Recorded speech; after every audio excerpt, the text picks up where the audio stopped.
Born in the coal city of Enugu on the 12th of June 1974, Chika Unigwe is the sixth of seven children from a staunch Catholic home. After her secondary school education at the Federal Government Girls College Abuja, she went on to earn a Bachelor of Arts degree in English at the University of Nigeria Nsukka in 1995. In her third year in the university, Chika got married to a Belgian engineer and moved to Turnhout in Flanders, Belgium's Dutch-speaking region. Mother of four, Chika recounts the challenges she faced as a black woman when she first moved to Belgium. See you, as just a member of this group that they think they know. They already have their preconceived notions of you. So you walk into a store and someone is walking behind you because they think, okay, she's black, she's come to steal. In 1996, Chika obtained a Master of Arts in English Language from the Catholic University of Leuven and then earned a PhD from the University of Leiden, the Netherlands, in 2004 for her dissertation titled In the Shadows of Allah, Igbo Women Writing as an Act of Writing. Although she described herself as a self-doubting writer, the only pressure I feel is against myself. I'm a very self-doubting writer. I'm not a confident writer at all. And when I write, I'm assailed by doubts. Chika's works have received worldwide acclaim, won many notable prizes, such as the 2003 BBC Short Story Competition for Borrowed Smile, and a nomination for the 2004 Kent Prize for African Writing for The Secret. Her book, On Black Sister Street, won the prestigious NLNG $100,000 prize for literature. The book she recounts was born out of curiosity and cultural shock of seeing half-naked women on the display windows on Antwerp red light district. Passing through Brussels North and seeing prostitutes behind display windows. I had never seen anything like that before. When of course in Nigeria we have prostitution, but it's very underground. Chika is a multilingual author with books published in English language, Dutch, French, but none in Igbo language. A situation she explains will see her works marginalized and no publisher would be willing to publish in Igbo. And anybody who can read Igbo can read English. And if I were to write in Igbo, I wouldn't find a publisher. And you just sort of marginalize me a lot. Chika constantly finds a way to infuse the Igbo culture and language in her books and speaks passionately about the decline of the Igbo language, identifying the problem of untranslatability and untranslatability, and preferring solutions on how we can preserve the Igbo language. The work on preserving our language must go hand in hand with growing it. There has to be a structure and an intentionality to it. Igbo experts and schools and Southeast governments must work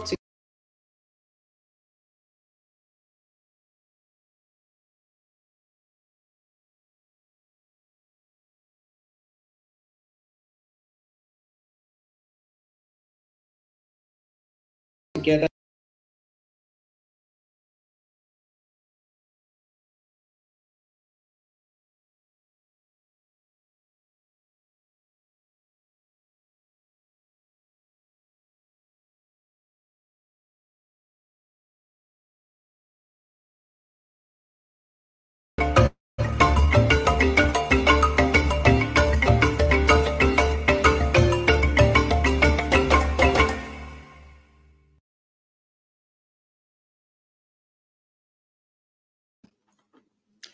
Hello, welcome. Sudan's capital, Khartoum, is witnessing airstrikes and heavy fighting as the ceasefire to get civilians to flee to safety has collapsed. The fight between two military factions that started on April 15th has only intensified. Millions of people remain trapped in the capital, with food running out and hospitals closing down. The International Committee for the Red Cross says a plane landed at Port Sudan with 8 tons of relief materials. But there is no way to get them to the places they are needed due to heavy fighting. Over 500 people have been killed. Observers expect the figures of the dead and injured to be much higher. It is 4:30 p.m. in Lagos, Nigeria, 6:30 p.m. in Nairobi, Kenya, 5:30 p.m. in Cairo, Egypt, 5:30 p.m. in Johannesburg, South Africa, and 11:30 a.m. in New York City. Wherever in the world you're joining us, welcome to another episode of 90 Minutes Africa. My name is Rudolph Okonkwo. My co-host, Chido Onoma, is on assignment. Joining us today is Chika Unigwe. She's a professor of creative writing at Georgia College and State University. Her novel, On Black Sisters Street, won the 2012 Nigeria Prize for Literature, valued at $100,000. Her latest work just hit bookstores worldwide, and it is called The Middle Daughter. She writes a weekly column for the Daily Trust newspaper. Chika will discuss her novel and the middle part in navigating the Nigerian sociopolitical quagmire. Chika.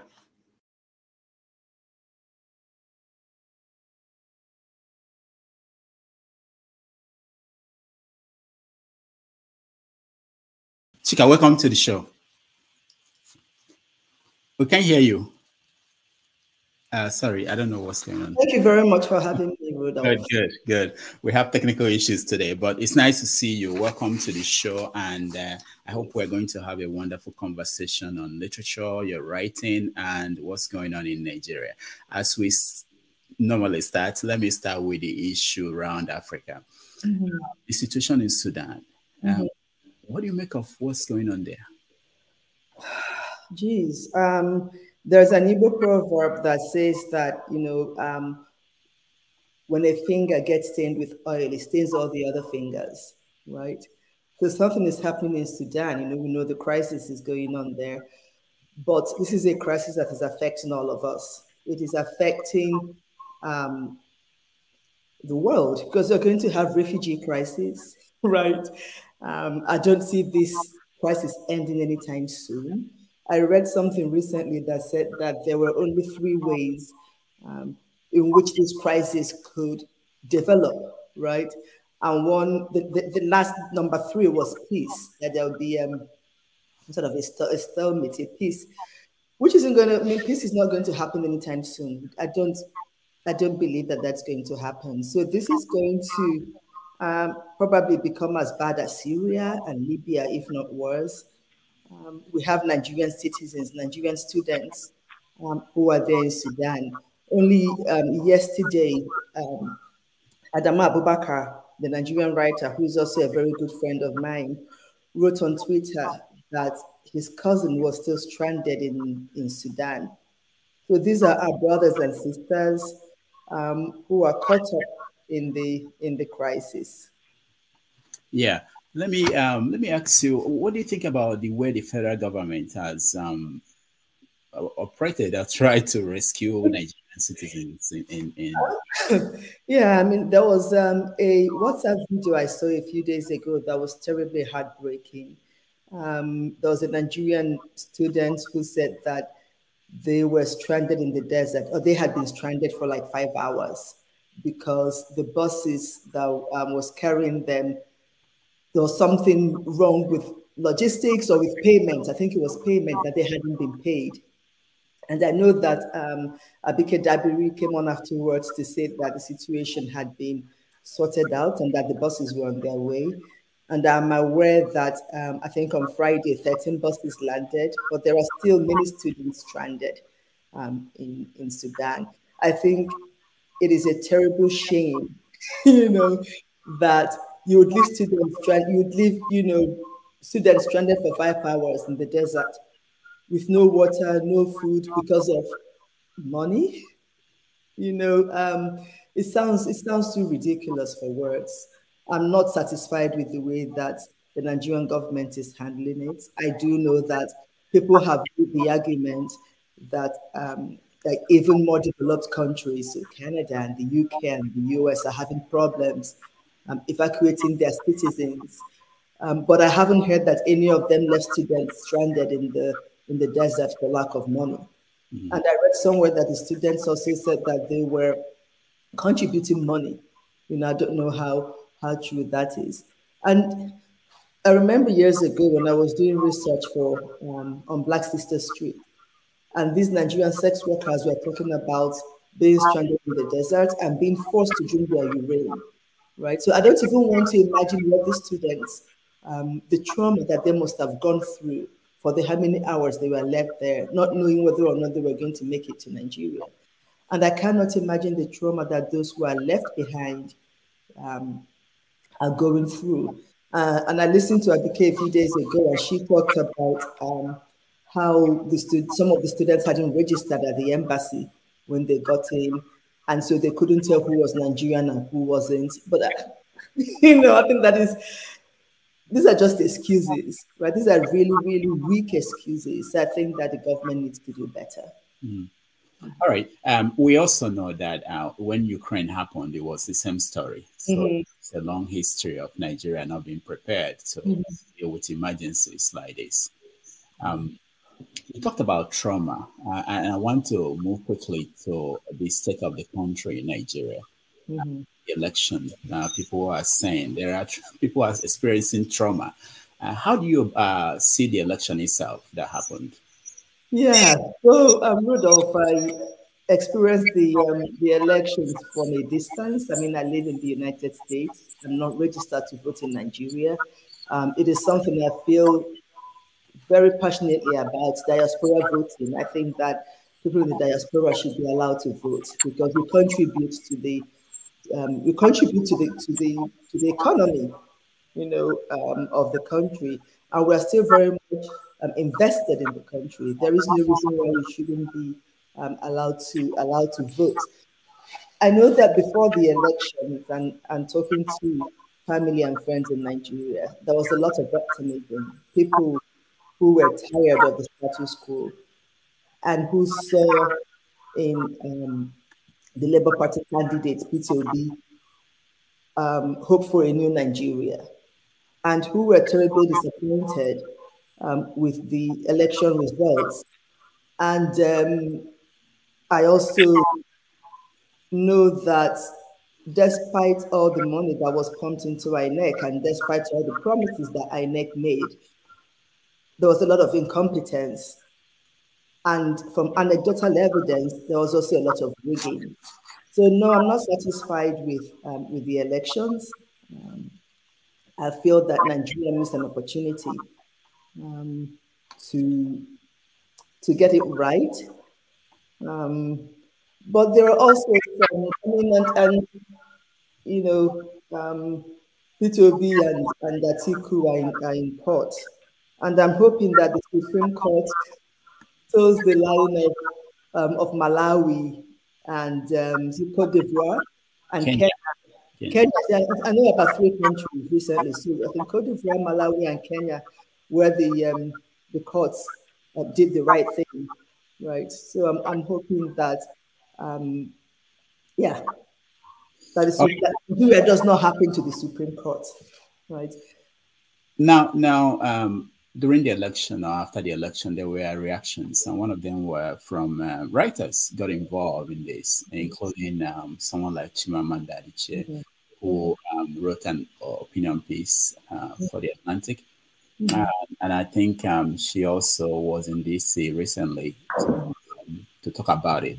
Are you involved in any way on any side of the divide? No, I'm not. No, I'm sorry. Can you repeat that? Am I involved? Are you involved in anywhere in the events or whatever is going on after the election? No, I mean beyond writing and talking, there is pretty little anybody can do. I know that the Financial Times also had an article recently asking the Supreme Court to take a better look at the or take a good look at the petitions before them. So beyond writing, there's really not pretty little anybody can that I can do. So I'm writing about it. I talk about it. Where are you writing about it? Well, I think I've written something in the Daily Trust. Okay. Which is where I have my column. Yeah. Yeah. Okay. All right. But do you think there's a role for writers to play in this, in political engagements? Yeah, I mean, absolutely. I think that in many societies, writers have taken up the role as the conscience of the, of the nation. And I think that by training, writers are observant and writers are passionate, because you cannot write if you're not passionate. Your writing, at least my writing, comes from a place of passion. But Ngugi wa Thiong'o said something, this must have been 10 years ago in a BBC interview, when he said that writers are like Cassandra, doomed to prophesy but never to be believed. So. Okay. All right, that's cool. Now let me go into writing, and you've been on it for a while. Long time. Well, I mean, you have 4 books, 4 novels to your credit, I believe, or more than that even. Is it satisfactory kind of a career path for you? So I don't think of writing in terms of satisfactory or not. It's just something that I feel compelled to do. It's like a vocation, it's like a calling, right? If we lived in traditional pre-colonial Igbo times, I would say that this is my abu, and that I would have to do it. Otherwise, I haven't fulfilled the role that I have been put on earth to do. And so that is how I think of writing. And the moment I stop thinking of writing that way, I will stop writing, right? So I'm haunted by a lot of things. I'm haunted by things I hear and things I see and things I feel, things that make me angry. And it is all of those things that push me to write. And so writing is also for me a form of exorcism. I'm not looking for, I don't think of it as a career. It is a career, but I think there's also something spiritual about the writing for me. And I'm not, I'm not being pretentious when I say that. I really do mean it. I feel like it's a calling, right? And that I must do it. It's something that I must do. And I think that if you think of something as a calling, then you're not really thinking of it in terms of whether or not it gives you satisfaction, right? Sometimes it doesn't. Very often it doesn't. Very often it's uncomfortable. Very often it's difficult, And I'm a very private person, and I don't know that people who are private and people who are private and vocations such as writing, naturally go hand in hand. I don't know that it's something that I would have consciously chosen for myself, but it's something that has chosen me. Does that make sense? Yeah, that makes sense. All right. So looking at African writing from the very beginning to now, how do you assess the progress? Oh my God. I love this question. This is something I love talking about. You see, in 1958, with Achebe's Things Fall Apart. Actually, before Achebe's Things Fall Apart, there was Omostutuola's Wine Drink Card. Yeah, Wine Drink Card. And then Heinemann Publishers came in. Then between 58 and 2001, I think, when they published it called Guinea's Exporter's Tale, they did a whole plethora of African. They published a whole plethora of African writers, and so we had that, and then we had Pistolite. But Heinemann was really the one known for publishing African writers. But you couldn't find Heinemann books in. Heinemann books were very academic. They were novels, but the covers were very boring. The covers looked like textbooks, right? And you'd find the books in university libraries because they were really marketed towards schools and towards academics. You wouldn't, for example, find it at the airport, an airport bookstore, right? And then from Adichie's Purple Hibiscus to the current crop of African writers writing now, we are finding our books in spaces where they haven't traditionally been found, right? So we are finding our books in airport bookstores. We are finding our books on Good Morning America. Minayobami Adebayo's novel was on Good Morning America recently. We are finding our books on Oprah. Uwema short story collection. Uwema was on Oprah many years ago. We're finding our books on, Booker shortlist, the women's shortlist, and winning the women's prize. And so there has been a huge evolution. So whereas before, commercial publishers in the West did not think that African writing was something that they could invest in and make money. Now they're giving African writers £1 million and $1 million advance. This couldn't have happened 25 years ago, 25 years ago even. We had Mbolo Mbo get $1 million advance for her first novel. We had this Ghanaian British writer who wrote Mame, Jessica, I forget her last name, got £1 million advance allegedly for her debut novel. Our covers, we're getting aesthetically beautiful covers. We're getting covers that attract people. I remember Alistair Campbell writing on Twitter that what attracted him to on Black Secret Street was the cover. He went into a bookstore, he loved the cover, and he bought it, right? And pre-2001, probably, we did not see this kind of thing happening. We weren't getting covers that told people that, yeah, these are novels that you want to read, right? And whereas, between 1950, between Tutuola and the last, and between Tutuola and Iko Guinness Espresso Fool, which was the last novel published by Henneman Publishers, if I'm remembering correctly, there was a tendency in the West for our novels to be read as anthropology. And even criticism of our work was also, the reviews read like reviews of anthropological works. And people read African literature because people in the West read African literature then, it seems to me, because they were either forced to by school or because it was a signal that they were good people, right? So you read it because it was good for you. It was like fish oil tablets or vitamin tablets. You didn't read it because you enjoyed it. And we're seeing an evolution now. People are reading our novels because they want to read good storytelling. They're reading our novels not just as African novels, but they're reading our novels as just regular novels. Okay. All right. So things are improving. That's what you're saying. Things absolutely. I mean, the fact that you can enter any of the top big five US publishing houses, and you'll find books by African writers there. And you can enter any of the top, UK publishing houses, and you find books by African writers there.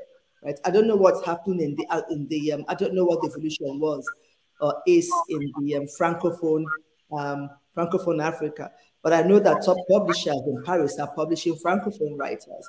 Shows that there's been a huge shift, right? And the fact that all of these books are doing really, really well. Chigozie Obioma has been twice on the Booker shortlist. Viola Bulawayo has been twice on the Booker shortlist. Maza Mengiste was on the Booker shortlist. Nadifa Mohammed was on the Booker shortlist. So all of these things are proof to me that the way that we are being read in the West is changing completely.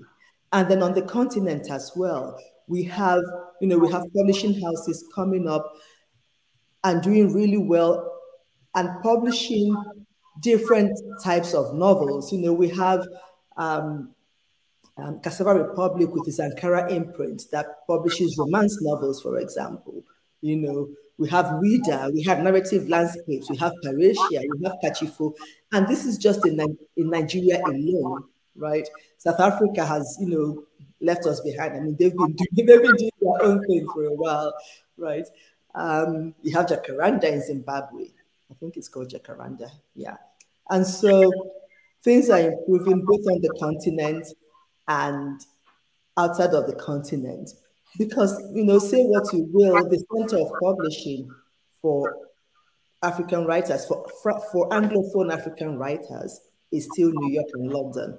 And in those centers, despite the problems that those centers have, we are seeing African writers blossom and thrive. Yeah. Do we think that readership at home is anywhere where it should be, especially knowing how it was in the 80s, probably? What is your take? How was it in the 80s? I'm sorry.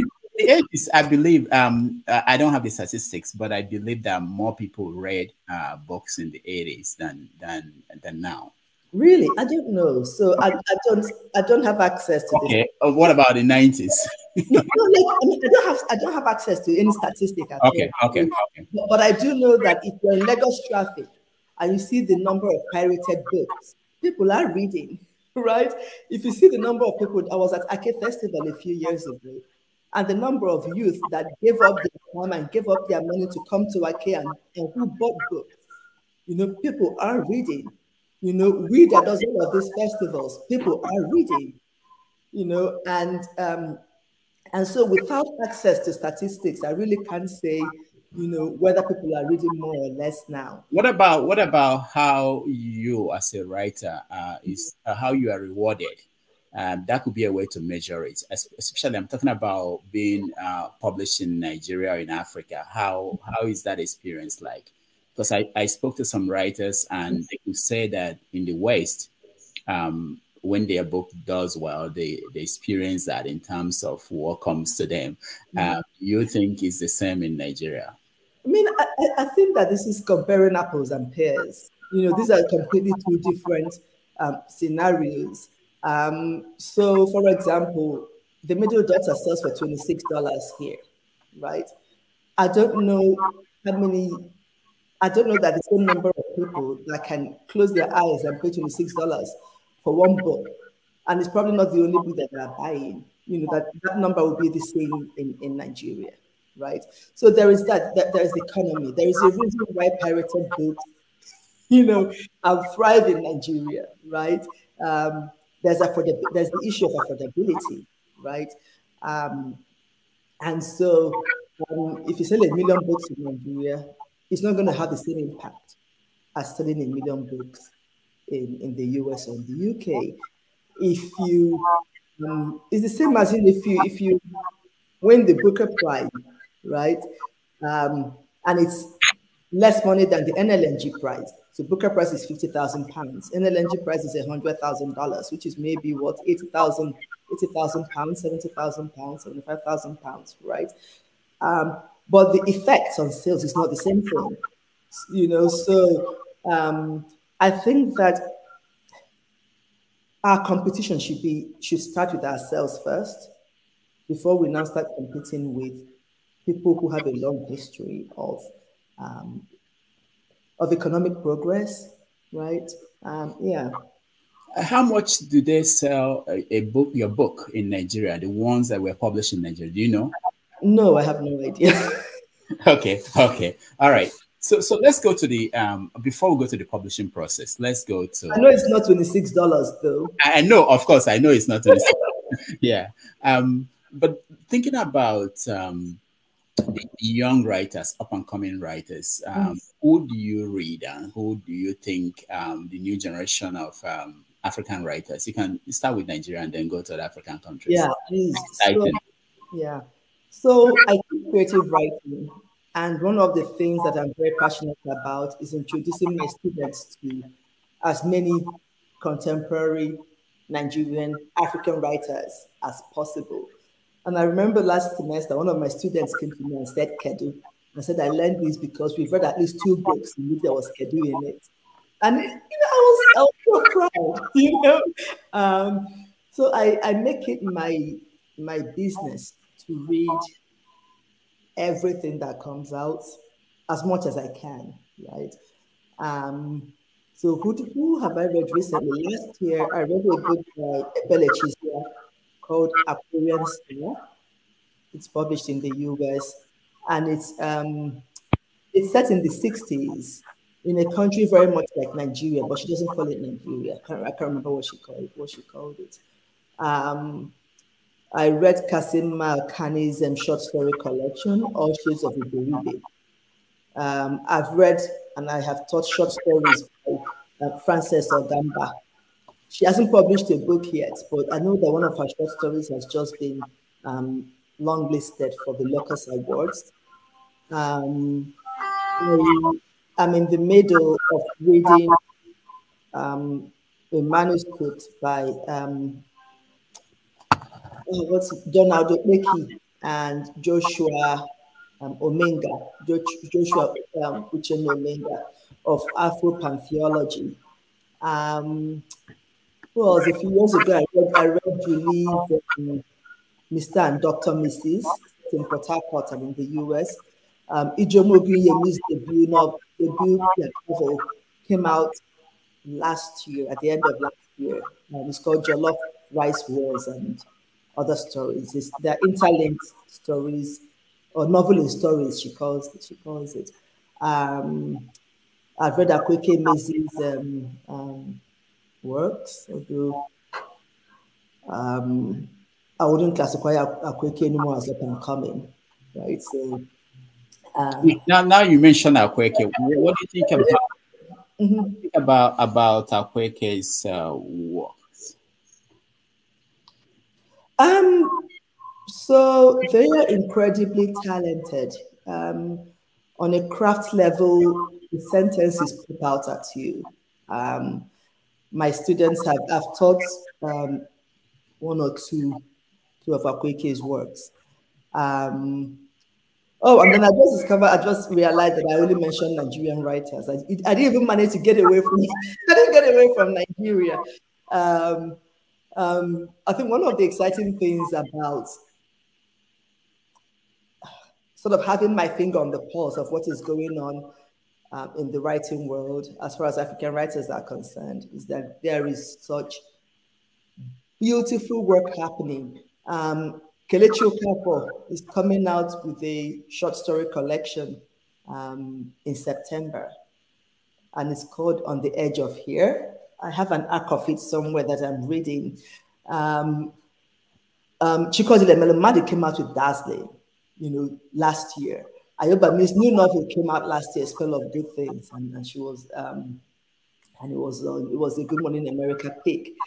And then I was in Holland last weekend for a literary festival, and Caleb Azuma. Caleb is Ghanaian British. I don't know how the hyphenation works. Who wrote Small Water, and he's coming out with a new novel in September. I know that Enu Mukuru is writing something, and I love Enuma's essays for the Financial Times. Like, there is so much. I could talk about this all day and not get tired, and I'm sure I have left out some names. Of course. But I have a whole backlog of books that I still have to read, but I try to buy every single one of them that I can, because I think that in the community of writers, it is important to support each other. And the way that you support each other is to buy each other's works, to read each other's works, to talk about each other's works. And if you're a teacher, to teach each other's works. One of the great things about teaching at the university level is that nobody sets my curriculum for me. Nobody sets my syllabus for me. I set it myself. So I can decide which book to put on it. We read 2 years, I think, 2 years ago, we read Francesca Kuyas's Honey Butter Pig Bread. It's also an amazing, extremely well-written book.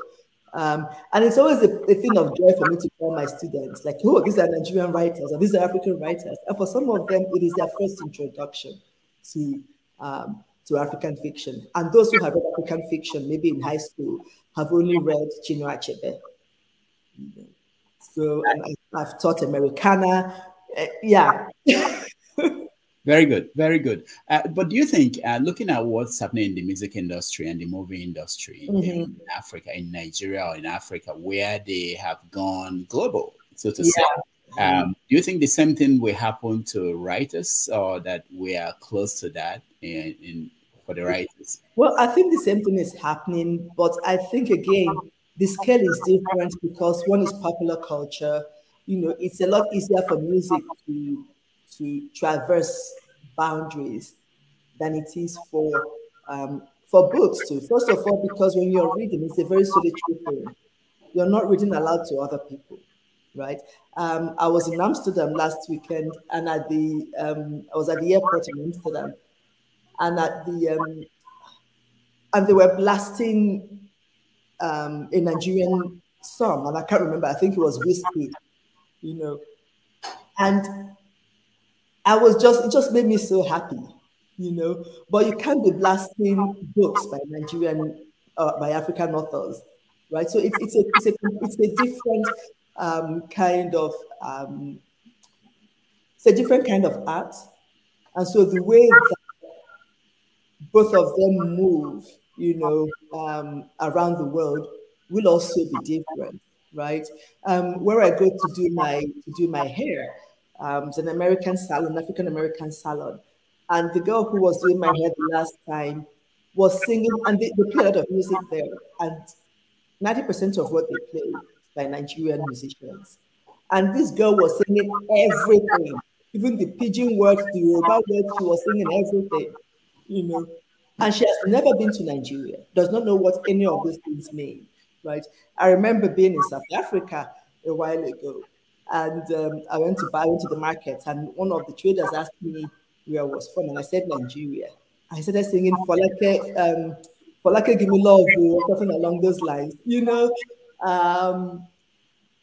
Where again, I think it was I can't remember where else, but like I've had so many of these kind of meetings, you know, with people who don't know anything about Nigeria, will not be able to put Nigeria on a map, you know, but they are singing and dancing to Nigerian music. I was in I think it was Punta Cana in the summer, and there was this small bar in Punta Cana, and they were playing what's that song where you have to go down? Buga. Buga. It was like, wow, you know, it's incredible, you know, but music moves in a different ways, like football, you know, these are things that so many people can tune into at the same time. And you can't do that with books, you know. But if you see that Chibundonuzo's Sankofa was Reese Witherspoon's book of the month sometime last year. If you see that Ayoba Adebayo's book was on Good Morning America in February. Akweke Mezi was on Trevor Noah's show. Chimamanda was on Trevor Noah's show.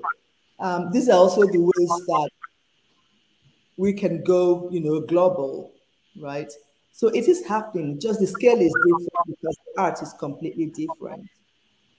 All right. For our viewers, in another 20 minutes, I will get you in and you can ask questions if you have any for Chika Unigwe. Let's go to your recent book, your most recent, The Middle Daughter. That was something else. You know, I have read your work, but this one, you went to a deep place to illustrate so many things. Let me start by, while I was reading it, I was thinking of so many things. You know, this is a wealthy Nigerian family. And everything was going well until everything collapsed. That's the nature of things, right? Things go well and then they collapse. Yeah, exactly. So first of all, you painted the difference between the rich and the poor. And you always go to Enugu, as I know you grew up in Enugu and you're very... Enugu is my place, 042 forever.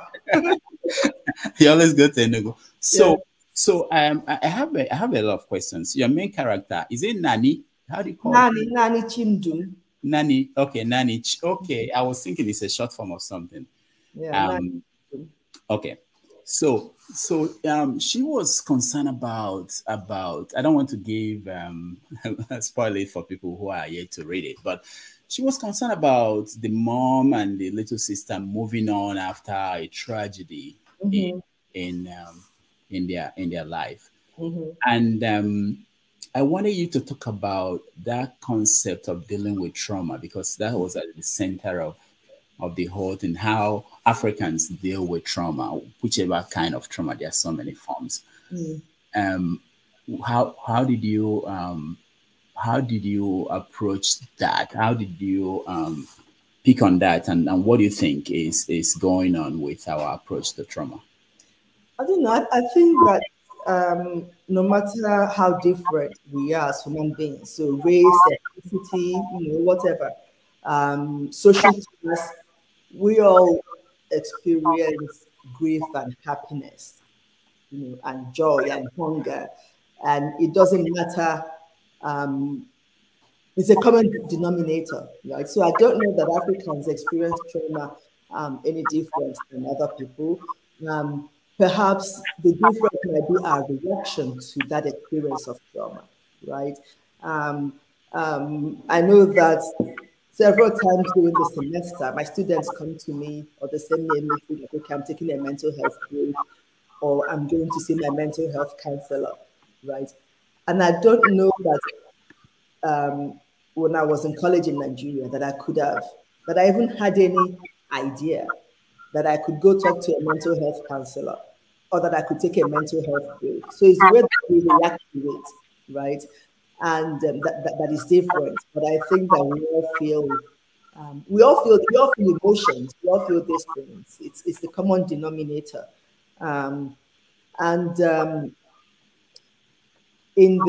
Specifically in the novel, it is also the reaction, the way the mother and the sister react differently to how my protagonist reacts to the trauma that brings a bit of conflict, right? But it's also the nature of grief, that we all grieve in different ways. We may all lose the same person, but we all don't lose that person in the same way, right? And yeah, and I feel like grief and trauma can make us, selfish. We go into ourselves and we're not looking at, other people, which is why a woman with 7 children can lose one child and mourn that one child as if that one child were her only child. Now, Ephraim, the pastor, the way you portrayed him reminded me of so many characters we see across Africa who call themselves pastors. I noted that he's a smarter Odumeje, but Odumeje. But there's so many, and I don't want to get into what he did in the story. But what is your take about religion, especially the one I know Christianity, and how we practice it in Africa? I mean, it's not just Africa, it's even in the US here, So I think that religion can be a force for good. And I'm a Christian, I'm Catholic. I go to church as often as I can, and I go to confession. So I will not knock religion down, right? But what bothers me is the way in which we can shut down any criticism of anybody who has or who says they have religious power by saying, "Touch not my anointed," right? And that sort of closes every conversation. You can't have a conversation after that, And so sometimes we've had issues in the past where women have reported, maybe sexual assault by a pastor, and they are blamed. Those victims are blamed. And sometimes even, people, their church members do not want you to even talk about it because this pastor is anointed, right? And I think that when you give people that much power, they will abuse it. And I wanted to use Ephraim to look at the ways in which power that goes unchecked, can cause a lot of damage, right? And you didn't say this, but also the middle daughter is a reimagining of Hades and Persephone, right? With Igbo mythology thrown in. And the closest I could get to Hades had to be a person who thinks of himself as a god. And the person that I could think of who would think of himself as a god had to be a pastor who goes unchecked, or somebody with religious authority that gets away, with that thinks of himself as infallible, right? Yeah, so I think it's, and it's not just in Nigeria. I mean, we had where was it? Well, we had the one who caused all of his members to kill themselves. Was it Jim Jones? Yeah, in Guyana, I think yeah. Guyana, yeah. So I think it's everywhere that when you have people in authority, whether it's political authority, whether it's spiritual authority, we have people in authority that you cannot hold accountable, that those who will exploit it, right? If you have, because, we are human beings, right? And not everybody is going to want to become a pastor because they feel called to it. Not everybody is going to become a pastor because they really feel like this is where their calling lies. Some people are in it for the money. Some people are in it for their ego. Some people are in it because that is how they can exercise authority. Now, you dealt with baby factory, baby factories in the book. When you went to do your research, what did you find out that is not in public, what people normally think when they think about baby factories? So I don't know what people normally think when they think of baby factories. Okay. what you didn't think about until you got there? Let me say. So, when you think of baby factories, sometimes you're thinking of, just the illegal, it's all illegal, right? So you're thinking of bachas and the ones where they are adopting women and forcing them to get pregnant and having them raped, and snatching their babies from them.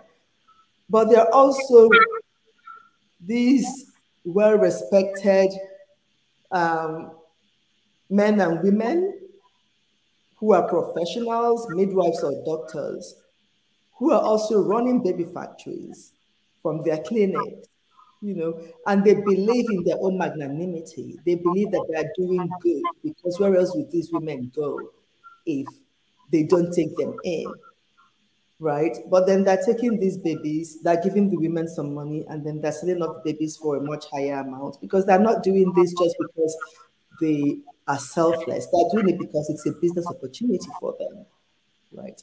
And these are people that believe in their own generosity. They believe in their own goodness, right? And I like that.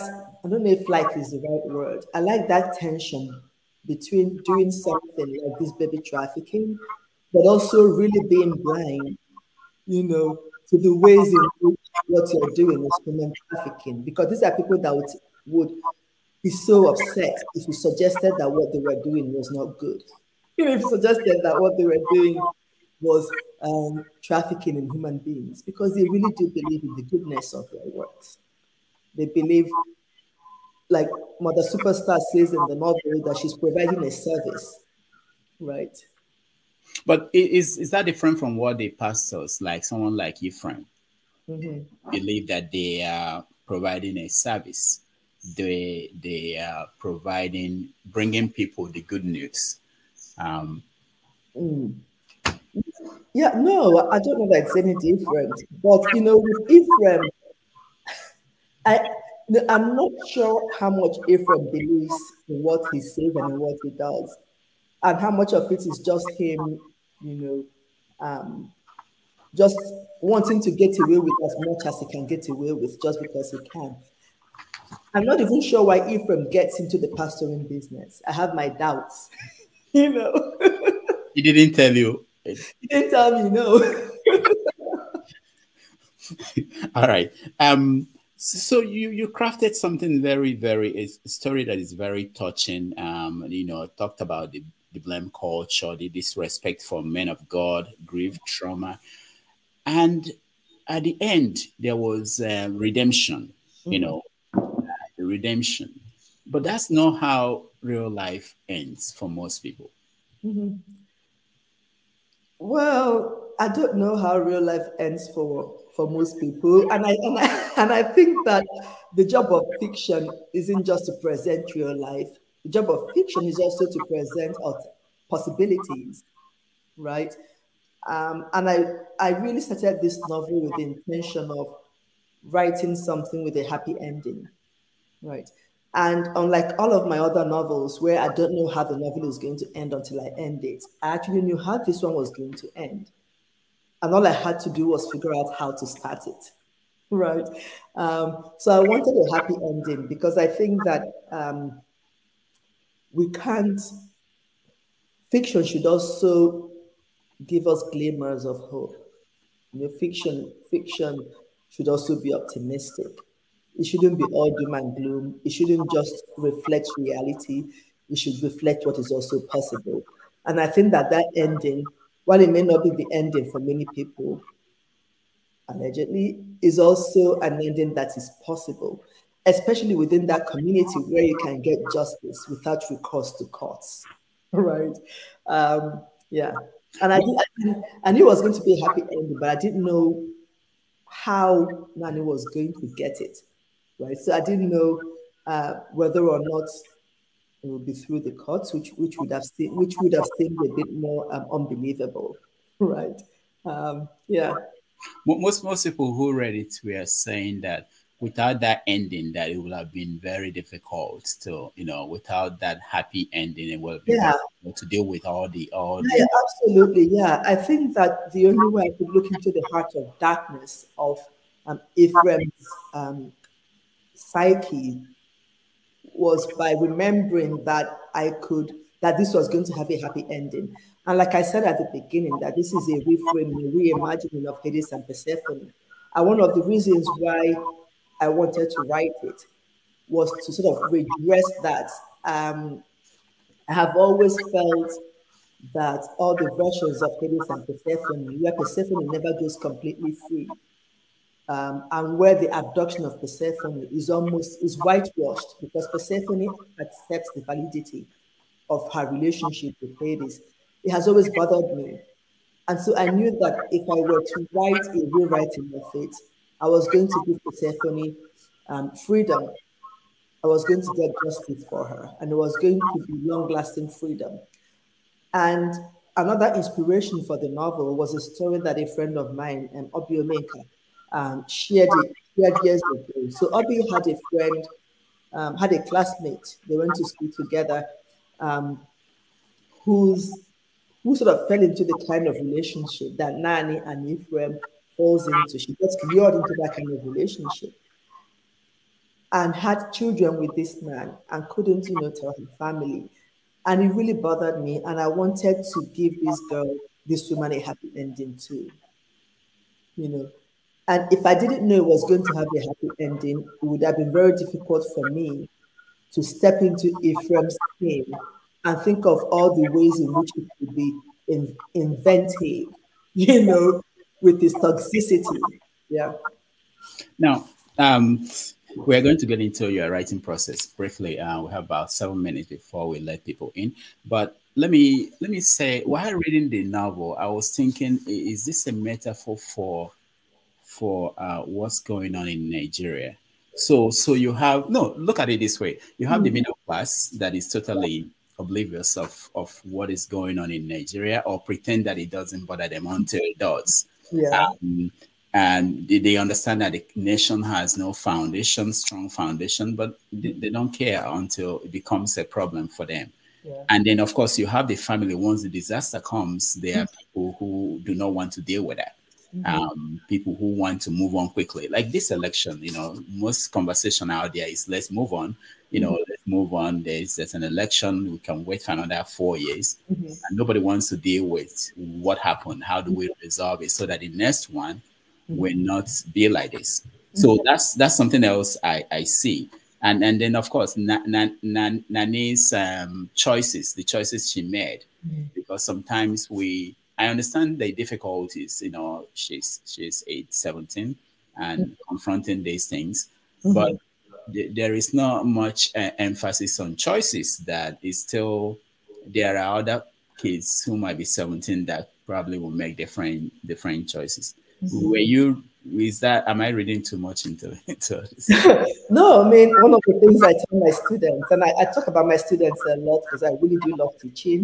One of the things I tell my students is to always find ways to connect what they are reading, to what's happening in their world, right? And I love the way you've connected this to something that wasn't even on my mind when I was writing, So this novel came out this year, but the first draft was ready in 2014.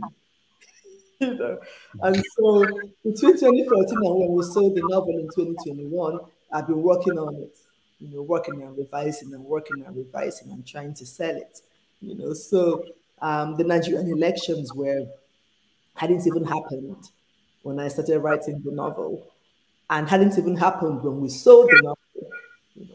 But that's the beauty of fiction. That's the beauty of novels and of storytelling, that we can always adapt them to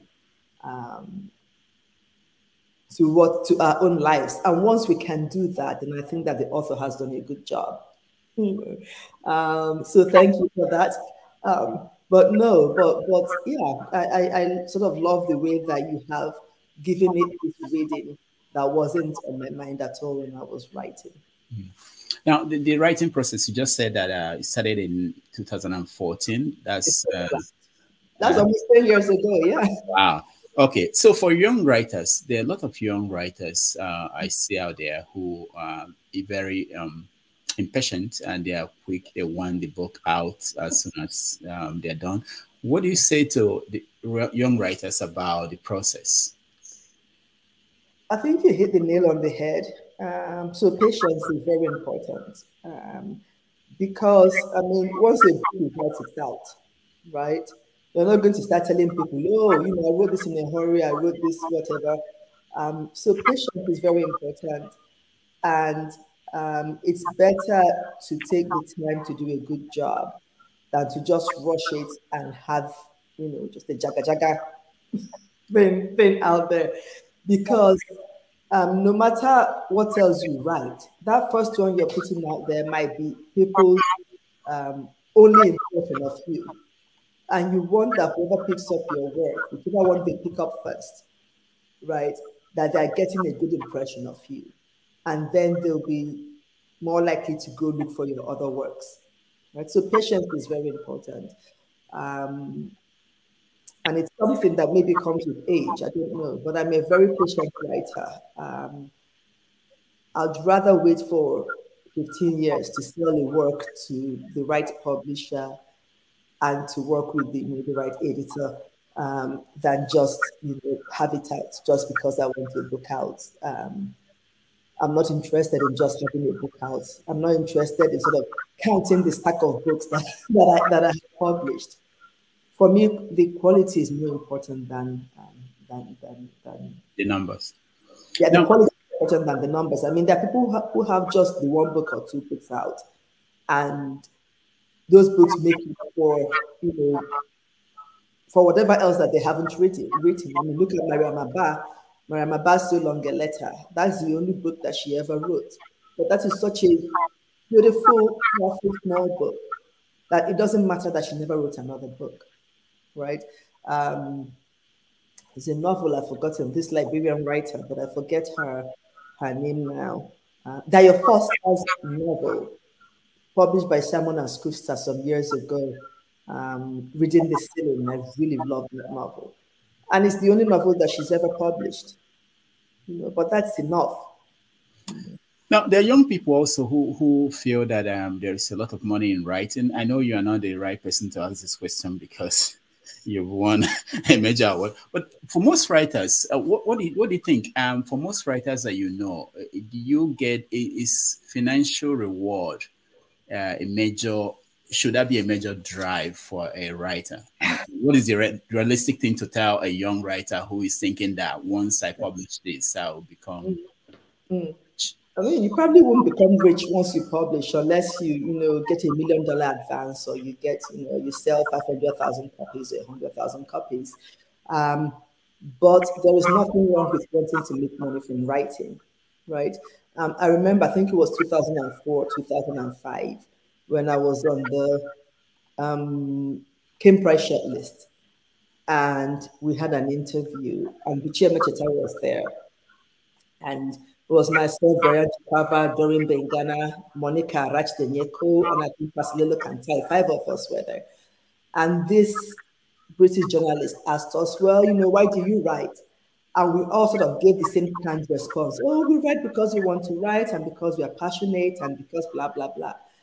And when he left, Bichia Mecheta told us, listen, you need to want to make money from your writing. There is nothing shameful about wanting to make money from your writing. There is nothing sexy about being a press-having writer. And then she told us about how, she had, I don't know, a couple of houses, homes in the UK that she bought just from proceeds of her writing. And then she said, the way you treat your writing is the way other people are going to treat it, right? And so if you treat it like, oh, it's just something I'm doing by the side, I don't need to make money, people are going to be inviting you to 1,001 events, to do 1,001 events for no money, right? And people will be telling you, oh, we're just giving you exposure. You don't tell musicians, so I'm giving you exposure, so just come and perform for free. This is a service that the writer is doing. And in Igbo, we say that, so you need to pay. You need to. So there is nothing wrong with wanting to make money from your writing, but you should also be patient, and you should also know that that money is not going to come easy, and it might not even come from the number of books you've sold. It may come from the events that you're doing. It may come from other things that are offshoots of that writing. But there is absolutely nothing wrong with wanting to make money from writing. Whether or not you make it is a different thing entirely. Okay, all right. We're out of time. One more question before I let people in. You wrote an article on Peter Doce, and I didn't know who Peter. Not that I didn't know who he was, but I wrote a rejoinder, kind of supporting what you said, and I got hate from everywhere. I didn't know that there were people you don't touch. At the center of what you were writing about was how women are being treated in Nigeria. How people talk about women. I know you're a feminist, and I wanted to know what have you learned in terms of the way men talk about women, treat women in our society. Is it changing, or is it still where it was years ago? So I'm going to start by saying that I really love Peter Doce's acting. I love him as an actor, and I can't remember what I wrote, but I think it had to do with something he'd said about women that I found really misogynistic. And I think that if you have a public platform, if lots of people are looking up to you, that you really shouldn't be talking about women a certain way, Now, something happened.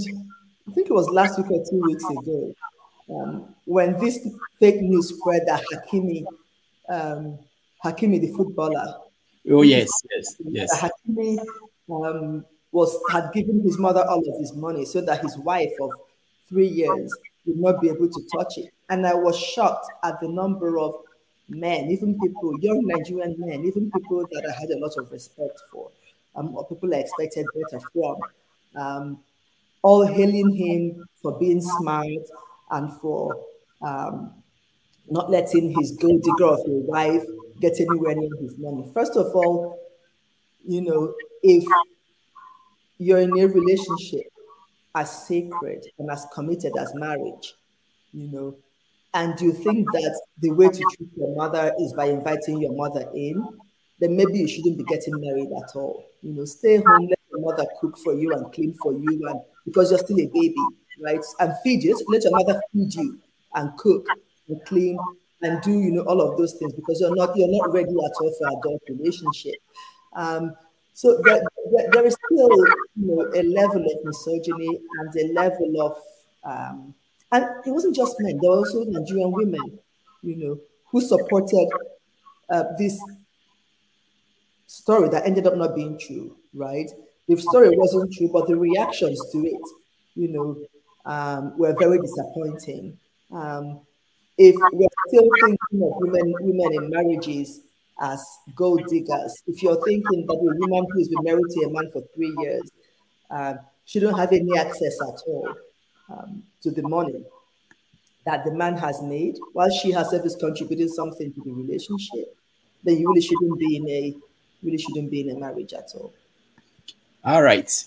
Let's give chance and opportunity to our viewers to weigh in. Please, when you join us, when I call your name, please just ask a question, just one question, so that we give other people a chance to do so. She's not staying for long.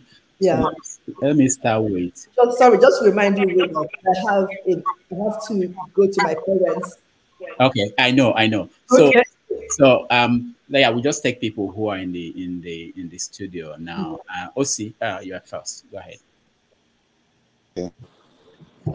Chika, thank you so much for coming on, and Dr. Damages for hosting her. I have to identify as one of your groupies, you know, just for the records. Thank you. Even though I would say that I still have to catch up with some of the writings. I used to follow you on Facebook before I had issues with Facebook, and they, you know, they hacked my account.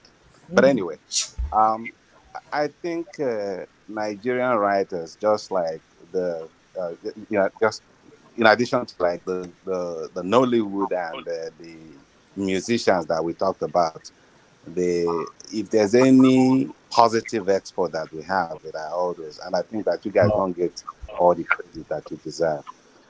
In your own case, Chika, each time somebody makes mention of your name, I'll always be like, oh, Chika Unigwe, that Enugu girl. For the simple reason that when I say that, I feel like I have a little stake in your success, being that I'm an Enugu boy myself. You know, so so it's very interesting. Now, my comment in all this is, if you look at the homestead, when I say the homestead, I mean the Southeast. Just like we have a total collapse of leadership, that is the same way it pertains to every other thing, including the reading cultures, education, and what have you.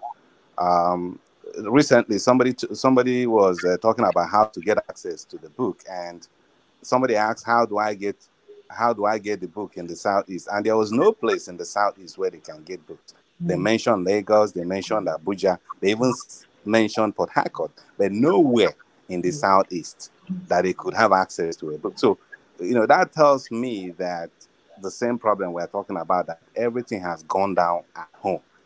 And then, so when I see people like you, one of the things I'm interested in knowing is, you know, what are the things that we're doing to change this culture, you know, the place we all grew up. And I know somebody like Chimamanda has a writing workshop and stuff like that, where she tends to encourage the upcoming writers and stuff like that. Do you have anything like that in some, of course, not precisely the way Chimamanda is doing, but like maybe a writing workshop or a mentorship program, stuff like that, so that we start to bridge this, what I call a knowledge gap between people like you who are high up there and the up and coming ones who, you know, don't even have a direction of how to go. Thank you. Thank you very much, Osi, my fellow Enugu person. I'm always excited when I see fellow Enugu people. So in 2013, I set up the Awele Creative Trust, which runs a competition every year for Nigerian youth between 16 and 26. And so we run a competition, and every year we give out 50,000 naira to the winner of the competition. And we are one of the few competitions, literary competitions in Nigeria that has been consistent with running it and consistent with paying the winners. And the reason why I started it was also in the spirit of giving back. I believe very much in giving back. But when I started it, part of what I had wanted to do was to also provide mentorship to the winners. And we tried it the first year, and it was close to impossible to do that. And so now, because it's a very, I say we, it's mostly myself that runs it. And the prize money, apart from twice, have come out of my own pockets, which is why it's set at 50,000. So that I wanted something that I did not have to depend on anybody to continue running, right? So twice we've had sponsorship from Chikere Eze, and from another friend of mine here in the States. And we are announcing our winner tomorrow for this year's contest. And one of the things that I've also tried to do, because I have gained a lot from the kindness of other people. So I try to be kind to the writers who also get in touch with me. There are times when I have read for free. I mean, I'm not going to ask for money. There are times when I have set out time to read for younger writers, to provide some sort of guidance and to provide some sort of help in whichever way that I can. So yes, I am trying to do that. Thank you. Thank you, OC. Mr. Scribe, you're next. Hi, Chika. I'm not an Engu person, so I hope you don't mind me. But look, I'm a technology person, and you know we are moving. We're in that AI revolution. We're going into AI, and you know it's actually, before you came on, I actually played a trick with one of the AI models, and it actually wrote a couple of sentences as Chika Unigwe. So as an acclaimed, your work is out there, and models are being trained on, on your literal work. In the last week, Twitter, Reddit, they've begun to charge for anybody who wants to train an AI model on the data on their platforms. Now, you are an acclaimed author. I'll just head to my question. And mostly one of the things that, some of these models were telling me about you was that you deeply have explored human conditions. It was quite scary, diverse cultures, identities. And now my question goes down to, how do you actually envision the interplay between AI, literature, shaping storytelling, understanding cultures and the challenges around it, assisting ethical considerations and emotional complexities in writing?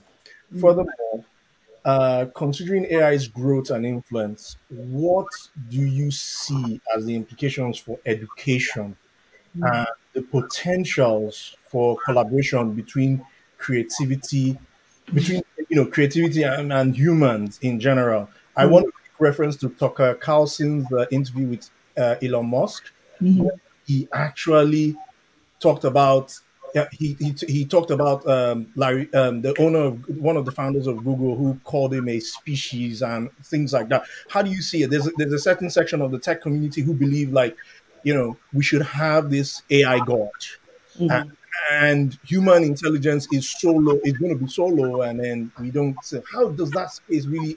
How will this affect your literally space? Yes. So thank you, Mr. Scribe.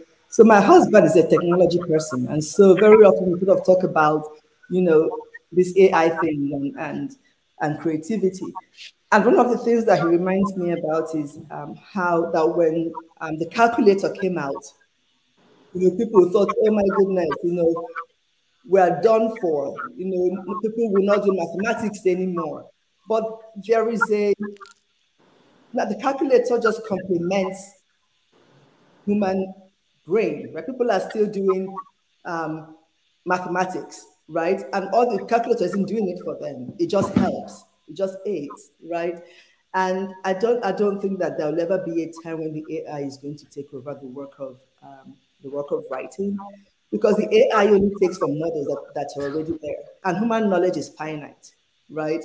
And the AI needs human knowledge to work. The AI has no heart, right? There's a lovely essay by an American writer. The essay is called Ghosts, and it's part of it is written by the AI, by ChatGPT, I think, and the part of it is written by her. And the response that she gets depends on what she inputs into the AI machine, right? And the more sophisticated her input is, the more sophisticated AI, the AI response is. And when it's such a beautiful essay, and when you're reading it, you're seeing the AI become more and more sophisticated, more and more, complex, but it depends on her input, right? And I read, there was a review of my short story collection recently on a Niger blog. And this is a very well-known blog. I'm not going to embarrass them by mentioning the name, you know. And it was just a review that was filled out by AI, because it was just taking names of characters from my different works and then just giving them themes from other places, right? Yeah. I think he had said that, it even took names from On Black Sister Street and attributed it to a character in Better Never Than Late. And then took a theme that he just sort of grabbed from nowhere, and merged everything together. So, no, I think what AI is going to do is to complement creativity. AI doesn't have a heart. And I think that writing comes from here. AI just has this. Human beings have both this and this. So no, I'm not worried at all. The same way that mathematicians are not worried that the computer is going to do all the mathematics for them. The AI can do the AI is very limited in what it can do, and it depends on human input. Yeah, it was particularly interesting to me why it actually I used you, Obioma, Chimamanda, I think one other person, but yours was strikingly. There's something about your writing. I think you should look into it. That no, seriously, I'm being honest. Like, Yeah. I wish I could share my screen. I wish I could take you on for a longer, but Dr. Damages, he's gonna cane me right now. Yeah, I want to go away from you. Thank you. You wanted to say simply that writers are finished, but it's not true. Okay. No, that's not what I wanted to say. Okay. No. Right. Ovia, go ahead. Ovia. Good day, Chika. And Rudolph, you have done it again. I'm not a groupie, or am I from Enugu? Neither. My village people are just figuring out the X factor in the calculator. So whenever reach AI stage yet. But I'm a student of politics. So my question, I couldn't help. I would say thank you for what you do anyway. This is actually my first time knowing about you or your work. As I was listening to the interaction between you and Rudolph, I was actually reading up about you too. And you've done a lot. Thank you very much. You've done a lot, from Zuka to Leeds to London to Australia to Belgium, and now you're in Georgia, all powered by your work. So kudos. Thank you. Yes, but again, I couldn't help than to listen to the voice behind the voice that we are all listening to. And I could see how proud and happy you are, the way you and your colleagues from Nigeria and other part of Africa has been to New York bestseller and other great awards in the world, including the example of Chimamanda being the Daily Show with Trevor now. Those are all great. And you said something earlier in that interview. You said that writers are the conscience of the society.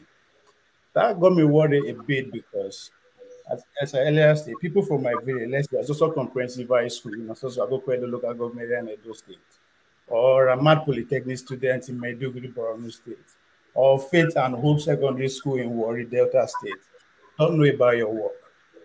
So who is speaking to their conscience? And that says a lot about where we are as a country, because I mean, we are not privileged to work from our indigenous people, so we think outside the world. So where are we in that regard? Well, thank you. And, you know, they may not know about my work, but they know the work of other writers, right? Tracy Nwabuan is writing from Nigeria. Her books are accessible, you know.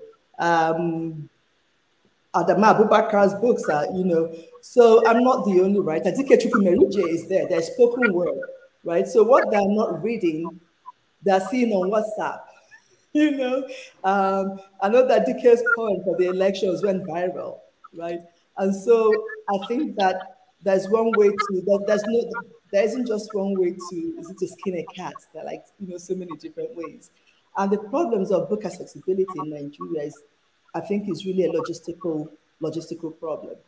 You know, transportation is difficult. I remember talking to Mokhtar Bakari many years ago, you know, about Farafina books being found in different parts of Nigeria. And he talked about just the logistical nightmare of shifting books from one part of Nigeria to the other, right? So there are so many things that are out of the hand of the writer. As a writer, you're not a marketer of your own works. All I do is just write, and my agent sells. The only thing that we can try to do, especially those of us writing in the West, is to make sure that we are removing the Nigerian rights when our agent sells the works, so that our works are published in Nigeria by a local publisher. So with the middle daughter, Masobe bought the Nigerian rights. And so Masobe is publishing it in Nigeria, and Masobe should have it in Nigeria, I think, by the 2nd of May. What we can do is to come to Nigeria and give readings in Nigeria. What we can do is to come for literary festivals in Nigeria. The publishers have to worry about how to get the books to the bookstores, right? But then the bookstores also have to order the books. So that there are so many things out of your hands as a writer, as a publisher. These are things that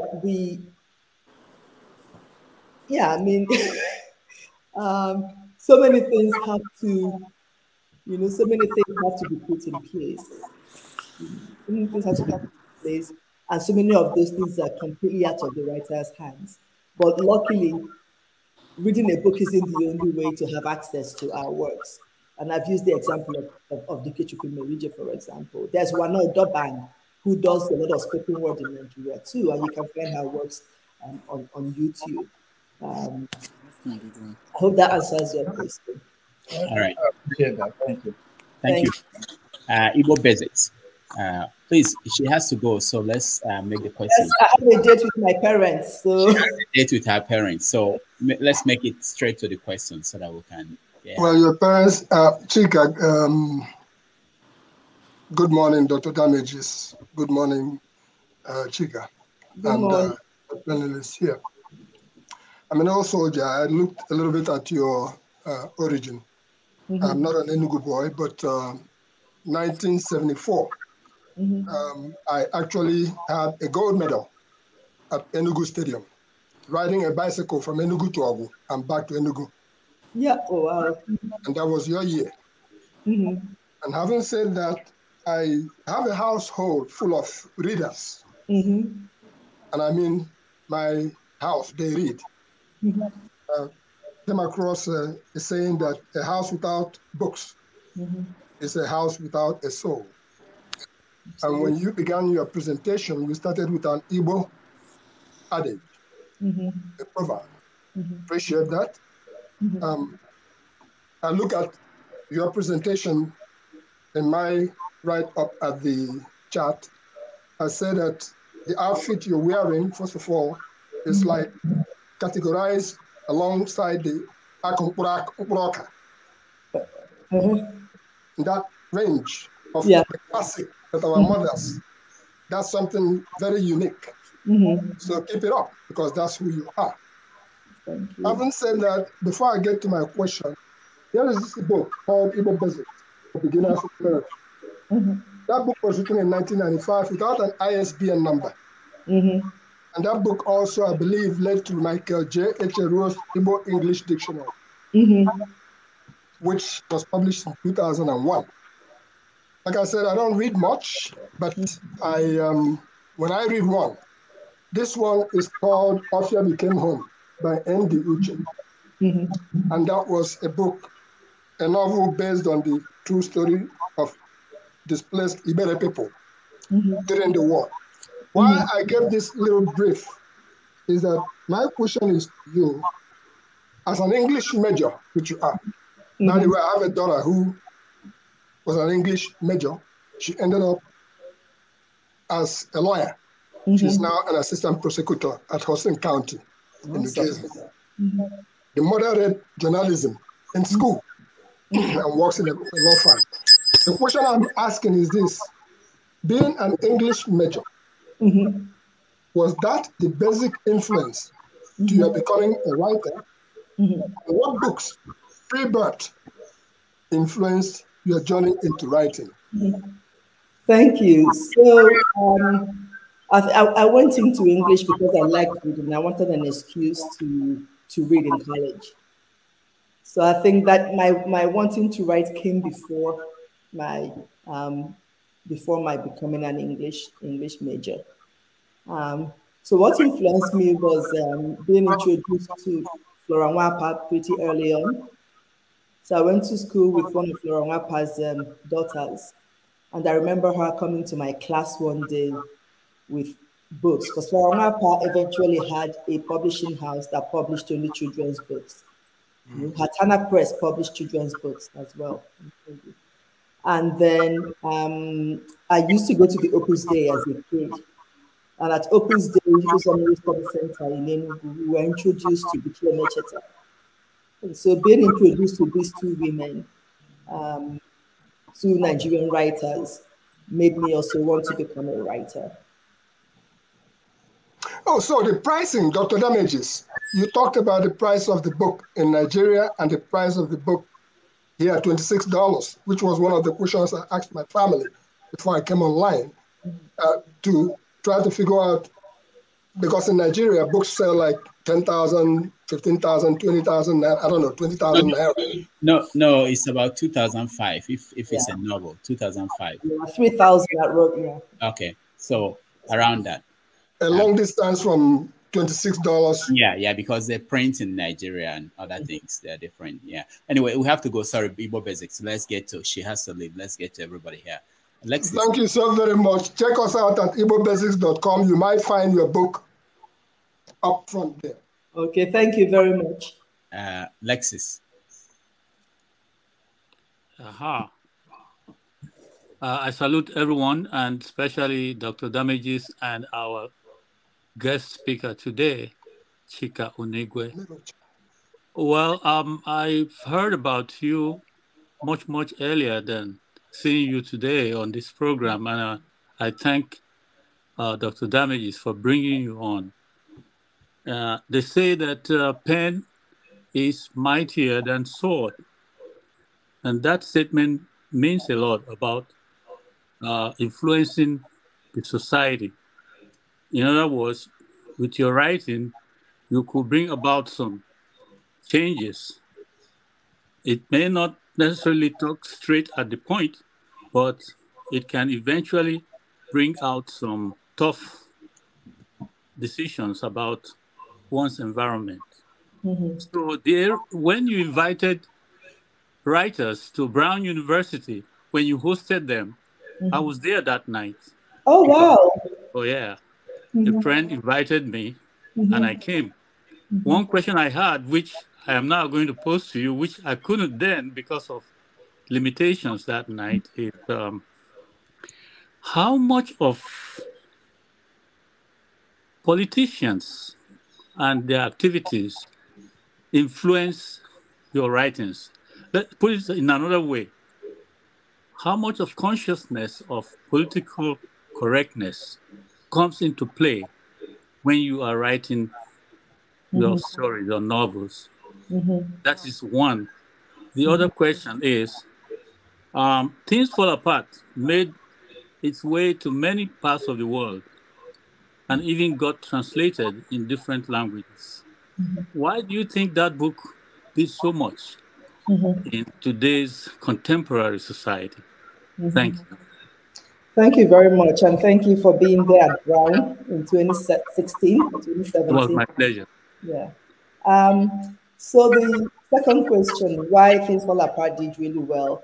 I think that Things Fall Apart, to me, when I read Things Fall Apart as a kid, and I remember being really moved by it because for the first time, the colonial project was presented as a disorientating project, right? Because everything we learned in social studies class, in the history of Nigeria really started from 1914 with the amalgamation, right?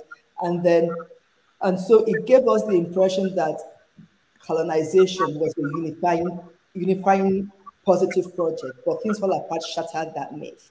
And Thank I you. think that because Things Fall Apart did that, it was very revolutionary, right?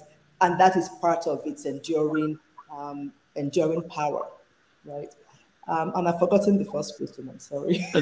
About political correctness affecting your writing. Yeah, and so political correctness does not affect my writing because I think that once you begin to think about political correctness, you begin to censor yourself. And a lot of writing is about truth telling, it's about emotions. And you cannot tell the truth you cannot tell the truth if you already start censoring yourself. It is also something that I tell my students that if you're writing, if you were to imagine an audience, that you don't have to explain or excuse anything to, because that is the only way that you can write truthfully. That's the only way you can write a work with heart. You can't begin to think about whether or not you're offending somebody, whether or not you are writing the right things. Then it becomes propaganda, right? A lot of writing, I've said this before, a lot of writing comes from the heart because it's your passion that rules the writing.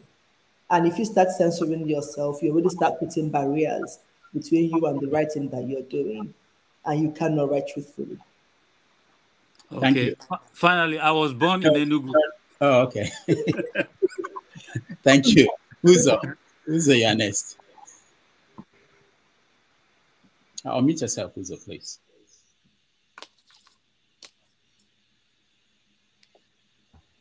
Okay, thank you, Dr. Damages, for bringing us together in this auspicious hour. And Professor Unigwe, I thank you so much. To my shame, I can tell you that this is the first time I'm hearing about you, but that's not going to be. Believe me, right now I've picked up 3 of your books. They're going to be sent to me very soon. So, why do we from the beginning? While I was listening to your conversation with Dr. Damages, I have a question. The African writing or writers have come a long way from the time of the 60s, negritude and all that. You mentioned the Things Fall Apart, and they had a role to shape who we are. I mean, they had a role. Now, people like you are contemporary writers you have your own generation. They did their own work then. It's like to let them know that we are people and we're not just, you mentioned something about people read them as anthropological novels. In a way, they were, in a way, because anthropology is about human beings, telling us we are people. We're not just, people in the bush. And now, what would be the role of your generation, apart from entertaining? When a writer writes, you want to appeal to people. It's just like music. When today's African music, like everybody's now going for African music, and should a writer have a role as an agent of change? And if that is the case, where do your generation fit in that role today? Thank you. Well, something I told Dr. Damages earlier on when he said that the ending of the middle daughter is not many people's experience. And I said that the role of fiction isn't just to reflect reality, but also to reflect possibilities, you know. And it is in reflecting that possibilities that you show a different reality, that you show different possibilities, that you show how things can be different, how things can change, right? But I also think that our role is to tell a good story first and foremost. And it is in telling that good story. You know, the role of fiction is to entertain, right? And that entertainment comes on, you know, how you're telling the story. People have to find some pleasure in the reading. And I said before that they shouldn't come to our works like vitamin tablets or fish oil supplements, something that you take because or you read because it's good for you.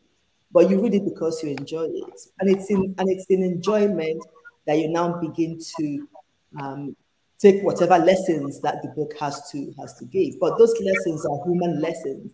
They're not particularly African lessons or Nigerian lessons or Igbo lessons. They're human lessons, right? One of the reasons I'm so interested in rewriting classics, rewriting, you know, myths, is because they show at the end of the day, we're all human beings dealing with the same kind of things. You know, I said elsewhere that in secondary school, we had a university troupe come to perform Olaruti The Gods Are Not to Blame. And I remember being so shocked that this play that seemed very Yoruba, right, was an adaptation, you know, of Oedipus Rex, you know, but I shouldn't have been, because the emotions and the truth, the emotional truth of that play is a very human, you know, truth. The emotions are very human, right? And so I think that whatever changes that our books bring about should come about organically. And our first role, first and foremost, is to delight people with the writing. And then people can take whatever lessons that they want to take. One of my biggest flexes so far is that in some years ago, I can't remember what year exactly, after On Black Sister Street came out. And On Black Sister Street is a novel about Nigerian sex workers who end up in Antwerp. So I was asked, after it came out in Europe, I was asked by an Austrian NGO to join them on a trip to Nigeria, sensibilization trip. And we went to Lagos and we went to Benin City, and we spoke to girls in schools, and we gave out, you know, novels. And part of the people that came, or part of the group that were also there, were the police from all the core countries where Nigerian women tend to end up working as sex workers in, and people from the judiciary.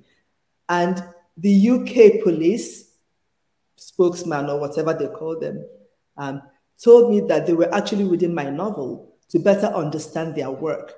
You know, and so that sort of interconnection between fiction and reality was just so, when I was writing the novel, I wasn't even thinking of that, but it was just so incredible, right? And a film company bought the rights to the novel in Belgium, and the director told me that they wanted to do their own research, and so they went to the police in Belgium, to the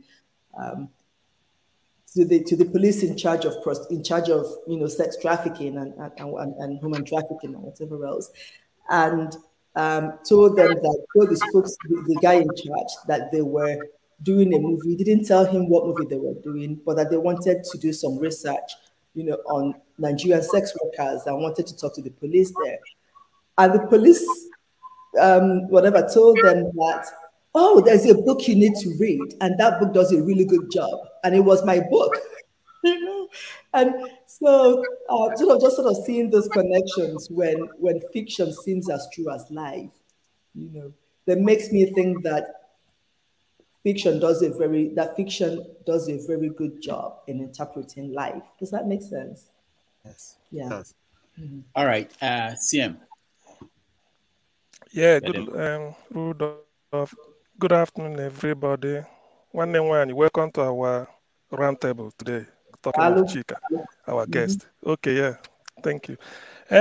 It is often said that a writer may advertently or inadvertently describe himself or herself in one or many of her works. If that applies to you, in which of your works are we likely to see all those Enugu characteristic of yours and what makes Chika Chika? Yes, I'm the last person. so one of the reasons why I don't write poetry is that poetry demands a whole lot of yourself in it. You know, it doesn't have that distance that fiction does. And I'm a very private person. Well, having said that, I don't think that we write in a vacuum. I think that a writer always puts in bits of themselves. But I couldn't tell you which bits of myself are in any of the novels because I don't know. But I know that I do not write in a vacuum. But I also don't write autobiographies. So, so I don't know. But almost all of my works are set in Enugu. And so you will find places that I like in Enugu popping up. You'll find the areas I grew up in popping up. So like in The Middle Daughter, you see mentions of Genesis in Enugu. You see mentions of Danik Hotels. You see mention of Brown and Brown Center. You see mentions of DJ Blocks. Yeah. All right, thank you. So, which means I have to read all of them. Okay, well, all of them. Yes, absolutely. Means I have to explore. Yeah, I thought, CM, the way you should have come with that question, CM, the way you should have come is to say, are you like this character? Are you like this character in this novel? Then, you know, she'll be kind of I wanted her to send. I wanted autographed some autographed novel of her works from her, so that to encourage me. That's what I so. I know it's quite a much. These are so many. This Unubi. So it means a lot. Thank you. Are you from Unubi? Yeah, I can claim Unubi. I can. Okay. My mother is from there, and I grew up from there. Okay, so just assume that Milioji Kewara assuming Unubi, no. So anyway, Chika, before you go, one last question. Ephraim, when you were describing Ephraim's house or apartment, there was a picture, an image of Jesus there. And there's this issue that if that were to be the image of Amadioha or something, do you think he would have been afraid to do what he did in the novel? And knowing that, let me explain. Knowing that Jesus was not even an African, he's most likely European Jesus, which is not how we believe Jesus should look like. Look like in real life. So, what do you think about him? So, I think that because Christianity teaches, the scripture sort of teaches that God's mercy is not God's punishment is not instant, right? And people are very short-sighted. So even if you believe in the punishment, you're thinking, okay, it's when I die, But Amadioha's punishment is instant. It's I remember a government official saying once that people should maybe swear on Shango and Amadioha and all of these gods, that they'll be better behaved, because people tend to think of that they swear on the Bible and then they can go and do whatever they want to do, then they pray for forgiveness. Like our image of the Christian God is a very merciful, very forgiving God. But Amadioha and Shango, like they will strike you immediately, right?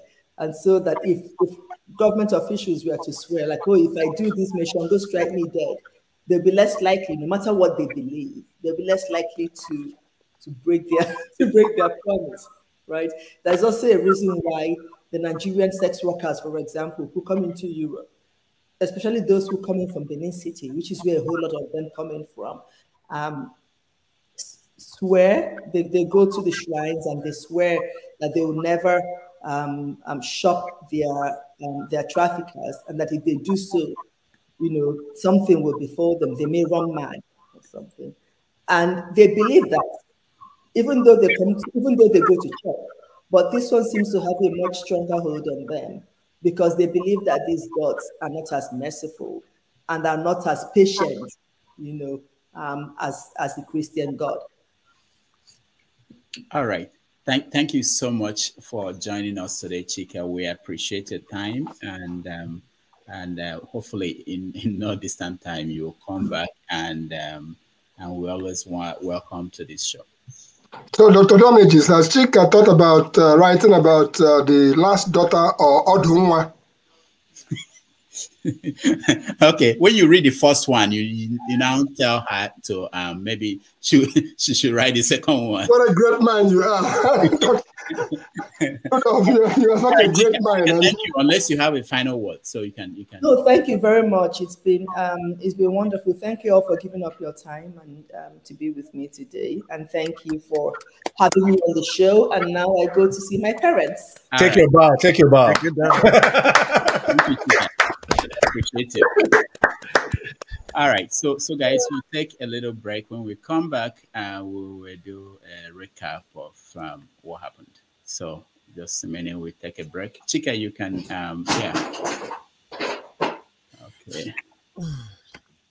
Let's see. Igbo basics. Yes, my brother. There, well. I'm so happy that you're here. You read, you know, and a question came up earlier on. Somebody made a comment about our African writers not writing in like a Nigerian, like Igbo writer in their African languages because of. Chika Unigwe is the sixth of 7 children from a staunch Catholic home. After her secondary school education at the Federal Government Girls College, Abuja, she went on to earn a Bachelor of Arts degree in English at the University of Nigeria Nsukka in 1995. In her third year in the university, Chika got married to a Belgian engineer and moved to Turnhout in Flanders, Belgium's Dutch-speaking region. Mother of 4, Chika recounts the challenges she faced as a black woman when she first moved to Belgium. See you, as just a member of this group that they think they know. They already have their preconceived notions of you. So you walk into a store and someone is walking behind you because they think, okay, she's black, she's come to steal. In 1996, Chika obtained a Master of Arts in English Language from the Catholic University of Leuven and then earned a PhD from the University of Leiden, the Netherlands, in 2004 for her dissertation titled In the Shadows of Allah, Igbo Women Writing as an Act of Writing. Although she described herself as a self-doubting writer, the only pressure I feel is against myself. I'm a very self-doubting writer. I'm not a confident writer at all. When I write, I'm assailed by doubts.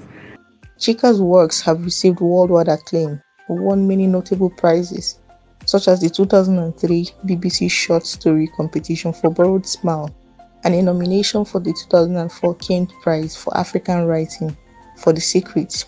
Her book, On Black Sister Street, won the prestigious NLNG $100,000 prize for literature.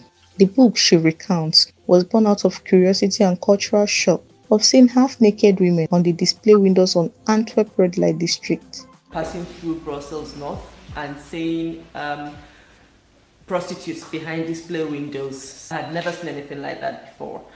When of course in Nigeria we have prostitution, but it's very underground.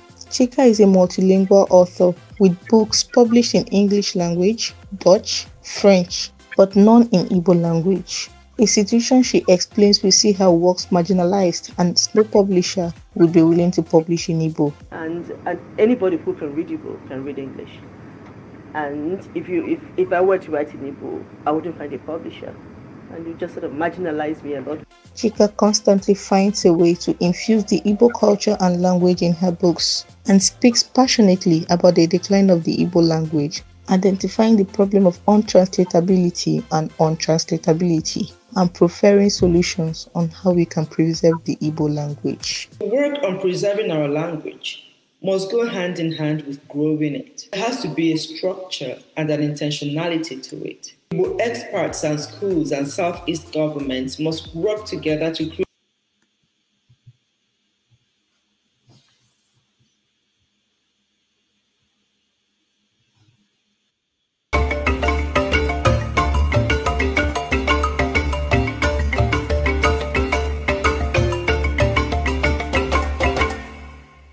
All right, welcome back, everybody. I don't know what's happening today. Welcome back, everybody. All my computers are frozen. I hope you guys can hear me. Yeah. All right. So, okay. So let's get a recap. What is your impression? I like CM talking about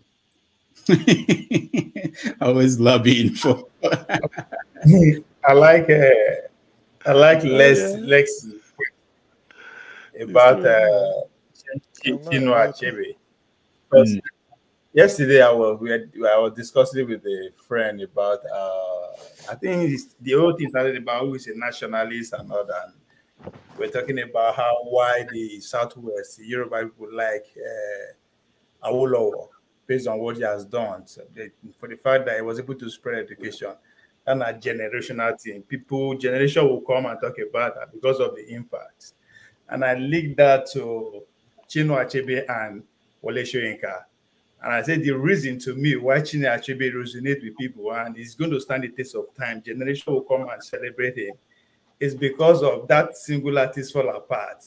It's more of a revolution, just like what a Rex Spawn is to Leslie question. So that actually hits me like, wow, that's exactly, I mean, I thought that. And so that for me is it caps everything for me. So it's as if our thoughts align, and the fact that then Leslie asked that question, coming from somebody who's been around for a minute, it's means that and again, when I see people, the question that I think the first three of us, I mean pretty much everybody else, was the concern that how is our war going to impact the people on ground in Nigeria. It says a lot about where we are, even though we invest about the whole Nigeria thing. That means we actually care about where Nigeria should be or where we are headed. So that actually make it for me by the interview. Very good. Actually, listening to her clips, listening to the clips that we just saw of her just reminded me of the question that Uzo was heading out to about the Igbo language, books not being written in Igbo language. Having been in this field for quite some time, it reminds me of Dr. Moene tells me sometimes that in other words, writing in Igbo language purely, you're not going to get rich off of that. But writing in English guarantees you too that you will not get rich. so it's not the fault of Igbo. Igbo basics. My question in that line is now we are trying to perfect the way we write in English to even our born kids. Now the English world, right, the Western world is declining. Let's assume in the next 50 years, China might take over and they begin to enforce Mandarin, right? 100 years time, everybody begins speaking Mandarin. So are we going to be forcing our kids to go that direction? What am I trying to say is that how long will our individual dialect even last with the way the world is going? Are we going to be speaking Igbo or Yoruba outside in the next 200 years in that space? What's that probability?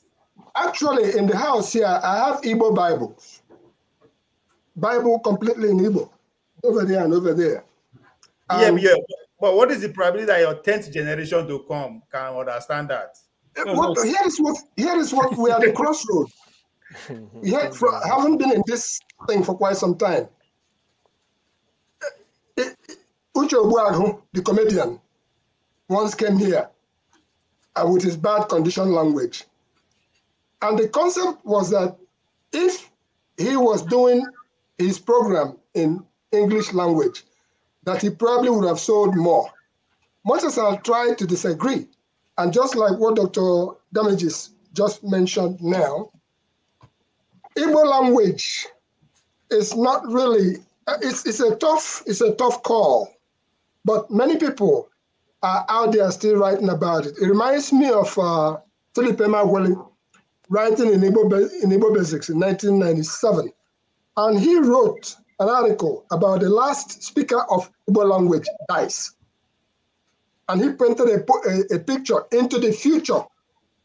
But for the fact that it's not official in any of our dealings, isn't that a sign of... Here is what it is. Here is what it is.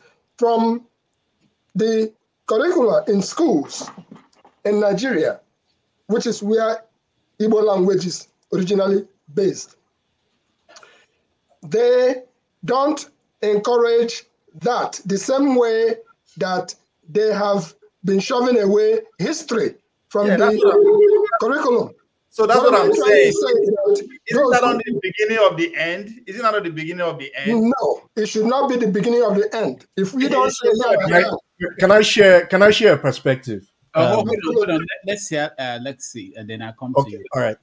I'm glad this point has come up, because every time we talk about killing who we are, and killing who we are begins with the language. Oh, you shouldn't be speaking your language or your dialect or whatever. We should appreciate ourselves, no matter how different our tongues are. But that is the very thing that puts us apart. Now, I asked the question that Chika answered. I was so satisfied, just like our brother said, that that question brought something good out of her, to his admiration. You know, all the time we talk about vernacular, and people are punished for it in the boarding house. I went to school where we couldn't speak vernacular. If you spoke vernacular, the prefect that books you will submit that, and you have to pay fine for it. And we began to kill. Even up to my day. In the 90s. Okay. So, I respect a lot of what you say, because you told us here that everything is politics. We were killing ourselves here. Everything has come down to politics. That's what we have seen in this whole thing that took place. You want the speech of all of us here. That's my impression, because you kept reminding us that this thing doesn't work the way we think, and it has come to be. Now, in terms of our language, or like speaking Igbo, I think that every language in Nigeria is important, because none of us living today can claim to have started the language. So why don't we respect it? Why don't we build it? Look at Israel. Israel went all over the world, lost from their roots. Only few people were left there. Hebrew was gone, but they came back and rewrote and rekindled Hebrew. And today's modern Hebrew, they are using it in their books. And everything in Israel is in Hebrew.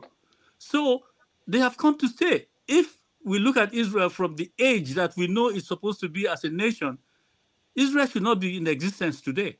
But they have managed to sustain themselves, and they are right at the peak of anything you want to talk about today.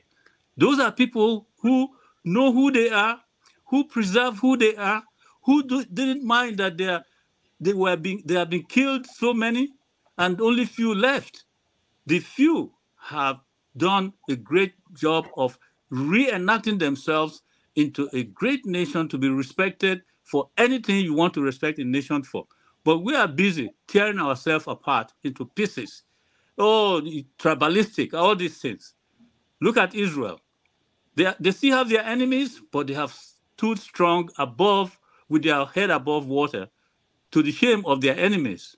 So that's something to think about in all this. Lexi, yeah, my own position, my own sorry. Lexi, don't forget that Israel you were talking about was birthed around the same time that the Nigerian Civil War, 1967, came about. Okay. That was when they got there free to go. That says Bible also, okay? Just like in referring to what Honor Politics was talking about, they came. And in school, you are talking about vernacular. They came.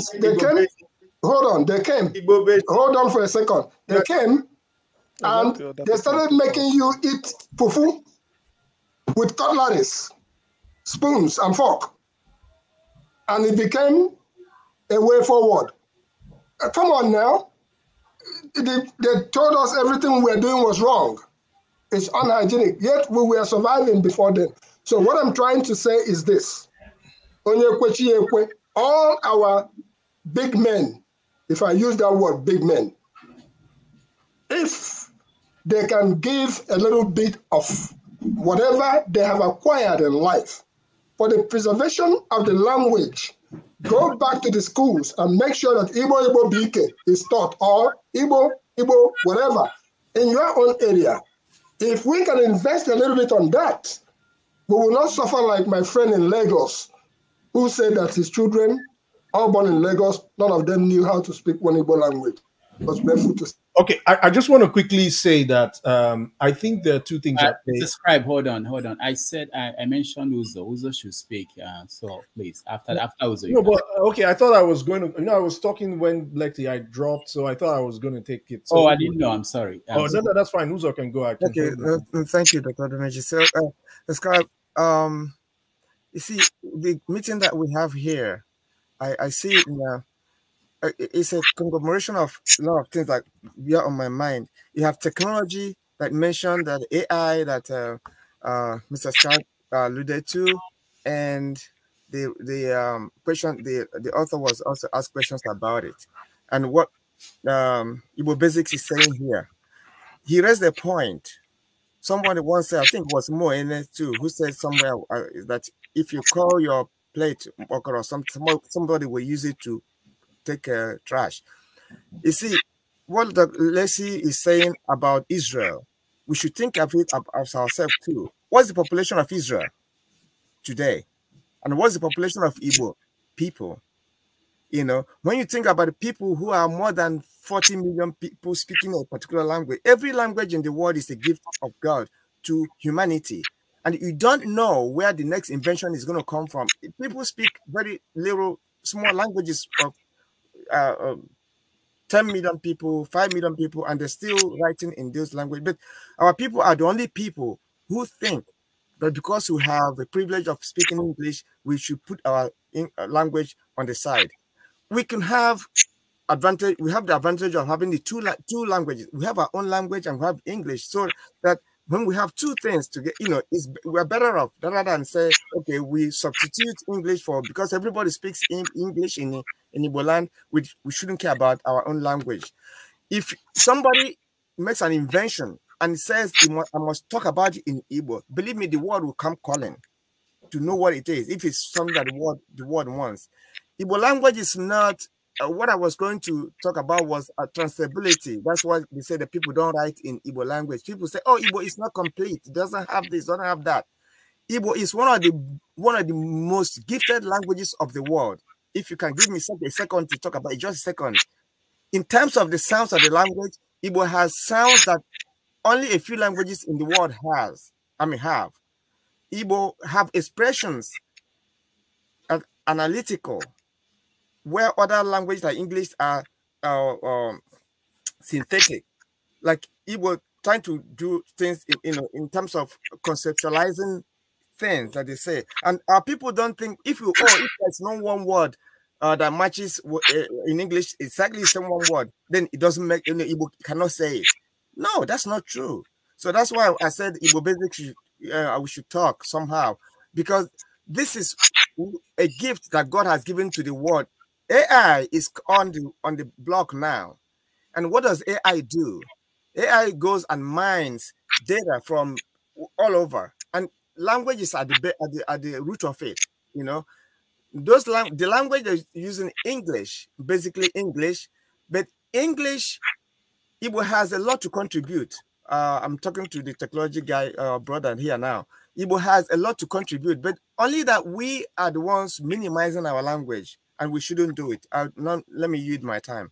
All right, thank you. Scribe, you can go. So, thank you very much, Uzo. I totally agree with you. And maybe, sometimes when you put questions across, maybe you may not be very conscious of maybe an implicit idea that you may be giving. So Dr. Damages, we can have a conversation about that. I was just kidding. I wasn't saying. I was just amazed by, like when you told me that Chika was coming, and I played some tricks on I don't even play with ChatGPT. Honestly, there's some other better. There's LangChain and other things coming up. Open Assistant. large language models that are coming up. But that's maybe on a very good day we can discuss about that. But very interesting to the topic that we're talking about. I want to use myself as an example. I'm Igbo. I'm born in Lagos, and I know this thing face value. When we were growing up, I grew up on the island of Lagos. I went to school on the island, so vernacular was highly discouraged. And I very much recall, and I have this quarrel with my dad, and I was like, you shouldn't have listened to them, because now I'm struggling in my. I started learning. I speak Igbo better now, but I started learning Igbo when I was 30. I took strong interest in it, very very persistent, strong interest. It was suffering, to kind of get my Igbo together, So, but what I want to say is that it's two things. Interests will beget emotions. Emotions will beget those ideologies. Will beget those embracing of those things. Then that interest, with the cohesion of an environment in the sense of you aligning with those who really want to achieve the same goals with you. And without those two things, I'm speaking to, maybe those out there who are now saying, oh, that Igbo is not important or anything. I'm sorry, but that is who I am. That is my DNA. When you start understanding that, you begin to a self-discovery, and then you become comfortable in who you are. I'm not questioning myself sometimes. I mean, I've done my research. I've even gone as far as doing family organotree to kind of understand, look, some things that are unconscious to me, how do they come to it? And I would say this from a personal perspective, that capturing the language was fundamental to it. And then that led to these kind of things that you start aligning yourself with environments and things like that. That way you begin to be comfortable in yourself. I want to say that, there's nothing anybody will tell me now to not embrace who I am. Like it's crazy. But I grew up in those environments where I was technically told that I'm not who I am. So I just wanted to add that perspective from a very personal angle, that, in case anybody finds this helpful, that, take these things seriously, create that interest, and that is the only way the language can this thing. I know the politicians have their way and have their things to do, but if individually we do not generate that interest, I don't see any way forward. That's my submission. Thank you. All right, thank you. Let's hear from electricity, and then I'll come back to you, Lexi. Just to be sure, because I just joined, you guys talking about Igbo language or what language? Please bring me up to speed first so that I don't overshoot. No. We had a conversation with Chika Unigwe, the writer, and we were just talking about things that came out of that conversation, and one of them was Igbo language. So, but we talked about a lot of things. So, okay, if it's about language, every language is unique in its own. I mean, as far as I am concerned. So I won't be able to say. What is your language? Pardon? Your language, what is it? I'm an Ijo man from Bayelsa, Ijo. Do you speak it? No, unfortunately. I don't. So that's what we're talking about. Why don't you speak it? I'm not saying it's your fault. Because the environment, I think it's because my parents, they they spoke it, but I grew up in Lagos. But that is not an excuse. I don't have any excuse. They just don't let me make up any excuses.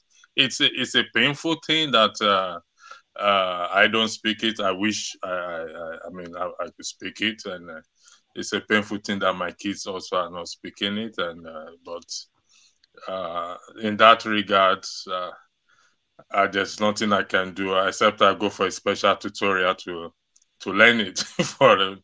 But like I said, every language is unique in its own, and no language has a more superior sense than the other.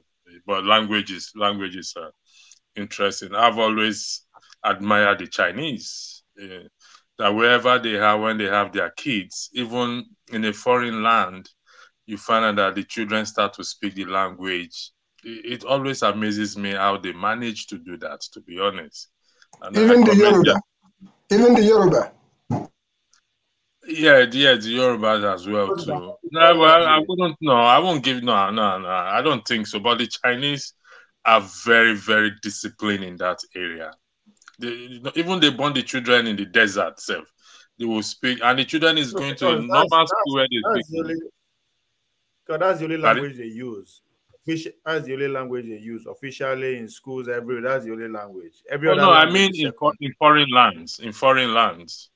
I mean in foreign lands. That's what I'm saying. So that thing is embedded in them. So anywhere they go, it comes natural. Okay. So every other thing is secondary to them. Every other thing language is secondary. Anywhere they are. Let's hear from Lexi. Lexi, go ahead. Okay, I just wanted to point out a few things that could make us, have respect for the origins of even the language we speak. I'm not a linguist, nor am I an anthropologist, but look at these words like Anya, which is I in Igbo. How close is that to I, which is English? Anya. The way we spell it is our own bulk of it, but look at the English word I saying the same thing. What about arrow? The spear that we hold. The English word calls it arrow. We didn't get it from them. We have had our arrow for thousands of years. Look at si or she in Igbo, which means say. How did the English come so close in saying say for say, and you say, we said. Now, look at those. Obo, which is the musical instrument that we play with our hands. In the end, we are hearing obo for something similar to that from the English world or maybe the American world. We have been eating okoro for a long time. Today, the same okoro is being called okra. Maybe they are imitating us to mention it. And there are more. Then between the Ijebus in the West and the Igbos, you will be shocked how many words that come pari passu with the Igbo. When you say fa in Igbo, which is either ha or wa, the Ijebus use the same word fa, even though they are Yorubas. You see, orombo for orange. In Igbo, oroma. How close is that? Why does the stem come that close? And ibi, ebe, where? The place you are going to. The Jabu will say be. They will not even say ibi. Say bemulo, where are you going to? It's the same word, ebe kineje in Igbo. There are things like that. So we should respect our God-given things and not rubbish them. Let everybody hold strong to theirs the way it is, and let us respect one another. This is my point that I'm trying to make. You raised so many interesting issues.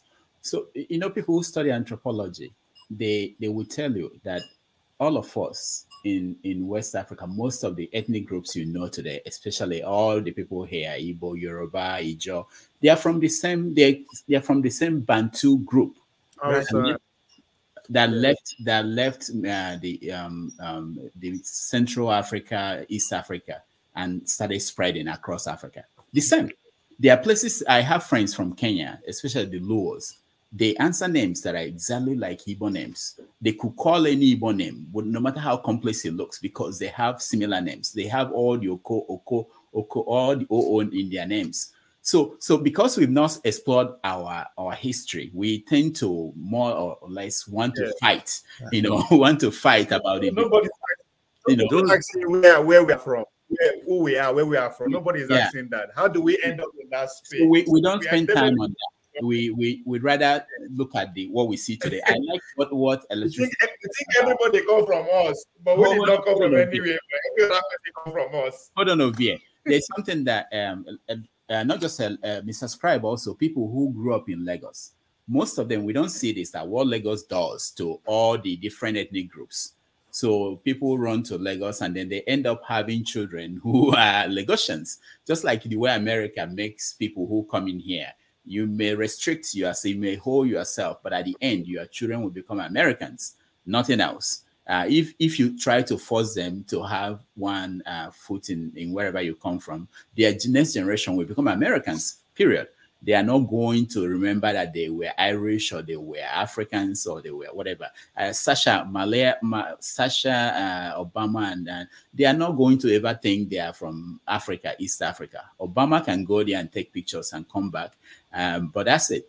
You know, so that's what is happening, and we don't see that part. We only see, oh, the fight we want to fight today. Nobody can picture. That's why I ask people who talk about all these divisions 200 years from now. What do you think? How do you think Lagos will look like? How do you think? Just thinking about it, imagine that you'll be scared. You'll be scared about the fight you are fighting today, the war you are fighting today, how you see life today. Anyway, anybody else? So get what I want to. Oh, TM, go ahead. My take is actually on the session we had with Chika Unigwe. The thing is, listening to her reel out Nigerian writers, when you ask her to writers that interest her, starting from Nigeria to any country, she was ruling it out, and I keep listening. You see, what I can say is that I have to sort of, commend Nigeria for turning out the caliber of writers that has come out of Nigeria. I think if they want to judge Nigeria based on the quality of writers Nigeria has produced, Nigeria will be a first world country. But when you consider our politics and every other thing that is associated with it, that's where we become a third world. Otherwise, given the quality of our writing and what we've exported to the world, Nigeria deserves to be a first world country. That's what so I wanted to use, because of time, because I don't want to beat about the bush with her. I just ask my direct question. So in a way, I will commend writers, Rudolph, people of your, that is your trade. So all those people, you people have really helped Nigeria in terms of when they mention in the literary world, you can easily mention Nigeria from Africa. That is confidently. There are many of them, upcoming ones and the older generation. So in that aspect, we are punching above our weight. As per se, we are from Africa. But apart from that, I don't know of any other. Maybe music these days, but I don't usually. Music is part of art and all those things. So I think it's only politics, our politics, that is letting us down. Otherwise, the writers has really. Ovie said it. Ovie said it. All now politics, and he is right. That's what is destroying everything that we are doing. And it will continue. You can't stop it. Look at what few people in politics have done to 200 million. 200 million. Less than 10% have taken their place and telling you to keep quiet, that's the way it's going to be. I like what Alexi said about language, trying to see how languages are related. I think we can use that to bring about, like foster peace. Somebody had written a dictionary or some work. I come across on the internet for the life of me. I don't know how I lost him. He had written and showing how so many words in Igbo and Yoruba and expressions are related. And it blew my mind because Dr. Demaji said, these are all languages that come from the same mother language, or the Bantu language, and then spread out. And when they spread out, politics about power grab and who gets to hold the power and determine what happens to everybody else.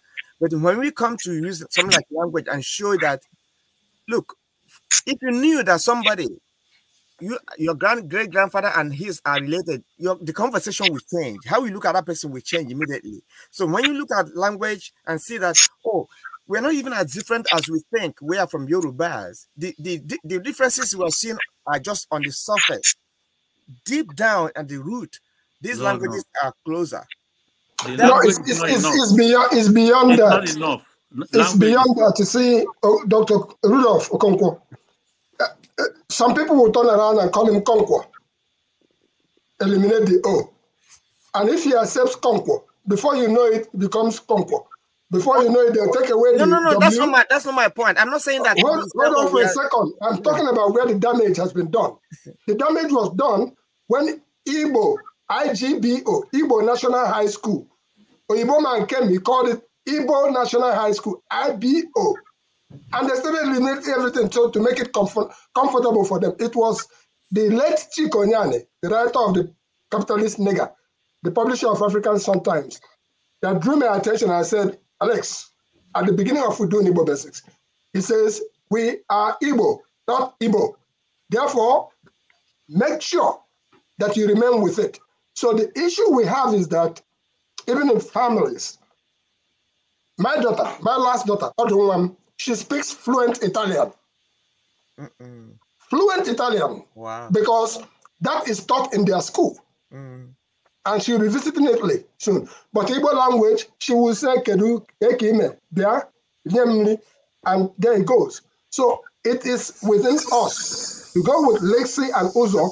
We have to insist that back to the schools, if nowhere else in the area where we came from, back to the schools to make sure that Igbo is institutionalized. And we have to task our so-called big men. Put your money where your language is. All right.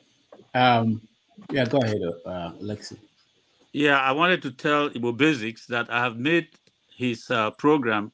I have recommended a number of people who wanted to begin to learn Igbo by giving them, directing them to him. I don't know if they have started calling or writing or whatever. I don't know what they will get from you, but I thought if they get in touch with you, it may help them to have some kind of literature to begin to study at least the basic Igbo language. Yeah, so I wanted to make that known to you. Yeah, now, that is pretty much open. As it stands, we are like an arcade or like a center where Mr. Scribe the other day raised a question to me on Igbo. And what that did was it benefited a child in Canada because the child's father called up, and as a result of Mr. Scribe's question, I had gone on to dig out a book, The Igbo Question by Juafulezi, brought it up, and I sent it right straight to the child.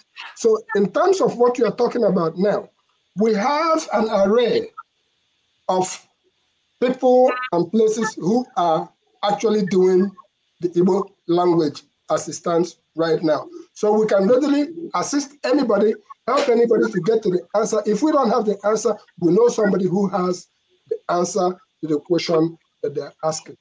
Yeah, the relationship between the languages does not nullify the seriousness of what is happening in destroying people in Nigeria.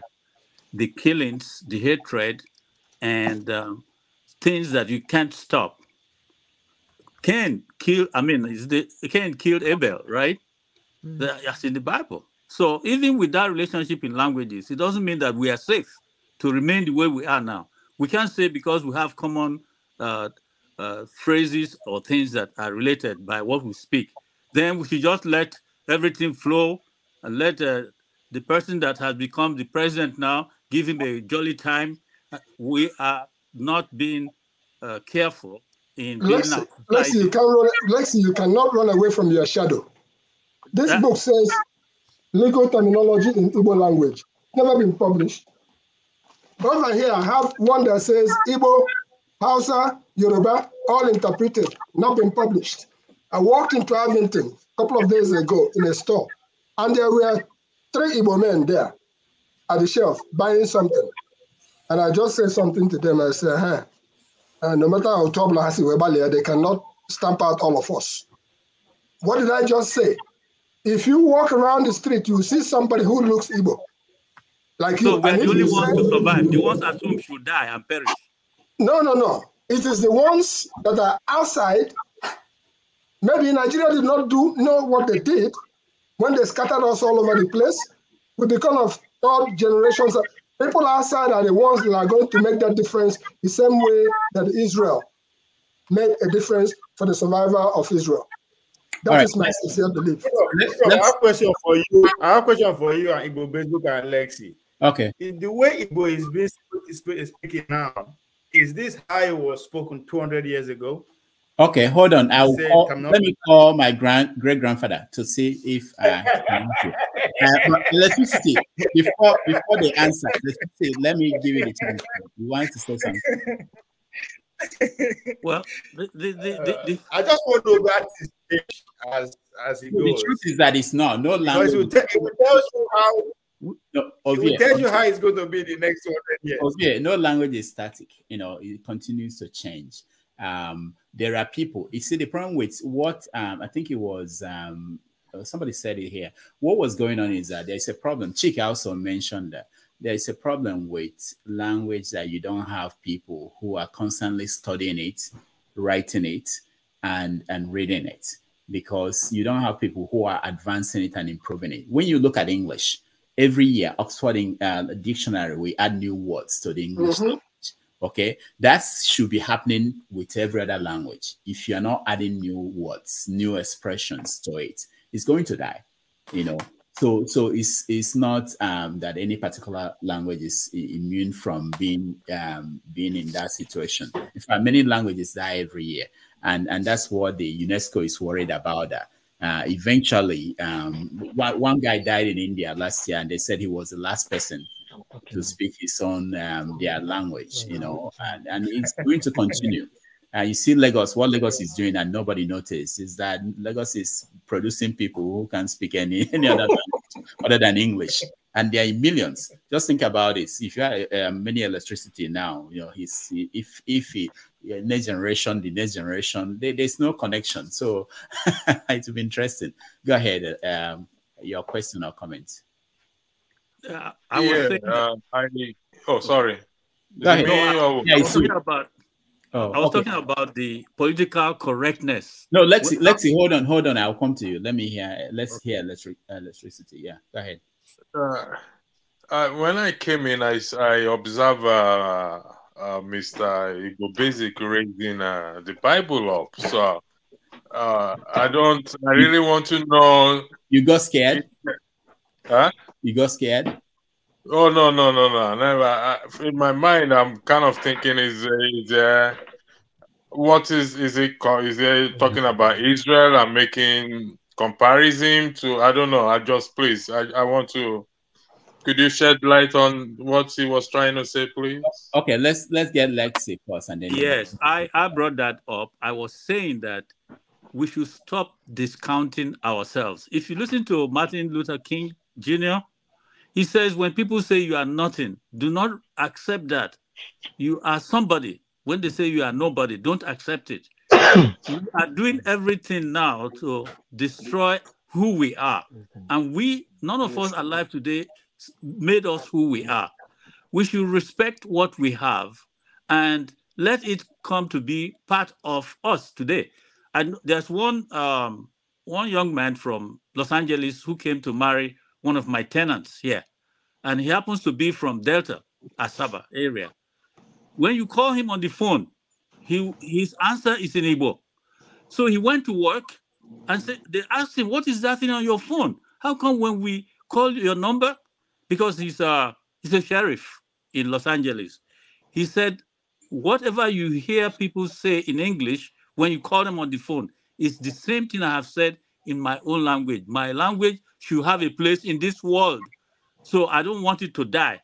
If you call that number, just let it finish. What it has said is, who are you calling? Leave your number and I will call you back. The same thing, but I said it in my own language. And he maintains it till today. So sometimes we shy away from who we are. And some people even abuse us for who we are. And we get worried. We change our names. We change the way we look. We dress like other people. Not that there's anything wrong if you wear somebody else's maybe traditional dress, but people run away from the one they think, oh, he's good. they're going to identify me as an Igbo man because of this or that or that. I am saying that should stop. And I'm also saying we should be who God made us without anybody stopping us from retaining the natural who we are, because it doesn't make sense at all to be changing and to be losing things, you know. Now, I brought out some words which I suspect originated from West Africa. It happens to be some Igbo words. I don't know other people's own languages, but those things are too close to English to be accidental. Look at animal. You know, in Igbo language, animal is anumano, and anumano is more definitive for what it is in terms of if you break it apart. How come in English they say animal? I don't know, but it strikes me as one of those things in languages, you know. So I'm just saying that in Israel, they came back and sat down and rewrote their Hebrew. Their modern Hebrew is what they use today in their radio, in their books, in their schools, and everything.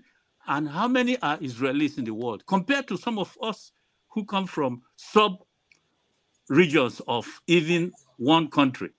But they have built themselves a great nation of science, technology, engineering, medicine, everything. And they are going. You can't stop them. You mess with them today, they will blow you off. Can you imagine how many doctors we lost in Nigeria when we said if they don't score 300 points to enter the medical school? When somebody who scores 10, 20 has graduated today and is being called a medical doctor. So which means the people who scored beyond those people who you disallowed to enter the medical school and they wasted into other professions have gone for nothing. Whereas they could have been in that same medical school, even having produced more points than the ones you allowed in to work in freely. And I'm not against those they allowed to get into the med school, but for stopping those they stopped because of a very deadly policy of leadership in a country. How many of such students did we lose who would have become medical doctors or even engineering or any other? How many scholarships, all this money they are carrying and storing away that got rotten and eaten by snakes and so on? If the government's policy and leadership had had the money for people to walk into the university with a loan and gotten their degrees, do you know how many more people would have been educated in Nigeria? And so on and so forth. And what am I saying in all this? Nigeria has not worked and is still not working. And I don't know when it will work. It doesn't seem to me that it will ever work in the way it is today, unless we sit down peacefully and decide what to do with ourselves. To your tents, O Israel, is still my policy. Thank you. All right, thank you, Lexi. Ndubisi, welcome to the show. Thank you. Can you hear me? Yes. Okay. Well, where do we start from? I came in late from church when the young lady was still our writer. Until you gave us the notice that she's coming on the program. I've never known about her. Let me ask you. Hold on. Let me ask everyone here. How many of us are reading? Because it's really the issue. I know she was very diplomatic when I asked that question about people reading at home. But all of us here, I think we're all abroad. How many of us are reading African writers? I don't read African writers, to be honest. I mostly read history. I'm studying law now. I know CM reads, but who else has read any book by an African, a novel? Yeah, I do. I read previously, probably secondary school days, my higher institution days, and shortly after. No, in the last 5 years, in the last 10 years. No, I've not read. Anyway. I only picked up Chinua Achebe's There Was a Country. No, okay. I ordered it from eBay. I've read the fatherless people. What was his name? Yeah, Yoruba author. Who is speaking? You not read that book, The Fatherless People. The Fatherless People is Ogieda is speaking. Okay, Ovie. Okay. What did you say, Ovie? Say that again. I can't hear you very well. The Fatherless People. Okay, I don't know about You've that. not read that book? Who wrote it? By Wale Ogun. That's the former Minister of Finance, Heather brother. Okay, no. When was it published? All right, let's hear CM. I can't hear you, Ovie. If you are talking, something is wrong. The thing is, in fact, the favorite books I read are African writers. I don't know why, particularly Nigeria. Benokri, The Famished Road. I've read it up to 3 times. Anyone I like picking up any, if I can read it, this is my 3rd time. Then Rudolph, when I want to feel at ease, sometimes I take This American Life self and then use it to, any chapter I can open up, even if it's a paragraph or a page, I read it, I smile, I then put it. It's always somewhere here now. Chimamanda said, I finished, I cleared all of them. Then, what is this man? Chigozie Obioma, the orchestra of minorities, the fishermen, those 2, I've read it. And then, what is this chap? Helen Habiba. There are some of his books. Is it? Oh, okay, Habila. Yeah. Then there is this chap. He's a public health consultant, but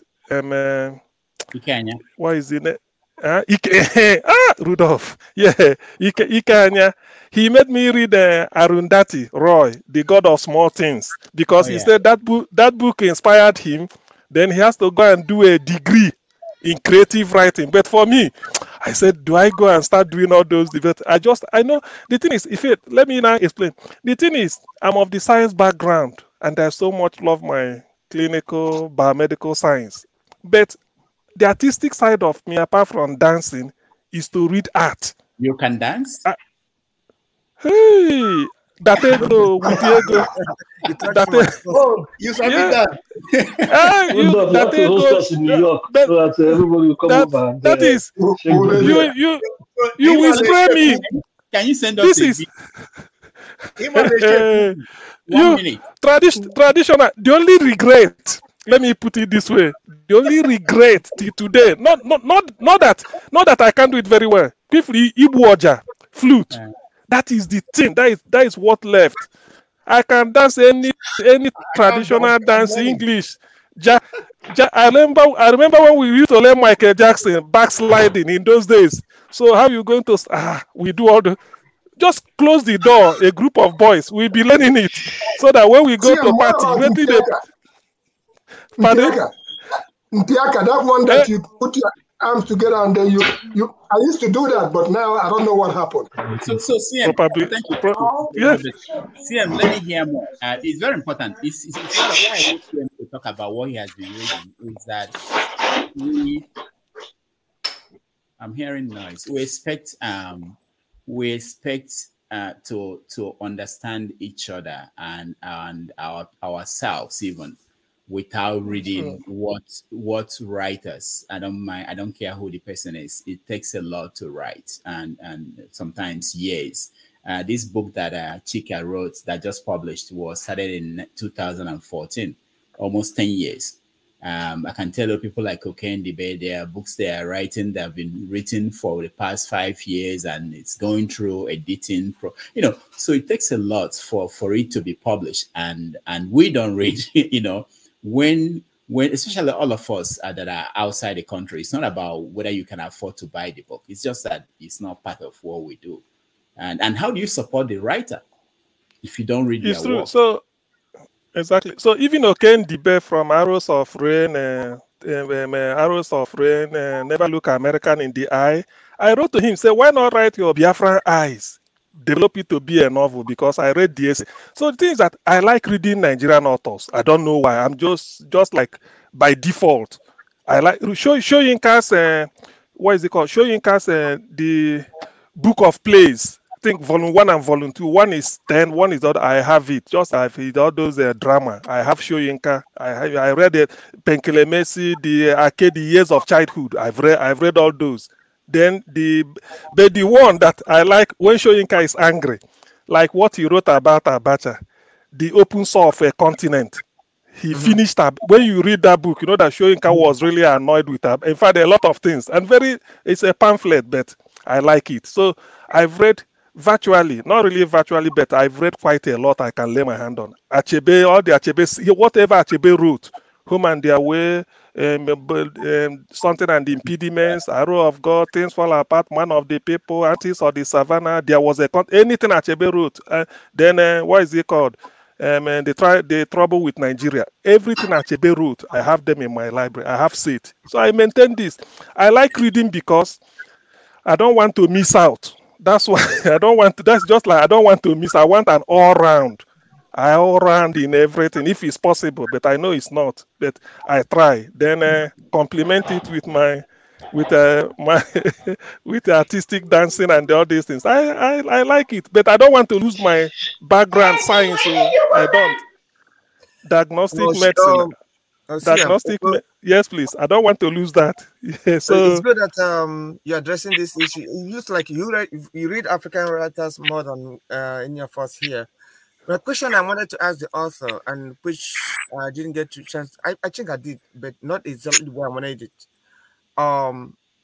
Today's writers, what's the goal of today's writers in terms of making our society a better place?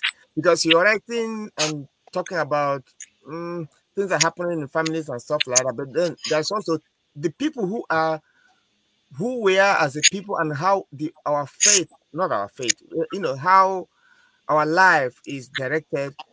In fact, it's political. I mean, because these are people who hold. You write about a road from. Okay, Uzo, I know where you're going. Let me answer you, because I just read this novel that she wrote last night, and while I was reading it, and she was surprised that was what was going on in my head. She was telling a story about this family and the tragedy they faced and how they responded to that.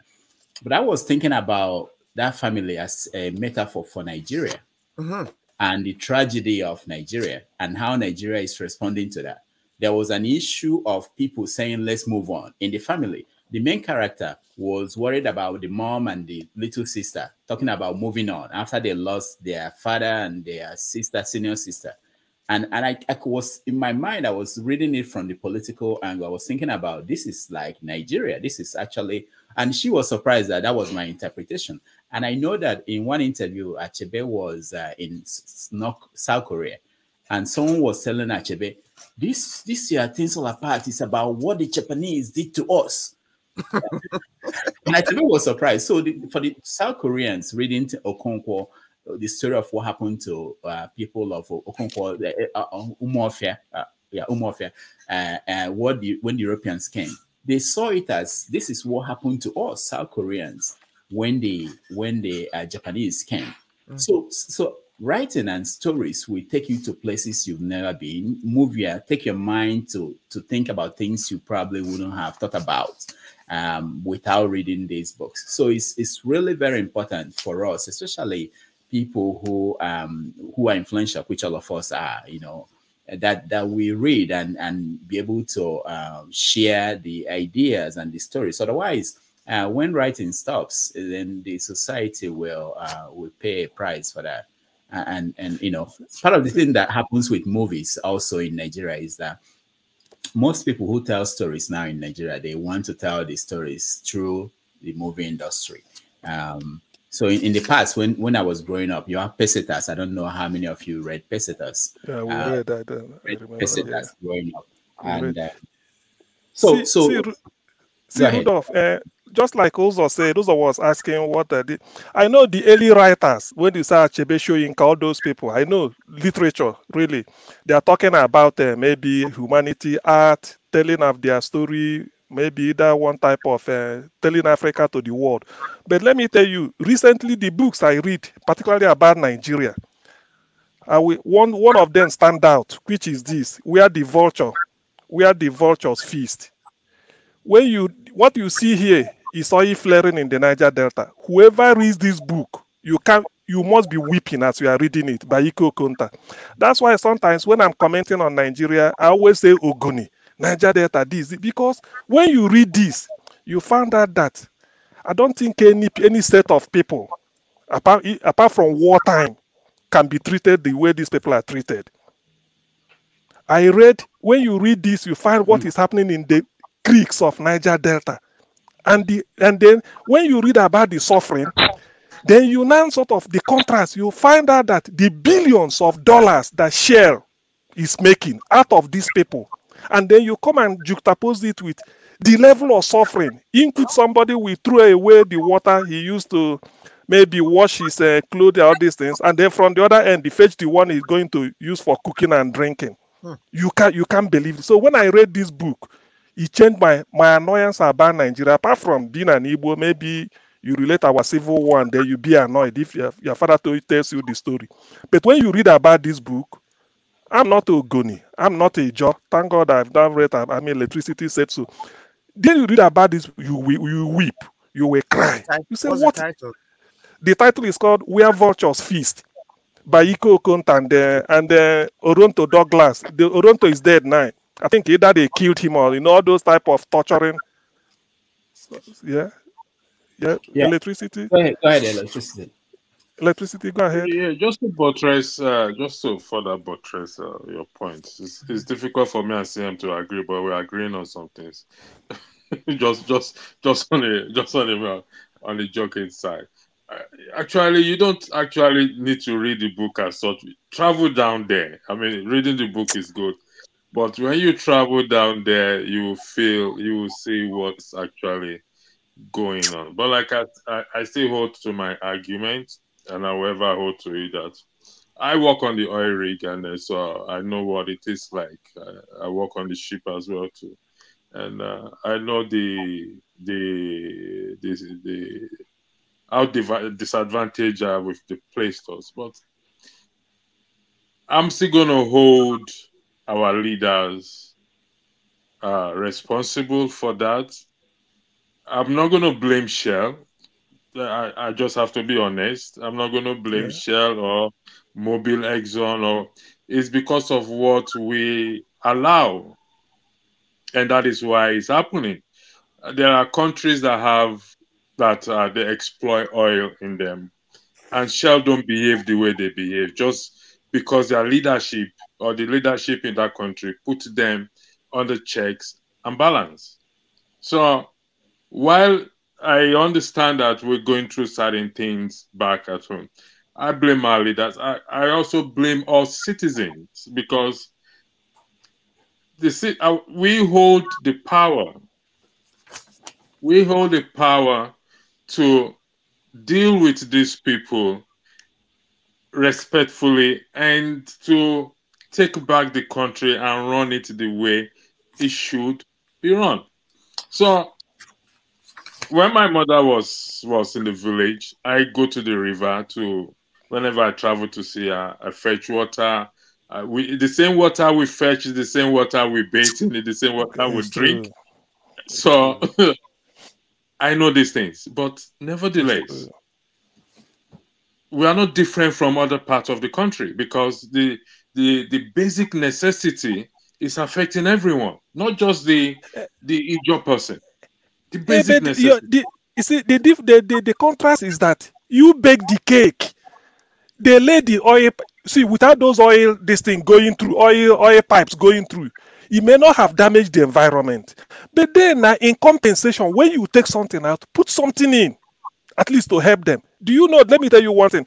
Do you know that if somebody can conduct this research, say go to the Niger Delta, just screen them for cancer or predisposition to cancer, I think they will be higher percentage. This is a hypothesis until it is proven.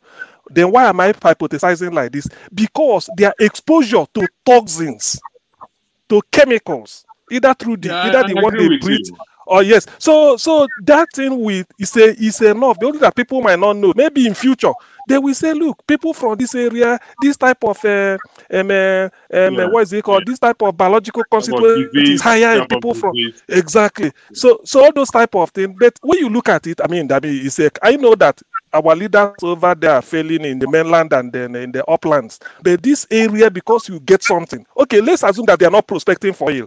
The ecosystem would have been the natural the way it is. maybe the poverty, if they can't fish or if they can't farm, good luck to them. But for you to come and displace, sort of, distort the ecosystem and then put in toxin. Ideally, this what is it called? Oil flaring. It shouldn't be. It's going into the atmosphere, and then if there is a condensation, if there is a orographic rain, like geographers will say, it will condense in the atmosphere and then fall back as rain. Do you see it on the soil? Yeah, but there's gas flaring. There's gas flaring from the Warri refinery. There's a continuous gas flaring from the Warri refinery. It's on there, and the gas is so expensive to buy. They just burn the thing into the. I really don't understand. Just to round up, that is what Professor Gigi Dara, Urobo writer, he said when he's coming from Lagos, anybody traveling, by the time you move past Ore, get to past Shagamu, get to Bini, then you take right. As you are going down Sapele, going to Warri, immediately after some distance, you now start the skyline will change to yellow. Not really because the weather want to rain or something. It's because of the gas flaring. Gigi Dara wrote this. So when you read after reading it, I felt that when they say environmental injustice, there is. So all these things made me a lot of books about Nigeria here. Nigeria on the brink, Nigeria, what you need to know, The Complete Nigerian by Peter Nahoro, the one that died last week or soon. And then the greatest of them all, the biography of Chinua Achebe. So when you read all these things, sometimes you become annoyed with Nigeria. Otherwise, there is really nothing, there is nothing Nigerians are doing to justify the level of decadence, particularly what is happening in the Niger Delta. To be honest, I'm an advocate of it. Like you said, I've not really been there to have a thought, but after reading this book, I felt, and from what I've read, it's not supposed to be. Even if you don't want to develop them, but you are putting there, based on humanitarian reasons, you have to help them. The people there, they are exposed to different types of toxins coming out of their whatever it is, destroy the environment. Who knows why the lifespan could be what it is? Nobody can tell that. So there's a lot to do. To be honest, there's a lot. CM, thank you. Let me just say that this continuation of this conversation, because we can't travel to so many places, the fastest way, the easiest way is to read. Yeah. And you can't get into the hearts of people, everybody. I have never talked to certain people you read, you'll be invited into the environment. Also, I'll give an example. I just read this Chika Unigwe's book. I've never been to Obiago. I hear about Obiago in Enugu. I was scared by what I read. She takes you there in the novel, and the people who live there and the division. There's so much you'll learn by reading that it becomes like a foundation to whatever argument you make, whatever you propose. You have the backing of these works by these people. Even when you don't agree with somebody, with a particular book or idea, you read them still, because when you're reading them, you may force you to think about, understand why they think that way. Anyway, forefathers, welcome to the show. Greetings, Rudolph, and to everyone on the panel and the chat. I was just looking at, somebody was talking about your book, so I was just trying to review what you wrote about. I can't believe you were writing all the way back in 2006. Wow, that's a long time ago. 1999, before then. You see, The problem is that we don't know what we got. Here is Rudolph here, because I've had the privilege of meeting him one-on-one a couple of times. Such a great mind we have here. The way he reasons, and personally, I don't praise people. Doesn't matter who you are. But when I have the privilege of running into great minds, I do say so clearly, because I've had the privilege of being in the presence of Chinua Achebe, Okendibe, Chika Unigwe. Name some of these people. I've had that privilege. But what Rudolph Okonkwo comes across here is a mind. You be thinking something, it brings it up, boom. Just ask one question right there. And it redirects you. Like he was redirecting us to how many of us read African writers here? That was one of the last things that we were talking about here. It takes me to say that when you're reading something and you find yourself in it, I read The Alchemist, for instance. But one of the books that I really read, is 373 pages by Andy Uche, who's an engineer, actually worked Shell and all that. Ofia became home. I was about to ask Chika about the situation of the displaced people in Enugu State, because I could see us being displaced. I could see us living inside the bush, in the forest, for 3 straight years. And I could see a whole new village, law and order, everything else forming around there. So when you find yourself or any side of you in any particular book that you are reading, the tendency is that you read it all through, you can identify with it. I think it's quite great, and some, like you said, sometimes people, the way Rudolph carries himself, and that's the way to do it, really, because our people tend to be, you know, they allow their ego to dictate the way they do things, because he's been around. He says 1999 till now, he's been around. It's a gift from God, and it doesn't matter whose ox is God. Again, like I said, I don't praise anybody. But when I say it, that's the way I feel. That's the way Rudolph is an engineer. He never had a bachelor's degree in the arts. He's a bachelor's degree in engineering before he veered into journalism. So you can imagine. He's from, so he never started out as a writer, maybe be bachelor's degree literature or English or political science or all those things. No, you know, maybe he, you know, just like Chika Unigwe started to study medicine and then found out that that's what's in him. Sometimes that's happened. Like people who are gifted that way, it could be an engineer, but in you, there's a writer. So he took it that way. My own is a reader. I may not be a writer. I like reading art, reading. If they give me books free, that will be okay. So if people like, particularly if I meet any author, I would like to have his work or maybe a signature on his take. I like it. So yeah, it encourages me anyway. All right, so let's move on. If there are other conversation around, where is Scribe? Scribe shocked me with what I think is something that this is what I plan to do.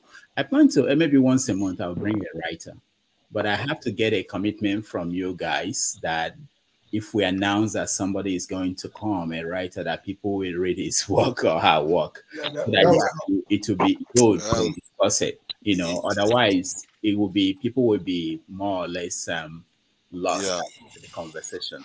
I didn't get to finish what I was saying though.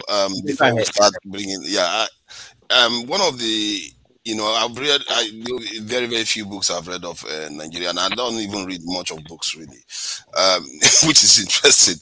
I do read a lot of stuff, but not necessarily books individually. But I did read this Novaro Nubaisi's story by, I think, Olaro Timi or something, and that was, for me, I found it very, very interesting, the way the kind of languages he used, the proverbs and all kinds of stuff. I found it very rich, and obviously he also tilted my opinion towards some of the issues that occurred to you know, our forefathers and all the stuff that happened and during that time. That said, you know how everybody was, you know, that we have, CM said something about if Nigeria, you know, the world was rated based on writers, Nigeria would be a first world nation. Yes, that is true. And the point is that they allow you space to operate, and the space they allow, you have to remember, is for their own benefit. You are writing in English language, it's their language that you're writing in, and it's their own benefit that that's why they allow you that space. Like the African Americans, they allow them a lot of space to do things like in the music, arts, but any strategic stuff that is critically important to your survival, they leave it out.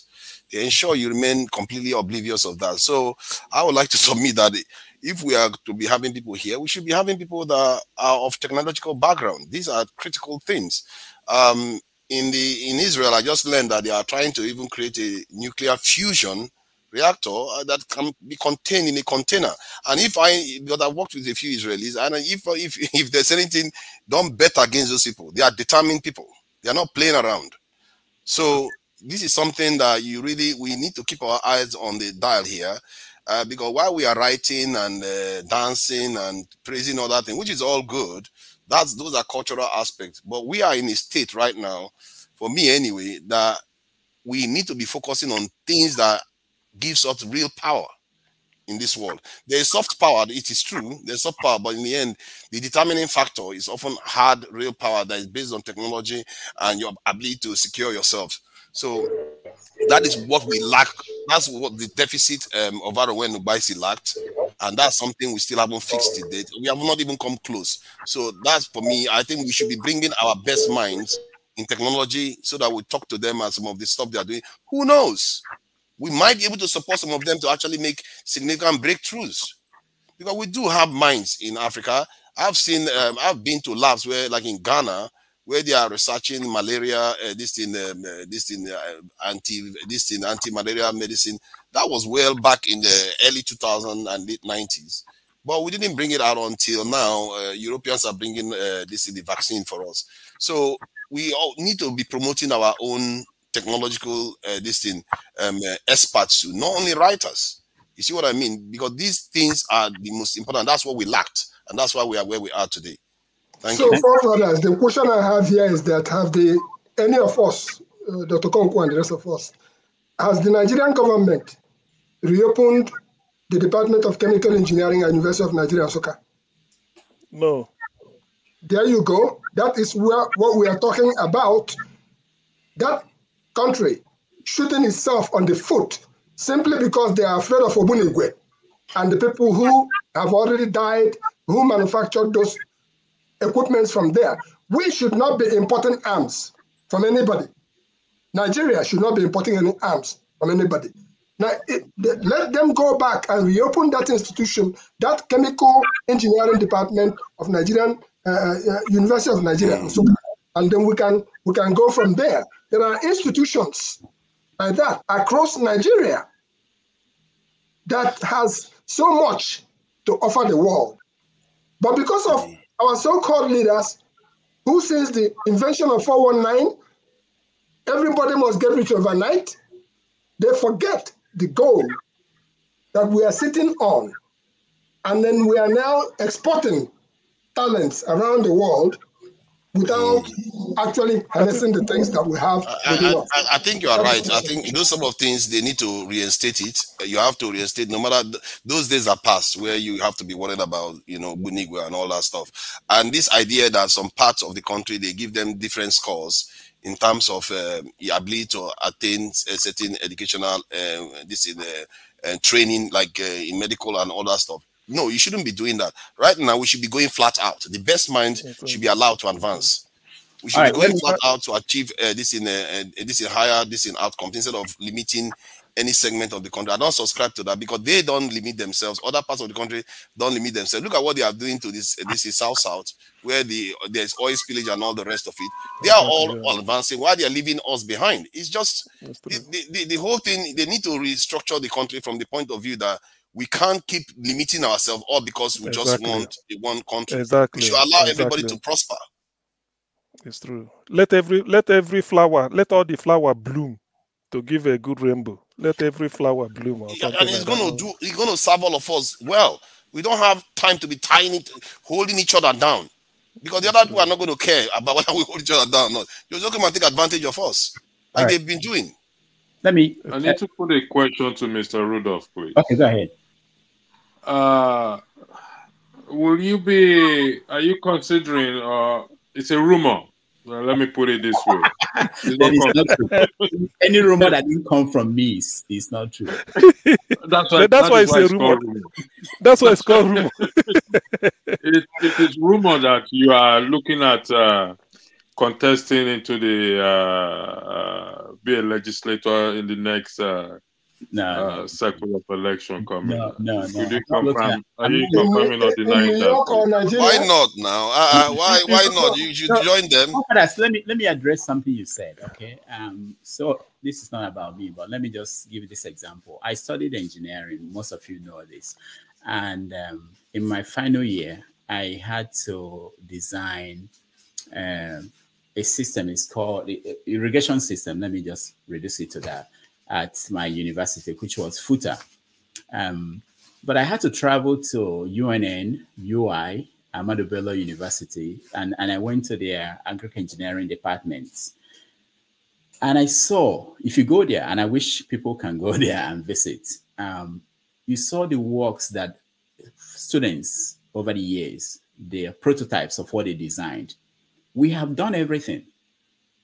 our students, our engineering students, they've designed everything. Like one guy designed a machine that you use to plant cassava, harvest cassava, process cassava. We've done everything prototype level, but the problem is that we don't have a system that will go and harness those knowledge, those works that have been produced, and make it something that the populace, the nation can use. So it's not about engineering and about whether we can do it. We know we can do it. It's just that we don't have a system. You can blame the private sector and the government, giving the environment for the private sector to be able to do that. And for forefathers, I want to say that one day I was traveling, I used my original passport, the Nigerian passport. You know, they put in your career, your profession. And when I got the passport, I was still a student. So we are all proud to say engineer, and I put engineer. So when I was traveling as a reporter, and I got to an airport in Britain, they said, "Oh, you said you're a reporter and you went to cover the World Cup in America. Why is this profession say you are an engineer?" So I was caught, and I said, "Well, yeah, I studied engineering, but now I'm a reporter." And he said, "Why?" I said, "Look, Africa, we don't need machines. We need to change the way we think first. The machines are already being done other places. We need to change the way we think." So that's an excuse. That's an excuse. That's an excuse. No, what forefathers, you also talk about this all the time. I think it's about the mindset, and writers are people. Some of the people who help to change that mindset. The fact that there are people who are producing machines, you don't even know about it. Why don't you know about it? Because there are no reporters who are covering that, who are going there to say, what are we doing? There are some products made by Nigerians that are now being produced in Japan and exported back to Nigeria for Nigerians to buy machines. So these are some of the things. There is no... The first time I got a job as a reporter, I went there and the editor said, "Why are you here? You studied engineering." And I said the same thing, you know, I want to write. And you know what he did? He said, "Okay, you studied agricultural engineering. Go and cover agriculture for us." There's no newspaper in Nigeria that has, they don't have a reporter covering agriculture. No newspaper in Nigeria. He said, "Go and cover agriculture for us." And to him, you know, he felt that that's what you know, that's what you can cover. But we don't even have science reporters bringing these stories for us to inspire people, to tell people it's possible. There are people doing great things. And I've tried to write a few articles about that. But it's difficult, you know, for people who are more interested in politics and in stories and things like that. But I think like having this conversation. My experience on these things, from what I saw, from what you are describing, it's almost, I don't know whether to call it a deliberate attempt, just to make sure our people don't develop, because one of them that I witnessed, just I think around 2020 or so, there was this competition that was organized in Nigeria for unmanned aerial vehicles, and the competition went ahead, very successful, and that was the end of it. They killed it. They just killed it, dead in its tracks. Everybody that went to the competition was very happy. The stuff went well, and they rooted out so many talented engineers that can be able to design vehicles that can fly and all the rest of it. That was the end. They didn't try it again. So it's almost like we have a culture of not wanting to encourage innovation and technological advancement. We should, given the state we are in, we should be having inter-state competition, technological competition. Innovations, innovations. Should be something that we should be more than sports, more than anything else. But we discourage it, and this is something not long ago, 2020. Those engineers that did those things, they are all in a WhatsApp group now. They are all from a small community. But the idea is that nobody is encouraging them. If anything, they are discouraging it from happening. Everybody that was there said it was a success, but yet it was killed. Okay, one last thing before I stop my stories. When I was in the university, we had a governor in Ondo State. I went to school in Akure. A governor in Ondo State, military governor, who was an engineer. I forgot his name. Navy officer. Oh no, it's not the judge. I hope not. I forgot the name, but I can find it later. But it's in my memo. But this guy was an engineer, and he came to FUTA and he gave us a grant to design water hyacinth harvester. Because that time you have all the rivers in Nigeria, even in Ondo State, water hyacinth. So my university designed it, you know, one class started it, the next class we came in and we did part of it, and the next class eventually was finished and it was deployed. So, but that will tell you the difference it makes if you have people who can think that way. The problem we have is that the people in most positions in office and maybe even the private sector, they may not be thinking that way. We need people like forefathers to go home and say, you know what, this is my space. I'm going to do this now. I'm going to make room for something like this to happen. Rudolph, you've said footer. I think 2 times now. Is that footer or footer?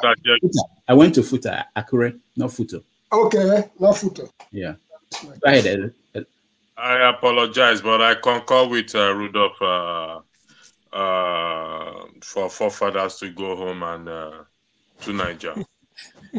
He doesn't have to go home to Nigeria. He can function from wherever he is. I pay their ticket. I think that pay their ticket. Their ticket. One of the I will contribute money. I will contribute money because forefathers only talk. He doesn't. Him when he gets there, they send him like. You see, how do you think I know all these things? I'm on the ground in Nigeria. Come on, man. I'm physically engaged. When was the last time you were in Nigeria, forefathers? Rudolph, I think that governor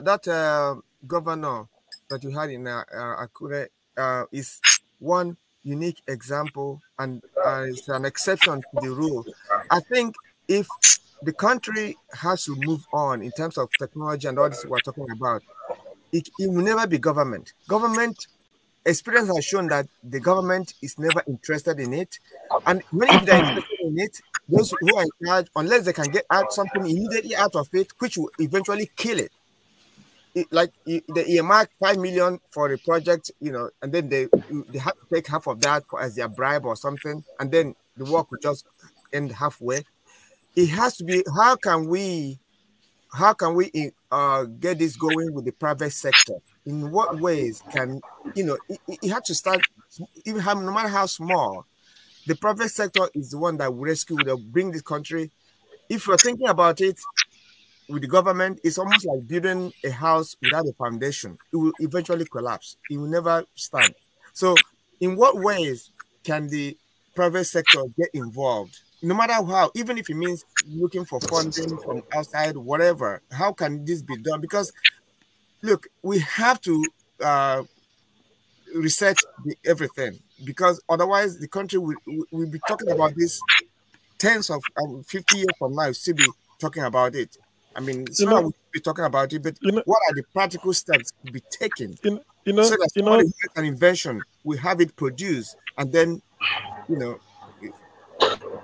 there's a time I have this proposal, and I think with what Rudolph said now regarding in those days, I mean, people cassava, a machine that can plant cassava, harvest it, and then process it, all those things. I was telling somebody, I said, with Innocent now manufacturing cars, why can't we sit Innocent down and say, Innocent, you manufacture car, you manufacture Jeep. Mm-hmm. Of course, you can manufacture buses, we are doing. This is something like all these machines used for mechanized agriculture. Like this one, Rudolph said that footer in Akure. Can you manufacture it? Of course, he will say yes. What will it take?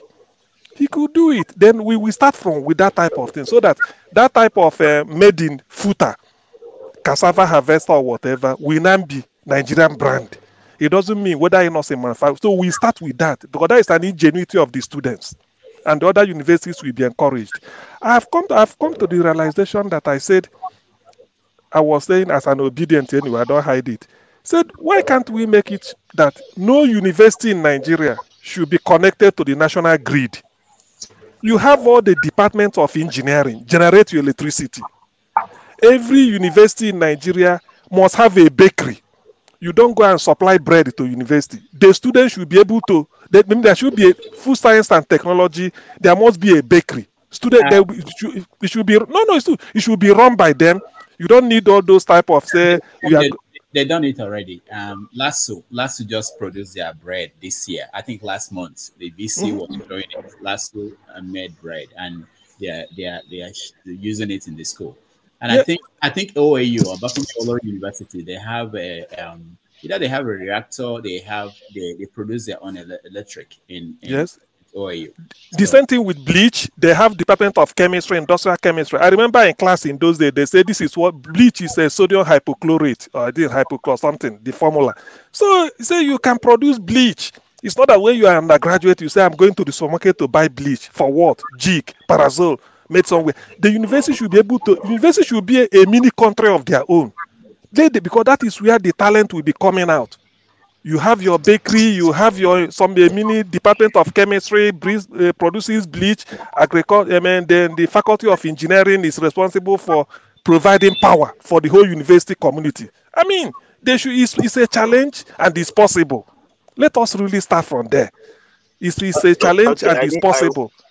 Let me go to angle 90. Yeah, angle 90. Go ahead.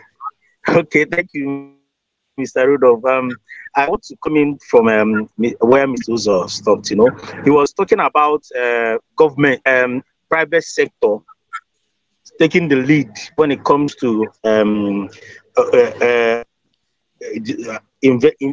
do you call it? Production of new research and production of those research. It actually goes both ways. Both the government and the private sector have to come together.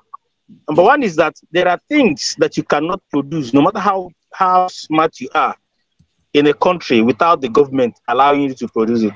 Like when you talk about UAVs or manned area vehicles, there are security vehicles, security stuff that it's only government that will give you the authorization to, produce such things. Then if you have an idea or if you can produce it as an individual and government refuses to give you license, whatever you have done it for just like that. It's just gone. You understand? The same thing, there are instruments, there are equipment that you can manufacture. If the Nigerian, they call it NIS, industrial standards and all those things, ISO, I can't remember the organization that sees to certifications. SON, Standard Organization of Nigeria. Standard Organization of Nigeria, yes. If you manufacture an equipment and the Standard Organization of Nigeria doesn't certify it, you have just done all you did for nothing. So, like Rudolph said that a governor gave them a grant. It shows government taking the lead. So if we can have a government that is, science and technology inclined, government that likes research, that would like people to produce things, on our own, it will be better. So if you produce and government so if anybody can produce so thing, SON give the person so it will be better. So this goes two ways. No private sector can just sponsor or tell you to come in and produce anything without the government. I don't know if you get where I'm going. All right, thank you. Who else has something to add? Okay. Yeah, I wanted to add something from something I saw on the TV this morning regarding NNPC and some of the work they are doing. I saw that they are, they are doing this pipeline that they want to, the Trans-Saharan pipeline that they want to send all the way to Algeria. Yeah, they are talking about so many things that they are doing, and deals falling through and mismanagement and all the rest of it. And what I observed was that this obsession. Sorry, there's a bit of a reflexive sound. It's from the basin. Your line is not good. Once you turn on your customer.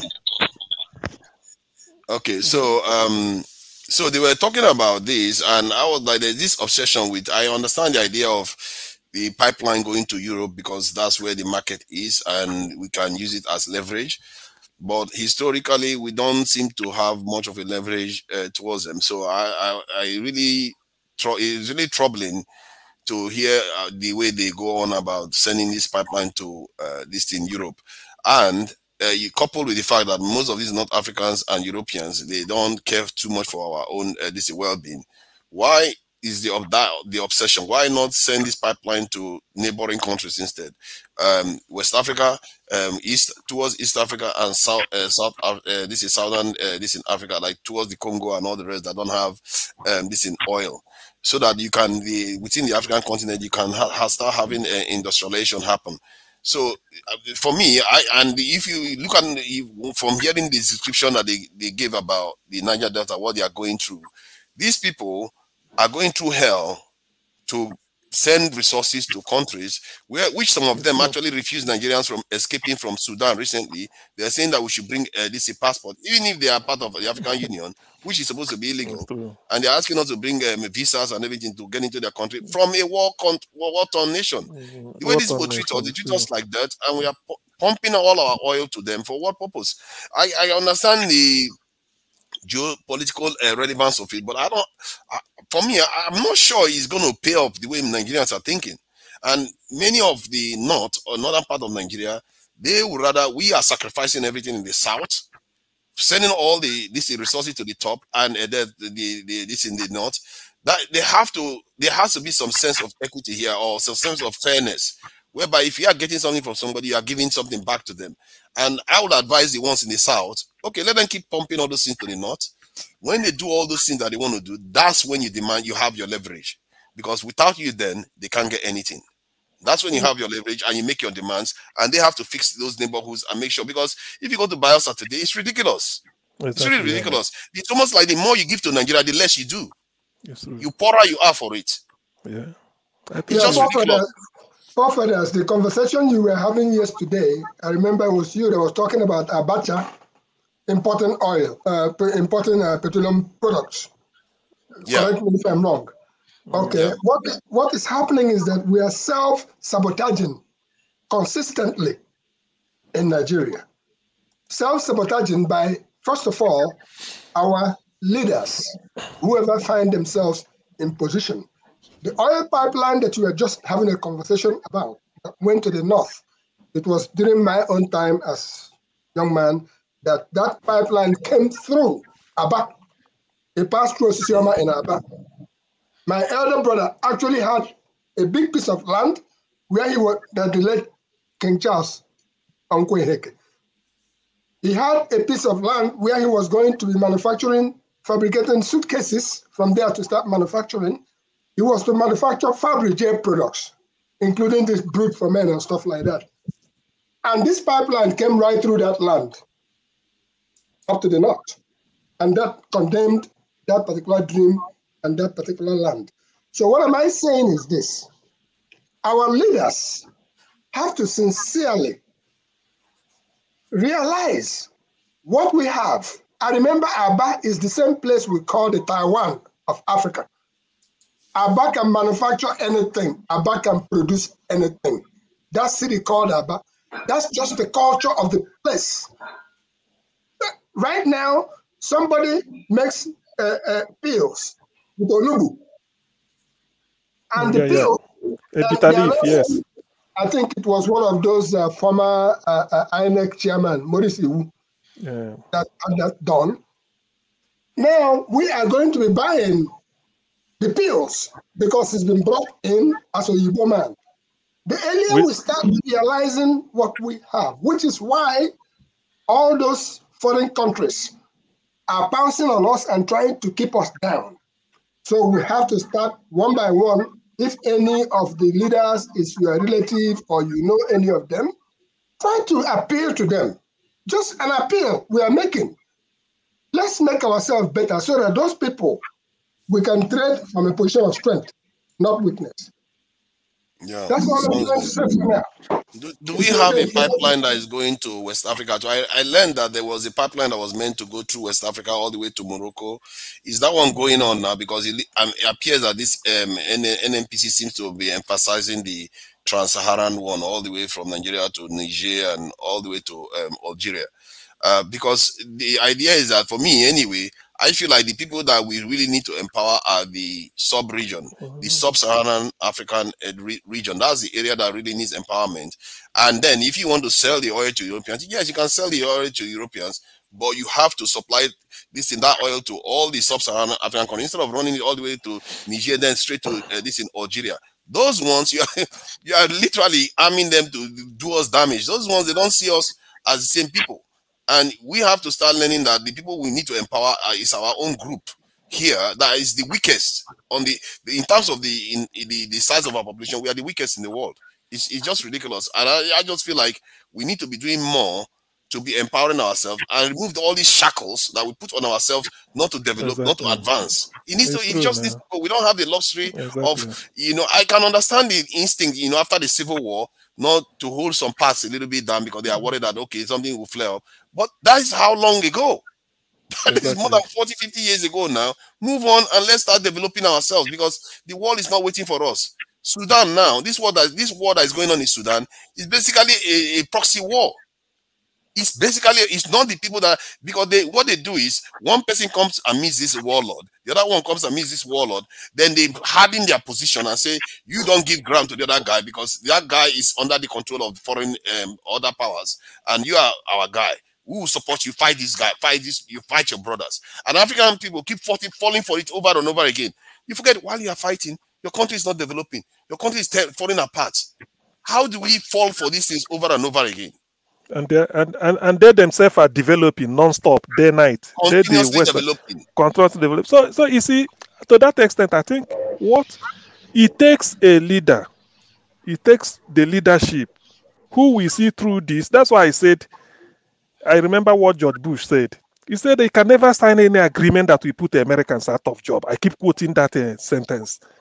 Because even if, I think the closest to it when we discuss Abacha is because when somebody said, look, I don't care whether, in fact, if you love your people, the West won't love you. I may be wrong. If really you are committed, you mean that you love your country, you just call their bluff. They won't love you. But try and make sure. You are not wrong. Huh? So try and make sure you are not wrong. Okay, good. So try and make sure, because if you have this type of thing, I mean, like we are saying, let us use our oil. I mean, the gas, not oil now, the gas. You could be discussing with, say, let us empower like all these West African coast, everywhere, give them, leave the Europeans. Even if they want it, you give them terms. Even if there's times you will give them, they will know that you are favorable because it is your own. They won't like you anyway, but make sure that you place the interest of your people uppermost. And if they try it, you will be saying that this is what I need this because I want to develop our own. I remember after the a bunch of Americans love Mr. Trump with his "Make America Great Again." So America first, right? Yeah. Why don't our people turn that around, say Nigeria first? Nigeria first, and then if you CM, hold on, and you forefathers. So in my class, I teach post-colonial African history, and we know all these things you are saying. We talk about it. But the thing is, there's something that happened in Africa that I don't think all of you noticed. We ran away. There's a group of people that ran away from that place. All of us ran away. And so many of us ran away from there and left it for people who, majority of the people you left that country for are people who, one, they don't think like you. They are not concerned about these things. They want to talk about their own selfish, what they could gain. That's why they're there. And when you do that, what do you expect? How do you sit down abroad? You've run away from the scene. You can say they chased you out, but you ran away and you're not there. And the people you left the place for are the people who are not thinking about these things. How do you expect them to implement it? They won't. So that's what happened. Part of a chapter in what we talk about is how India and China developed. They tapped into their people abroad, including what I hear forefathers talk about sometimes, stealing technology, stealing knowledge, taking it back home. We have to begin to think about that. You can't leave people like Babangida to control Nigeria and expect that it's not people like him that will be hanging around him and will be governing the country, and that they will suddenly change and do wonders when you run away. You have to continue to engage. You have to physically go back at one point and change it. That's it. Yeah, but Dr. Rudolph, what about those of us who believed in the same principle you just talked about? We came here in the 70s, believed that in the golden fleece, go get it, come back and help develop. Finished in 1981, went back, did the National Youth Service Corps, put my foot on the ground, started doing it the American way, hands on. And they just keep looking at you because they expected you to either three things that happen, and I'm not to what extent, and it's still happening. You come there with all these great ideas how to make us America the way we should be. Because of the corrupt and crooked culture in our place, they expect either of two things from you. One is either you join them. Two, either they see you as an obstacle to their daily way of doing things. Or three, you can get out and go and rearm yourself. The reason is this. I have been a witness to what I'm talking about. Went back to Aba, believed in doing it the right way, credibility. The country here is made of credit, right? If you are credible, you can buy $1 million house with minimum down payment, and then you live through it. It's a system. But in our own case, the system cheats itself. Even with the enormous amount of taxes that are there, the system itself is so bad that some of our children have come from here. They went there to help develop technologically. I know a friend of mine whose child went there with all his might. Brave, intelligent, all the IT knowledge. Press a button and every problem is solved. They started looking at him as, no, he's an obstacle here. Obstacle to we continuing to chop money the way we want to continue to chop money, which is the real thing that we have to find a way to address that. That's why I say if we have to appeal to them, one by one, it's for the good of everybody, for the good of our future. Can you please not look at us as enemies, because we are not enemies. I'm saying to you, me and you, that I went through it and they started looking at me. Man, over there, my shoe started carrying sand. My coat started tearing because I believe in doing it the right way.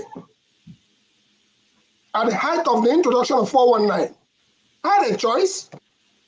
I could be like John Nebodisa. I could be like Fred Ajudwa. I could be like any of them who engaged in 419. But I saw that and I said, no, this is not me. That's not my character. I will live longer. I bail down, only to come back again because we are going to be back. But we should be able to, from here, ask ourselves a question. How do we, as a group, honestly, not trying to see who is, because even among us, instead of agreeing to do things as a block and go there to make a change, we still believe in that in our individual way. It's my way or the highway. Until we're able to forge a formidable force to take at least one institution after the other. One institution after the other. I was reading about how Babangida allowed Tyson Lorraine to go and form a bank. They formed the bank, Babangida gave him free hand, and he gave loans to all the poor people, and the poor people never returned the money. With that said, that was the end of Tyson Lorraine, the great guy with a short knicker. We all know these stories. So what do we do so that we can go back and make a difference, especially in places like Abia State, where Alex Oti, I'm bringing that politics back again. Because when Igbazu went there, we gave him all the support. And he brought in people from places say Aba made shoes. Aba can make better shoes than Italy. But we would rather buy the one from Italy. Italy can get our shoes, rebrand it, bring it back to us. So in those places, let's find a way, we here, to make sure that we have we have a, let me say, we have a say in a place like Abia, for instance, and then we can take it up to maybe another place like Rivers or any other place. But let's make an example. All right. Igbo Basic, thank you so much. Rudolph, I have a question. Okay, for you.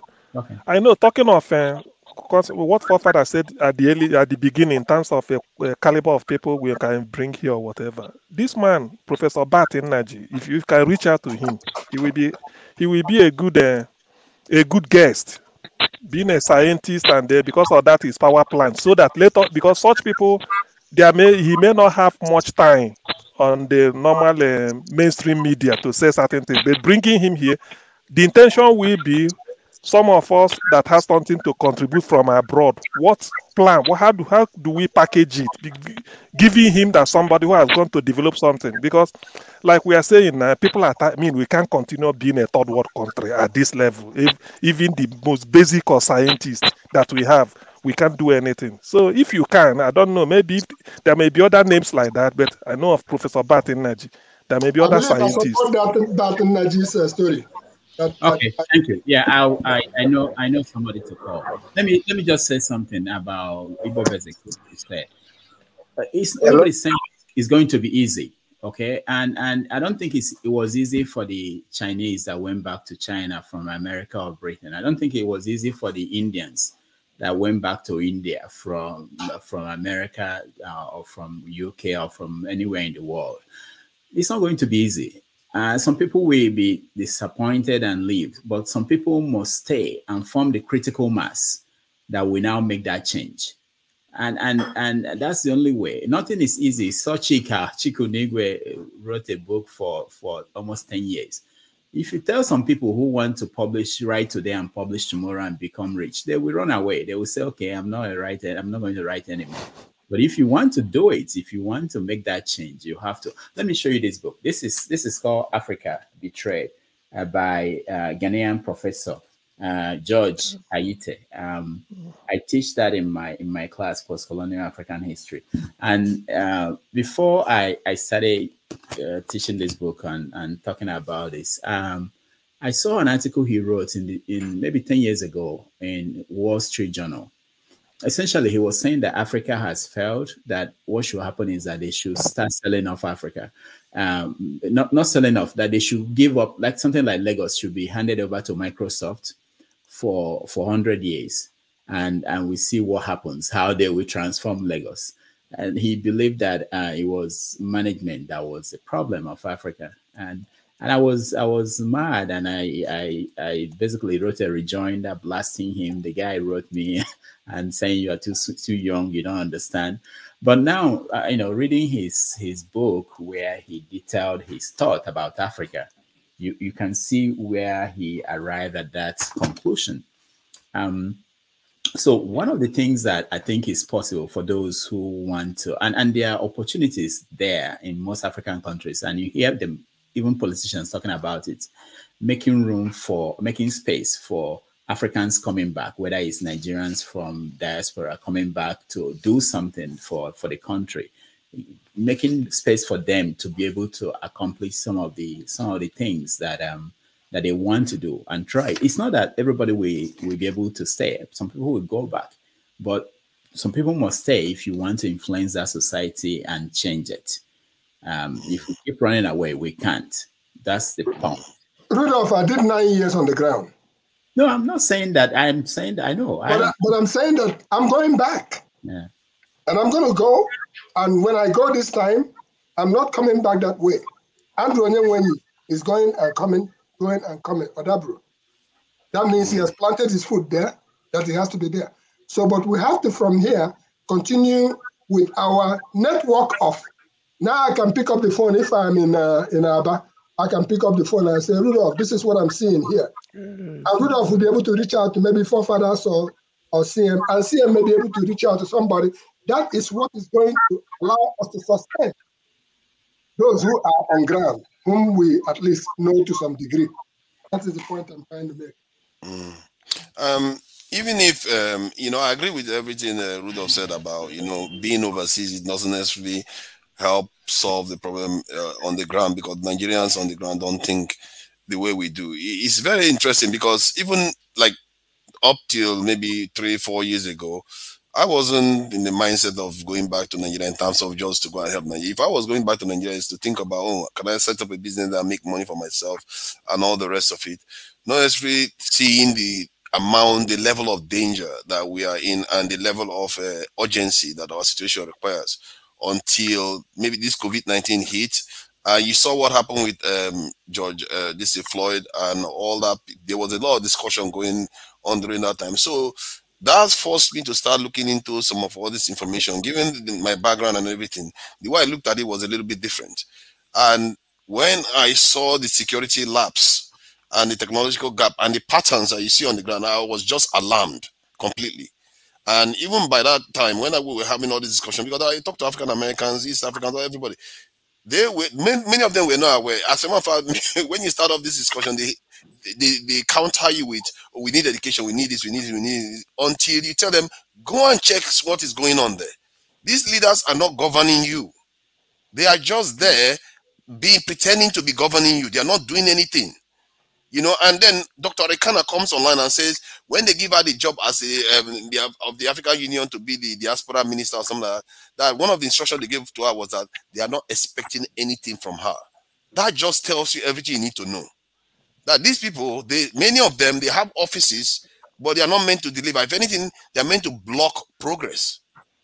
And we seriously need to start fighting against it. This is why, even when I set up business in Nigeria, the thing is, you can set up business in Nigeria, sometimes you're not even there. For the first 2 years, I wasn't even on the ground in Nigeria. I set up a business in Nigeria, I wasn't even there. So sometimes people think that they always have to be physically be present there. I think this struggle, if you want to win it, you don't have to always be physically on the ground. You have to also build alliances all over the world, because this problem is not only Nigeria is facing, it's all of us is facing. And Nigeria, most people, if you ask most people around the world, they'll tell you that Nigeria is at the heart of it. If you want to solve black people's problem, fix Nigeria, you'll see that the changes are going to completely be copied all around Africa, and you're going to see a massive change in Africa. Hence why when I interact with Nigerians, I always say, this is what we need to do. This is what we need to do. We need to be urgent about it, because there is a lot of gain for us, even out of selfish reasons. If Nigeria did its job well, do you know the kind of progress you're going to see on the ground in Nigeria? The entire African continent is basically going to be paying homage to Nigeria. The entire African continent itself. That is how powerful Nigeria is. The position Nigeria finds itself in is the most densely populated part of Africa, especially Black Africa, which makes up about 80% of the population of Africa. We are basically a majority group within a majority group on the continent. A massive continent that has a lot of implication for humankind and this in the geopolitics in the world today. If we do our job right, our children, my goodness, the people that are going to solve this problem, their children and their children and the children after them will never forget them. Because this is a very, very important task that needs to be done. And I agree. We have to be physically present on the ground in Nigeria. We have to engage every single day. When I talk to Nigerians, even when I'm working with them, sometimes I start ranting about all these other things. They were like, when are we going to do this work? We are doing now. It's all kind of stuff. So you see what I mean? I try to engage and also try to educate on this aspect that you need to keep an eye on the ground. You are the one that is physically there. Watch out for what your leaders are doing. And you as a person also try to contribute. Share this information and let people start understanding that we have to do our own things. Many Nigerians, I've seen Nigerians that don't want to leave Nigeria. It's not everybody that wants to leave Nigeria. Sometimes they will be like, I'm fine. I don't care. They don't have a lot of money, but they are fine. They want to stay in Nigeria. They want to help build Nigeria. So there are people in Nigeria there that one can work with. And if I'm on the ground in Nigeria, believe in me, the moment I don't need to be here anymore, what is the use? I'm still going to die anyway. So I might as well go do all the work I need to do in Nigeria as much as I can till the end. That is all we have. What other job have we got to do in this life? That's especially a man. That is our job. So I would put all the energy that I have. And while I'm here, everything I'm doing here is to benefit my country, because it's not even rocket science. That is what they are doing. When Shell is in Nigeria, what do you think Shell is doing in Nigeria? To benefit us? Is that to benefit the UK? That's what I'm going to do while I'm here. as much as I can learn from here, as much as I can make from here, I'm going to transfer it down. Do you know that my original plan? Please, can I come in? Okay, you can. Sorry, I give you a chance. All right. See, my own perspective, yes, Angle 90. Thank you very much, CM. My own perspective is this: if you just take a very good look at Nigeria, you will see that it is structured for failure. And the same way is Africa structured failure. Because let's just take Nigeria as an example. If Nigeria gets it right, Africa gets it right. But since Nigeria is failing, Africa is also failing. If Nigeria is not structured for failure, there is no way the dumbest of us will be leading the brightest of us. Okay, when we are talking about Asians that like Chinese that took technology back their places, like we are discussing here, how the diasporans will come back to Nigeria and help to build the place. They did it successfully because they had leaders who had a purpose. And the purpose is that they want their countries to be great. They want their country, they don't want to be taken for granted. Look at China, look at Japan, look at all these superpowers. They did it intentionally. Their leaders were very intentional in what they wanted to achieve. That is why they are where they are today. But when you look at Nigeria, you see that it is as if Nigeria is my mother said, as if Nigeria is running backwards instead of forward. Our leaders, the only reason they come to lead is for their own pockets.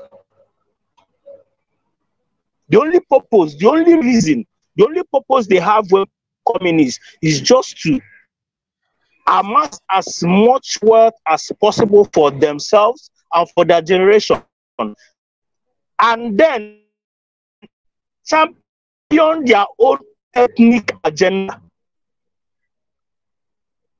That's the most important thing. When you see how power is shared in Nigeria, if you check how power is given in Nigeria, you understand the people that has the power and their own personal agenda. So my own solution is this. If you're talking about Nigeria being okay, that is us. The only solution for me is you start from your own particular area. Like you are from Igbo land, you are probably from Enugu. We select leaders. We try as much as possible to get leaders who are progressive in thinking and who have purpose, who wants to carry the state forward, no matter what. Like the kind of government I believe we are getting in Abia State now, when you look at how he talks, I believe if he does like 20% of what he wants to do, and the next election cycle, we get that person and he does 20% of what the other person does, incrementally we'll be getting there. Let's just secure our own area first. Let there be that. I will like it more when we have a healthy competition within the Southeast zones. You see, Enugu is competing with Abia, Abia is competing with Imo on good terms, on things that are very good. Like Enugu has a railway transport system.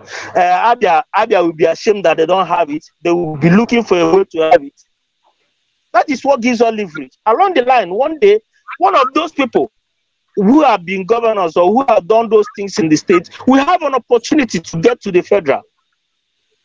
And the person might, who knows, make a mark there, and Nigeria will start getting better from there.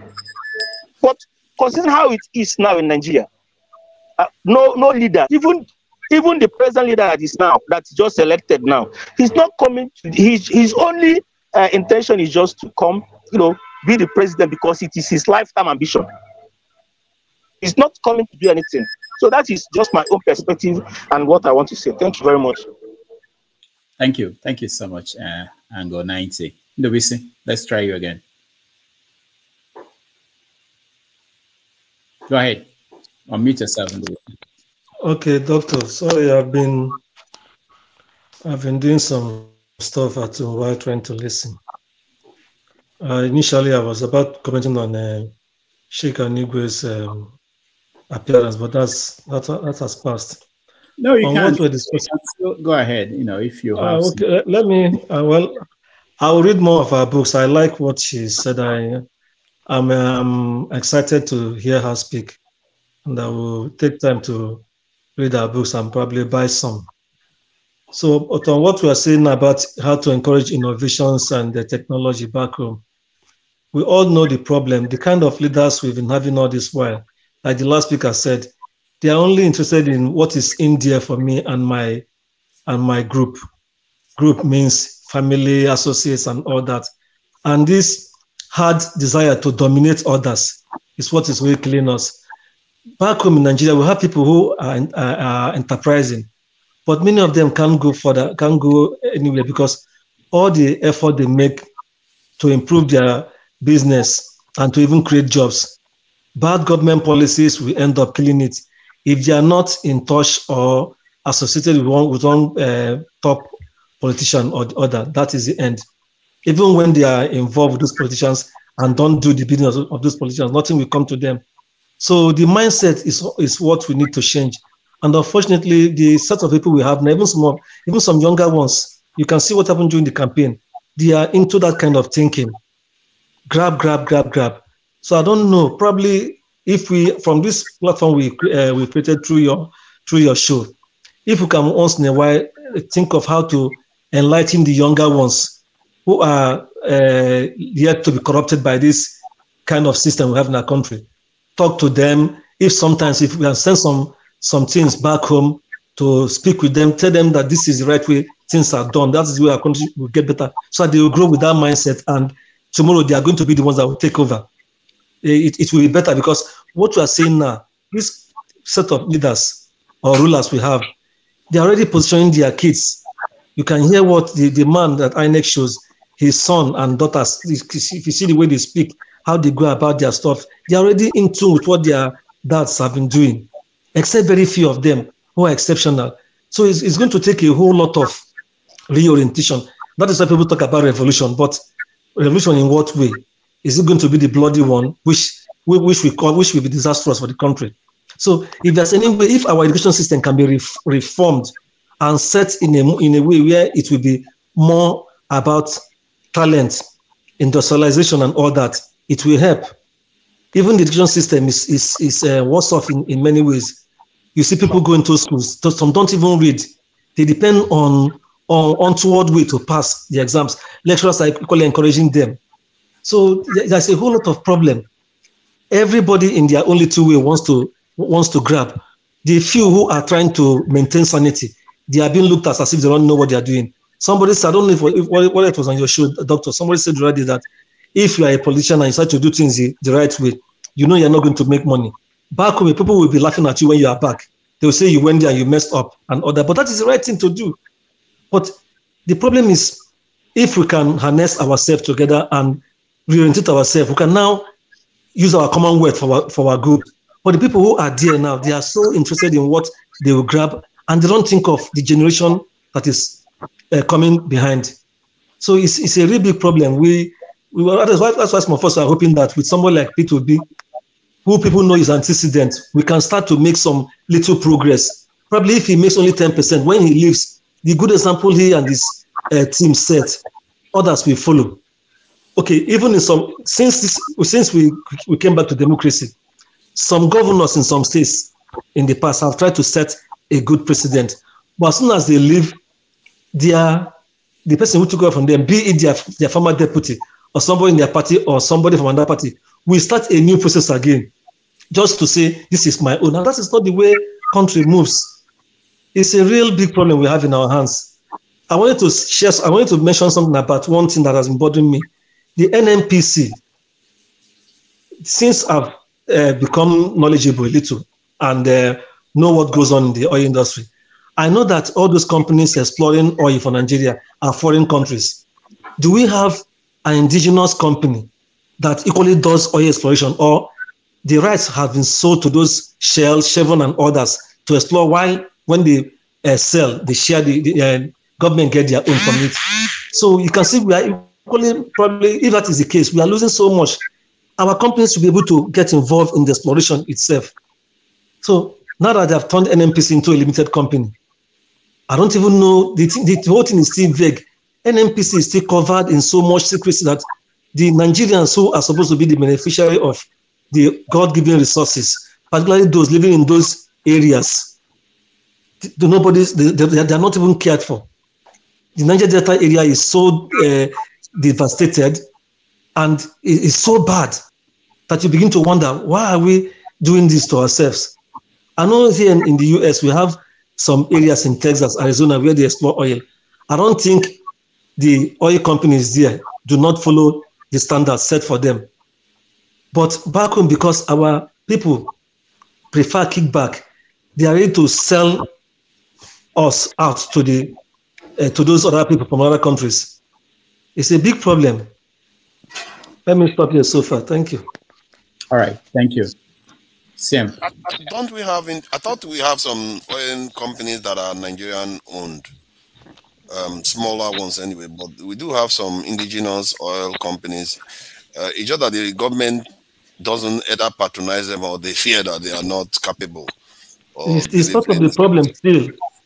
Why would government not find a way to enable their own indigenous companies to get involved, let them have the playing field in that exploration? But they prefer to do deals with the foreign companies because of the colonial mentality we have. It's a problem is that the people we have in government, they are working against the country's progress. Yeah. Well, of course, that is true, because that is how they make their money. You can't be working for you can't love your country and be defrauding your company. It's not, I mean, your country. It's not possible. So you see, this inviting something like, because we need, of somebody like, I'm speaking from my level of ignorance, if I may call it, if I may say so. We need to know actually the science, the technology, our ability to even change certain things by ourselves. So I mean, somebody like that Bat Energy comes here, he will expose a lot of things, and that will prepare a lot of questions for him. Because let us really know, is it just a case of, we know that there is a political policies holding things back, but in terms of ability, what is the capacity? What is the capacity of Nigerians to manage their own affairs scientifically, technologically? What is our capacity, capability? Let us really know, so that we know the area, we know that, okay, this is the aspect that the politics or whatever is holding us down. But if we can remove this, we now know that, yes, we really have a reservoir of capacity, capability to do things. Because the way I see it, I do not see why we cannot. Because sometimes when things are happening, we can be when during the Biafran war, they said the Biafrans looked inwards to start to say, look, we can manufacture things ourselves. When I say Lee Kuan Yew went all over the world in terms of begging, but people are looking at him and say leprosy, that's somebody smelling. So he came back, called his people, said, look, we have to help ourselves. And they started doing it. So before you know it, people started coming to them. They go to conference, they listen. Anyway, that is a story for people can read on. So in our own case, it's just like an introspection, an evaluation of, even if all these things we are saying, do we really have the capacity to do certain things scientifically, scientific feat by ourselves? Thank God Rudolph said when they started producing a cassava machine and all, look at those and they abandoned. If we have this capacity, how are we going to utilize it? Because this should be action. Wherever I find myself, whoever I come in contact, this will not be the sort of the discourse. If, let's say, okay, go and do it. Let's say the Western world are not holding us back. Can we do it? Say, this is a power supply, we can't give ourselves power. Is it true? Can we not give ourselves electricity using hydro, using, because do you know, let me just say this briefly. In 2014, Brazil hosted the World Cup. In 2016, they hosted the Olympics. Before then, when they got the hosting right for the World Cup, it was Pele that represented them in Switzerland. They presented, the whole of South America said they want Brazil, they supported Brazil. So there was nothing like competition, nobody. They just sold it. So Brazil now said they will host Olympics in 2014. I mean, World Cup 2014, and then Olympics in 2016. That it will demand a lot from their infrastructure for these 2 years. Though Rio 2016 Olympics is only in a city called Rio de Janeiro. So that's where all the other ones can be supporting. But World Cup is all over the country. You have to go everywhere. They said, they evaluated their energy demand to sustain most of those things. They found out that they need to sort of increase their power generation, energy capacity. They said, okay, to host Olympics in Rio, some of the area they intend to develop to put a power up something or maybe generation should be in the favela. They said, okay, if we destroy this favela where the poor people are living and relocate them to somewhere else, how much will it cost us to demolish it, do everything and do all this? They said, no, let us leave the favela for now. All we need to do is to go somewhere, instead of establishing maybe fossil source of power, let them use hydro. That was when I started hydro. Hydro means because they're on the Atlantic. It's free water. There's a way they use the turbine that's to generate. So they said they can use hydro only for Rio de Janeiro area. They remove Rio from the national grid so that they can support other ones. So what I took out of it is that, why can't we have a situation? Are you telling me that we don't have Nigerian engineers or scientists or with genius that can say, this is the solar we want? They can do it in Nigeria. Go to the hottest place where you have the highest sunshine, maybe in Maiduguri or Sokoto or what, plant it there just to take care of as much as it could that surrounding, remove them from national grid. Places like Lagos, Bayelsa, all these things, will be using hydro. They don't need they use hydro for the hydro water for them. We can have scientists that can say something like this. Enugu, maybe, I don't know whether coal might be too laborious, or if it's not counterproductive, you might say, okay, can we use the river, Niger River, Benue, or the Kainji will now be only for Niger State and then some other environs, the Mambila this. So when you analyze it like this, the United States, do we have the capacity? Can we be able to do it? Let's say we are not involving the white people. Can we be able to do it? That is the question.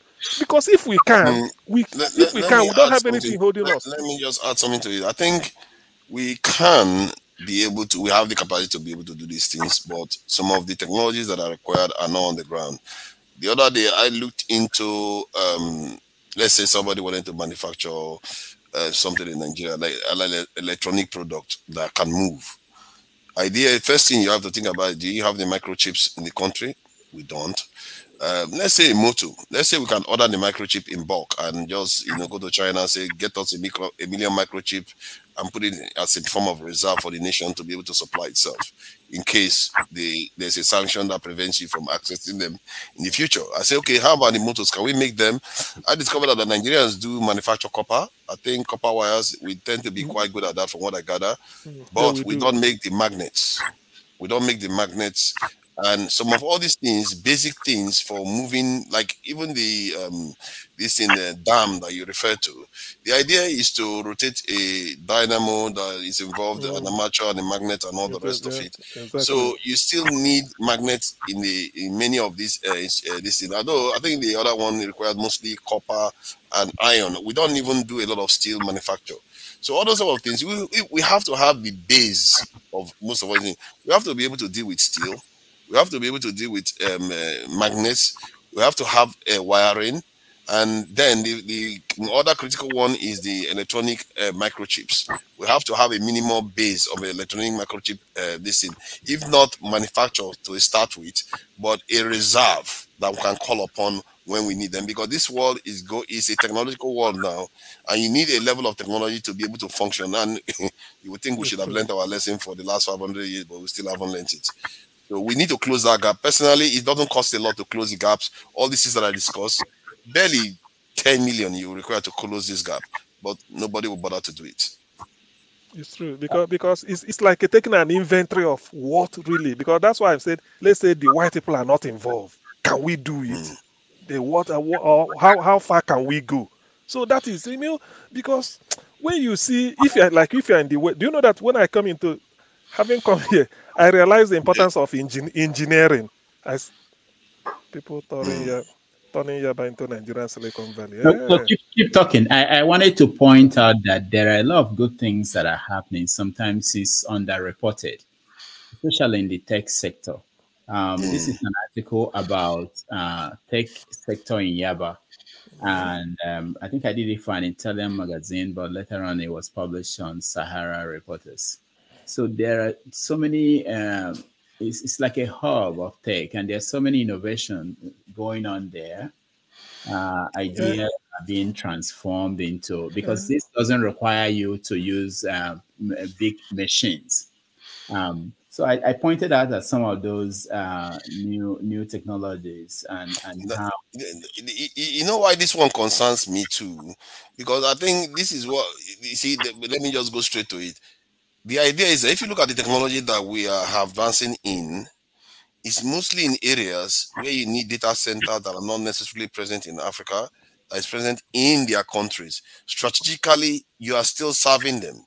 And this is the thing, we really need, the Chinese government, one of the things they did recently is that they went after their technological companies, like this type of tech companies you're talking about. They sent them overseas, and the ones that they are encouraging at home are the ones that are building hardware at homes. Because there's a difference, you have to read between the lines. Whenever this will give you something, they give you something in a way they can control it. All the servers, the servers that they are using to develop maybe all this AI and all the rest belongs to the West. Most of these payment systems that we are using, where is the data center located? We don't even have data sovereignty, which is something that is a new area of technology development that most people don't talk about. I think in the last 10 or so years, it started coming on the international stage. There's so many things going on now that our people still even haven't started talking about. There is the idea of quantum technology breaking the internet now, whereby what they are doing now is that, you know what people are doing now? They are copying all the data in the world, saving it, waiting for the day that when they have the quantum computer, they will just break into all the data and find out all your secrets. This is what we live in right now. And our people, the areas we are developing in, that's why it's very good for people in technology to be coming to talk about these things. Because so that we can start knowing, projecting into the future. Just like the entire, if you want to catch up, you have to know where they are. Because you know where they are. Probably you steal it if it's possible. But I feel that because the way maybe I'm approaching it laymanly, but I want to see, because sometimes you challenge yourself. Just like create a scenario, no white people, just all us. Can't we do something to help ourselves? If Biafrans could, under the bombardment, they were able to sit down the day night. Ojukwu said he will be having a meeting there, call him, say, come and see the rocket we want to launch. Come and see the beer we made out of cassava. Come and see this, all those type of things. So probably now is the time. Nigeria is the poverty capital, just like hopelessness. The world are trying to say that after nothing good can come. Yes. No, it's true. Konata said something for once. He's saying that I want to stock up microchips and magnets. I didn't say magnets for $10 million. So just don't go and start quoting me on that, Konata. Yes. Sorry. Okay, sorry, Ike. Good afternoon, Dr. Damages. Thank you, everybody. Thank you, everybody. Hey, let me put one sense into this. If you look at, because in every society that in the last 25 years, last 3 decades, they made some changes. In Nigeria, educational system have gone back was instead of forward. Yeah. So, do you know how many engineerings that we have in Nigeria? Like people that graduate in engineer.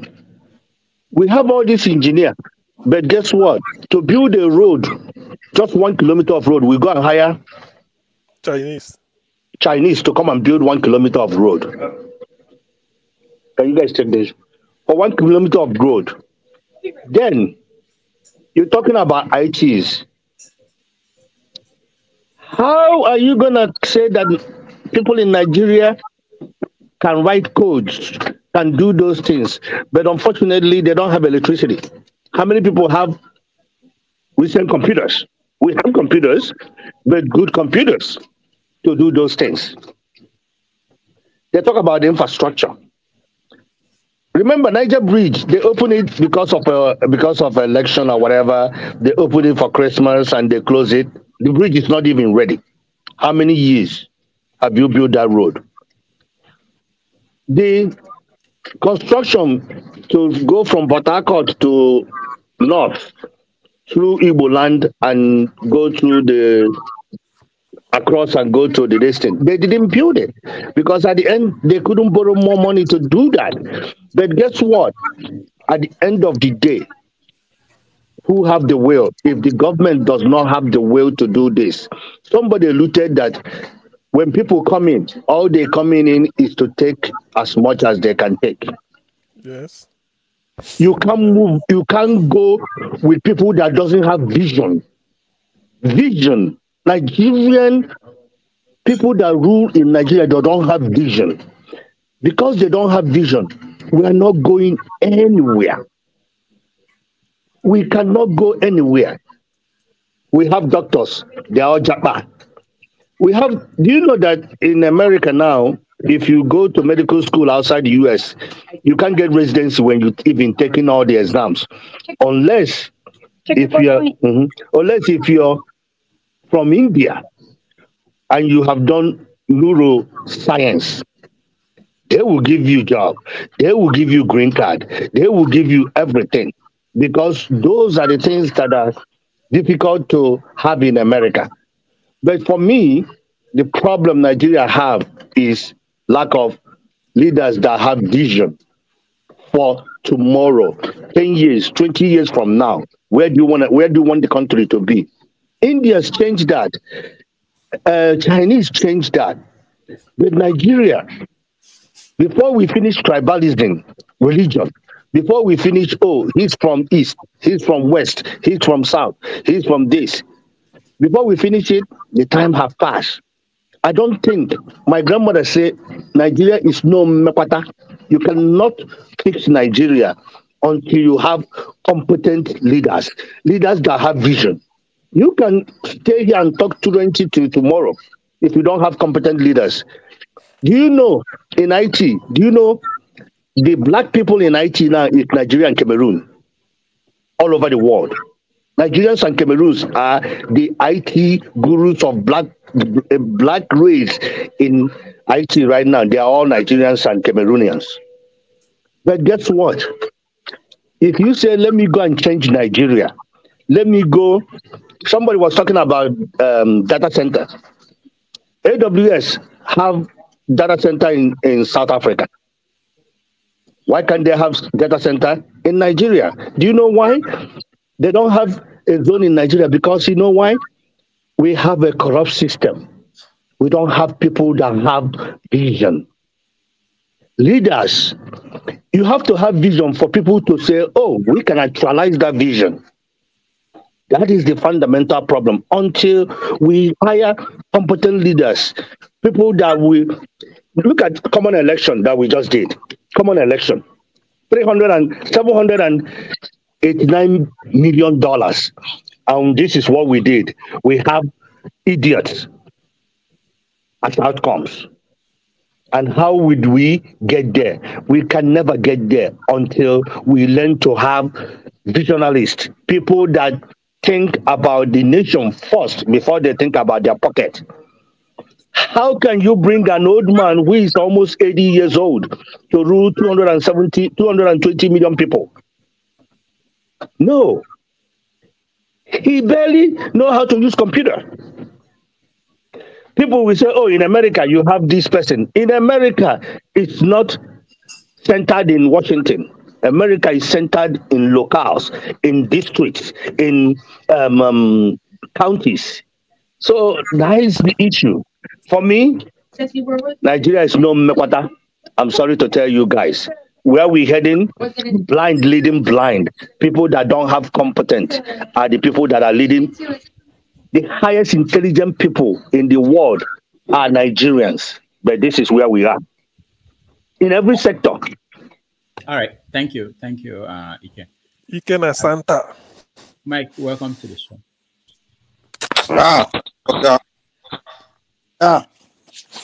I think first thing first, like, you know, there's something called the law of attraction. You know, it's like the law of attraction is like whatever you prophesize about yourself is what you will reap. It's kind of like something you get. I think one of the root problem of why Nigeria is not, we keep on reaping like negativity, negative outcomes and backwardness and everything is because when Nigerians speak about ourselves, it's always negative. It's just always, most often time, Nigerian rain curse on Nigeria. Like we brought rain curse. I understand people have reasons to do that. I mean, their experiences in life, everyone have had terrible experience and things like that.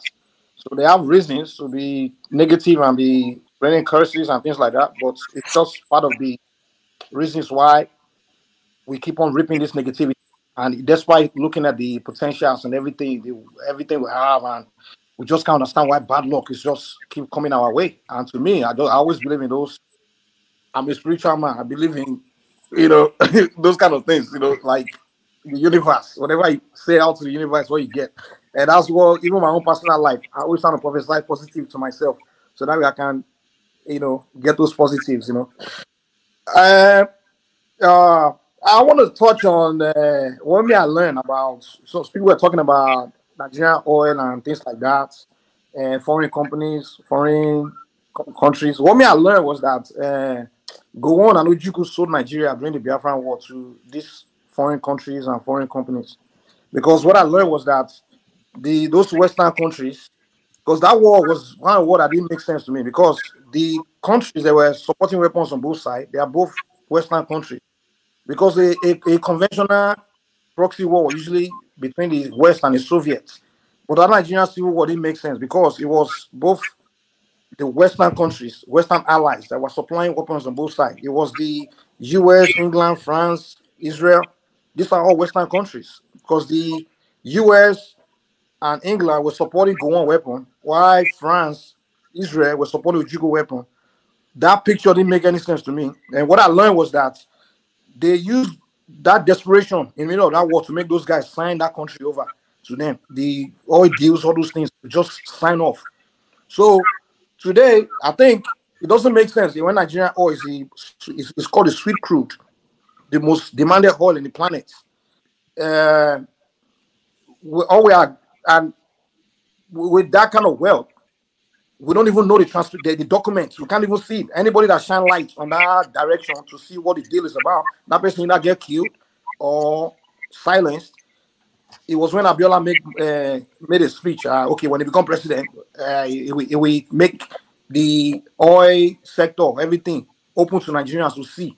The moment he said that, the next day, Babangida came and annoyed. He said election is cancelled. Because those oil people, they don't call and say, come, that guy cannot be president. When Murtala Mohammed decided that, okay, that's what's going on there. What's, you know, that whatever deal may go on, I don't care. I already overthrew go on. I want to cancel it. The next thing we know, Murtala Mohammed was assassinated. So I think we need to go back to the roots of where our deals with these Western companies and all these companies came from, you know. So I believe that Gowon and Ojukwu, like Che Guevara said, he said, because Che Guevara was in the Congo trying to help the Congolese free themselves from the Belgium and the West, you know, during that Soviet era. And Che Guevara was working with the generals like Desiree, Kabila, and others. And Che Guevara had to abandon the thing. He said, I can't work with these Africans because they always put the interest of their stomach above the bigger interest of their people. I think that's what happened with Gowon and Ojukwu. Both of them just wanted power. They wanted power because all they were fighting for was who will be the president, what is what. And they just didn't care about the interest of the future of Nigeria. And they just fought that senseless war, allow millions of people. They just created nonsense chaos and destroyed the future.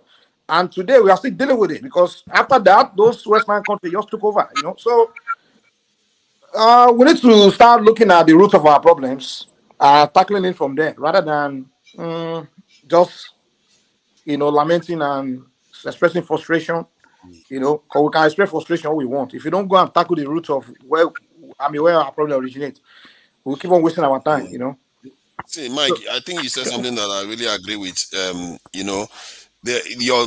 way you describe it makes sense. But you see, one of the areas I always wrestle with is that why did they behave like that? Is it because of just tribalism and all that? Yeah, which is true. Those things played some role in it. But the reason why they couldn't overlook some of those things was because they don't have an overarching drive to work together against these people that are looking to divide us. And if you look at many of the other countries, because I've always wondered how this tribalism is so unique among people, but it also is not so unique because Europeans hate each other too. But when you look at the Chinese, the Indians, and all the rest, what tends to drive them is that they remember what has happened to them in just recent past. Like what the Japanese did to the Chinese, what the Americans did to North Koreans, all those, they remember. So they set their differences aside, at least, even if their difference still is, they will set it aside and focus on working together to make a great, strong nation. And I think we as Africans then, we didn't have that. And No. I have a question, please. Hold on, let me just for clarity. No, let me say this real quick. See, let me tell you something. Those guys, they knew. The African, those guys are not idiots. They know what you know, trust me. War is about power and resources. That's what it is. They use ethnicity to further it. And let me tell you why they use ethnicity to further it. I was in the US military. I know about war. War is very expensive. You understand? The most expensive part of war is to pay your soldiers. You understand?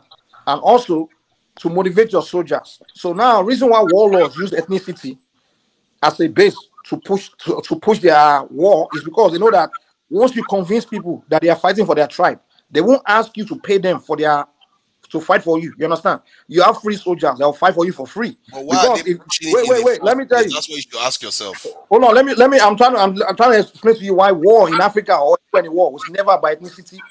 It's just about power and resources. Well, and those warlords is all for themselves. The first campaign they will do is convince the people from their ethnic group, like, listen, that ethnic group is about to fight our ethnic group. You need to fight for your tribe, for your survivor. So come and fight for free. Because if otherwise, you're not going to go fight for somebody for free. You will tell him to pay you. It is like American soldier or Nigerian soldier. They don't pay their salary. They're going to fight Boko Haram for free. Or Americans are going to fight. They won't fight because why am I fighting for you? So you have to convince people that they are fighting for their tribe. They are fighting for their ethnic group. So they will be motivated. They'll be willing. They'll be extra motivated to fight and even die because everyone is willing to die for their family or their clan.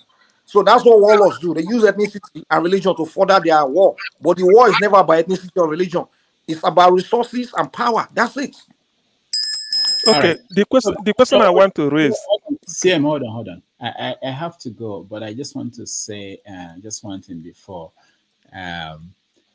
One day we're going to have a conversation about the past. Maybe we just pick a period after the inauguration. Hopefully things will calm down. We'll talk about the past. But I want an assurance from people that they will have to read books and be able to, when they say things, they will have references to support what they are saying. Otherwise, we are going to be in trouble because what Mike said now, a lot of people will disagree with so many things he said about his perception of what happened during the war. But that's why we have to, because people say it here every day. Oh, the truth, nobody's, we can't even agree on the truth. The only way we can do is to make sure we have references, so we can actually have something we can use to back up what we're saying. I just wanted to point out that Ojukwu and Gowon, they were in their, Ojukwu was, I think, 33 during the war. Gowon was 28. So we have to be aware of that. All of us here, I don't know who is under that age. And and they did all those things. I think we got to the point. Okay, yeah, I know. We've got to the point where I think if that nation must stand, we have to actually move forward and be able to say that we are of age, we can take care of this instead of, but we need to go back and look at it and agree on what is true and what is not true that happened. Mike is right about the team that came together during that war. The fact that the Soviet Union and United Kingdom were supporting the Nigerian side, which has never, during the 60s and during the Cold War, it never happened anywhere else.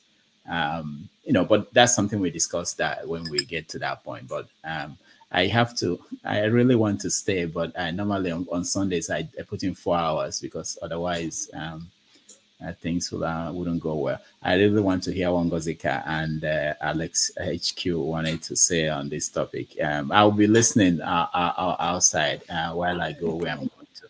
But I thank everybody that joined us. I really appreciate your time. Next Sunday, we are going to bring another guest that will be very, very entertaining.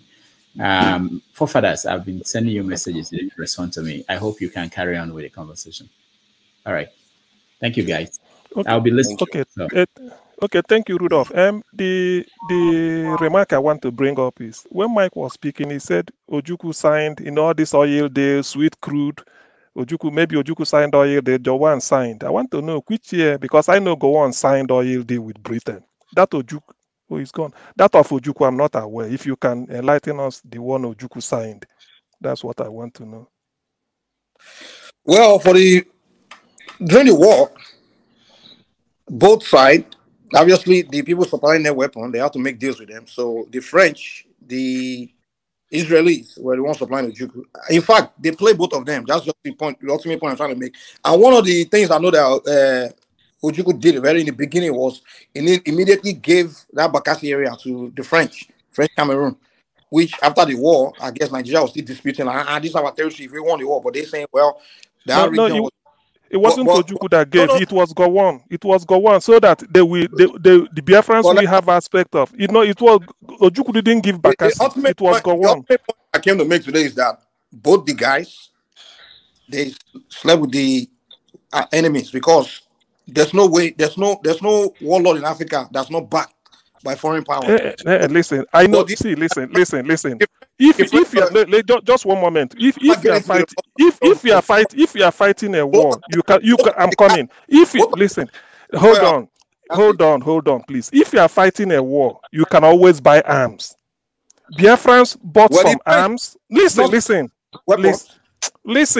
That's arms I'm saying now. Arms and weapons is the same thing. Biafrans bought. Listen, just hold on. Biafrans bought arms. That is not the issue.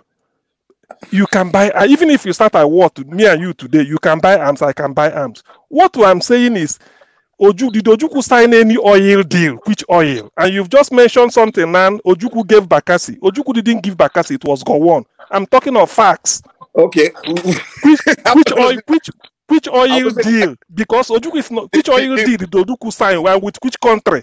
I giving you say Gowon signed with UK. That's why they have their own. So that is oil. They have it. Which oil did Ojukwu sign and which country? That is the thing. It's a simple question. There's no evidence to be fair. I don't want to drag on. I don't want to get into this thing. But there's so much. But I don't want to get into. But that's what you said. That's why I'm taking you. Okay, let Ngozika add to this, please. Thank you for your patience, Ngozika. Thank you, forefathers. Good evening, everyone. Mr. CM.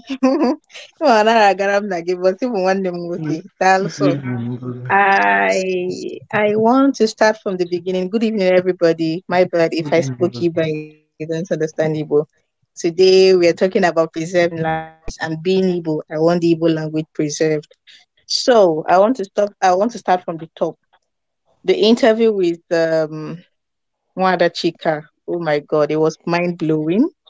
If you see me on the comment section, I was just scribbling away. It was like It was priceless. And there's a few takeaway from what she said. I am starting from the beginning because I had to go off for a while because my phone battery was down and I needed to power it. So I'm going to start from her interview and my takeaway from it. So recently, I was contracted to do something for secondary schools, some sort of inspection. I was part of a team that was supposed to go around not selected, secondary schools and then make reports on what they lack and what in the areas needed attention. And one thing stood out for me. Their libraries, most of the schools we visited and I have reports on, their libraries are nothing to write home about. So when I heard that Chika is coming to the show today, I am a bit confused on whether to say Mrs. Chika or Miss Chika. So I'm playing it safe by saying Chika because I'm now ultra mother by no. So when I read that she was coming on the show today, I felt this would be a good opportunity. I'm going to take, in absentia, I'm going to take permission from Dr. Damages to do this. I went around the schools and I discovered that most of their libraries were in deplorable shape. Some of them do not even have a functioning library. And I'm talking about secondary schools inside Enugu town. We've not gone to the suburbs or village yet. We are still covering the township. A particular school, their library stood out for me because as a child growing up, my father gave me wings to fly. God rest his soul. He gave me wings to fly because whenever I found something to read, my dad cleared the road for me to read. I got away with not doing house chores because I was reading. I would be going to school and stop to read obituaries, and people would complain to my dad, and my dad would tell them, leave her, she is reading. So a reading culture was built up in me from a very young age, and what supported it, I made a post about this on Twitter, was the library in after, okay, just this is too much information, but I'm going to give it so that you understand the background where I'm coming from. I'm sorry if I'm rattling on, but I need to give this background. So we relocated from where we're living to the village at some point. And one of the things that kept me going was in that village, in my village, in the primary school we were transferred to, there was a library. Hard to believe, but there was a library. When I say library, functioning library, complete with sitting areas, it was my safe heaven. It further fostered the reading habits my late father had built in me. So imagine my shock when I went around schools in Enugu town and they had next to nothing at libraries. So I am making this appeal in the spirit of today's show and today's guest, who is an author. I'll provide whatever information anyone needs. This library, this particular school I'm making this appeal for, they are the good guys. The librarian is taking so much care of that library. You should see that library. It is so sparkling clean.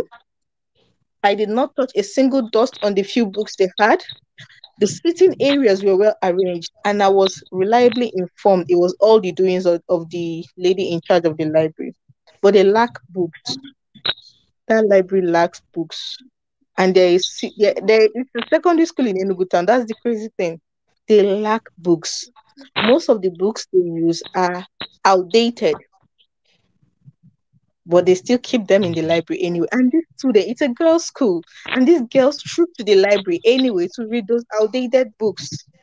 So I'm making this appeal because reading, I know what it has done for me, and I want other girls to experience it. If you can in any way, I'll provide the principal's number and the details of the school. If you can in any way support this school's library with books, I'd be happy to provide the details. And then moving on from that, I I enjoyed the conversation when it was all about Biafra War and go on and oil well. Sorry, before you continue, I shouted you asking for your phone number. So, I did. I gave it. I did. Okay. All right. I'll pick it so we can talk. Okay. So moving away from that, I want to talk briefly still on what Mrs. Chika, Ada Chika, I don't know which one to use, but she said something. When we talk about language, I think I saw somebody in the comment section said saying that languages die off as a result of civilization. No, that is not true. That is not true. They might change over time, but you can actually preserve your language as a way of preserving culture. And I find it that I see people that were born in Enugu, grew up in Enugu. Both parents are Easterners, Igbos, and they can't speak Igbo. Panama is Igbo. It becomes a flex. My child cannot speak Igbo. It's really a flex. Oh, you tell a child, come. Do you know what is come? The child will say is beer, and the mother claps. Yay! My baby can speak Igbo. People living in the eastern region, living in Igbo land, it is a flex for them that their children cannot speak Igbo. How do we move on from this ridiculous kind of mentality? What are we going to do with the next generation that is being taught that doing away with their accents, we're doing away with their language is being woke? How do we overcome this mammoth challenge of the decline of our local languages, and in this case, Igbo language? How do we do that? I know most people will say, how does that affect the price of Gary? It actually does affect the price of Gary in a way, because I know that most people that are multilingual or bilingual are oftentimes the more intelligent ones. They are more versed, they are more knowledgeable, because they understand. It takes a little bit of a higher intelligence, if you will, to understand and interpret and communicate in different languages. So you think you're not doing your child any favor by denying them their mother tongue. You're not. It is not a flex that your child cannot speak your mother tongue. It is not a flex. It is stupidity of the highest order. And it is part of, I feel it is part of this our loss of the essence of who we are, where you have people who cannot even identify who they are, what they stand for, where they're coming from. When I'm not talking about physically where they're coming from, they do not identify with certain ideologies, and these ideologies translate to the way we live now.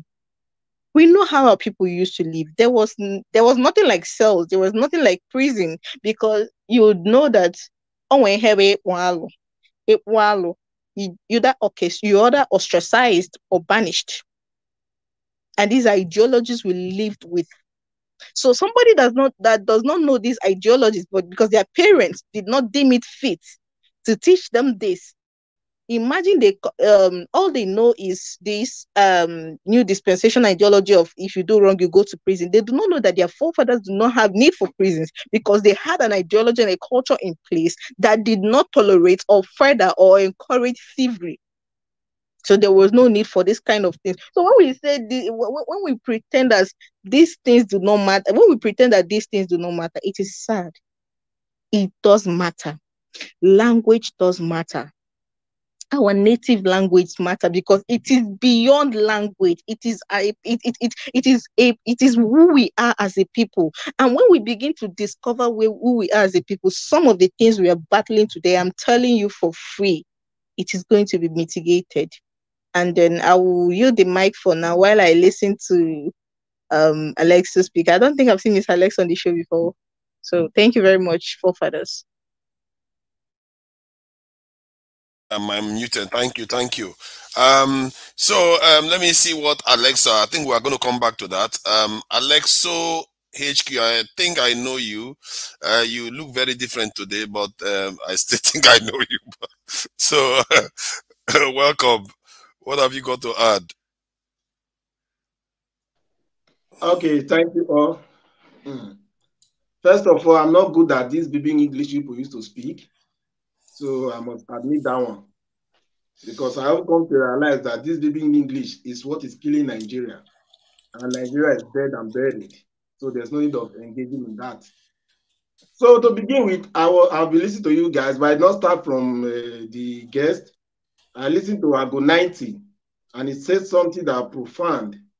Ever since Ago 90 spoke, since then, I've been listening to everybody, but I can't hear nothing apart from Ago90.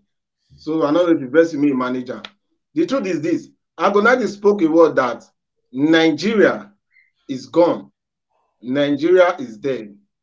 But to my greatest surprise, I can see some contribution like let's talk about Oduku War and some contribution from a lot of, I don't want to mention, everybody will talk, I know it talk.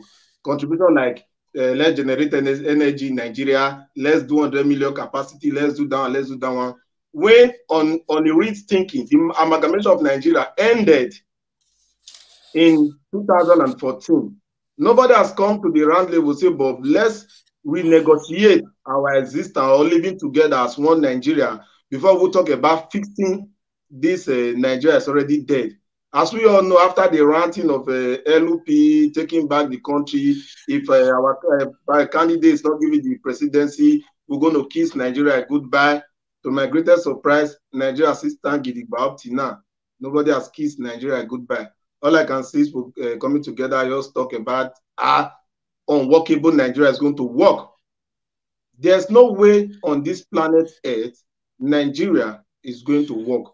If you like, they make everybody the president of Nigeria, not one person, everybody, all Nigeria citizen to be the president of Nigeria. It will not work. Because okay, let me start asking you some questions then. Why do you think this is not a broadcast, please?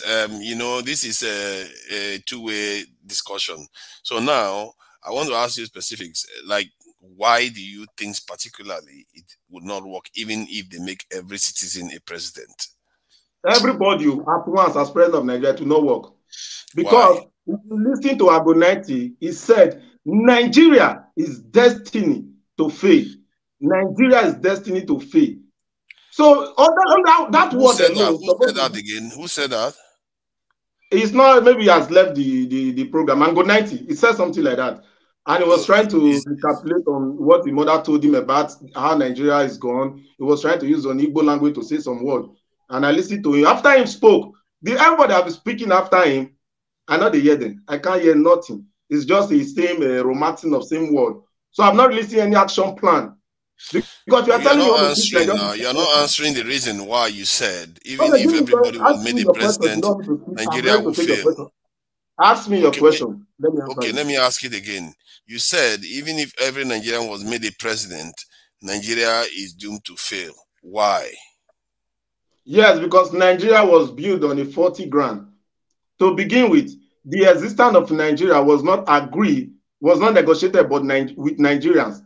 Nigeria was forced into believing the Nigerian passport you hold was imposed on you, not that you accept it. But like whatever country you base on, now let me say UK or England, where you base on, you are willing and happy to receive their passport. Okay. But the Nigerian passport was it's on very you. interesting you said that. So now this is a two-way conversation. I like that. So you actually believe that most countries in the world, it was due to they agreed to stay together based on consensus that there's no major group in the country that disagrees with the constitution? Do you know that in the UK we have at least 15 separatist groups in the UK alone? Back to history. You're still telling me. No, because I'm trying to correct a narrative you painted here, because we are started off from a false narrative. This is a premise that some people were forced to join together. We have written several constitutions, about 3 constitutions after that. As a matter of fact, I remember watching Abacha even start doing a constitutional conference too. So Nigerians, not foreigners, Nigerians came there, gathered together to write the constitution. Not some weird things. They were wearing agbada, shokoto, and hat like us. They wrote it.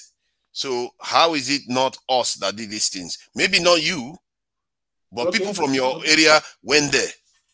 Okay, you said something that can we record that the fight of Biafra and Nigeria, the people that make that decision was young. Okay, it's not that on damage, that they were young, they made those decisions.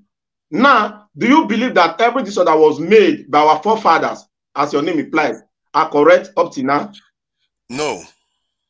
You don't believe. So do you believe that there's a room for us to renegotiate and make some changes pertaining this Nigeria that has destiny to fail, that any incoming president the previous was always better than any incoming president. Can you prove me wrong on that one? There is always room for negotiation. There's always room for improvement, like they did recently with the power generation bill and ability to modify this in create your own rail tracks. There are things you can modify things, even in this Nigeria that you see today.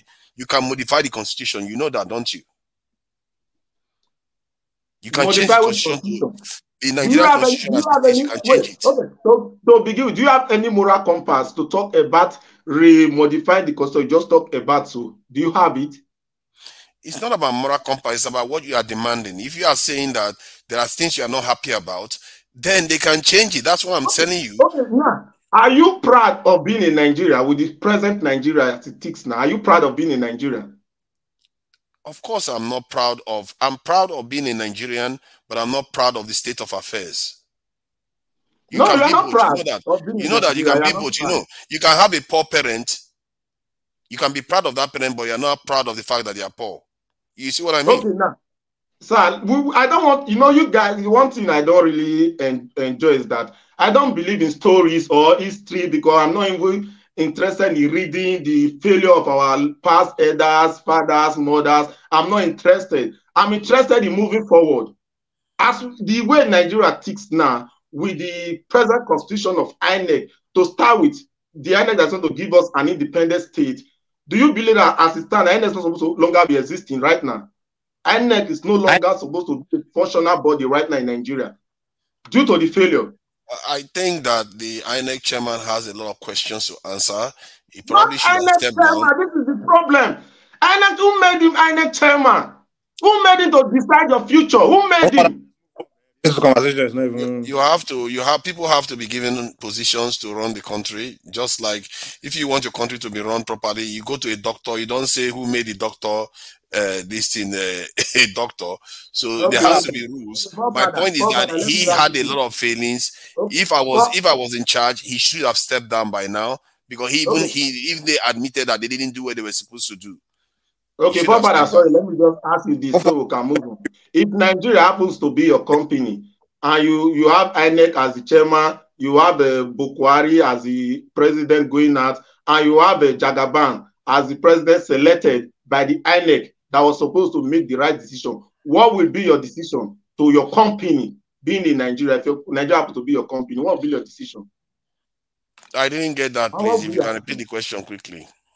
Let me say Nigeria now. Let's take Nigeria as your own company. Your own company. You own Nigeria. And INEC is there. Bukwari that is just make Nigeria divided than before he came into power after the promises gave to Nigeria.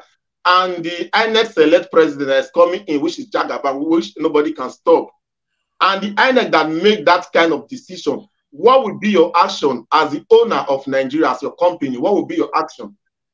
I will fire the people that are responsible for the mess up. I will fire them faster than their head can spin. Thank you so much. So what is Nigeria waiting for? So what is all this reason of talking about without but the Nigerians are the owner of the company. The Nigerians are not necessarily firing them. That is a problem. And that is why we are here. So Ngozika, please, if you go ahead if you wanted to add something. So sorry, I was going to respond to the question I saw in the comment section. Somebody was AB, I think.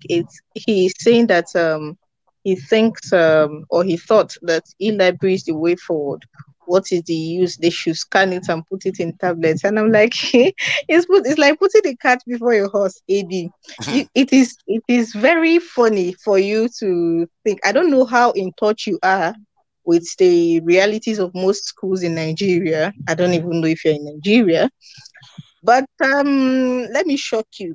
Most of the schools we visited, their ICT lab will have you rolling on the floor. ICT lab. So you are talking about people that probably, you're talking about a school that probably offers ICT lessons once in a week, twice a week. You're talking about them scanning ebooks and having them in tablets for students to come and read when they do not even have a functioning ICT lab. No, now that is, you're going like 10, 15 years ahead. And I know, as much as everything is now on the internet and everything is now soft copy and soft life, it's a long way. These schools will have to come a long way to get there. And before they can get there, the only thing we can do for them now is provide them with the physical books they need. God being kind and faithful, if this country ever gets leadership right, somebody becomes serious about education and does the needful, then we can start having that conversation about e-books and scanning and things like that. But for now, the e-book you're talking about is for the movies and for the Ajebota schools. It's not for the kind of public schools I'm talking about. Thank you. I sympathize with him to an extent, because one of the things I don't worry, you will come next and then Mike can go, because I know Mike, you know, you can interject. This is free for all, kind of, as long as you don't overdo it. You can interject as you see fit. See, I sympathize with the library that's digitizing the books, because I was one of those people that criticize people here in the UK, like the libraries here in the UK, that they didn't digitize the books and they waited for Google to compile it, Amazon and all of them, and now all those people are making millions upon millions out of it. So something can be said for all Nigerian written books being digitized, because that is something that whoever does it is going to make a lot of money from it. And right now it's the Europeans that are doing it for us most of the time. Doing it is not a problem, forefathers. It won't get to these schools. I don't know if you visited a public secondary school in the last few years. When was the last time you visited I understand I understand what you mean, but you have to. Nigeria is leapfrogging. We have to leapfrog certain things, and I think that many people have smartphones now. Many people have. Most of these students do not. Their parents do not even have. I'm talking about. Alexo, please wait. Let Ngozi finish. Then Mike, listen. Mike can interject. Then it's my time she's using to discuss what you know relevant for my area, because what she's talking about, books. This is not you're not talking about security of life and property. You're talking about books. You're saying the education of the next generation is irrelevant. Alexo, please hold on. What is education? Alexo, please hold on. Education is important. You've been rattling on about things that do not have head or tail, and you're saying education. Now that I think about it, you need more education. Because if you had proper education, you will not be rattling on the way you would do it. You won't. For you to come on here and say that somebody advocating for a school to have a functioning library is inconsequential, that speaks a lot about your reasoning, sir. That speaks a lot about your reasoning. And I'm sorry to say it without any apology. You're completely beyond redemption. Don't worry, nobody's beyond redemption. Not with that shirt that he's wearing. Is that LGBT this is wearing or something? He is. He cannot say. We are talking about education. He's saying it's inconsequential. Please, how low can you go? We are talking about education, secondary school education, and he's saying it's inconsequential. Let other people talk, because other people want to contribute too. Then you can carry on with this love fest if you have it. Hold on. See, let Mike interject first. See, Alexo, Alexo, you're going to carry on. Don't worry. Let Mike interject first. Mike, please go ahead so that the folk can go. Well, I'll come back to you, Alexo. Don't worry. Mike, go ahead. Yeah. I think what Ngozika was saying was very, very important. You know, and that's one of the reasons why I didn't even interject. I allowed to speak, because what she said even more important than anything we discussed today. Because the education of our children is the future. You understand? So there's nothing more important than that. So for anyone to say what is not important, it's very laughable, you know. So my interjection is, when the problem in Nigeria, many Nigerians, especially online, is when people are saying, oh, Nigeria, when someone came here and say Nigeria can never work, Nigeria will not work. For that, you have to understand what they are saying to you is not that Nigeria cannot work or will not work. What they are saying is they don't want it to work. And they don't wish it to work, you understand? And they have reasons to. Of course, they want something else. And I'm in the same shoe as those kind of people, because me too, I want something else. I'm a Yoruba man. My biggest dream is to have a Yoruba nation, you understand? But however, while I'm wishing to have my Yoruba nation, while I'm still stuck in Nigeria, I don't know when I will have my Yoruba nation. Maybe 2 years, maybe 50 years, maybe I don't know. While I'm in Nigeria, I'd rather wish it to work for at least people that are suffering, and for my children or generations to come. I'm not going to say I wish hell in Nigeria, because I want something else. And those that are saying, oh, this constitution that 1914, this and that and that. These things, yes, are they relevant to be discussed? Yes, but figure a way where we can get it to the Senate floor, where we can discuss our whoever we elect our our regions, our people we elect to be senator. Take it to them to go and present on the Senate floor. Those are where we can address all this, take care of all these issues. Not on the internet and throwing fight and going on platform and be shouting. Mr. Mike, sorry to interject. Sorry to interject. Just a second. Need I add that this school that I'm talking about, I'm not talking about the other schools that we visited. This particular school that I'm talking about, the last time they saw electricity was over 10 years ago. 10 years ago. So you're talking about ICT for a school that has not even seen electricity in the last 10 years, and somebody is telling me it is inconsequential. How do you people reason? How? Ngozika, my sister. Hold on, the gentleman, hold on. For those people talking about. Yeah, the gentleman, hold on for a second. About the return of the Chibok girl. Are they not students? Do they not went for education? The gentleman, hold on for a second. I don't know if it was you or the other person that says something you don't believe in history. If you don't know where rain start, they beat you. You will not know when the rain stopped. The case of Nigeria, I'm talking about e-library, which I saw on the chart. In fact, I was gone, but as a result of that, I came back briefly. Abia State government, under T.A. Oji, established what it called e-library. Ask me how many people have taken advantage of the e-library. When we're talking about practical, sorry, I'm an old soldier. I'm not sorry I'm an old soldier, let me put it that way, blunt. When I went to school, all that my father bought for me was a slate. I don't know whether you know what is called a slate, but there was a slate and a chalk. And he said, go to school. I went to school. Today, you can have your internet and all that. That's not what we're talking about, e-library. Earlier on, I made mention that a home without books is a home without a soul. That's a quote from somebody. So in terms of what Ngozika has said here, in my own village, there's no guarantee of electricity. When you talk about even the secondary schools, they don't even have electricity on a regular basis. And come on, have you seen what we call secondary schools in Nigeria, in some of the places, particularly in the eastern part? Dilapidated buildings with ceilings caving in, still with a blackboard on the wall. And you're talking about e-library. The physical book that they have there, some of them have been eaten by termites. So what we are saying is this: books have come to stay. Electronics or no electronics, books will always be there, whether we like it or not. And for the immediate time, I subscribe to what my sister Ngozika has said, which is, for now, give books to the kids. Listen, I went home the previous year, and I went and gave the kids an exercise book. It was called Igbo Basics Exercise Books.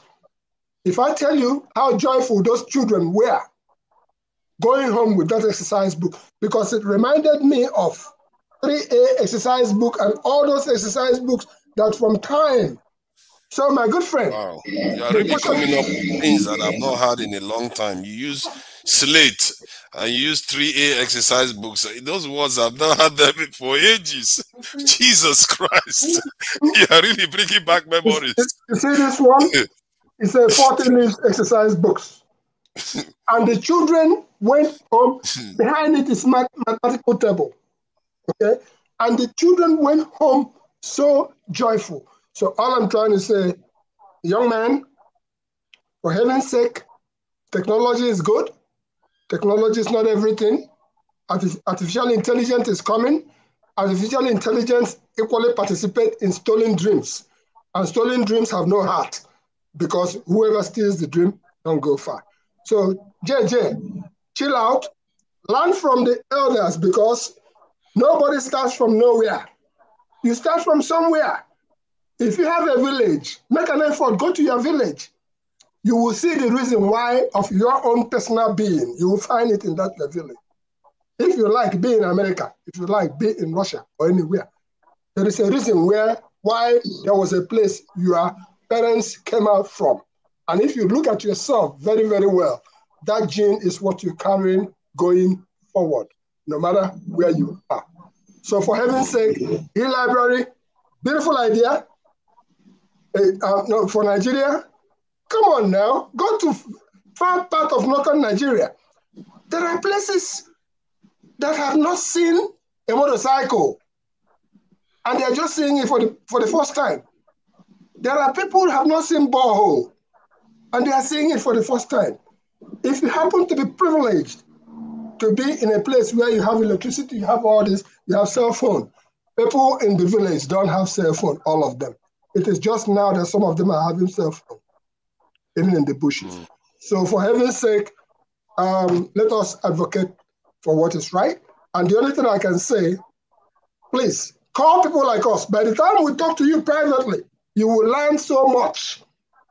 If I need to, I can call Ngosika wherever she is.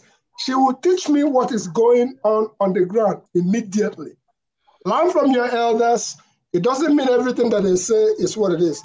I regret not asking my old grandpa when he told me that whenever they want to make a travel, that it is a particular tree that they will go and rub their body on and then they will go. But I personally do know that even in the bushes today, there are leaves that if you enter the bush, if you don't know about the bush and that leaf touches you, you will be disoriented. You may not be able to come out of the bush. That is a fact. I'm telling you from practical experience. So ask questions and you will be educated accordingly. There are roots that come from the bush that if you eat it, you will think you are Superman. Nobody will stop you. They are there. I know these things. I just wish that people like you can reach out to us, ask us for free. If I don't have anything else to give you, it is the experience or the knowledge that I have gone through. They say, if you put your hand for fire, it will burn you. And the talk say, the grasshopper, when they listen, now for inside pot of soup, where they listen. So my brother, all those things that you hear about, that is deep knowledge that is there for you. That deep knowledge. Okay, can I to be eating grasshopper? I have to be careful about that. Can I make a small comment? I'll answer you. If you have a question, I'll answer you. That will help everybody else. Can I make a comment? Who is that? My name is Okej. Oh yeah, Okej. Yeah. Okay. Anybody that wants to make intervention, you can make it. Okay. Let him speak so you can go. That shirt that you're wearing, is it for LGBTQ or just a shirt? God forbid. As you see me, so what I go do? I like woman. No, not you. I'm asking Alexo. Alexo is the one wearing the rainbow color. So is it for LGBTQ or just a shirt? I don't know. It's a design I bought. Any problem? I'm just confirming because some people are curious. We have Zolando from Zolando, so they can contact Zolando and ask the make of the shirt. I've listened very keenly to what is going on. And don't worry, let just intervene. Alexa, do you have a question for me before I step out, please?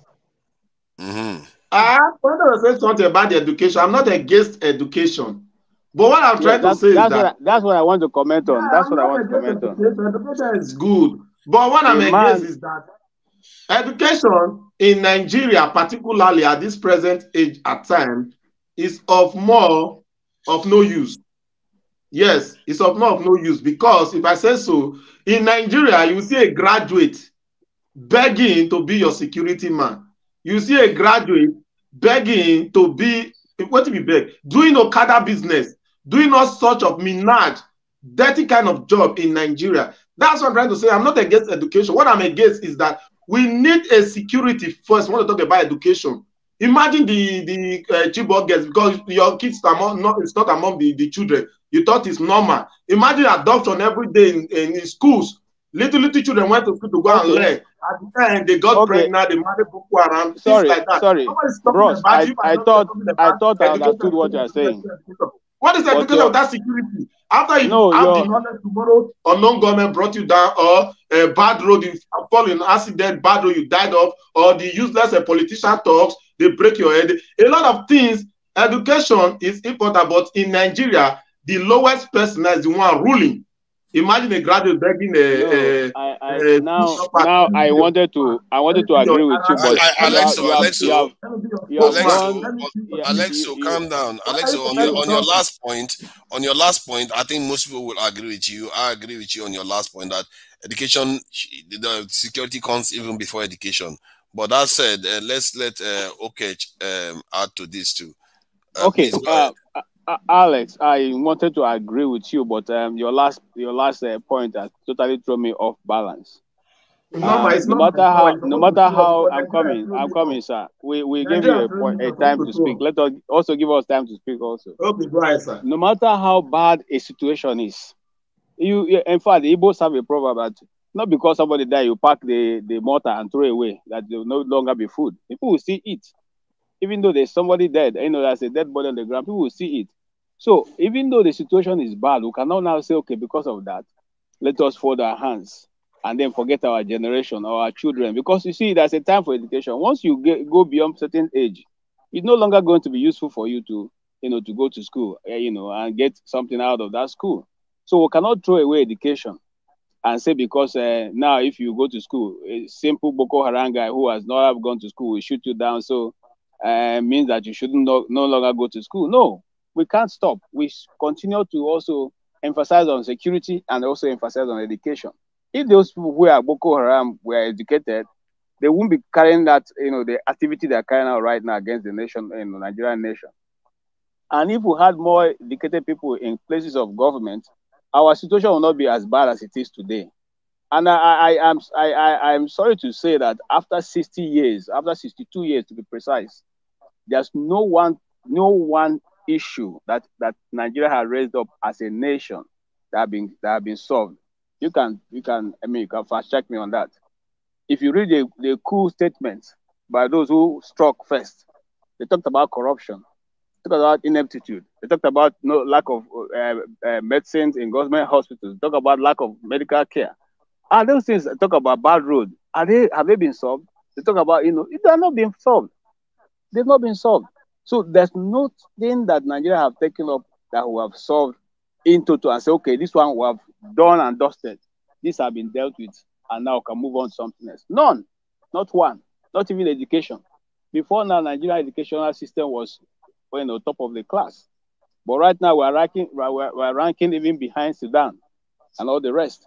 So this is what we have found ourselves, and then I want to go a little bit before I hand to someone else. I want to say something. When we say Nigeria, Nigeria is irredeemable, that's not because we don't believe in the nation any longer, but because we have done. People like me, I never thought I would live outside Nigeria. I mean, if I wanted to, after I left the university, I would have, left. But several of my friends left. But we said, no, we believe in this nation. We are called to this nation. We're going to give our best. We stood the ground. We stood our ground. We did everything possible. Okay? Some of our friends even got into government. And when they get into government, all of a sudden they change. They change and begin to talk another story. The same people you and they have been sitting and strategizing and saying, these things are bad. We need to, make a change. We need to do this. We need to do that. Once they get into government, it's like, I'll give you an example. About the first when the second of Obasanjo's tenure in government, I had a friend who was contesting for a governor of a state. I won't call the name. We will sit in his house midnight, okay, praying, saying, God, give this man this opportunity because we know this man will make a change. Okay, he was going to be a governor of a state. He won. God gave him the opportunity. Now the next thing that happened was that the man no longer stays in his house. He was living in Transcorp. And before we knew it, they had brought about 3 different SUVs to him. He has not taken over. He just won. He just won. I want to let you know how bad. And when we say there's nothing to redeem about Nigeria. This guy was taken out from his house by a certain group of people who had already given themselves the honor to be able to kit him. Buy him clothes, get him up ready for the government. for the office was going to, occupy. And they first did what? They took him to the 10th floor of the Transcorp Hilton. Okay? The 10th floor. And so there he was, drinking and eating. We didn't see him after a while. We looked for him for some days. Then eventually one of our friends said, they say they Transcorp. We all went to Transcorp. When we went and we sat down with him and said, Oga, what is going to happen? I realized we don't look for you. He said, bros, things don't change. This is our time now to enjoy. I'm just telling you the mentality that is out there. Oh, it's your time now to enjoy. What about all the problems that we have been seeing? What about the prayer we've been praying? Leave that to enjoy. Did you see? I mean, things have changed. Things have changed. Look, don't worry. I mean, that guy spent his 4 years in government, did nothing. Now, which one you will talk about? If you say Nigeria is redeemable by the constitution we have, then how do you make amends? Because the same, remember some people wrote and said, look, we have to change. Let us push this agenda of changing some part of the constitution. The National Assembly, that someone was saying we should take those things to National Assembly, let them make the change. It's not this same National Assembly that the president of the Senate, the president of the Senate, Ahmed Lawal, did not contest an election, but yet is going to be back in the House. It's not the same National Assembly. So which law are such people going to make for you? They know the shortcomings. They know where it is. Let me shock you. You see, if the whole of the Southeast gather to push an agenda in the National Assembly, it can never pass because they don't have the votes. Now, let me even shock you further. If the whole of the South, that is the South, gather together and decide to say, okay, today we want to outlaw something, and so we're going to sit and pass a bill. Let me tell you, it will still fail because we don't have the number. We don't have the number. The number is tilted to the north, and that's why they will always have their say. They have their way. You can make all the noise. Hold on. When you say are you saying if the entire South votes for something? Yes. And so by the percentages, how many? By the number of representatives, of the representative from the South versus those from the North. What are we talking about here? What are the proportions? The numbers in the North are, in fact, let me shock you. The revenue allocation that goes to Kano alone is almost equivalent of all that goes to the Southeast. I'm not sure. The share number. I'm referring to the assembly members, the seats that they because you are talking about voting in the assembly house. Yes. So what are the numbers? They are not proportional, and I'll come up with a figure, but it's tilting towards the north because Kano State alone has more representative than almost every other state. But I'll check it. I'll check it, and I'll get back to you as soon as I finish talking. I'll get back to you to the correct figures. I don't have it offhand now. Okay. But this is the situation we have faced, and that is why it is difficult to pass anything. The people who are there will not change it. They are the ones making $1 million. They are the ones making all the money. I mean, if you can walk home every month with about 16 million naira in your pocket, and somebody like Okechi coming to tell you, "Let us change the system," will you agree? If you don't like what you keep doing it because it's favoring you, it's favoring your children. Okay? Any other person can, we keep talking about the same thing. We keep look. Let's even. Somebody was saying that INEC chairman, should have resigned. How is he going to resign? Is he doing it by himself? What is the difference between what the INEC chairman did and the one the guy in Adamawa did? It's not the same thing. They call the result before the result before the results came in. It's the same thing they did. But this man in Abuja, nothing happened to him. But the small man in Adamawa is the one they are looking for to kill. What's the difference? What's the difference? And by the way, some of our sources said it was the INEC chairman that told him to call the results. Okay? So now, if he did the same thing and he's not being punished, why will you punish the other guy who is now? And you told us that once INEC declares a result, it cannot be altered except by a law court.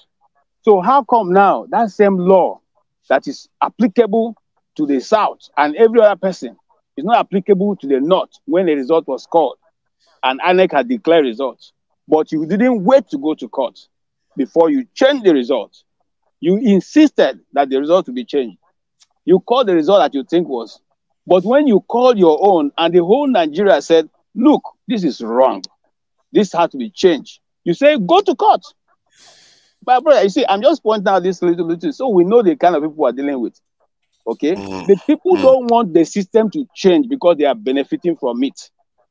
I'm telling you the truth. I think one can, you see, nothing is frozen from what I can see, because they changed the law, the rules regarding energy generation. They changed the rules regarding rail track, this in build from either state. So if they can do that, they can change other things too. I don't see what other nations do. So that is not exactly let me tell you something. They changed those things because they felt that, well, I mean, how many state governors state governments are going to build rail tracks around their states? That's one. I'll give you an example.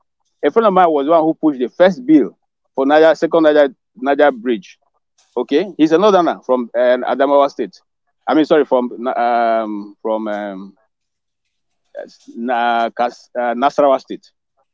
Now, what was his purpose? Is it because it wasn't there? No, it has been lying there for long. So when he got his, in fact, by the way, I can give you his name. His name is Damboy, John Damboy.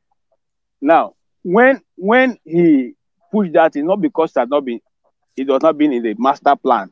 It had been sitting there for long. But when he was in the assembly and brought up the bill, I want to tell you what happened. Some of his colleagues called him and said, oh boy, are you okay? Are you not a northerner?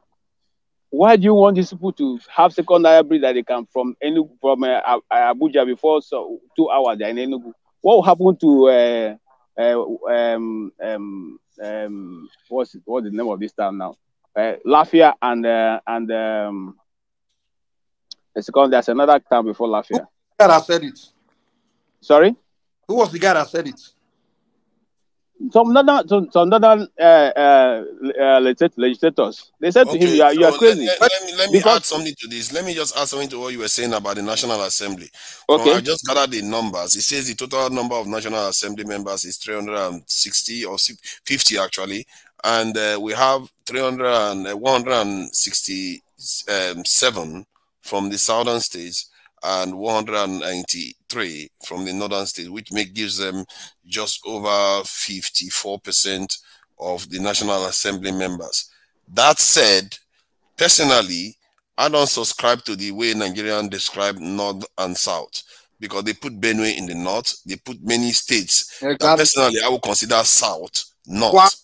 And that doesn't add up. Yes, most of those countries, those states are Christians, and they're basically Southerners, but they group them as North. So if you look at those, the people in the South have similar interests as those people. And if you have any agenda that you want to push, that group agrees, they will get a majority in the House of Assembly to get stuff done. But let me tell you, and I have no problem with any Northerner. Like I said, I grew up in the North. I went to all my school in the North, primary, secondary, university. And I have a lot of friends who are, in fact, majority of my friends are Northerners, and they all know my view. So sometimes when we speak this way, they think you are being tribalistic. No, what we are looking for is equity, fairness, justice. It doesn't matter. You see, if these things were on ground, I'm telling you the truth. Being an Igbo man, no Igbo man is concerned about who is the president. We are concerned about how do we do our business and succeed.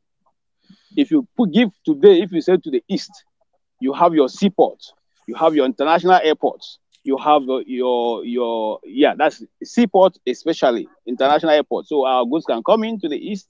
We don't have to go to Lagos.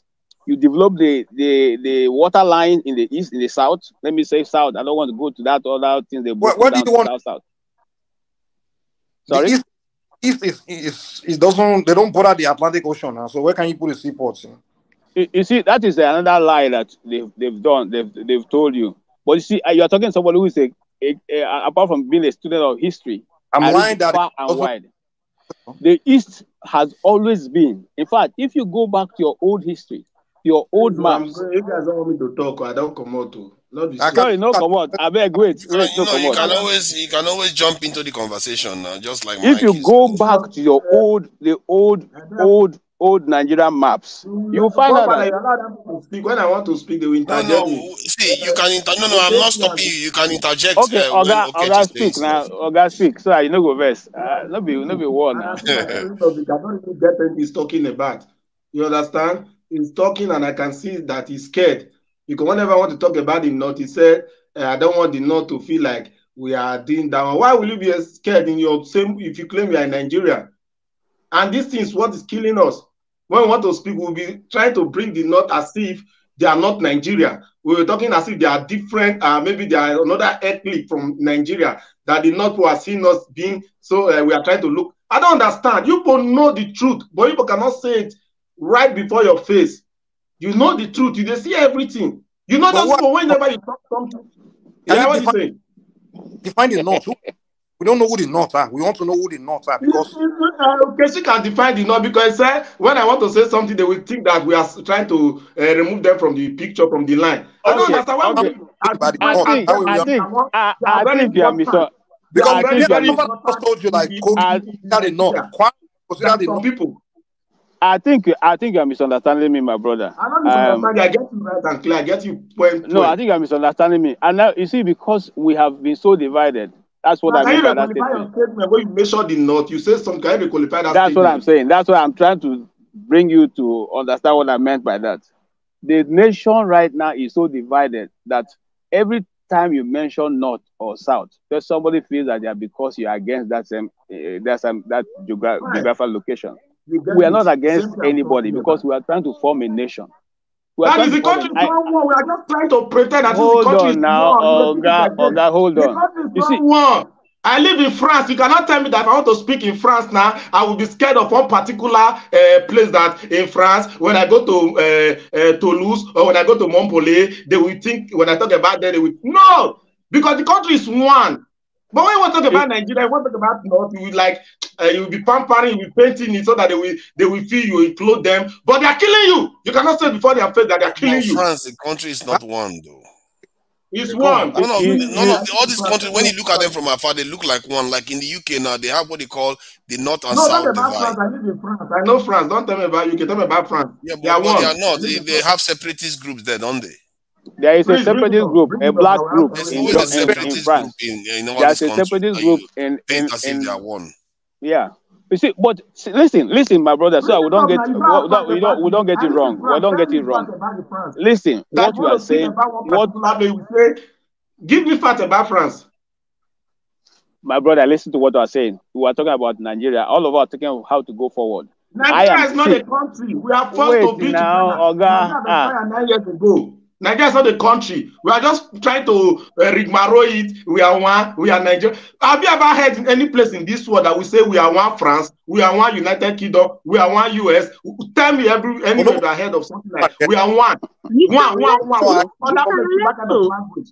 Mr. Leto, for somebody that has so much disdain for grammar, you speak so well yourself. That means you're part of the people. I don't like it. You have so much disdain, but you're spewing grammar here and there. I expected you to speak Igbo or French, but you're here spewing the same grammar you have so much disdain for. You see, let me tell you, sir, Mr. Lester.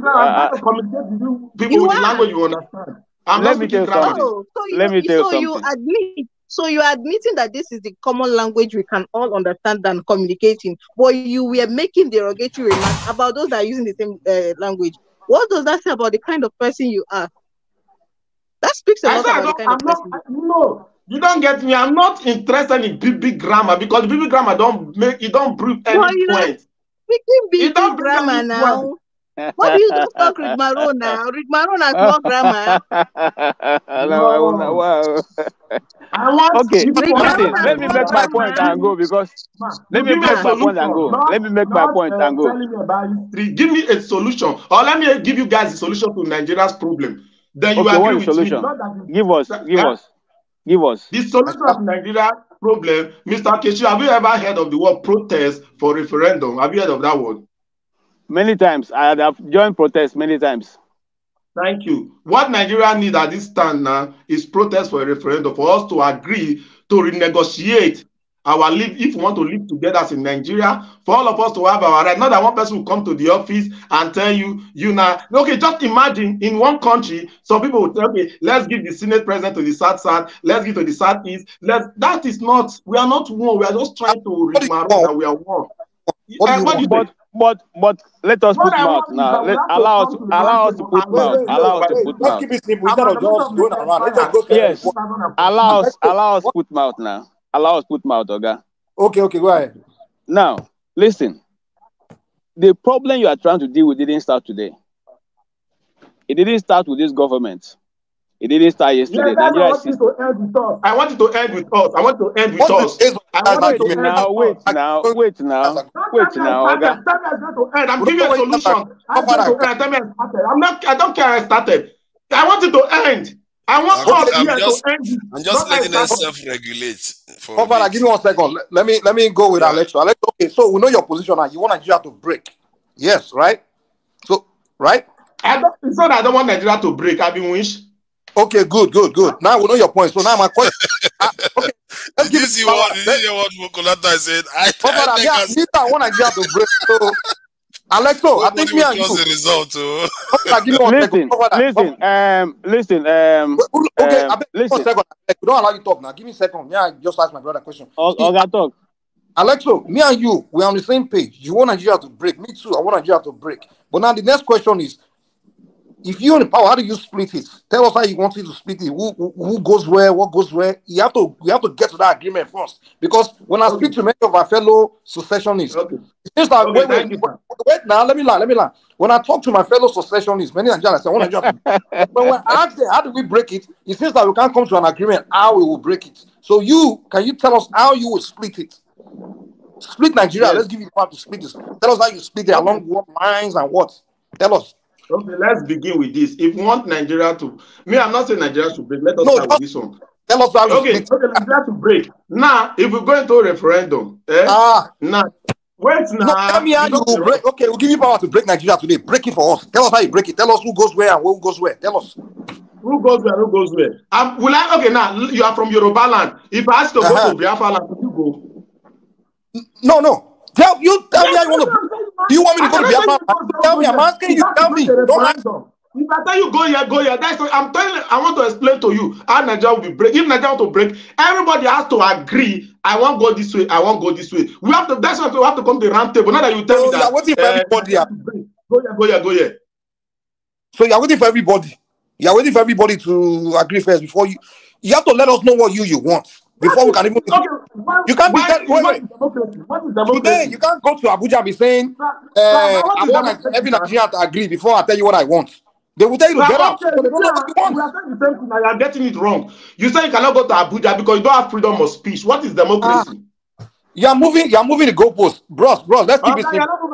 If I ask you, you guys don't know what you want. You don't know what you want. You say you want to break, and when they ask you are raising too many. You don't know the question you're asking me. You don't know the answer to the question you're asking me. It's a simple question. You say Nigeria doesn't exist anymore. Why do you want it to break? Give me the answer to the question you're asking me. You say I want Nigeria to break. This one should go. I will not be the one to decide your fate. You will be the one to decide your own fate. You will say, okay, where do you want to go? I am from Ododuwa. I will go with Yoruba Nation. I am from Biafra. I will go Biafra Nation. I'm giving Istanbul. I'm from Niger Delta. Okay, where do you go?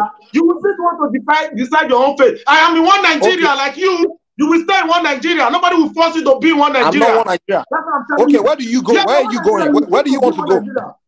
Where do you want to go? You see, my brother, at the end of the day, we will all sit down on the table to discuss. No matter what you say, no matter, excuse me, I see the problem. They don't know what they want. We're not going far. We're not going far with it. You're rather going around. Can I just ask which country do you want to go? Which country do you want? It doesn't make sense. It's not into an agreement. So you choose where you want to go.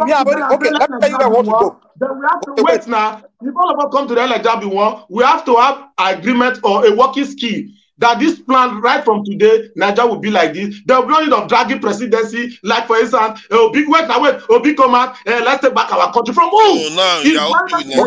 Okay, let me tell you where I want to go. Let me tell you where I want to go. Let us be one. Let me tell you where I want to go. Wait, let me tell you where I want to go. Alexa, let me tell you where I want to go. Please give me 1 second.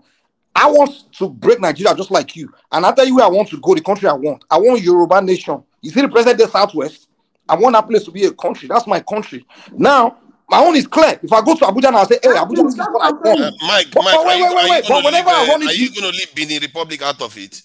No, that one, we will discuss with that one after we leave Nigeria. But when I ask people like Alexo, I've run into many people like him, like, okay, bros, I want to say you want succession. Tell me your land where you want. What country do you want? They can give you an answer. Okay. But they are not that drag the most. Mr. Mike, please let me tell you something. I am like the convener for referendum. Let me tell you something now. I cannot wait for referendum. Wait. You two decide we can work together and break up. Wait, Mr. Mike. I know where I want to go, but I'm like the convener of referendum. I cannot decide. I cannot tell you where I'm going to, but I want you to speak. No, that's not going to tell you. I'm trying to tell us, look at what we want. If I tell you that I want to go to Biafra, I want to go, so hey, that's why I came here. That is what I'm talking about. I want you to make your own decision. You understand me? So you feel like, Alexa, tell me where you want to go. Where I'm going to go is not important. Where important is that where you want to, everybody decide to live together. You see, if you're even talking about referendum, my brother, you're not the first person who have decided to call referendum. A referendum, at the end of the day, somebody has to supervise it. Somebody has to collect the whatever votes that have been cast, and somebody has to now check it and mark it and say, okay, these people have decided to move this way, or these people didn't make it. You see, everything has to be organized. At the end of the day, we still come back to the table that we're trying to do here now. It's not by shouting, it's not by all those things. Listen, bros, let's deal with this thing. Let me tell you something. There's no Easterner, except those who are gaining from government, who will say they don't want to go with Biafra. Because I, as an Igbo man, I know that if Biafra was there, Nigeria, at least that part of Nigeria would have been so better than Dubai. I can tell you that for free. You just because say that southern part of Nigeria. I mean, the eastern part of the Nigeria. You see that kind of statement. That's kind of the problem. Listen, that's what I'm saying. You are making a mistake. Forefather, they are not even on the same place. You are making a mistake. You are making a mistake. Don't put words in my mouth. I'm talking about the southeast. That's why. I'm talking about southeast. Okay, good. The Igbo speaking southeast. Okay. You see, look, I am not one of those who say people should come and follow us. I'm not looking for territory. Okay, Israel is how big is Israel, and yet the whole world benefits from Israel. Okay, so what I'm saying is this: if the nations are allowed to develop on their own, that is when I say nations. I'm talking about the Yoruba nation, the Ijaw nation, the East nation. All of them, they would fare better. They would fare better than whatever we are doing right now. Remember that when Nigeria got independence by 1960, the southeast, okay, and the southwest all had embassies. Okay, go read your history. They all had embassies. Those prime ministers, those premiers, prime minister, or what they call it, they were dealing with the affairs of their state, of their regions. That is why Okpara was able to do what he did in the southeast. That is why the development came to the south. I'm coming. That is why development went. Sorry? But they were agitation within those regions now. They were agitation. They ended up breaking those regions. No, there's not. Having all these embassies anyway. I think we have to be careful about just saying stuff as if it's a good thing, but it doesn't make any difference to our lives. Breaking up the country will not change outcomes for us. It doesn't. We are not in Benin Republic. They are still going through it. Cameroon is going through it. All Central Africa. I mean, we can break it. We just have to agree. That's what. We keep thinking that breaking up is going to make any difference. When we finish talking now. Actually, let me list something that people don't seem to understand. When I asked this guy about separatist groups in France, he says he lives in France. Let me put the list. The list of separatist groups that they listed here in France includes 1, 2, 3, 4, 5, 6, 7, 8 separatist groups in one country. Nigeria has just about 6. If you go to Europe, they have them. The reason why is because they are still able to function. Even if they have differences of opinion, they are still able to function. And some of the reasons why they are able to function is based on history and events that have happened to them. But even what has happened to us, I want to ask you a question. I want to ask you a question. Why are there separatist groups in Nigeria? Why? Because people don't share the same opinion. If you have family meeting, no, you're going to have no. difference of opinion. No, you see, that's the mistake you're making. And as I tell you that, me speaking to you, I was at that movement that brought about escalated, IPOB this thing. I was there to cover I was there to interview him and cover that in 2017. I want to tell you why there is this uprising in Nigeria. It's simply for three reasons: injustice that have stayed all through. Okay, the lack of, especially when it has to do with the Igbos, IGBO. Okay, examples. I'll give an example. All right. Do you know that? Let me just give you one. Mm-hmm. Up to this moment, the first private airport, that's state-owned airport, was built in Igbo land by Mbakwe. Okay, is it Mbakwe? Yeah, Sam Mbakwe, who was then the governor of Imo State. And why was it built? Because the federal government will not give airport to the east. That's the lie, man. Give airport. I'm telling you, which that's a lie. Are built by state governors. So there's international airport. Like which one? Like sorry. which one? Sorry. Sam Bakwe Airport was not built by Sam Bakwe.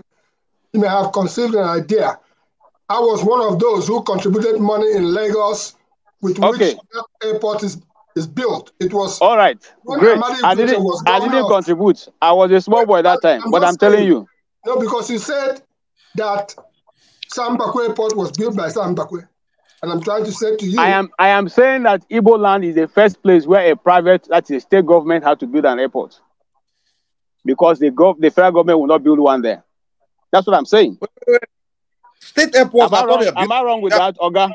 Okay, am I wrong? Can you name another airport that was built by state? Wait. Other state airports in the country, name which one was built by federal government. Oh boy, you know they understand what I say now. Whatever, when Nigeria, I'm coming. I'm telling you what happened, what generated to the Igbo people contributing money to build an airport for themselves. It's the same thing in other states. It's the states that put money to their governors. Okay. Hold on, Oga. Hold on, Kwao. Hold on now. You see, I know they like this guy. What if I say something that you think is not true? You go research. I don't need to research. Okay? The fact that it's states that build their own state airports. It's not federal government. When did the states start building airports? Federal government built most of them, to be fair. No. Let him tell me when the states started building airports. You see, the whole of the southeast, apart from Enugu Airport, which was not even functional, because then you wanted to fly, you hardly would get plane to Enugu. Okay? Then there was none, not one was, And up till now, you know that it was, if you go back now and look at what I'm going to say. It was Ngozi Okonjo-Iweala that begged Obasanjo, on Obasanjo's this thing, to approve that Enugu Airport will be a made international airport, for which they are still holding Obasanjo to tomorrow. He's still saying that they're not, still refuse. And how functional is those places? Have you ever tried buying ticket to go to Igbo land, and how much it costs you to land in Enugu vis-a-vis what it would cost to land in Lagos or to land in Abuja? Okay, look at this now. Hear this. The first airport in Enugu, from what I can gather, it says was constructed in 1940. That is crazy. And upgraded to international status in 2013. If that is accurate, okay, that is crazy that you are even. So now you get what I'm saying. Hold on. I need to say this. Okay. And this is why when you were saying something about marginalization, or I wanted to add the term perceived. Because sometimes people feel certain things, it doesn't necessarily is the objective truth. Because if you look at Bayelsa now, that has been producing oil for Nigeria and those riverine areas, how many airports do you think they have? The first airport that was constructed in Bayelsa, from what I can gather, is somewhere around 2019. Yeah. And most of the development in Nigeria is not even on that land. So when we say marginalization, and if you look at many northern states, do the same thing. During this bank crisis, when they were talking about the Naira no change, that's when I found out that some states, they barely even have banks. In Nigeria. In the north of Nigeria. You see, go for I like what. Okay. Any part of Nigeria. Or some people don't think it's only them that. What we are fighting for is the right for human being to live. We're not talking about marginalization. You get the point? Nigeria is one side. The major problem of Nigeria, nobody lives anymore in Nigeria. People are just existing. Nigeria is a dream killer. Nigeria takes souls every blessed day. That is my problem. Not about marginalization. You're talking about airport. Not that one. Nobody lives in Nigeria. Nobody life is guaranteed in Nigeria, like those in diaspora. I know many of you talking here lives in diaspora. That's why you can talk. Can you stay in Nigeria for 2 years without leaving that country? Nobody lives in Nigeria. Where a policeman can gun you at gunsight without nobody will ask him a question. Is that on the country? We're talking about people rights to live. People right to live, not about marginalization this time around. We're talking about people right to live. Nobody's living in Nigeria. Everybody are just existing. A lot of that 20 years ago. But they say existing Nigeria, not living anymore. Let's the new people that came in and contribute because they are. Let me allow Ify talk because she came and left, and then Augustine can go, and Owen the BC can also contribute. So Ify, welcome. Hi, good evening, everybody. Mike, my enemy, how are you? If you fall, it's listening. Look how Mike turned away. Okay, I have to go. I'll get back. I'm behind the background. No, please don't go. Just give me a minute. I'm listening something to you. Anyway. Okay. Go ahead. Yeah. Good evening, everybody. Good evening. See, the truth of the matter is this. This is a question of is Nigeria working for you? The reason why everybody or some group of people are asking to leave the country, Nigeria, is because it's not working for them. A lot of people feel that they are being marginalized. Yes. No, let us be honest with ourselves. If Nigeria is working and everybody is benefiting, nobody will be talking about this, leaving the country called Nigeria. We will argue from here till the Thy Kingdom come. Even prior, before this election, we know that Nigeria is not working for us. But the election exposed it in such a way that everybody's now, angrily talking about it on a daily basis. Nigeria is not working for me. Honestly speaking, I'm not going to lie about it, whether we like it or not. Talk about Igbos, talk about Yoruba, talk about Hausa, talk about North, East, West, North, and South. Nobody's happy in that country. Just like somebody saying that we are not living, we are just existing. How can you say that somebody's existing and you call that life? That is not life. Let us be honest with ourselves. It's not a must for us to stay together in order for things to work. It's not a must. If it's not working, it's not working. If we have to leave, people have to go, let them go. Look at Russia. When all of them used to be under Soviet Union, somebody said something about Israel. Israel is a small country and if you look at the map, they are in the midst of most of the Arab nations. Pakistan and India, they used to be one country. Everybody went their different ways. So telling me that Nigeria, under this state we are right now, is working, I disagree. And that it's going to work, I disagree. I've talked about the airport. We have literally two international airports. I don't even count Enugu as an international airport because it's only Ethiopian Airlines. I don't know if Ethiopian Airlines still goes to Enugu. We're only talking about Abuja and only talking about Lagos. Well, there was a time we argued about it here. Imagine going from Lagos down to East. That's literally, if the road is good, when I went, it's about 6 hours, thereabout. Imagine having one international airport in the East. Do you know what that's going to do for us? You have it. Hold on. I wasn't talking to you, Mike. Calm down. I didn't interrupt you. In my adage, I don't know how Igbo Basic is going to interpret this.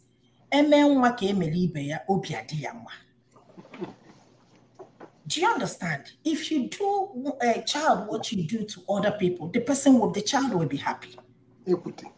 So let us stop deceiving ourselves here, because we are not telling each other the truth. If Nigeria is working for you, fine. I live in a country where the system works, fine.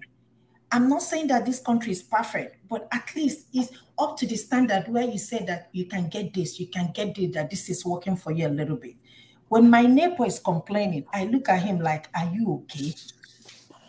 In my head, I'm like, you need to go to Nigeria and see what complaint is all about. When he's complaining about the things, we know that it is nothing. I mean, it's a daily life for us in Nigeria. Father, if you ask she wants to break Nigeria, she won't have an answer for you. I guarantee you. Ask her she wants to break Nigeria, she won't have an answer for you. Mike, you know one thing about you are very aggressive. I respect. No, I'm not aggressive. No, when I'm being honest, you accuse me of being aggressive. Okay, let me ask you. You want to break? This is how Mike makes friends. They don't have an answer for you. Mike for 4 hours, you find out that he's your friend. I respected you. Thank you, Father. See me and Father, I don't argue many times. You don't be saying we're enemy. I'm not your enemy. I just like to have a logical conversation. So let's go. Oh, Father, that's the problem. Like people, they will constant crying online. Nigeria needs to break. Nigeria needs to break. It's not working. Okay, let's break it. Where do you go? They don't know. Oh, referendum. No, don't ask. How do we break it? No, they won't give you an answer. So you're not serious about breaking up. You know, when Buhari says something, and I'm beginning to wonder whether he has a point, that when Nigerians ask for something in certain sections of the country, because the truth is we are all, compared to most countries, we are not doing very well. But he said when people ask for things in certain sections of the country, what they are saying is that they want more. And the truth is, because this issue of this in the airport just crystallizes to me, because when they are saying, no, the South didn't have airport, I was surprised. They have airport going back 1940, when the South barely cannot even smell that during that period. They had airport in the South, is in Enugu since 1940. And let me tell you the truth. They were complaining that nothing was there at all. Let me tell you. Odd. You see the people saying they want to leave, they don't want to leave. They're lying. That's why when I keep asking that question, how do we go? They will say they don't know. I asked one guy, okay, where do you want to go? Where is your new country? You say, anywhere we went, title rapper, that's my new country. What kind of answer is that? That's no, it doesn't make, I can't. Bros, we all know the truth. The Southeasterners cannot live without Nigeria. That's just a fact. If everybody split today, say all tribes go to their territory, they can't function. Their territory is too small, for one. 2, their population is too big for that territory to be a country. 3, they will have to deal with other regions to access their seaports. 4, the list goes on and on. Southeasterners cannot have their own country. If there's a tribe, the only region they are ready to form a country and go is Southwest, and probably if the South come together, something like that. Because the Southwest, they have access to the sea, they have land that's big enough, they already have international airport, they have seaports. But the Igbos are not ready to leave Nigeria. That's just a fact. And if the actual benefit most of Nigeria is them, they're everywhere. They're everywhere, and they know that they benefit. That's why when even Kanu said himself, he said in prison they offered him the Southeast as a country. He said no, he won't take it. He has to form a referendum with some other region and form them together. So you're not clear what you want. You're not ready to leave Nigeria. Where did you hear that Kanu actually rejected he that? Said it now. He said Buhari offered him Biafra in prison. He said he's only going to be the Southeastern states. He said no, he doesn't want to. He said he must take the whole South. And I don't even mind. Wait, let me land. I don't even mind if the Southeast. If the Southeast and the South can come together and form Biafra, I'll be good with that. But they will never come together to talk. The same Kanu, he will never approach the South people. He won't even get along with Asai Doku, but he won't get along with the South people. He won't even respect them enough to discuss with the Biafra with them. What he wants is just do as I say. That's why the reason why that guy wants that question is because you from the South, you're probably going to tell him you don't want Biafra. I didn't want to say anything. I didn't want to say anything, but right now you're forcing me to talk. Please allow me. Just make a comment and I'll go away. You can't survive on your own. Something on my hand. The South is Southeastern state is the size of. Can I just say something and I'll go because I'm going somewhere and I'm not going to be around. Now, Mike, you see, the truth is bitter. I know you are offending guys, but the truth that I'm speaking that they have been carried for many years against the Igbos. What you say That's a lie, man. Nobody carry anything against anybody. Allow me to talk. You were talking. Let me talk. After the war, then nobody is carrying anything against anybody. Let me the talk. whole Nigeria was abandoned. Allow me to talk. Please, even the southwest, all the road was abandoned. Let me talk. The road all over the country, the north, everywhere was abandoned. Excuse me. So nobody was evangelizing anybody. Excuse me. Okay, since you all let me talk, let me go. Excuse me. Another time. Excuse me. No, don't go. Do not go. Please. Here. Even Obasanjo didn't fix the road. Excuse me. It was Jonathan that fixed it. Jonathan was the one that started fixing the road in the southwest. Hold on, Mike. Why I'm saying hold on, if I continue talking, you are talking. I don't think you can. Your voice can dwarf my voice. I can continue unless somebody mute us. Okay, wait. Dr. Damage's show is not one man went to mortuary. That is where we start. Dr. Damage's have your say or 90 Brother, minutes make your point. Hold on, please don't hush me, please. Just try. Don't be rude to me. You don't know me. You don't know me. You don't force me. Don't say make your point. We are not fighting. We are just making our point. But don't force me, please. Other people are listening to me. Are they talking? I'm talking about somebody. Forget about your personality. Forget about your personality, please. Don't do that to me, please. Otherwise, I give you back to you. Otherwise, I give you back to you. It's my opinion. This place is not. This place. Excuse me. Don't direct me, please. Make your argument. That's what we are saying. Don't try to do propaganda. Please. This place. That's my opening salvo. Don't tell me about this place. This place is not one man. Please let me tell you. I don't think it will help us. This attitude. When you are doing all these things, you think you are clever. You are not. This place is not one man went to the mortuary. That's number one. Secondly, somebody do not come here to peddle lies. All you need to do is, forefather is here as a witness. Go to YouTube, forefather, you can be doing it while I'm here. You type Nnamdi Kanu plus, just plus as my sign, plus Kadaria Ahmed. Kadaria Ahmed is a Fulani lady or Hausa lady. She worked with BBC in the UK. She came back to Nigeria to work for Channels News. She used to anchor one program called either Pulse or what is it for one program, but it will be there. She traveled all the way from Abuja to Afaruku to interview Nnamdi Kanu in 2017 when IPOB was at the top. She asked her a couple of questions. One of which is, he asked Nnamdi Kanu, this Biafra you are looking for, who and who can you give us the map of this Biafra? This was the question I made, and Nnamdi Kanu said, okay, the whole of five southeast states, as you know them,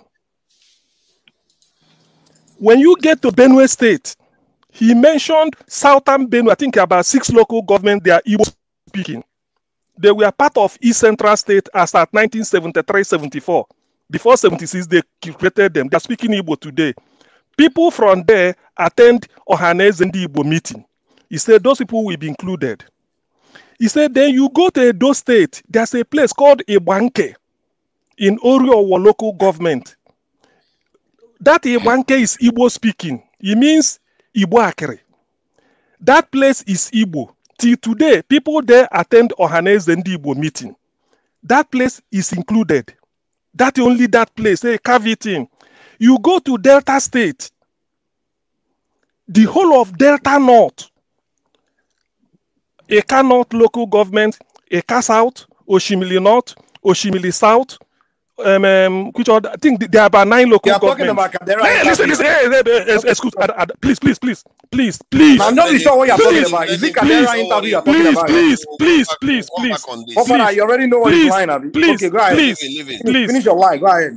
Yeah. Please, I hate interruption.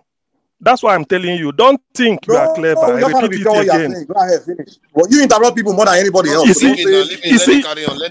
see, It's English language I'm speaking, and I've referenced it so that if you don't want to listen to me, listen. If you don't want, if you don't, excuse me, just listen. If you don't want, you can go and I've given you a reference. What Nnamdi Kanu said. What Nnamdi Kanu said. You now, said when you get Nnamdi Kanu plus this thing, what's her Nnamdi Kanu plus Kadaria. Kadaria Ahmed. It's an interview. I've seen the interview now. We've all seen the interview. Listen, I'm not talking to you. What's wrong with you now? What is wrong with you now? Huh? What is wrong with me is you're bullshitting us, man. Just finish your line. Huh? Go ahead.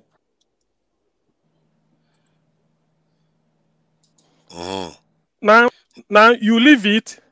I mean, I've told you the Delta because of talking geographical area that we make up Biafra. Because of somebody might tell you, oh, it's the whole of South. No. I'm just giving you, just let them. Then you get to Rivers State.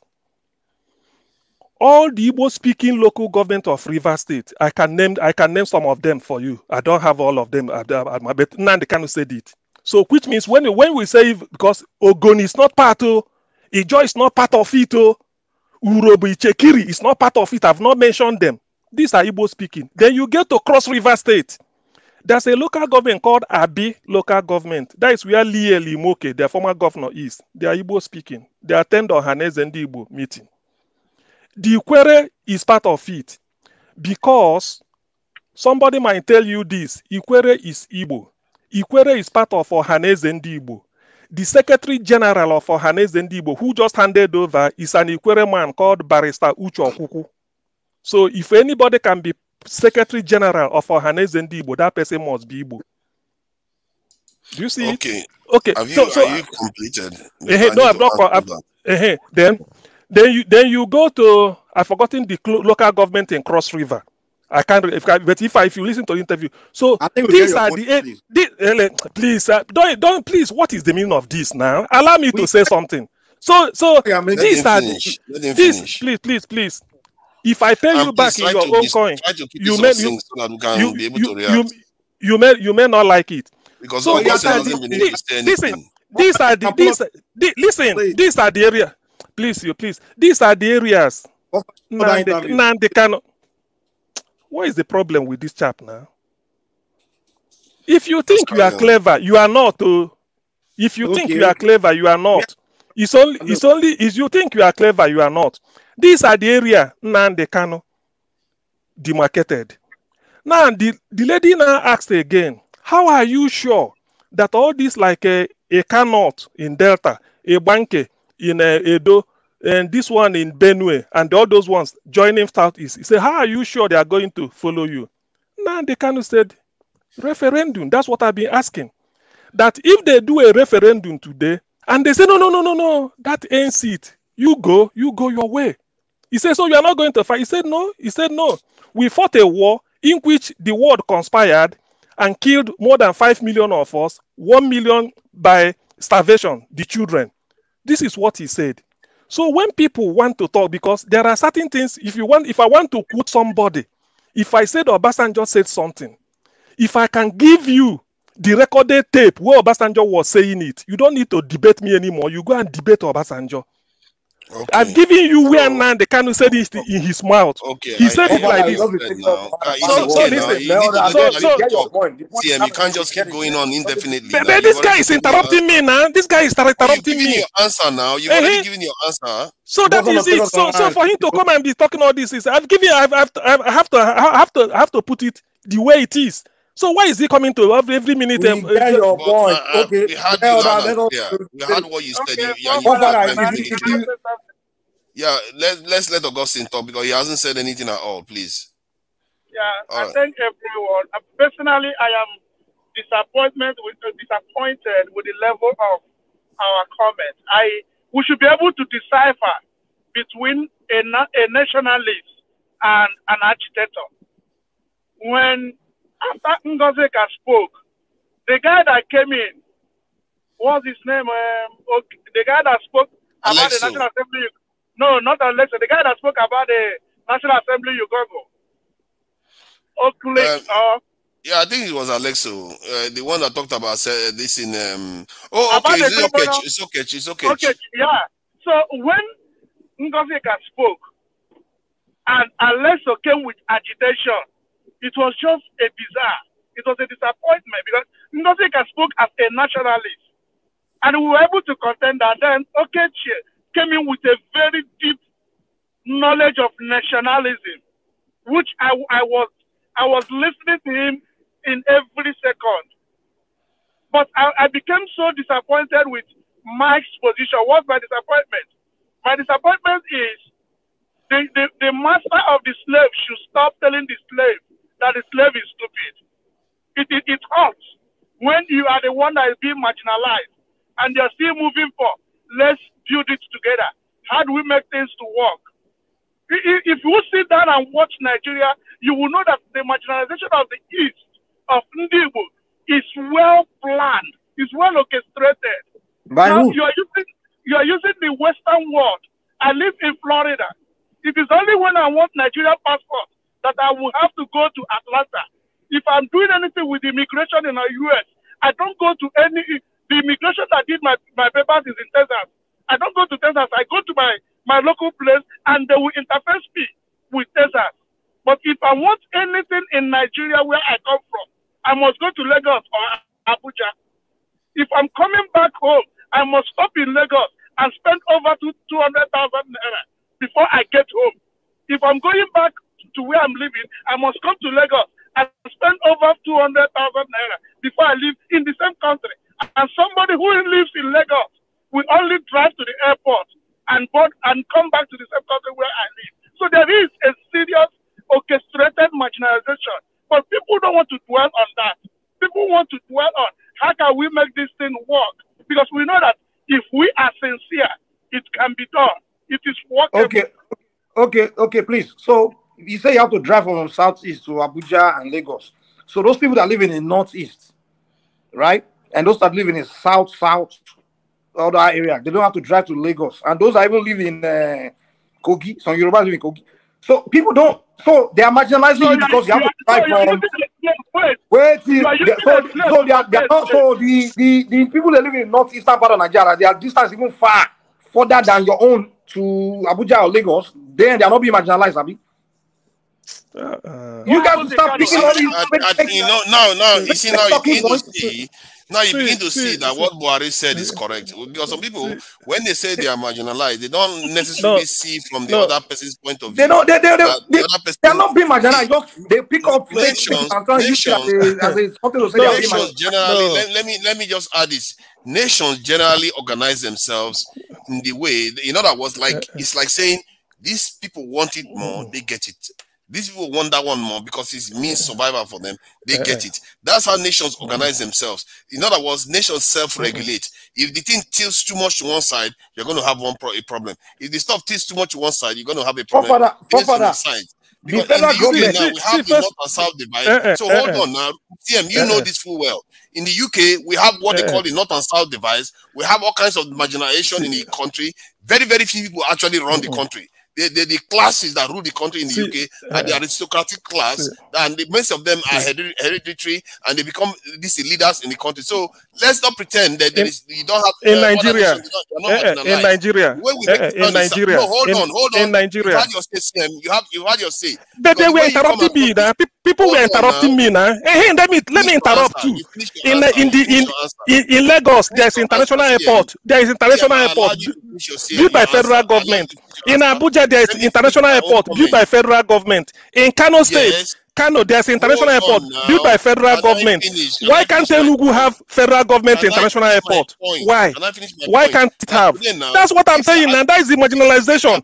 Lagos airport was not built by the Yoruba; it was built by federal government. Lagos airport was federal government. Enugu was Abuja was federal government built. Kano was federal government built it. Then Enugu, what of Enugu? That's what we are talking. You see how it is? You've seen how it is? Here is not one man went to mow. Here is not one man went to mow. I know you now. Here is not one man went to mow. Do you even see me? I have my own issues with This is not the issue we are talking about now. See, I've given this is the issue. I've listed it. Why is it? Why is it closed down? When somebody's argument is more superior than your own, you begin to place thematic. There's no superior. You have no superior. All you talk is lies. All you've been doing is lying. You said. Mike, can both of you stop? Can both of you stop? The first airport that was built in Enugu was built in 1940. I doubt many parts of Nigeria even had airports during that time. But Lagos has. Lagos has airport. Lagos has airport. Yes, Lagos has. Enugu cannot have airport 1940 in Nigeria. Okay. Enugu can never be federal capital. Can I make my point then? So they had it in 1940 when the first airport in the Bayelsa region was built in 2019. The first one. Do you see when you say marginalization, there are others that are worse off than you? And the first people that tried to secede from Nigeria was from that very region. Because you know whom they were pointing fingers at? Enugu. The first airport was in Kano even. It's not even Enugu. Hold on. Adaka Boro was pointing fingers at Enugu. They didn't care too much about the north. Because all he saw was Igbo people making all the money around him and they were not doing very well. That is why he pointed at Enugu. He doesn't see the north. You see what I mean? Making money around you, is it? Are they sharing money they refuse to give him? Hold on, I have to speak for people that are not able to speak for themselves, because what you see in Nigeria is that the three major Adaka Boro saying they are making money around him. And so what? Because they are okay. Now you say, and so what? If the Yoruba man Adaka Boro say people are making money around him. Is it whose fault? No, see, they are developing their areas while they are not able to develop their own. So if a Yoruba man tells you now, and so what? We are making money. See how we are selfish? No, this is a very, very important point. You see how we are? You said Adaka Boro is making. People are making money. Is it my fault? Hold on. Is it my fault? Hold on. No. Don't twist it, man. I have to get this point across. Because it looks like what we do in Nigeria is this thing that we accuse others of doing. We pretend as if it's only us stuff is happening to, but when it's happening to other people, we don't feel it at all. No. See, I need to finish my point. You don't care what Adaka Boro was complaining about. Hold on. If a Yoruba man now doesn't care about what you are saying, that even to your point, that's what you told me. But you're not letting me state it. If the Yoruba people allow me, it was a war. Go straight to your point. Go straight to your point. Go. Don't waste our time. Don't waste the time. Others want to talk. Is that not what you told me? I'm disruptive. I'm going to say he doesn't want you to like your. It doesn't mean forget about that. I know. Disrupt. Is that not what you told me? Did you send Mike out? Don't bring your bias. Don't bring your bias here. Did you send Mike out? You're acting childish right now. Did you send Mike out? You need to stop it. You're acting a bit childish. Stop it. See, I have a question. I'm trying to get him to. So what? Did you send Mike out? And you are threatening me? Did you send Mike out and you are threatening me with send out? Just let me finish my point. It's not even Mike that was arguing with you. I just need to make my point. Somebody needs to moderate this thing, and I'm trying to get you for you and Mike to. You are threatening me with send. Did you threaten Mike with send out? You threatened me with send. Did you threaten Mike? He wasn't. When I was talking, Mike was disturbing me. Did you threaten him with send out? Why did you threaten me? He was not opposing me. Yes, he was opposing me. You should have threatened him as an unbiased umpire. If you are not biased, you should have threatened him. Anybody rewind it? You refuse to stop. See, Mike stopped. You should have threatened him the way you are threatening me. Okay, that is it too. I was unfair to you. Leave it like that. I am trying to make one point here. The point I'm trying to make is that when other people are affected, we don't see it. When I mentioned to you about Adaka Boro, what he was complaining about, I said, what is your problem with that? When your people are making money around you, let him put himself out. Hold on. Is it my fault? Okay, good. Did Adaka Boro say he took his money? He won't let me talk. That is good. It's all good. But the question you have to ask yourself again then is, when a Yoruba man tells you now that is this his problem, you mind your problem. If you say you are marginalized, that is your problem. How would you like that? How would you like a Hausa man tell you, oh, you're complaining about marginalization? Not my problem. That's your problem. That is exactly what you just did just now to Isaac Abdallah, bro. They're not the same, and I will tell you, they're not the same. They're not the same. Why they are not the same is this. When Igbo gave example, forget about. You can say the question and answer. I know where you're coming from. When they're not the same. They're not the same. If Isaac Boro complained that people around him are making money, that is not federal. That is not federal. That is not national cake. If you're like Isaac Boro complained that people around him are making money. No, it is not. It is not national. I said he was pointing at Enugu that they are developing Enugu from the point of view of the nation. What do you think you want to say for Nigeria? Stop pretending that you don't understand. Enugu, Calabar, Port Harcourt. These were cities that made up Eastern region. They were developed equitably. I can tell you what the industries that were there. What are you really talking? What are you really talking? Go into archives. Go into history. Go into history. Are you okay if outside listen like that? Are you okay if your wife will speak to you like that? Listen. There's something you are not getting. No. There's something you are not getting. What is it? Eastern region. When developed Eastern region equitably, because when somebody make an allegation, when somebody make an allegation, you substantiate with facts. Calabar, Enugu, and Port Harcourt were the same thing. What are you really talking? What are you really talking, sir? And then you are threatening me. You send me out. While Mike was talking here, you never said anything. You are terribly biased. What are you saying? What are you talking about? How dare you? What are you talking about? You are calling me selfish in what way? That I'm trying to present facts. I'll give it that I'm trying to present facts. And so what? Of course, it's my opinion I have to give. I have to give my own opinion. You don't say where your opinion aligns with other people. You just want to get your way. Okay, Forefather, let me say something. Like I said, sorry. Let me say something quickly.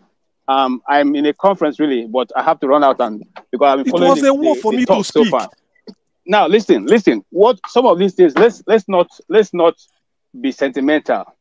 What he has been saying is a history that can be read up by anybody who wants to read. Remember, you said that airport was built in 1940. Also, remember that at that same time you quoted, there are already schools being held in Igbo communities where they gather every day and they teach them Abibidi, that is the Igbo language was taught. English was taught vis-a-vis the Igbo language.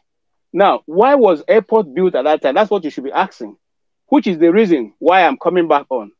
The capital of Nigeria was, first of all, started from Calabar. I hope you know that. And that means that the Eastern region already have a Eastern region headquarters, which was Enugu. Okay? So, at the time that 1940 was still under colonial masters, Enugu was, remember, coal was being exported from Enugu. So, they had to bring some form of development in Enugu for those things to be ferried out of Nigeria. Okay? Now, also remember that the Lagos they claim now to be built by Molokon was also a region.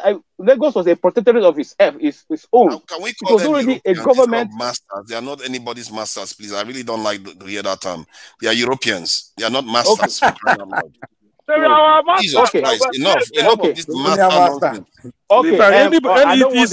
It is opinion. Anybody can call anything anything. It's somebody's opinion. When it gets to your turn, you call it anything you like. That is the way it is.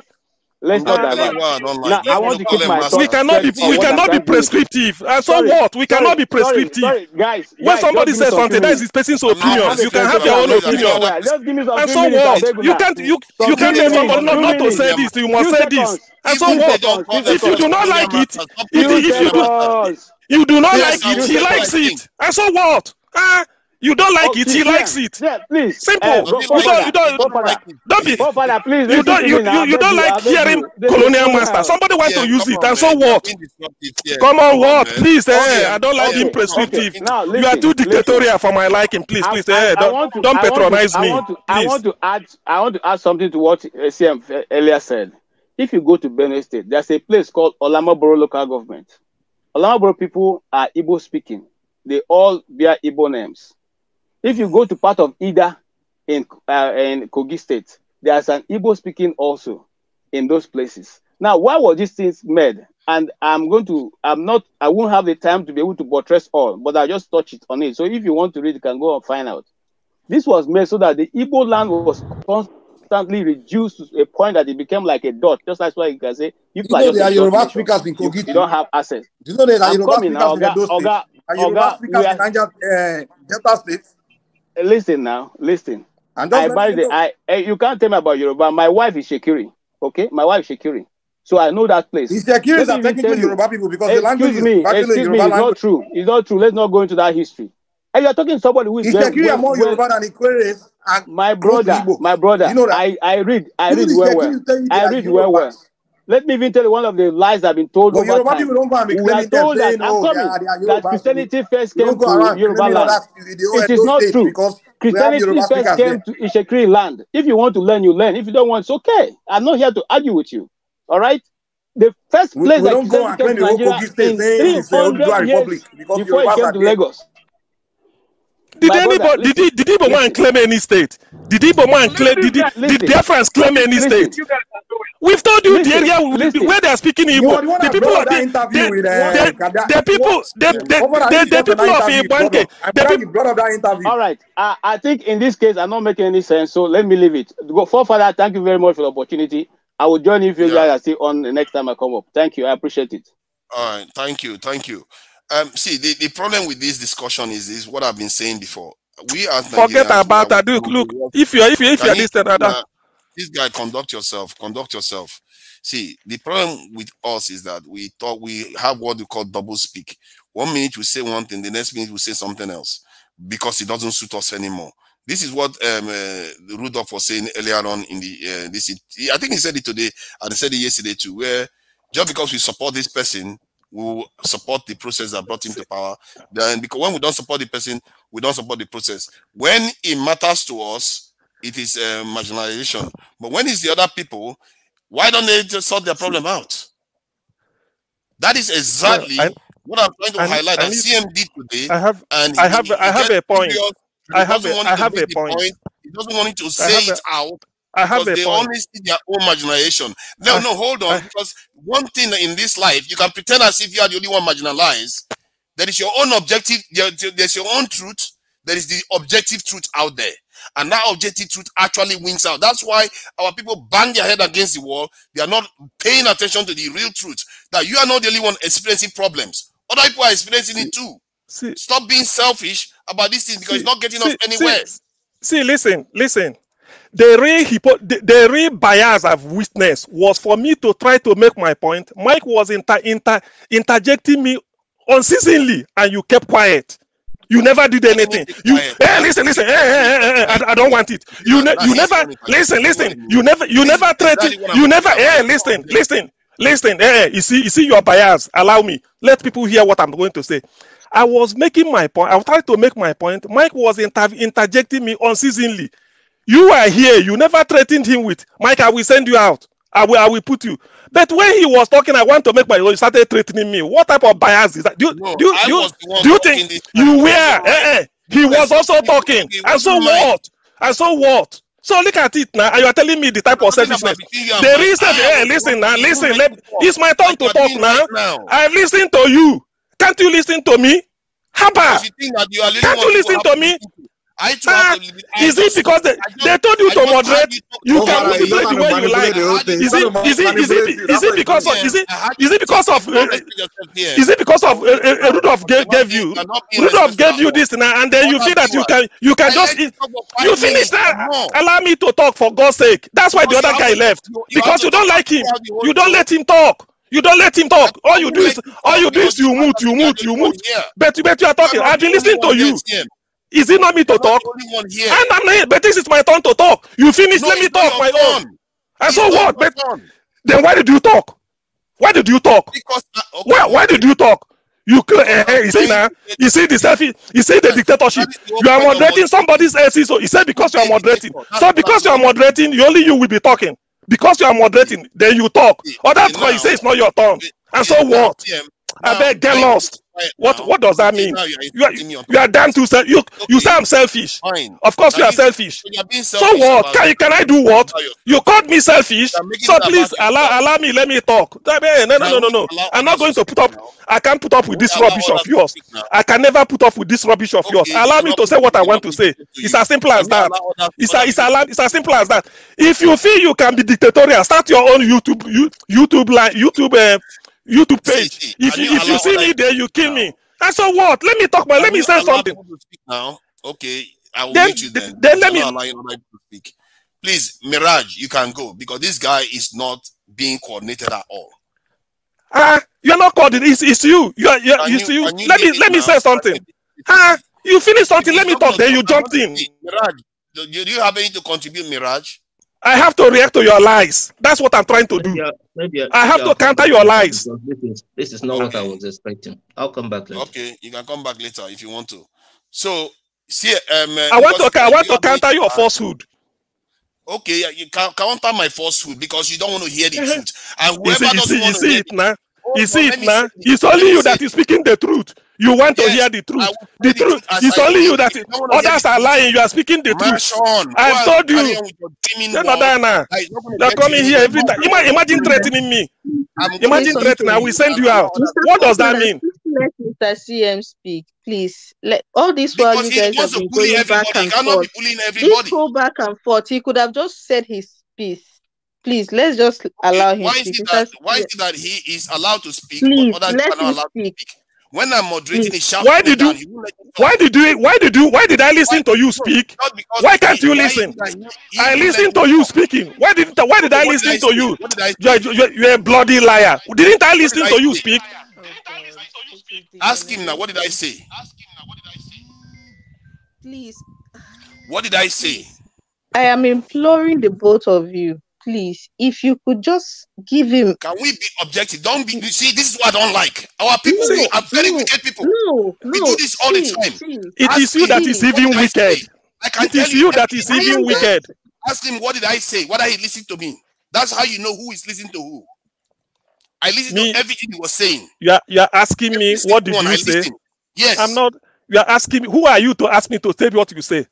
To tell you that I was listening to you, I can tell you every single thing you said. Who are you? Who are you to ask me to repeat what you said? Tell me. You tell me. Tell me. No, tell me, who are you that I should repeat what you said? I was listening to you. That is not the question. That is not the question. Tell me who you are that I should repeat what you say because you order me. Deserve to be listened to. This is the nonsense that we do to our people because we. That is the thing. Imagine telling me. Ngozi is asking me to listen to him. It's not ordering me to tell him. Ordering me to tell me what I said. Who the hell are you that I should tell you what you said? It's ordering me now. Tell me what you said. Tell me what I said. Listen to me. Because I will tell you what you said, and because I was listening to you loud and clear. You were not listening to anybody, and this is what we do. You don't listen to other people, but you expect people to listen to you. See, I've been quiet. If you like, you can play this back. I've been quiet, listening, and you are lying here. Let me repeat what you said now, just to let you know that I was listening to every single word you said. Anybody can play this back. You are just lying. Kadiri Ahmed, you actually instructed me to go and search for it. Kanu plus Kadiri Ahmed, that let me check their interview. Then he went on to explain what Kanu told Kadiri Ahmed. No, hold on now. Let me tell you so that to know I wasn't talking over you and Mike was talking over you. I was able to hear you. You're a liar. You're a liar because listen, because there's evidence. This can be played back. If you like, I will stop. Play it back after I said that thing. It was a battle for me to put in a word. You were here. You kept mute. You never threatened Mike that you will send him out. You never threatened. I begged, say, allow me. Why don't you hear? Go and play it back. You are a bloody liar. Get other. I hear what you were saying. How can you hear what I'm saying? When you were here, all you do is when I started to reply to Mike, you say you forget about. Say, listen. You don't play this game with me. Don't play this game with me. Gentlemen, please see. I think the time you've both spent going back and forth, if you took 10 minutes each, you will have said your piece without interruption. But it's just honestly, I can't even understand how it degenerated to this. Just allow one person, even if you don't agree, even if you feel like you have to, to reply to them, note what they've said, take your time, and come back. We've not achieved anything in the last 20 minutes. It's just been a shouting match. Who can shout the loudest? 2 people have left in the process. It doesn't leave a good impression. As much as you might, some people actually are with CM, while some people are with forefathers. I belong to the chat section. That is where I belong. And I read the comments. And I can see that both divide have supporters, people who actually believe what you're saying. But you've lost them in this process of just back and forth shouting. Honestly, just see, forefathers, let him speak for 5 minutes. All the lies, as far as you're concerned, let him spew the lies. Then you have your 10 minutes, 5 minutes to push back on them. So people can learn, people can be educated. But this approach that you've both taken over, I know it's a passionate subject and all of that. Over the last 10 minutes, 20 minutes, you've lost a lot of us. I've not gained anything. I've not benefited. Of course, I like a bit of chaos, but that was just a bit too much for me. Even for me that like a bit of chaos. So please, going forward. You understand? The history of the secularists and the point is that the chaos, what I did was, I decided to allow people to self-regulate to a point so that it doesn't get to this is where people are just talking on one side. So, but what was happening earlier on was that they were having a discussion regarding issues with Kano and all the rest. When Mike I've been following it. I've been here for the last 2 hours. Before Rudolph left, I've been here. He is saying that I didn't contain Mike. I contained Mike to the point whereby even him was instructing me to go and research information, which I did. I got that information that he told me to check, and I listened to him for more than 5 minutes, go on about explaining it. Then when I wanted to talk, I said a few things, and he jumped in and he wouldn't let me talk. Okay. Let me put it. Okay. Hold on, please. Please. I wasn't listening. I got so many calls that that I should come and shut down this, that something is wrong, and people were shouting at each other and everything. I had to stop whatever I'm doing to get back to where I could log on. Please, it doesn't. The fact that people who have my private number, not even my public number, were calling me because I wasn't on the phone, that the public number could reach me. And so please, I don't know what happened. It's not important at this point. The point is that something probably happened that hasn't happened before. I don't know what it is. I don't want to go into that. But, I don't know. Please, it's not... We can't, and I've said this on this show, we can't solve the Nigerian problem in one sitting here. If everybody take that approach, that there is nothing that we say on this show that will solve the problem of Nigeria and make everything okay, then there is no need to lose their temper and get angry at each other. There's no need for this. No need. Please. I don't want this. It's not the goal. It doesn't achieve the purpose that we are doing this. People care about this more than some of us. Even people care about the perception we are giving out there. And I have people I don't even know, even my students who now. Okay, excuse me, Rudolph, please. Yeah. With all due respect, at least you should let me just because you've come in, let me say something. I came in. I was here before. I left. Came back. They were talking. I waited. When I had time to say something, the mic couldn't allow me. Because what I'm saying, at least, everybody can go and rewind. At your time, you can go and look back. Maybe at least from the past 1 hour. You couldn't. It was just a war. I said, look, they say, excuse me, just let me put something. To the extent I told him that, don't think you are clever. That was the quote I said it 3, 4, 5. They don't think you are clever. Allow me to speak. Forefather, the moderator, was here. When he was able to say something, what he said was, hey, go straight to your point so that others could talk. I said, how can I put my view across when this guy is just talking on top of my voice? All these things you have to go back and look at it. He never threatened Mike because he should have known. He knows I have the floor, so nobody should talk when the other person is having a floor. When Mike was talking, if you have to check, I didn't say anything. Instead of him, he should have threatened Mike. Mike, either you allow CM to talk or I kick you out. He never said so. That is the bias, unmitigated. I've never had it before. I kept quiet. So I tried. I said, okay, to help, go and check Nnamdi Kanu plus Kadari Ahmed. That is what I'm trying to repeat. So that let it not be, I'm saying, I said, all this, I keep telling them, these are the geographical, answering questions Nnamdi Kanu answered. It wasn't easy. At a point, I give up. Then the man came in. All this, I keep telling them, these are the geographical, answering questions Nnamdi Kanu answered. I told Mike, if I do it to you, how will you feel? I waited. When he had his own, I have to settle the score. I couldn't allow him. Then forefather now wake up. Mike, if I see him not, I kick you out. I say, kick me out for what? You are being biased. That is the meaning of bias. I told him point blank that we are biased and I'm disappointed. That I've taken a lot of lessons on board and that we act on them. So I now said, okay, if that was what we are arguing, I said you are biased. I explained to him. It's not contesting the point. So my disappointment was, you are too dictatorial, telling me then say this. I said, I won't say. You don't have to prescribe to me what to say.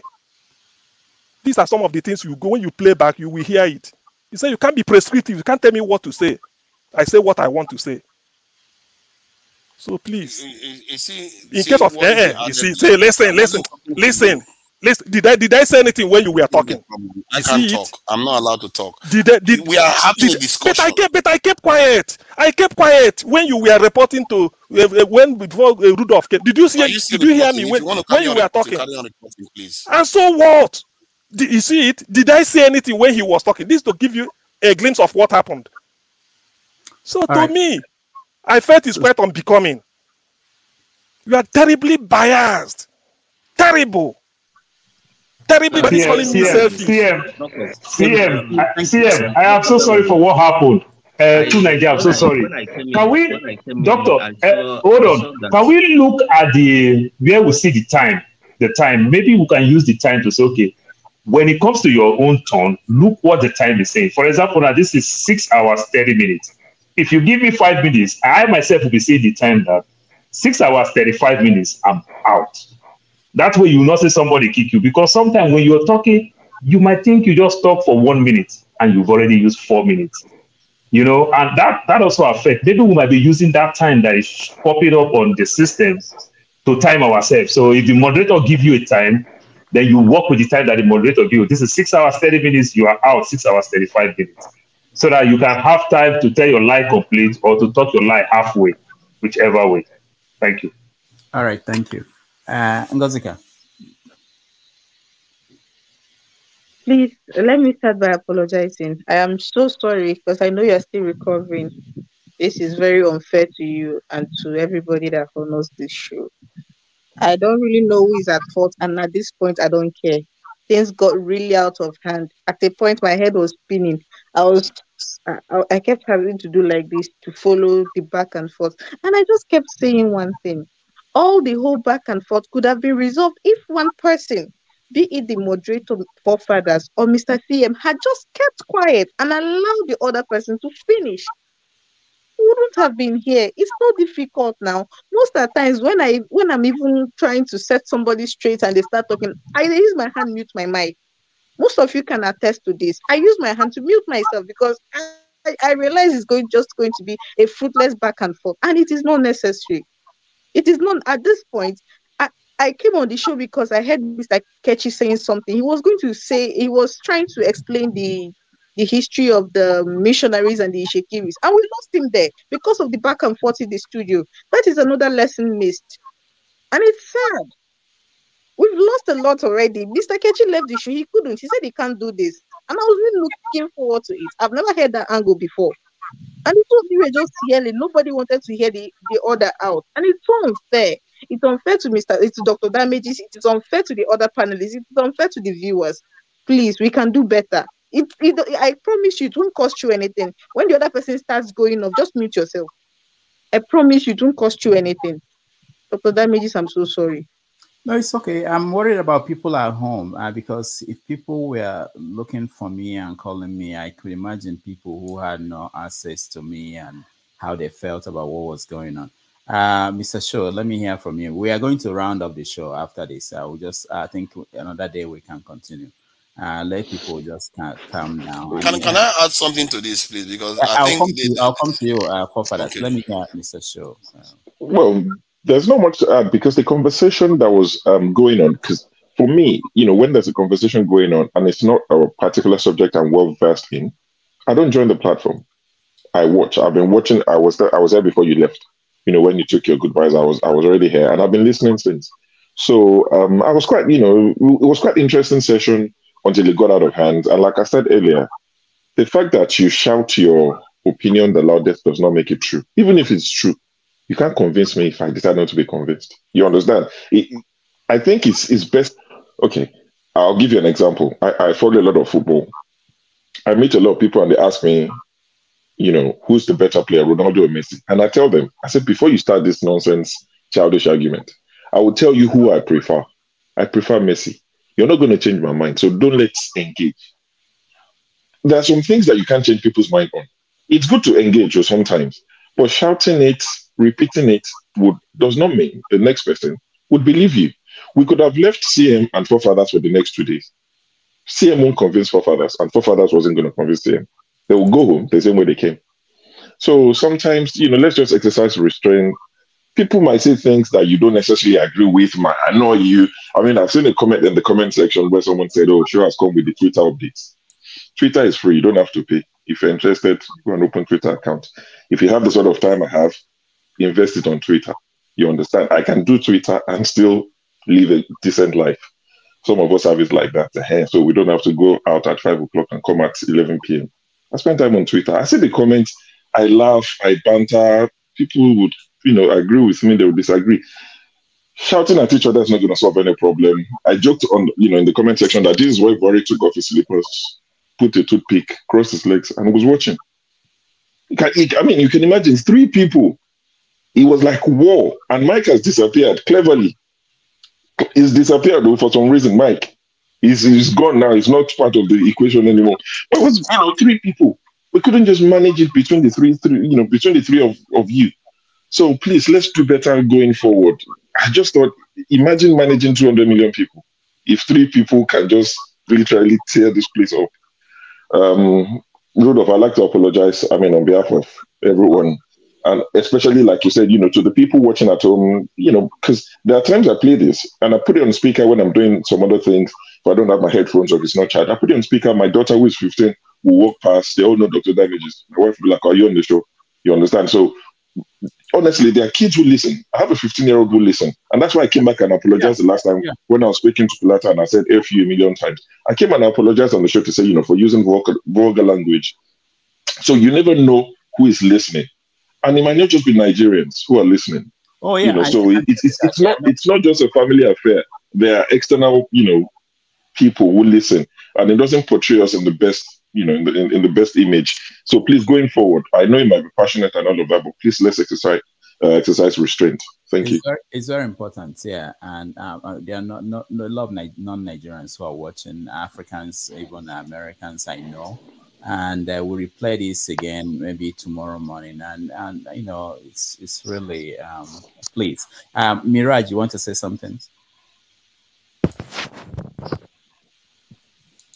Hello, Dr. Damages. I was here when you left before forefather took over, and it was quite orderly when you left, but I only observed that it wasn't even CM.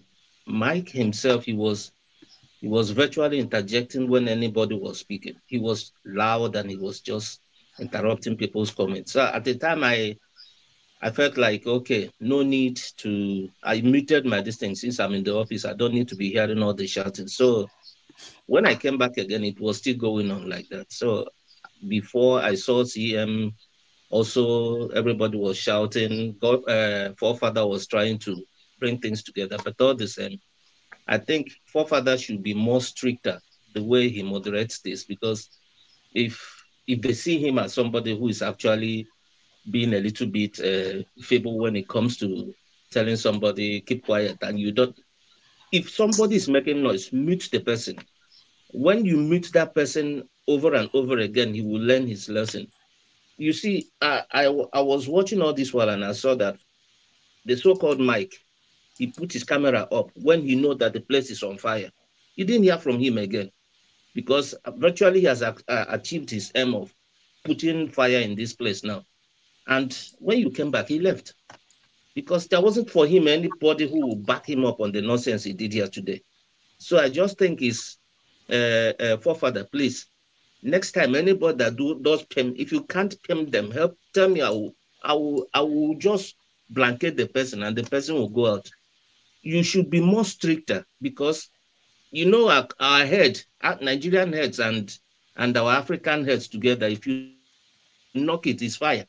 So Mike has put fire. He has gone out probably drinking a glass of wine, and people were here breaking each other's head over one comment or two. So it's my first time of seeing it like this here today, and it's really disappointing. But all the same, I hope it's going to be better next time. Thank you. All right, forefathers. Yeah, first I have to render my apology for dragging you out because of all this drama that has been going on here. And that said, obviously it's not ideal for you to be pulled out, given that you entrusted me with the platform. The idea was that for me, I wanted to relax the conversation so that people can be able to talk. I didn't want to always, he's already calling me dictatorial for not even muting him, and if I put him on the backstage, I'm Hitler then. So I didn't want to be that stringent. I wanted him to have his say without necessarily having to be muting and putting people backstage constantly. And besides, I've been on conversations that are far worse than this. And what you tend to find with conversations like this is that, yeah, people get upset, people say a lot of hurtful things, but they will get it out of their system, and eventually they might actually get to know each other more. Like Mike, that people talk about. I've had 6 hours straight conversations with Mike several times. When we started the conversation, we are arguing, we are biting each other's head off. In the 6th hour, and I told him, by the 6th hour, suddenly we are gelling. We are all this stuff we are talking about, we understand each other then. There is something to be said for these truths to actually be aired. Because some of the times we close off, we don't want to hear it, and we think that just pretending as if we are getting along is how things are going to get along. Because some of these things that really triggered some panelists today were things that, you know, he don't think. I just said, let me have my say on this. I just wanted to say something that brings both of you together.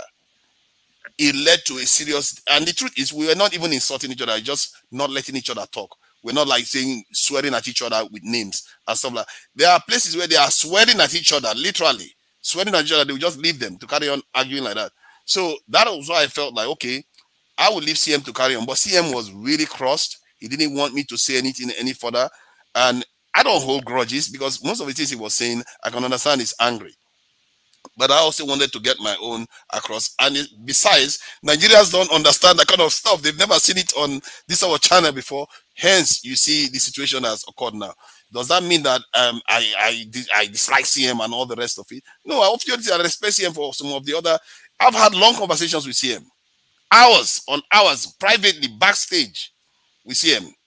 So this kind of discussion is not going to make any difference, except he decides to hold it as this. I don't hold grudge against people because of their opinions. I just want people to be truthful about stuff, and let everybody hear the truth of each other, instead of us pretending as if we own the truth itself. And I was just trying to tell him, let this get to the point, and I allowed him to finish everything he was saying, and I heard every single word he said. I listened to everything, and I told him I can repeat it to him, and I can still repeat it now. Every single thing he said. And I said, let me have my say. He refused, even when I told him I listened to every word he said. And then that issue went away. Then the next person came on, and I said I didn't like the idea of calling Europeans colonial masters. Then I wasn't talking to him. Then he came in again at me. So it meant he was still upset from the previous encounter, which is fine for him to be upset. It's just Nigerians are not used to this. They are not used to this. This doesn't change my feelings for CM. I know that CM gets sometimes a little bit angry and he doesn't, give way. But he's also a very clever human being. So I see both sides of human beings. And if you look at people, the viewers were around 125 or so, or 103 or so. Now it's 170 because they see arguments happening and they have never seen anything like this before. That is my take on it. And for me, I know that I breached the protocol because I think this is not the way people argue on this channel. That's for sure. So I just thought I could have it a bit more, leave it. I even said it on the chat that I want to let the place self-regulate a bit to see how we go without people being regulated. And this is what you see. So I'm sorry I have to drag you out from your this thing.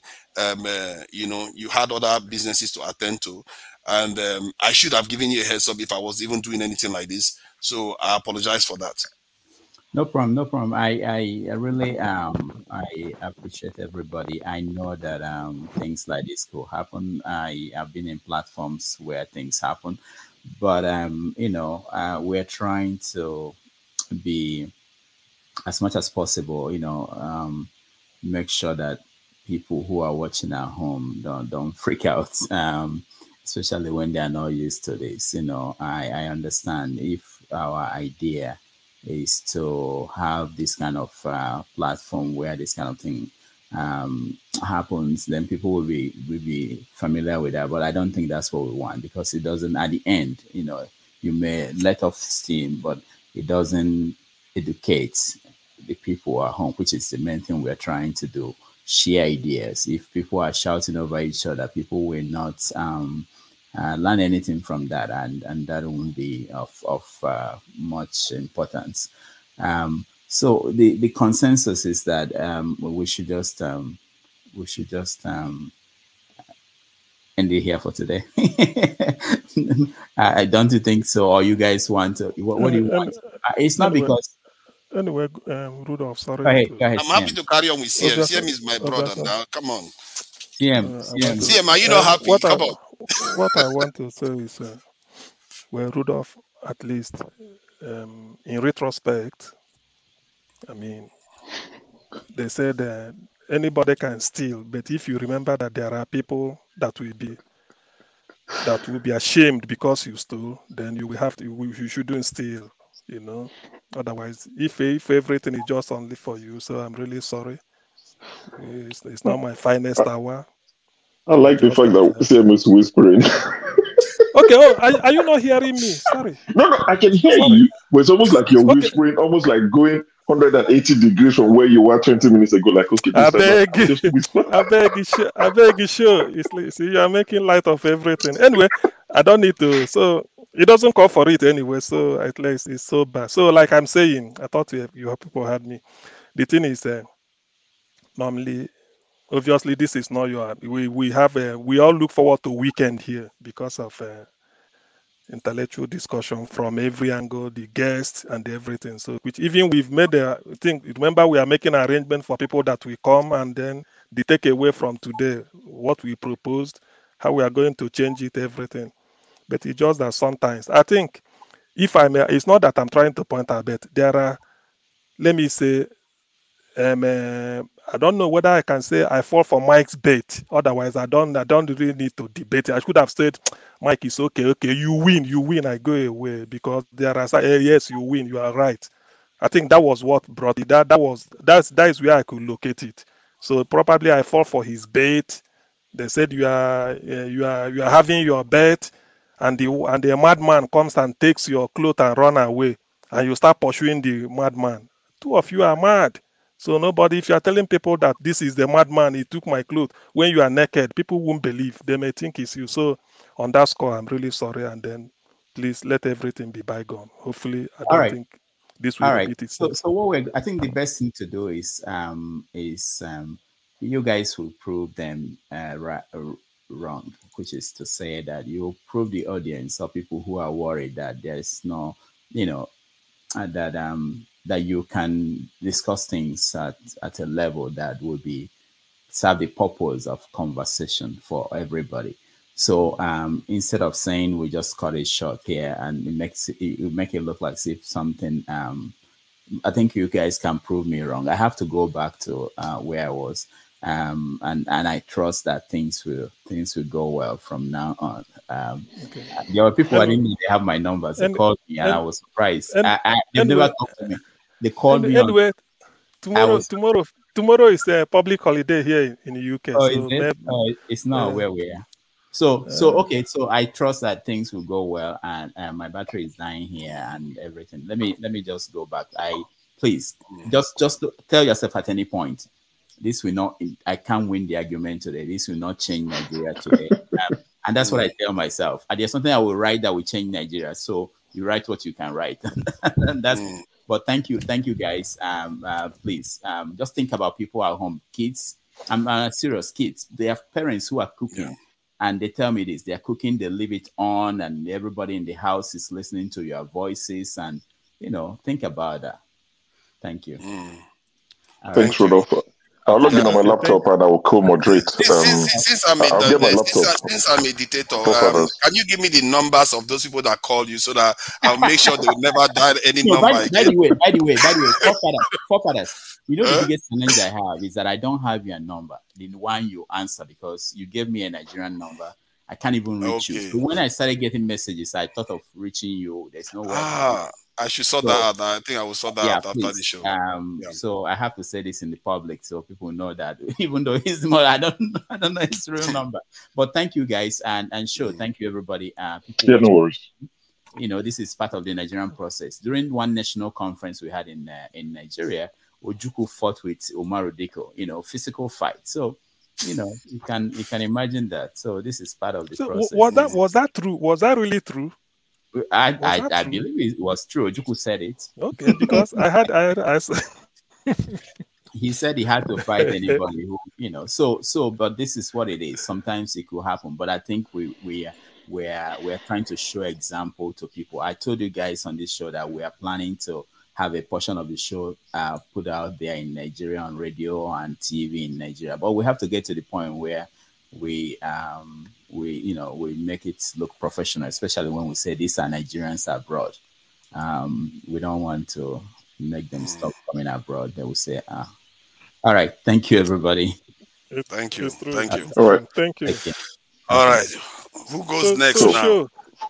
Forefathers, I'll get my laptop and I would co-moderate so that at least we can run it together. You remove them. You just remove the person from the stage. All right, I'll join you guys in a minute. Yeah. Okay. Ngozika, I think Miraj wanted to say something before he left. I've already finished what I was saying. I'm just digesting every other comment. Okay, good. Who's next? Okay, I actually came. Okay, please. Can I mute my camera for a bit while I do other things, but I'll still be talking. Is that allowed? That's fine. That's fine. Okay, yeah. For Nigerians, of course, that's allowed. The ones in Nigeria, I mean. Please bear with me. I know I go at Kulata for doing the same thing, but please, please. Just for a minute. Let me just get something. But you'll be hearing my voice. Okay. So I actually came back because of Mr. Coat of Many Colors. I came back because of him. I went back to the report I wrote about the school I went back to. You have to forgive me for going on and on about this school, about this whole thing, because the guest today is a writer, and I swore that I was going to take advantage of the topic of discussion and the personality of the guest to drive this home, because it's something I've really been holding in. So I was really hoping Mr. Coat of Many Colors was still on the show, only to rejoin the show and see it was Babylon all over again. Mr. Forefathers and Mr. CL. But that's by the way. So I don't know what led up to the discussion. Mr. Forefathers, please, what are we discussing? Because at this point, I don't even know where we stand again.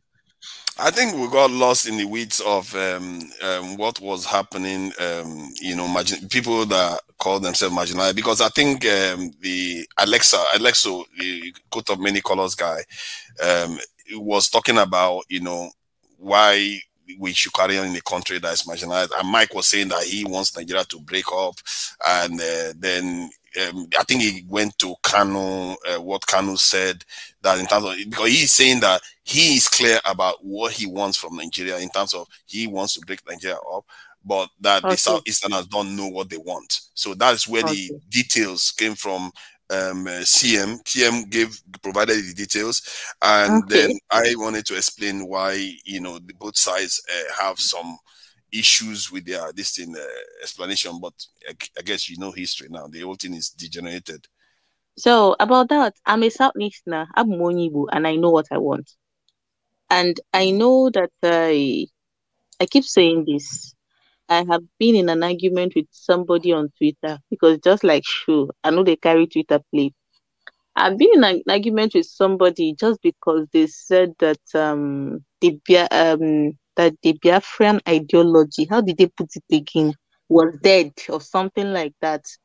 And I was trying to explain to the person that it's that to an average Igbo person, to the average Onyibo, IPOBO, Biafra is a very sensitive topic, very sensitive.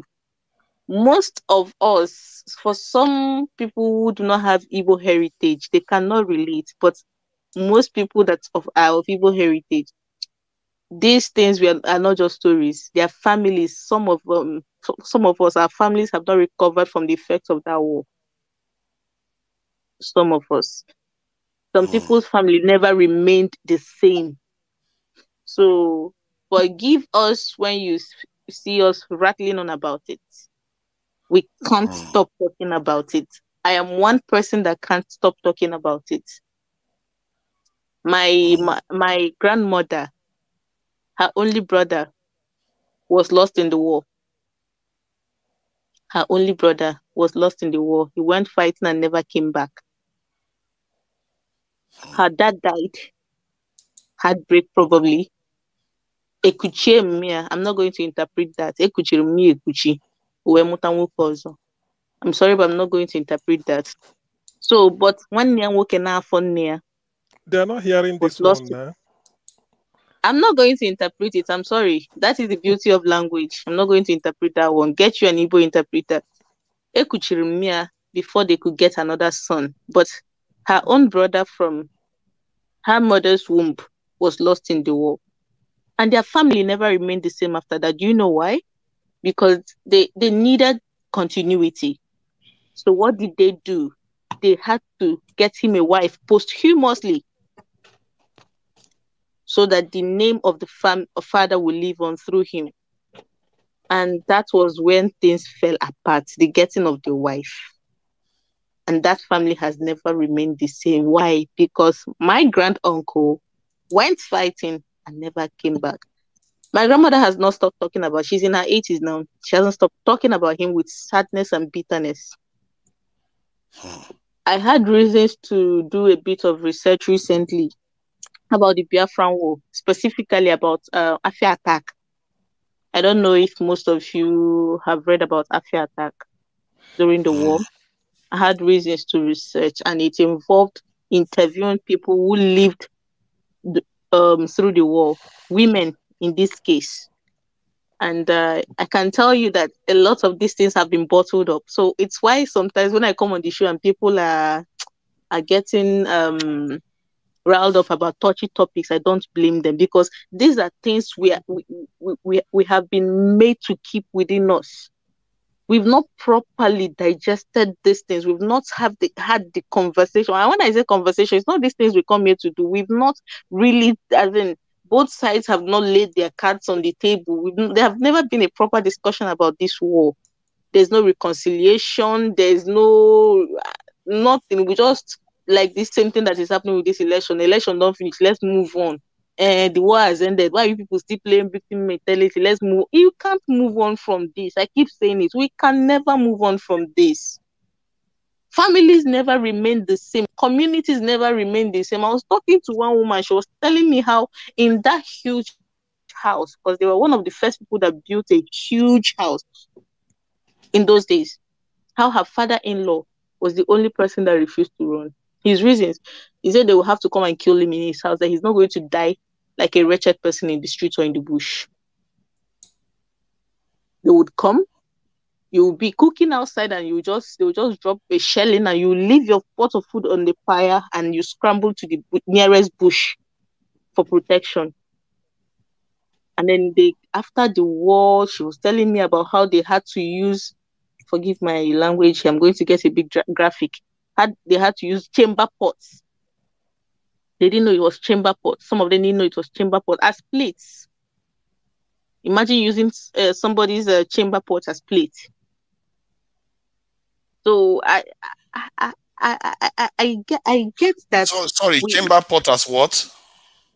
Po, what we call po here. Okay. Oh yeah. Yes. Basically toilet, isn't it? Mm-hmm.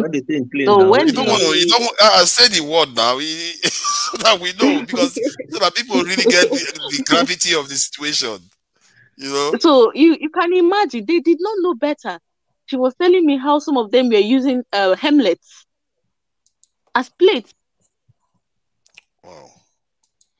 Hemlets as plates, and some of them recounted the stories to their children. Some of their children witnessed it. I spoke to a man in his 60s who he told me he was a bit younger, but his elder brothers and cousin brothers served in the war, and one of them never returned. It scarred him till date.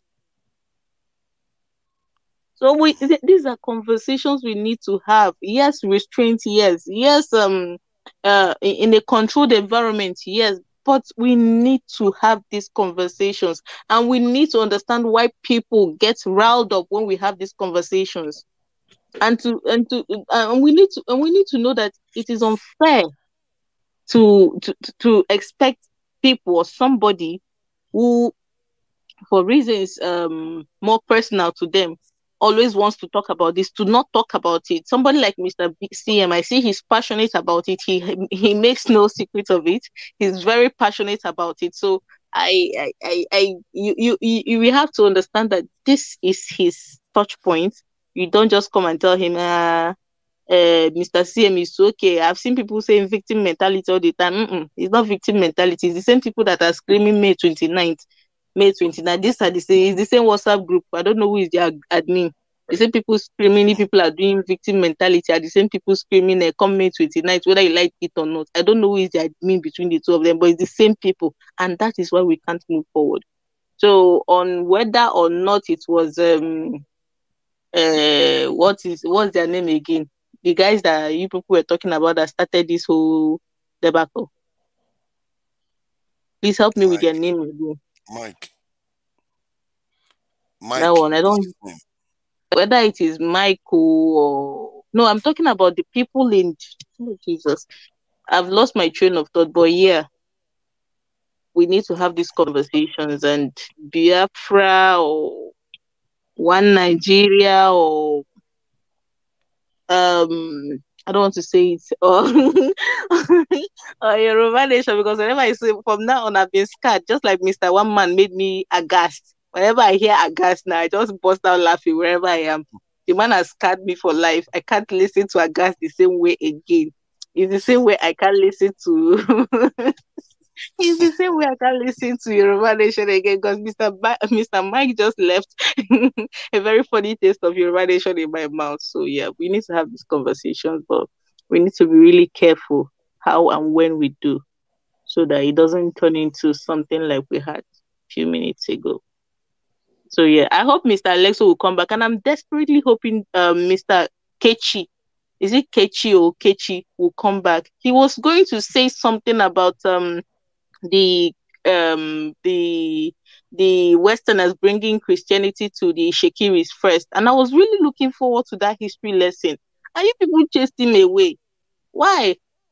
And how do we make him come back now? I really want to hear it. I'm really interested in it, because for the longest time we were made to believe that Christianity first came to Southwest Nigeria, that is the Yoruba people, and the man was bringing another perspective, and the whole riot in the studio chased him away. I'm really, if anybody can get in touch with him to come back, please. A lot of us, I just saw some comments, and apparently I'm not the only one looking forward to it.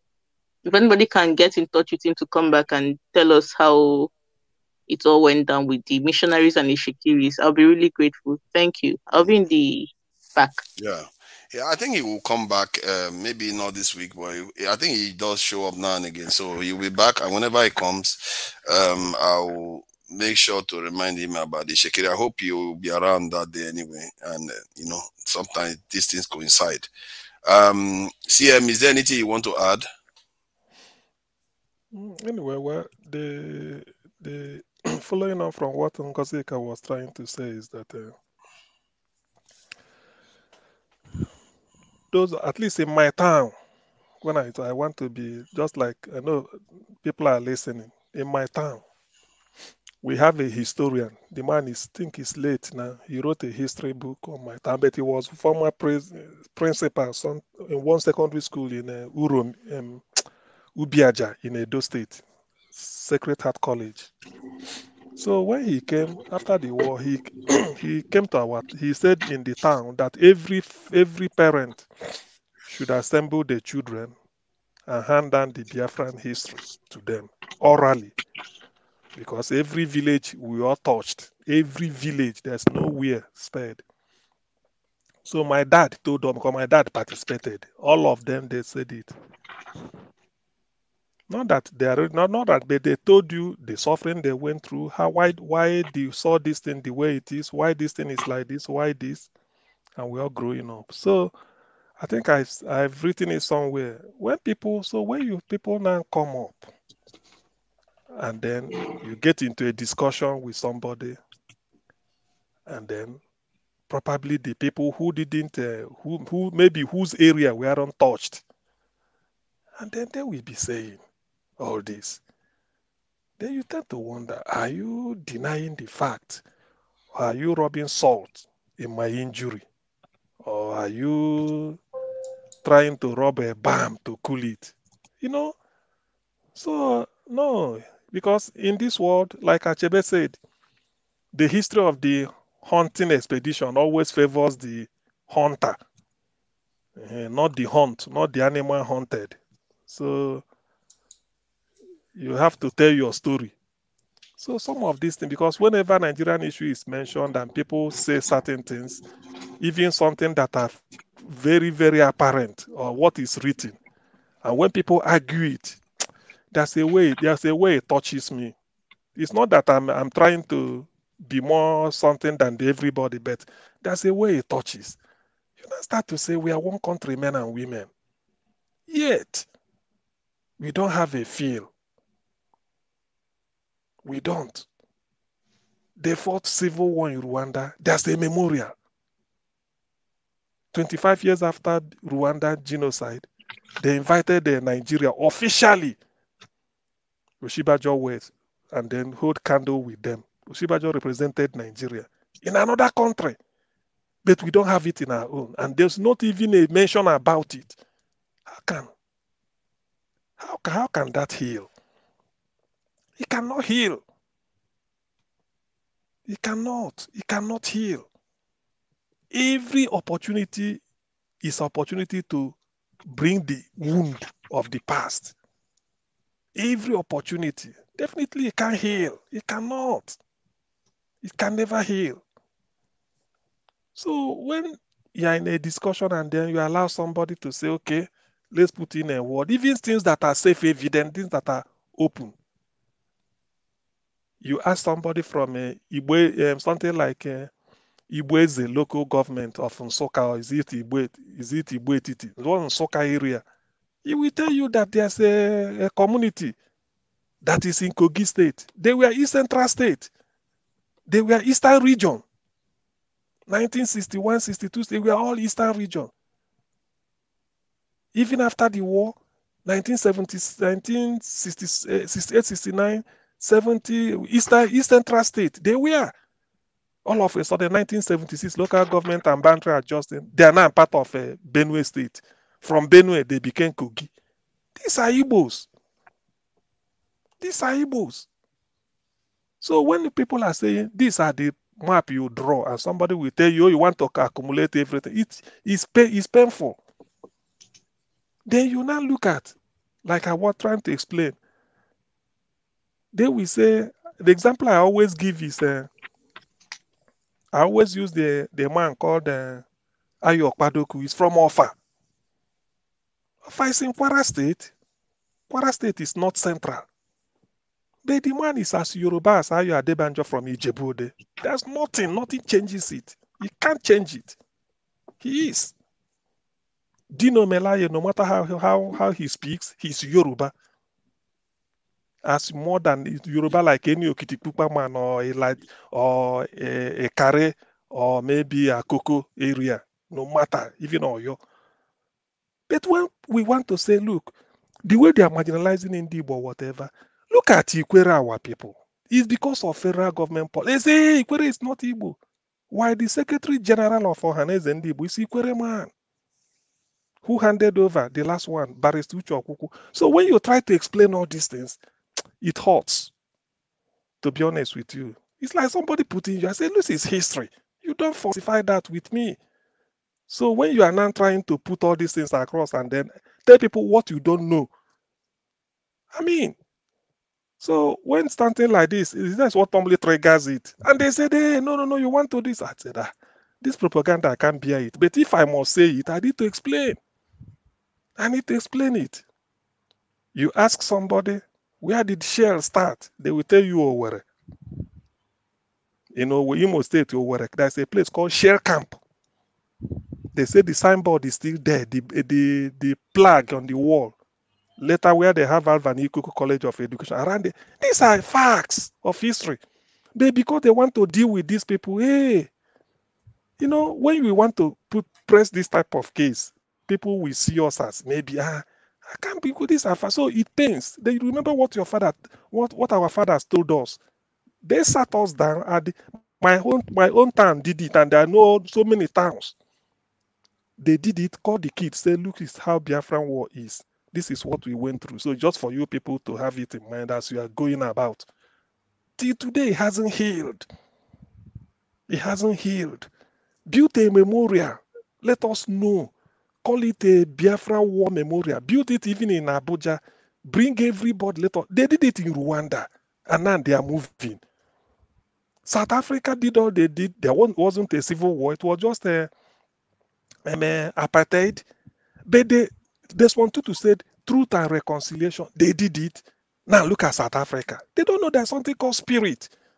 Look at Rwanda today. People that slaughtered, even this one, what happened, everybody saw it. But they reconcile. There's something like abandoned property. In Nigeria, we swept everything under the carpet.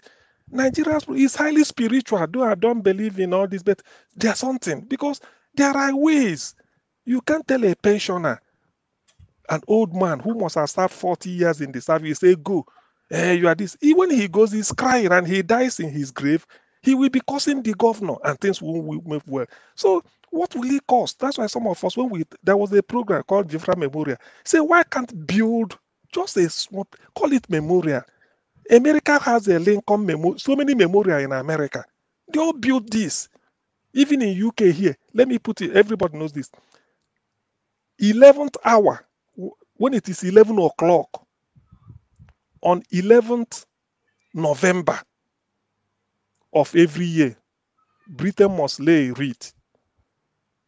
They say they use that hour, 11th o'clock of 11th day of the 11th month. In UK, Britain, they do it.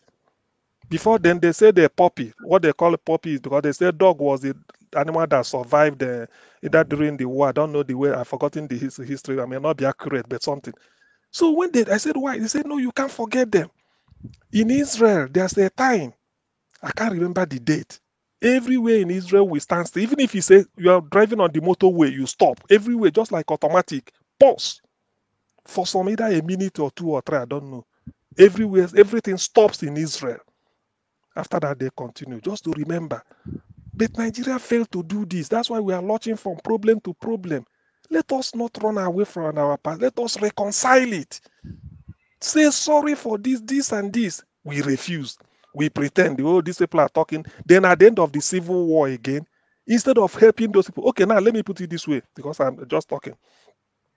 The first casualty of every war is the social infrastructure. The schools, the churches, the industries, the markets, the mosques, everywhere. And when you destroy the schools, no education. As long as that war is lasting, the children of that era, if they are not in the refugee camp in another country, they can't get education. The only way they get education is you take them as refugee to other country. They start school. But as long as in that country, hiding from one rat hole to the other, no education. After that, 3 years or 30 months, nothing. All the government could do to us was to raise the cutoff mark for school, for people from that side that missed the education for 30 months. Rather than bring what they call affirmative action, say, okay, let's make special way for them to see if they can cover up. You now dump them down again with 20 pounds. And they have been suffering under that. To get up is a problem. So when you now see people argue it, they will start to, you don't force it. Certain things you can't, there are things you can't falsify. I listened to the lecture of Professor Michael Zekome. Michael Zekome is not Igbo. He is from Agenebode. Agenebode area of Edo State. The man gave he listed the people that participated in that January 1966 coup, January 15th. Ndi Igbo, we are thinking either 7 or something like that. The rest, they are up to 30 from different tiny ethnic groups you may not know. Ozekome said that is to tell you that it is not what they think it is. He made a research and I will go and look for it and call through it. He called each person name, the area, the tribe, not just the area. So when we see all these things every day, and you start to wonder, because at times you have to ask questions, you take a stock.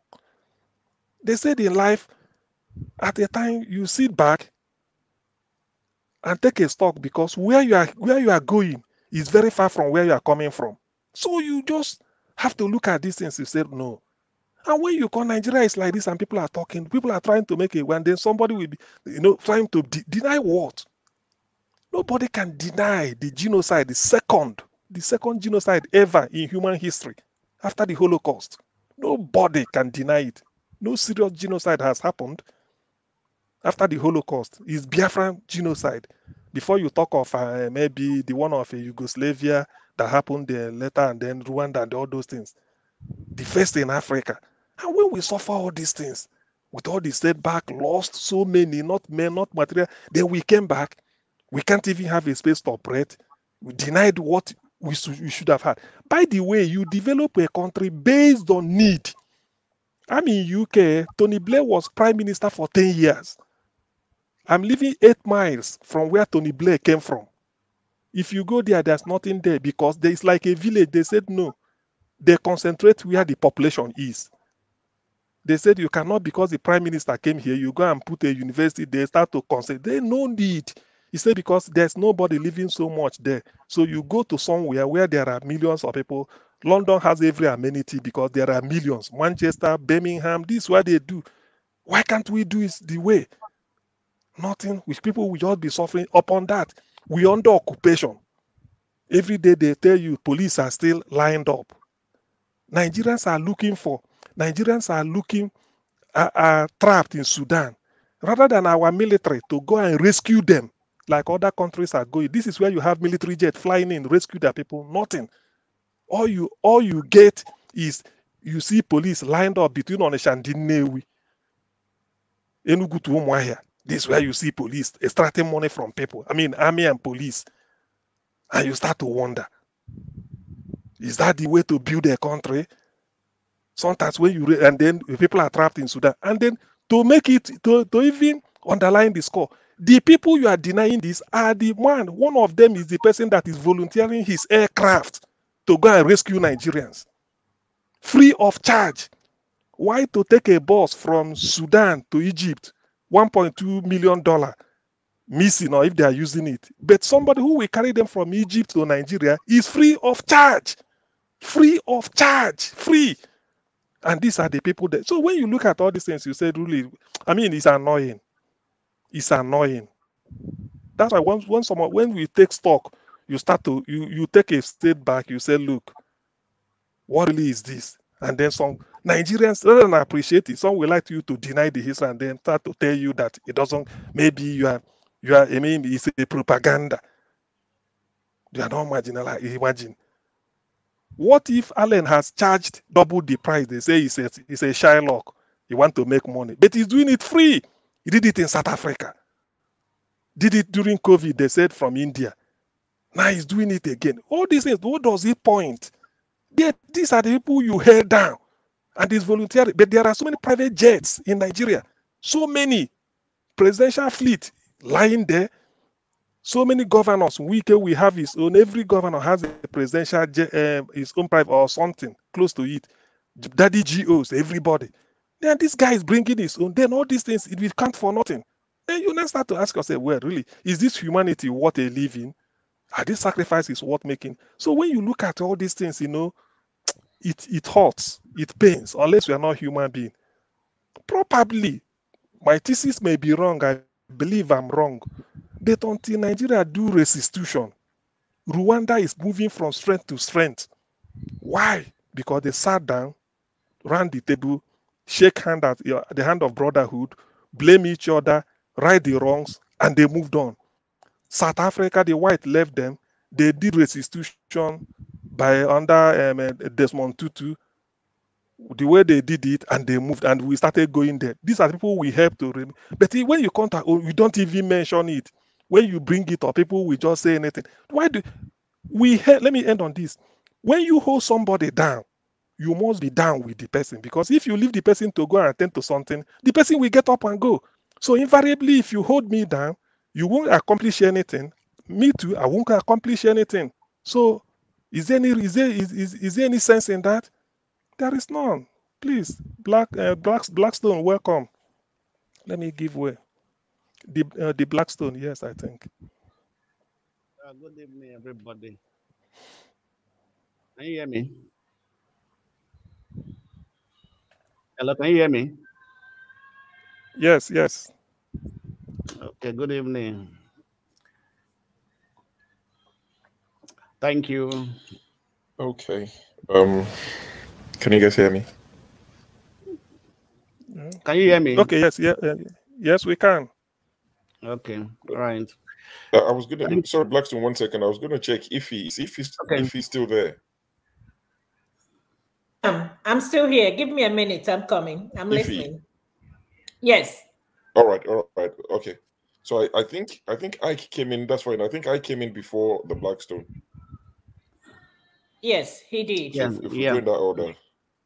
Okay. Ike, have you got anything to contribute before we go to the Blackstone?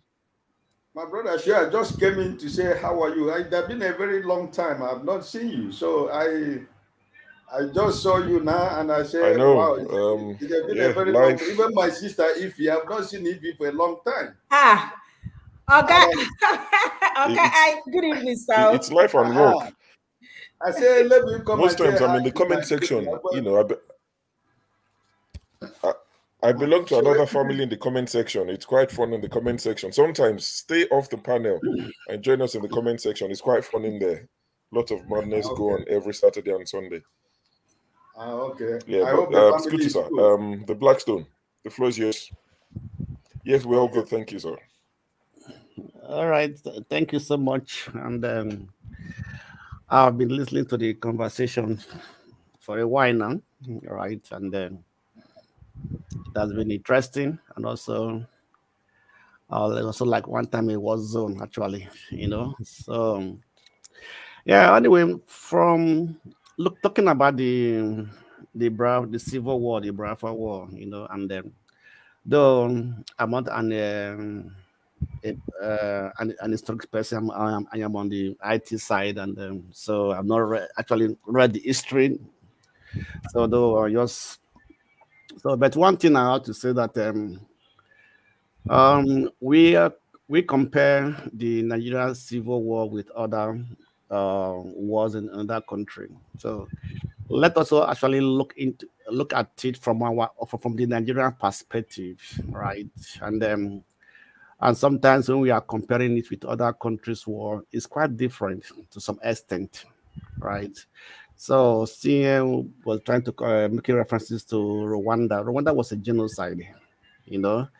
And if I have to, the Biafra War was a full-fledged war. I said that's a war against the state, against the country, which maybe the other they might take it as maybe a rebel group fighting against the country, something like that, you know. And so when we talk about restitution, coming to the round table to have some how to come to a table, have a handshake, try to resolve this issue. It might be difficult because different governments, different people in the government zone have different idea why the war and have different feelings. Though, like I said one time here, I said that if the Biafra War was fought all around Nigeria, Nigeria would have been a different place by now, you know, right? But I also think that the Nigerian government, the young people have not learned anything from that war, right? And it's very sympathetic actually, because in everything there's a good side, there's a bad side, right? So coming to a round table, sitting down to shake hand and everything for restitution, that's going to be very difficult in Nigeria because the eastern part, the Igbos have a different idea about the war, and other people from other part of Nigeria have a different idea about the war, right? Until we all have one idea, one reason, at least a genuine reason, or a reason that cuts across every part of Nigeria, right? Why that war took place. That is when we can be able to that's when it can be possible that people can come to a round table to discuss about the war or do something that lead to a restitution or have a handshake, try to forgive each other and things like that. So that's the way I see it, because it's going to be a very difficult thing. So for me, I rather have to believe that Nigeria, we have a lot to do in Nigeria. Nigeria is a country that with so many potentials. We have very great brain and everything, but one of the Nigeria biggest problem is corruption, right? And if you can be able to kill corruption in Nigeria, I think Nigeria will be a better place to live in, right? I was just discussing with a friend just then, I was telling my friend how life is in Germany, how the people behave, your boss, in government, and so on and so forth, you know. So when we are talking about Nigeria, let's talk about the main issue, and which I think the main issue is issue of corruption, the mindset of Nigeria, you know. So the Biafra War is there, it has come, it has gone, and the effect, the scars that it caused on people's hearts, the people from the East will be there for years to come, not going to wipe it away, because the history is being passed from one generation to another generation, right? But we should also know that many other countries have had wars, they have fought wars, and then at the end, they still come together, they move on, they build up their country, they cleared everything. You know, if you think of the war, the World War, Second World War,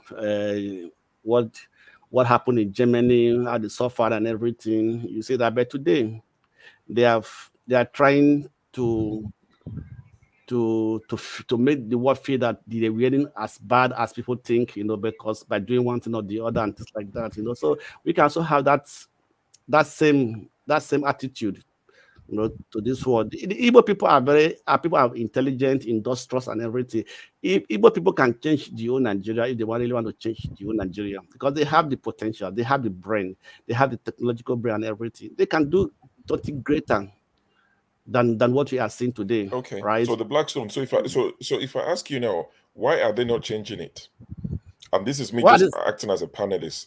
I believe you. I'm not arguing. I'm not saying they cannot, but I'm just saying, you know, you say the Igbo people can change Nigeria. How can that be done?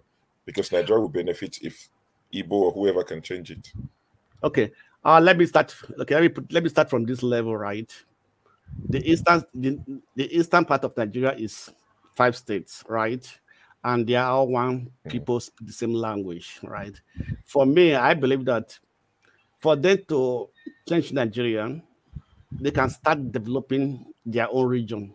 The states can come together and have a master plan for this region, right? So if they can have a master plan, I can come, because let me say that this war was more felt in those regions, right? And if they can come and say, okay, let's forget about politics. Let's forget which party it belongs to. As long as we are in this region, these five states, right? They can come up with a master plan, how they can build up, establish industries and attract business into this area, right? Okay. It will change because why I say that everybody value great things, right? If those great things, I agree with you. I agree with you completely. So would I be right in summation that the biggest problem of the East are the political elites from the East? Because they're the ones who can make these changes you've talked about. So do you agree that the big, maybe not the biggest, but one of the major problems of the East, like with every other region, are their political elites? Because to develop the East, the governors, the 5 governors can come together and say, this is what we would like to do, and they can do it. Yes, of course. Okay, let's just see what happened. Let's see what happened. Give me an example. The so-called G5 governors from the PDP. They were able to come up and say, okay, this is what you want. This is what we're going to fight against these people. Because why can't also come together and have that type of idea, that type of unity to say we want to develop our area? Because it doesn't benefit them personally. So that doesn't benefit them personally. And that's the nature of an average politician, especially the ones in Africa. I mean, throughout the world, politicians are politicians. It's just more pronounced in Africa because we don't have systems, we don't have all these things. But yeah, well, thank you for your summation. Let me say something. So sorry, you've got something to add. Yeah, go on. Yeah, I've got something to add. Not because of the system, it's because of the people mindset. Right? I say one thing, that a country where the citizens do not love, if you don't love the country, you cannot sacrifice anything for the country, right? We all live in diaspora, we all live in foreign countries. We see the passion of each country we live in, the citizens, the passion they have for their country, right? But do we have that passion? Does Nigerians have that passion for Nigeria? Even the political elites, do they have that passion for Nigeria? So when that passion is not there, there's no, you cannot cherish what you don't love. So that passion has to be there. So what comes first? So the question is, what comes first? It's almost like catch-21. Is it the passion for the country, or does the passion come after you've benefited from your country? What do you think comes first? The passion has to come first. The passion has to come first, because if you benefit, so do you think it's easy to tell an average Nigerian to show passion or to have passion for Nigeria? I'm not saying yes or no. I'm just asking questions. To take it on face value. Do you think it's easy to tell a Nigerian who feels neglected, who's been denied quality education? Yes, not the average people. The passion not start from the average people. It has to start from those people in politics, the people in government. You understand? If you have a governor that have a passion from the state, so you've gone back to what I said. So you've answered my question now. So, because the question I was asking is, what comes first? Is it having good governance that would lead to passion, or the people will be passionate and that will produce good governance? So I think you've answered my question by saying it starts from the leaders. Yes, that only and they have to have a passion for the state, for their state. Yeah. Right. Okay. I'm with you. That's fine. If he's still on the phone. Okay, she's on the phone to Niger. Forefathers, you're back. I'm back. Sorry, I was away for a bit since I saw you come in. Do you have access to the back end? Sure. Do you have access to the back end? Okay, good. So that you can be able to. Yes, I do. Yeah. I think from things that I've observed, when I said Nigerians, our favorite sin is hypocrisy. And I think I still stand by that. And I see that people shut people down when they want to talk. And I'm sure other people shut them down too when they want to talk. And there is no honesty in the discussion. There is just bluster. People just stand their own position. Nobody wants to talk. And I don't know who conditioned us to be like this or who will clear it. Now I'm beginning to understand what happens in other nations where they had to resort to total cleansing of a whole set of populations, because some people will never change. They don't understand anything else. They will just keep hating and remaining in their position intransigently, no matter even reasons suggest that they should, but they won't. Now I begin to understand, because I've watched those documentaries when I was growing up. I was like, why are these people following the orders of this one man, killing their own people? Their own people, sometimes their own tribesmen. Watch the documentaries and ask yourself, what psychology does that? Ask yourself, how did they get to this point where somebody will pass orders and will just go and start killing thousands of people, almost on an industrial scale in nations? Now I'm beginning to understand how we got there. Because if somebody wants to solve the problem of Nigeria, fire will be on their eyes, in their eyes, and they will see blood everywhere, because some people don't want to change. They just want to remain the same, and they will keep us like this until the people come again and instill a lot of punishment on us for being like this. And the Sudanese are going to pay the price for what they are doing now, because those two generals decided that their own interest is big enough interest, and the entire people are going to suffer for what they have done, and Africa is going to suffer for it too. And more of us are going to keep doing the same thing until somebody says enough is enough. We are going to either clean house, or we just resign ourselves to a slave race or extermination. There is no other path out of this, because if some people are not going to agree to change, it will be forced on them. It's either forced on them by internal forces or external forces, one way or the other. The way the world works is that when there is a trend for a change, there's globalization happening now. When there is a trend for a change, if that force is coming, no matter what you do, you can pretend as if you are not seeing it. It's going to come and it's going to wash past you. It's just how the world works. And when colonization was happening, there were chiefs that were fighting. Who separated the fight? The colonizers. Help them separate the fight and took over the entire thing. That's how it's going to happen again. We can carry on with all this our nonsense, indulge ourselves, gorge ourselves on all this nonsense, pettiness, and not being honest with ourselves. Don't worry. When it's time, the people that will come and break us up, they will decide what happens with us then. That's all I'm going to say. Let's hope it doesn't go to that. But yeah, I hear you. Let's hope so. It's either our people will do the job, or foreigners will do the job for us. Mr. I got to say something. Say, okay, quickly. The thing I have to say is that among all of us that are in the studio right now, I don't know what is our age, but I know I can talk of my age. I am 60 years now. So politics is out of my style. So some of you who are below 60, 40, 45, 37, 35, 30, 25, 18, 20. The ball is in your court to go home and change the minds of the people. Go home. Start with your local government. Become a councillor. Become a local government chairman. Become a state house member. Become a house rep member. Become a senator. Become a governor. That's the way we change it.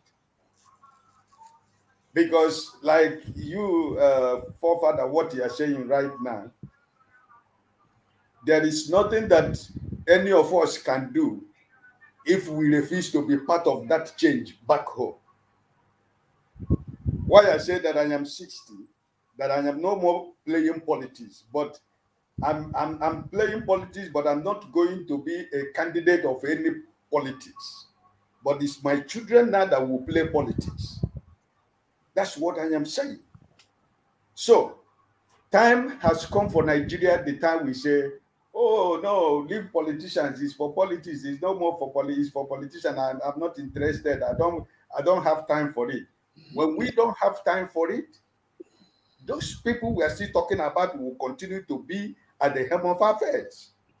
So I think that there are so many things all of us should see. The emergence of P2B in the political scene of Nigeria in this time. There is a reason, there is a purpose for it. The Bible says in Ecclesiastes chapter 3, there is time for everything. Time to live, time to die, time to rejoice, and time to mourn. So when you read Ecclesiastes chapter 3 and you go down, you will discover that there is something deeper than what I and you are seeing that brought the emergence of P2B in this present time in Nigerian politics. So if you really care much about this country we call our country Nigeria, it is time some of you that are younger begin to relocate home to go and take part in politics. Because that is the new Nigeria we are talking about. Because you cannot be in London where you are sitting comfortably, where everything works well, where you follow the rules. Because some of us who are talking here right now, if you travel to Nigeria and you're driving on the road and there is a red light for you to wait, you will drive past that red light. But when you are in London or when you are in US or wherever you are, when there is red light, you stop. When the green light show, you go. But some of us who live in this Western world, where the things are working, when we go home, we join them to do the same thing. We break the same law with them. Oh, because this is Nigeria. Now this is Nigeria now. Oh boy, leave me. Oh, this is the time that younger men and women in Nigeria that are living outside that care much about this country should go home. Belong to a political party, register into a political party, be a card-carrying member of a political party, pay your dues, and become a card-carrying member of a political party. You cannot change anything, but even though we talk in this platform in the next 1,000 years, who is those people that are going to go and change it? Because already I and you, we have the answer. We know what the problem of Nigeria as a nation is today. My brother mentioned corruption. Everybody knows that it's leadership failure. Everybody knows that it is about only a few people. If you count the people that are ruling Nigeria, maybe they are not up to 10 that are controlling the life of 250 million people. It's just a few people. So, if we want to tell ourselves the truth and to be honest with what we are talking about, if somebody like Forfad is a local government chairman and you have a governor who is corrupt in your state, you yourself can make that governor to do the right thing. And if he doesn't do the right thing, you can use your position as a local government chairman who is honest. You can influence the other local government chairman to remove the governor of that state. The same thing goes to CM. The same thing goes to Show. The same thing goes to my sister Ify. We have to start from somewhere. Don't say go and become a governor. We start from councillor. You start from local government chairman. That is from where we begin to change the system. Because the problem we are having today in Nigeria is that, for example, a governor of a state, there is no more local government in Nigeria. The governor is sitting on top of the weight of the state. The local government has nothing to run about. It is whatever the governor decides. And the commissioner of local government affairs, or whatever they call it. The government is no more in the hands of the people. It is community-based when you have the local government. Your town, your village, your kindred, everything that the government is doing is reaching to your people deep down into the village through the local government and the councillors. But those things is no more existing because the federal government money that is coming, the state governors want to control the fund. And that is why the governor of a state in Nigeria is more powerful than a prime minister in a developed country. Because the money that he's controlling, the first thing he does, he goes to the State House of Assembly. He will buy everybody. I give you an example what is happening in Imo State right now. The same people that won election under PDP in this present election have become to APC. Federal House of Representative members in Imo State, they have become to APC. Following a governor who was not legitimately elected by the people, a mandate that was stolen and imposed on the people of Imo State. He is using the resources of Imo State right now, intimidating everybody in Imo State, making sure that you don't hear any other thing, either APC. That's what we're talking about, my brothers and sisters. So why I use myself as an example is that, like I said, I am 60 years. I'm no more going to go to Nigeria to contest any election. But some of you are younger than me. So you got to take the bull by the horn. P2B has opened the door. Dati Baba Ahmed have opened the door. Sowore has opened the door. The man of SDP has opened the door. So some of you who know that legitimately you can be able to relocate to Nigeria and sacrifice that thing that is good for the betterment of Nigeria. You begin to think about it right now. We have 2027. You should register with a political party. I don't tell you belong to, you can belong to any political party. Because we are no more talking about party, we are talking about people. We're talking about human beings that can change the life of Nigerians. Become a card-carrying member. Begin to pay your dues.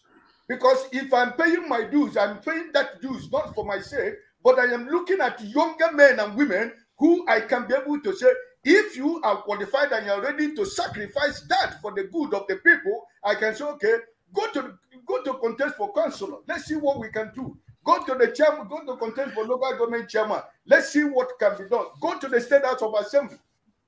That's what we're talking about, my brother. If we carry from here to the next 1 million years, it doesn't change anything. So you got to decide what you want for yourself. P2B, I have mentioned them. Adebola, the one of SDP. They have given the new generations of Nigeria opportunity to take part in what, to decide and determine the future of our country called Nigeria. So we can, all of us cannot continue to live in the Western world where there is rule of law. And we continue to talk about the old politicians that we know, that the way they come to power. Somebody was saying yesterday, let's move on. You want to use illegitimacy to legalize illegitimacy and falsehood. And he said, let's move on. If that person becomes your president without a due process of law, what do you think that government will look like? Because you have started already with illegitimacy. You have started already with falsehood. You have started already with the deceit and, hypocrisy already from day one.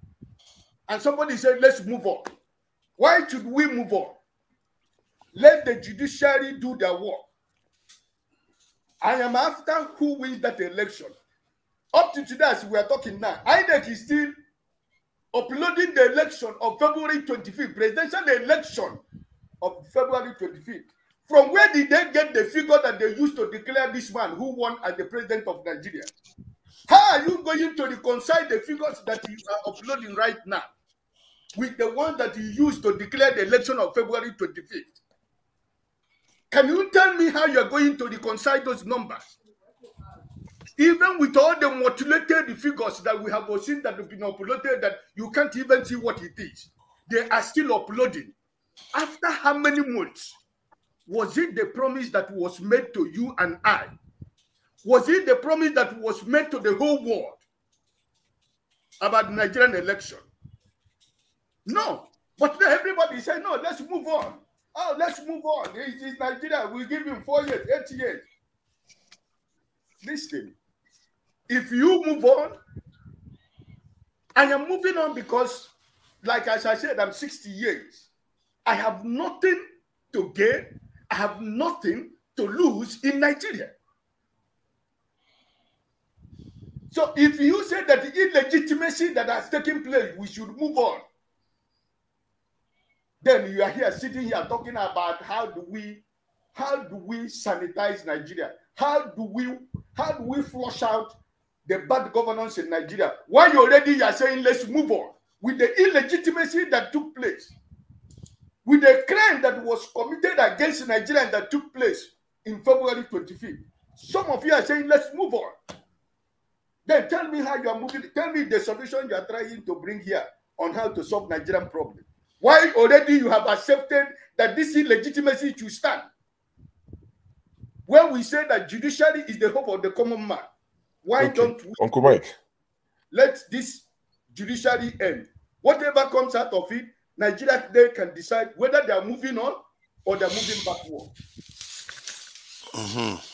Okay. Yes, Uncle Mike, I agree with you. Thank you. I mean, if you remember correctly, okay, quite a lot of people pushed back on this idea of moving on yesterday. So it was, yeah, sorry. So, you know, people pushed back on the idea of moving on yesterday.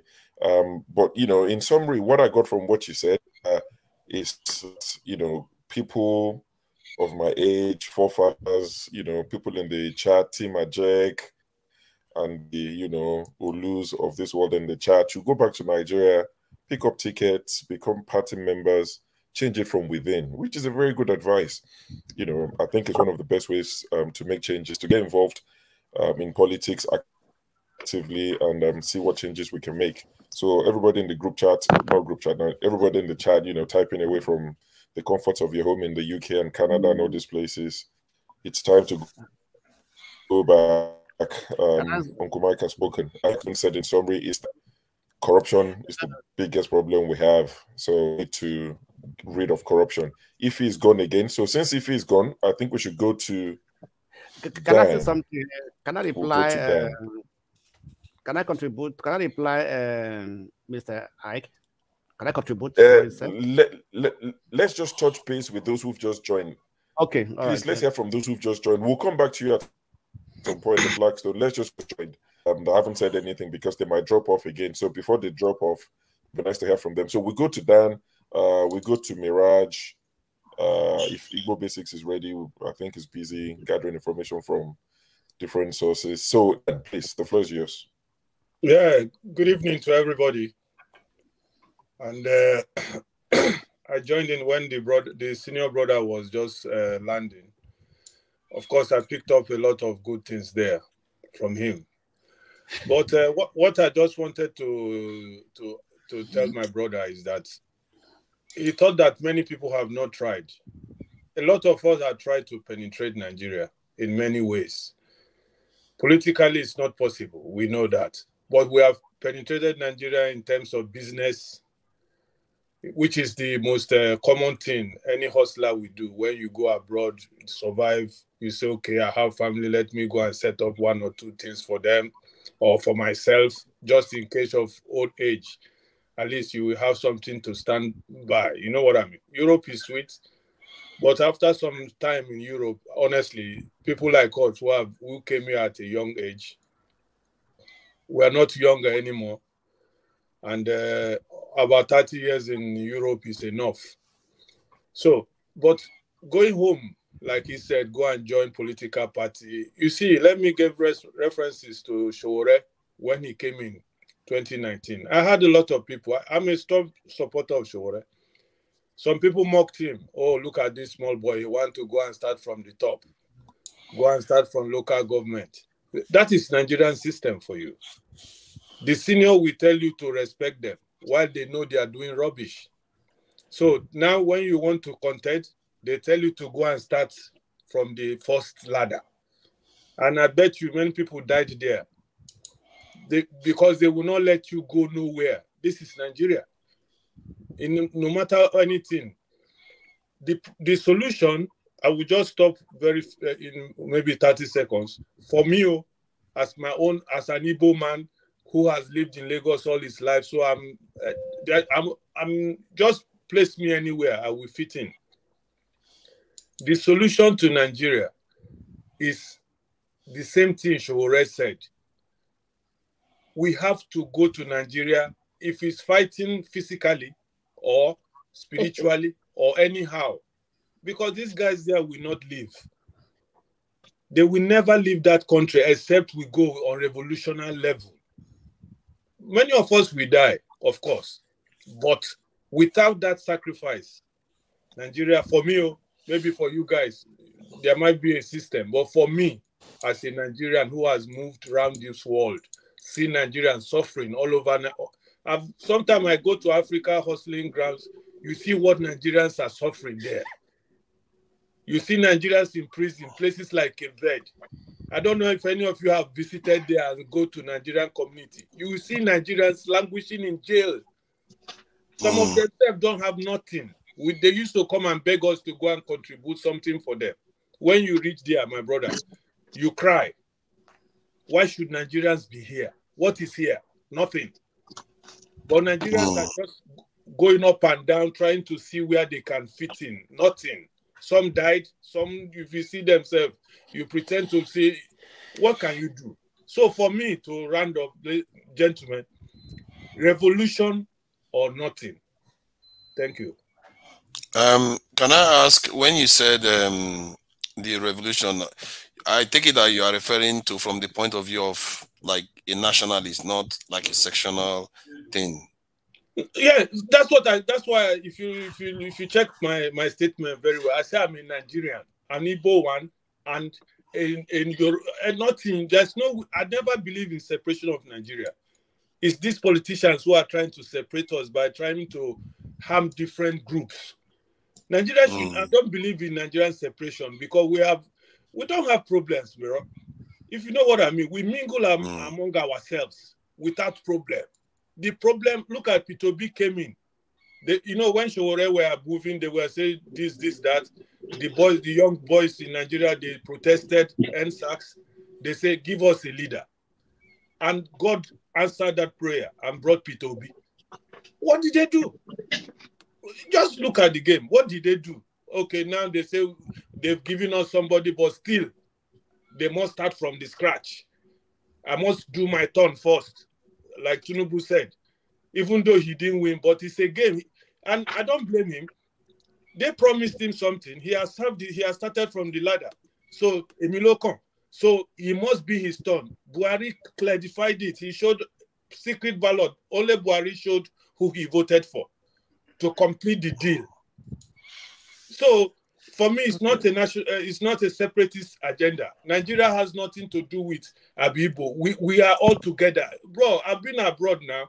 You will see many people, when you enter streets, you're not going to even know who be who.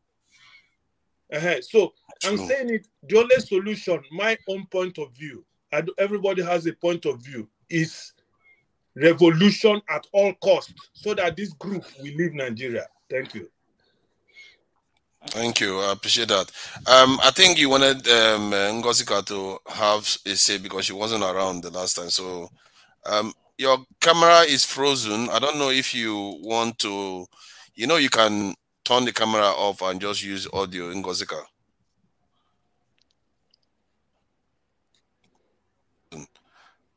Yeah, you can go out and come in again. Who's next? I think that brings us to Mirage, isn't it? Mirage, what have you got to say so far from what you've heard? Thank you for coming in. Thank you, Godfather. I want to thank our senior man who made the comment some minutes ago. But I was a little bit disappointed when he counted himself out of the plan, because he said he's 60 or above 60.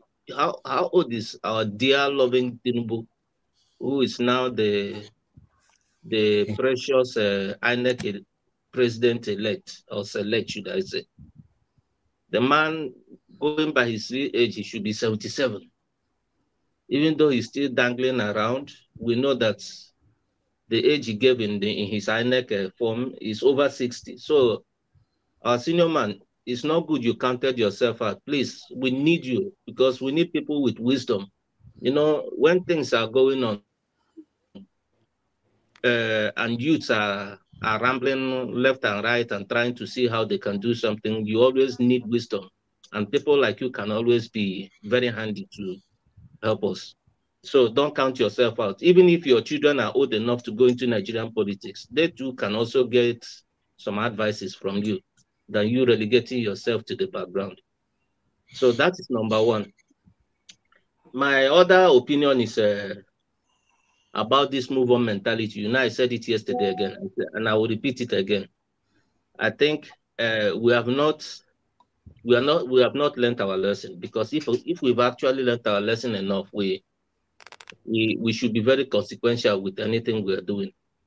If we have we had an election and then all of a sudden somebody said, I don't agree with the outcome of that election, I think even like Godfather said yesterday, Nigeria should make a provision in our law where no president will be sworn in until the litigations are done, until it is concluded. Then we can now say this is the final person that the court have agreed that this is the person who won the election. Instead of litigations will be going on, then you swear somebody else's in, and that person, anything he does within that period that the litigations are still going on and he's in the office of the presidency, he's immune to prosecution. That means even if he goes to China and sell Nigeria, before we wake up early in the morning, we always start speaking Mandarin.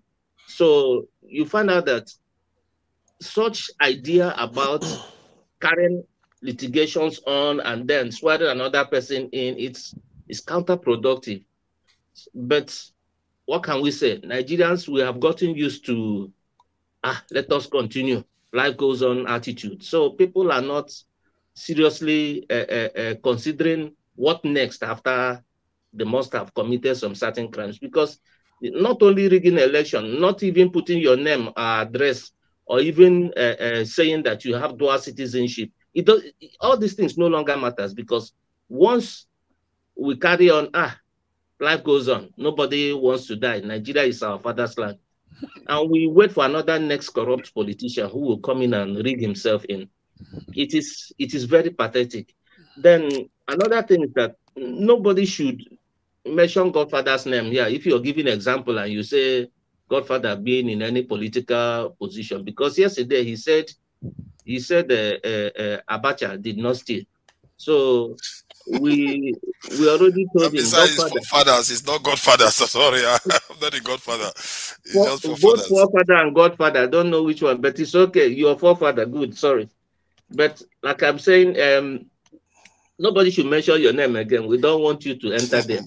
So you are. I didn't say I want to enter there anyway. So you didn't say it, but the idea of exempting or exonerating a hard-known criminal who stole so much money that the country is still getting some coins back is uncalled for. But then another thing is. But hold on. You are going to carry on though. But I think let's hash that one out. I think that thing he said. See, all the leader like Jagaba we talk about, all these leaders, they have money everywhere, and they have properties everywhere. How many of them do you have that Abacha has? How many property does he have anywhere? How many cars does he own? The guy he didn't behave like a criminal, like somebody that has a lot of money and he is very flamboyant. Do you see that guy like that? Forefather, I'm very happy you asked this question. You asked it yesterday. Yeah. Nobody responded to it. But now I just want to thank you very much for mentioning it again today, because it's escaped my memory.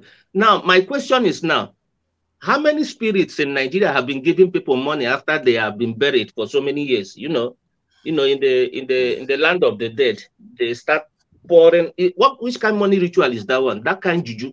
Because Abacha juju, his own must be very strong, that after he must have died after so many years, his account money they are still discovering. Very soon you will hear another one in Switzerland or America. You see? What I'm saying is, I said it yesterday. It doesn't matter how they did it. Just like they said, Tinubu opened an account and Keyamo came and said that Tinubu was not under investigation, rather the account in his name.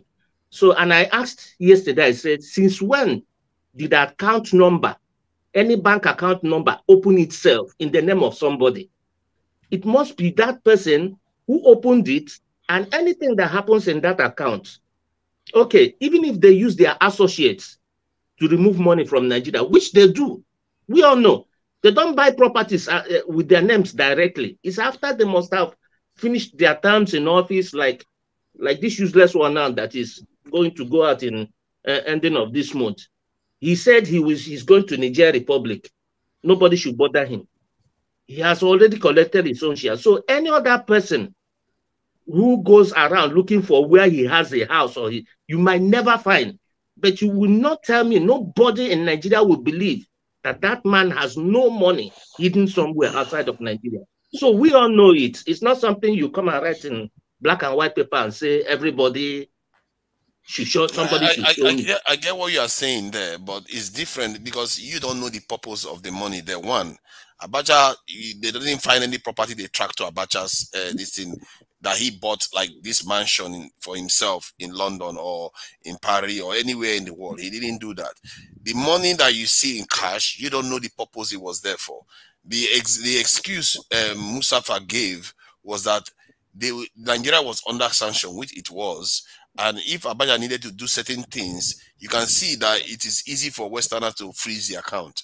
So he used subterfuges because Mustafa came on this panel and he told us that they went to Libya to go and learn how Gaddafi avoided sanctions. So this could be the method that they were using to try to avoid sanctions, except there is another method that you use to avoid sanctions, is to put money in dodgy accounts so that you can be able to do things for your country that you will not, they will not allow you to do openly. So I've seen a case where, like even Nigerian military sometimes, or people in Nigeria, they want to order something. They will order it through other channels.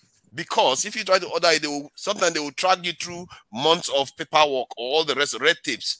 So they will use it through other channels. So we don't necessarily know where all this money is. Right now, they are saying every single money Abacha put overseas is basically stolen, other than the ones in National Reserve account. So that's something we have to be careful about. We don't know. Abacha doesn't own mansions in Nigeria. He doesn't own them overseas. He didn't travel overseas. He didn't borrow money from IMF. He raised Nigeria's National Reserve from 200 million to 9 billion. Tell me, does that sound like somebody that is looking to enrich himself? I don't know. I don't know. Okay, let's take it that all those money they found his account was for naming ceremony. It's okay. But all I know is that Nigerians, we know that actually Abacha himself was corrupt. Like this man now, this useless one that will be going out at the end of this month. You will not find any thatch house in his village that is in his name. But when he leaves, you will still hear stories. That is one of the reasons I think that he is probably putting this so-called Jagaban here so that the man can clean up his messes or cover up his messes. So, but the thing is just that, like I said, Nigerians, we are very quick at saying, let us carry on, life goes on.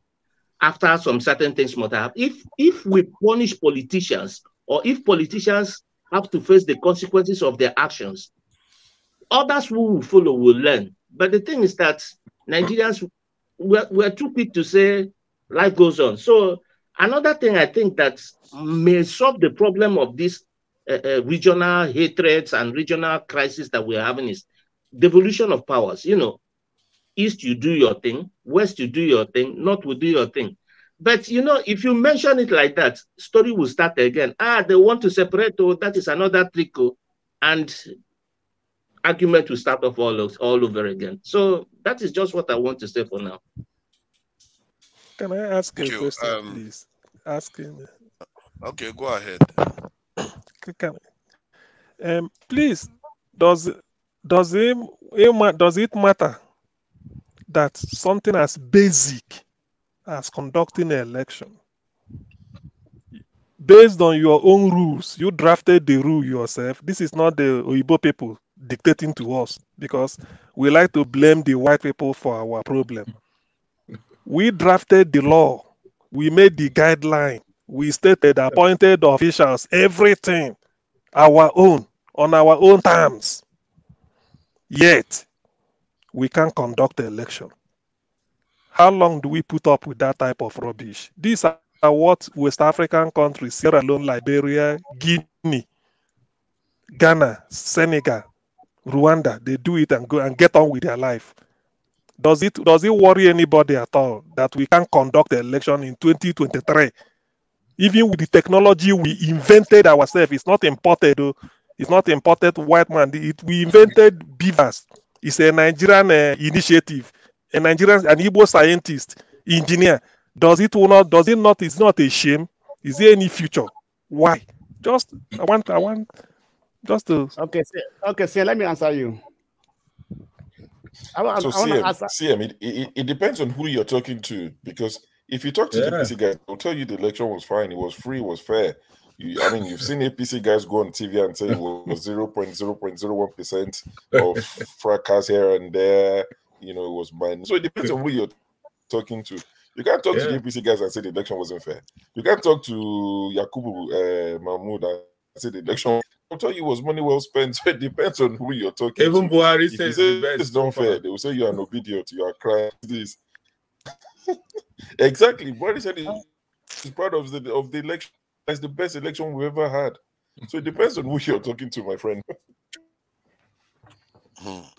Okay, let me say something. Let me say something. The last one. Okay. Thank you. First of all, let me respond to Mr. Hike. Thank you very much for your submission. Though I have to say that I disagree to some extent, and I think that the people in diaspora will not be the people that will change Nigeria, because most of us, we like to talk, but we don't have actions. There are so many Nigerians who from diasporas went to Nigeria, got involved in politics, and at the end of the day, they were more corrupt than the Nigerians they met in that place. That was one. We had one, as an example, was I think a Bukola, who was once time the Speaker of the House, right? We also have some governors who came from abroad, who were governors, and at the end of the day, what did they do? They failed woefully. So anybody that want to try to bring a change in Nigeria, first of all, have to have a new mindset, right? Number two, like what I think Don said, they will frustrate you, definitely. I have a friend there. He's a doctor in nuclear physics from Plateau State. In 2019, all his friends, classmates, schoolmates invited him to come to Nigeria to come and contest and everything. I think he joined PDP at that time and everything, did everything. After they have helped him to squash his money and everything, they didn't even give, in fact, in the primaries, his name wasn't even measured. He came back here, start from square one after start paying back his loan and everything. So to come from diaspora to go to Nigerian politics, even from the local government, is very, very difficult. Like our brother said, it's very, very difficult. What I see is this. The impact, let me say one of the impact that Peter Obi brought into Nigerian politics at this time was that people now are looking at people who have a track record. Right, not just people that just come into politics, they want to just make noise, but they're not actually a track record. And how many of us in diaspora can say this is our track record? If they're not listening to us, definitely, right? And we have people in Nigeria who have a track record. And one person I see from this last election, that governorship election, was Professor Oti. For that woman to stand firm and fight against the norm, against the political elite, say, you can't bribe me, I will do what is right. She has set a precedent for herself. She has set a move for herself. If she comes out tomorrow and says she wants to contest as a governor for her state, everybody will accept her, And that was also make Obi to be a candidate that everybody supported, because he has a track record.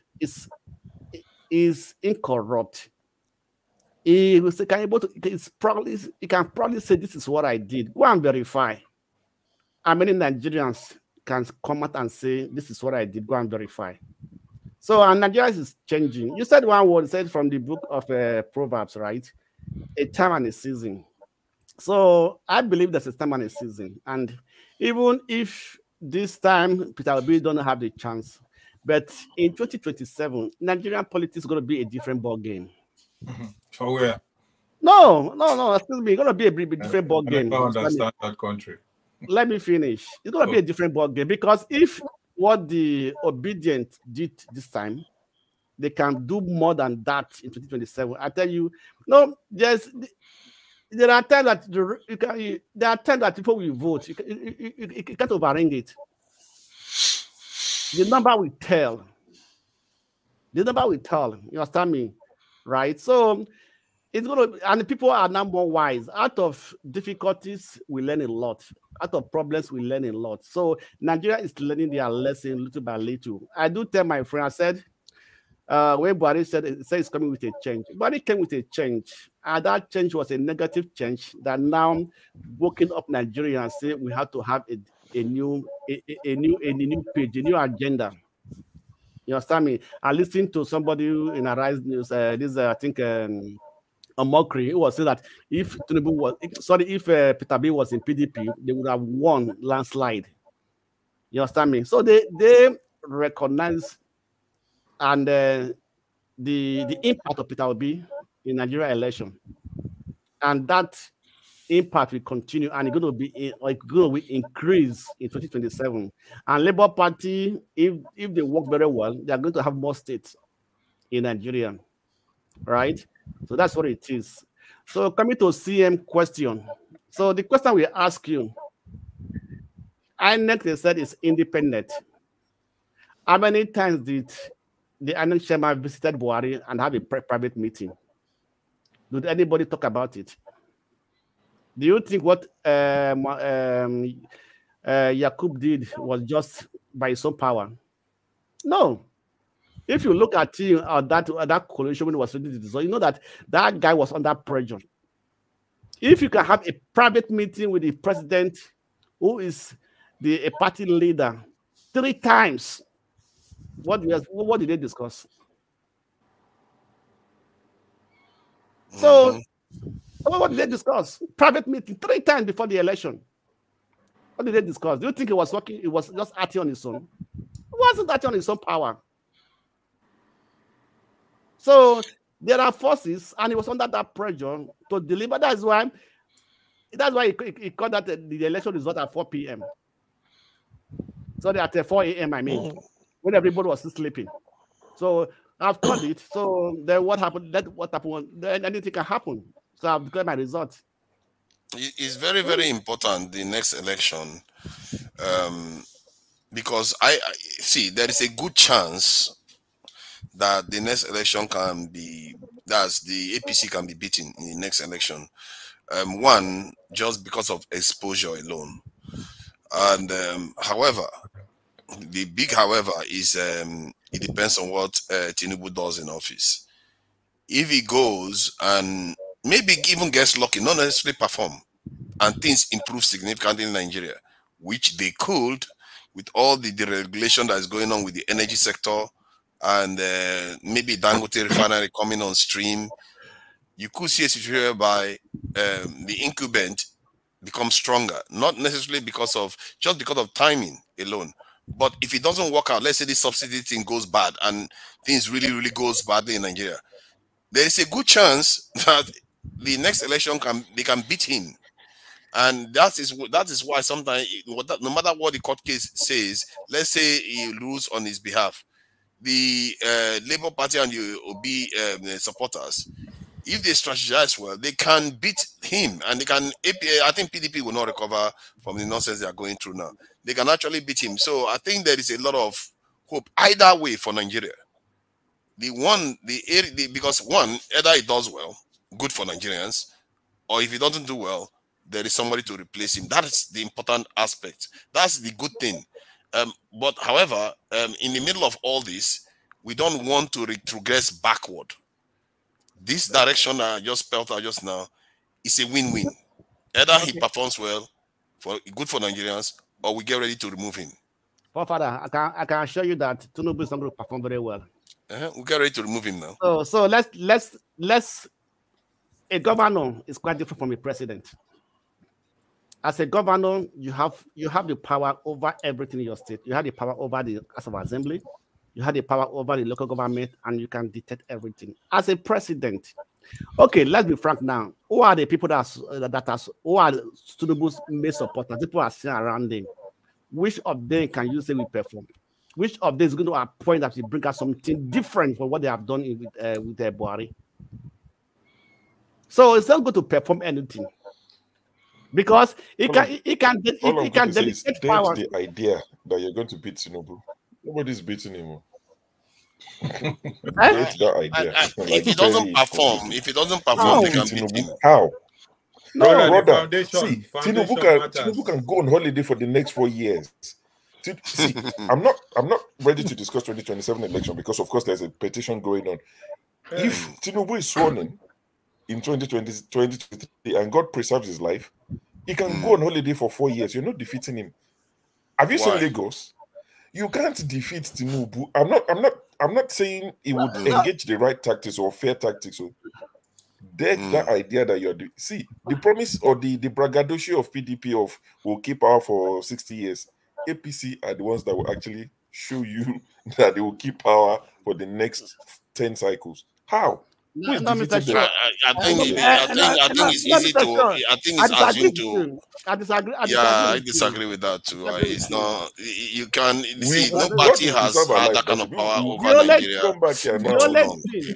only thing that will make Tinubu maybe win is the performance. You know, it's the performance. See, I think you are falling for. I think sure you can't say that you are falling for. What's his name? Obasanjo was very powerful too after this in Abacha, and he took over, and even PDP fell after 15 years or so. Even PDP fell. I don't think we are. Remember, his health is not even exactly very sound. He can go to this, and as you said, it is by strategy. If for after how many months, 8 months, they can get 6 million votes. If they strategize from now, yes, they can. I can see a situation whereby they can bring him down if he doesn't perform well. No matter how powerful he is. Father, you're talking as somebody who is outside of Nigeria. You know, before the election, I told most of my friends. I said, Tinubu. I told most of my friends. I say, you see, Tinubu, they will rig him in. But most of them did not listen to me.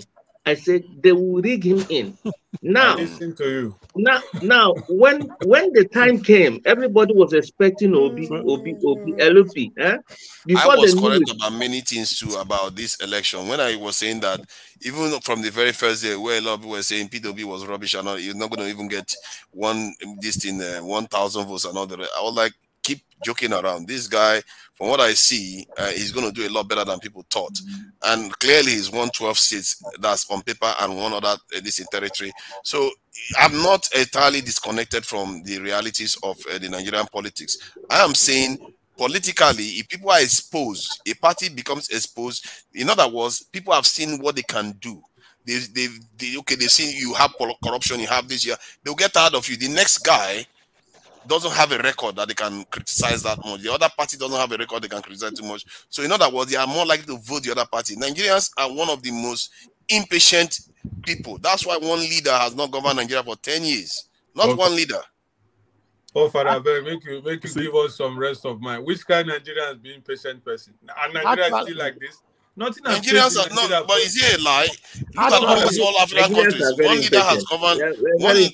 Oh, Father, please just give one leader has not run Nigeria for 10 years. That should tell you something. No, it's a circle. We still have a investigation going on. Somebody is shouting. Even military regime cannot survive 10 years in Nigeria. Other countries they survive 20, 30 years. Buhari came back after many years. Is it not the same faces we are seeing? Tinubu is back again.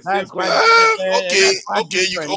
If you want to argue that, you can argue that okay, he came back. But my point is that one leader has not stayed in office for 10 years. Nigerians cannot stand that. No, that is why they are doing what they are. It's a game. These guys are skillful guys playing football. This one go left this time. Next time you go right. I don't know. I don't know. Now, We have a president that cannot wait to leave office. I can tell you, if you go to all African countries, you won't see one president that will say that. Our president cannot wait to leave office. Maybe there's something Nigerians do to their leaders. Because the system, it's not that he can't wait to leave Nigeria. He has looted enough, so he can't wait to go and enjoy it.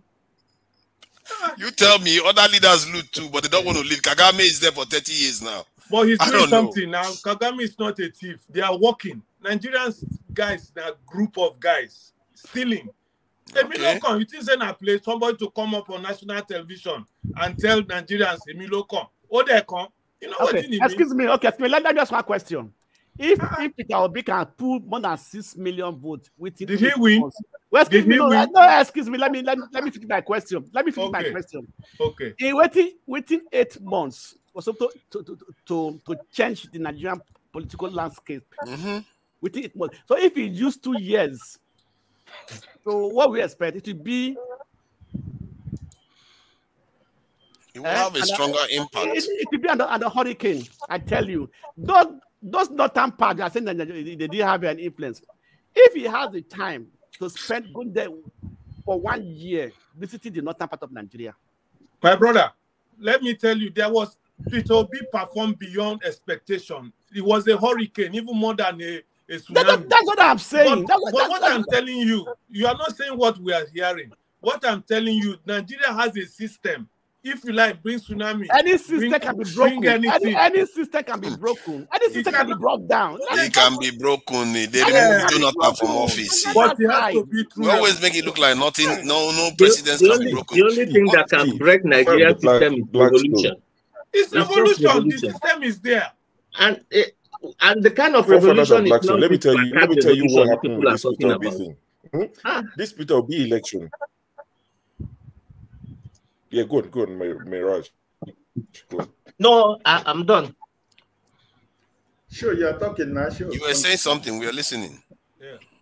Okay, so what I was saying is this Peter Obi election, you said it got 6 million votes, and I agree, it got 6 million.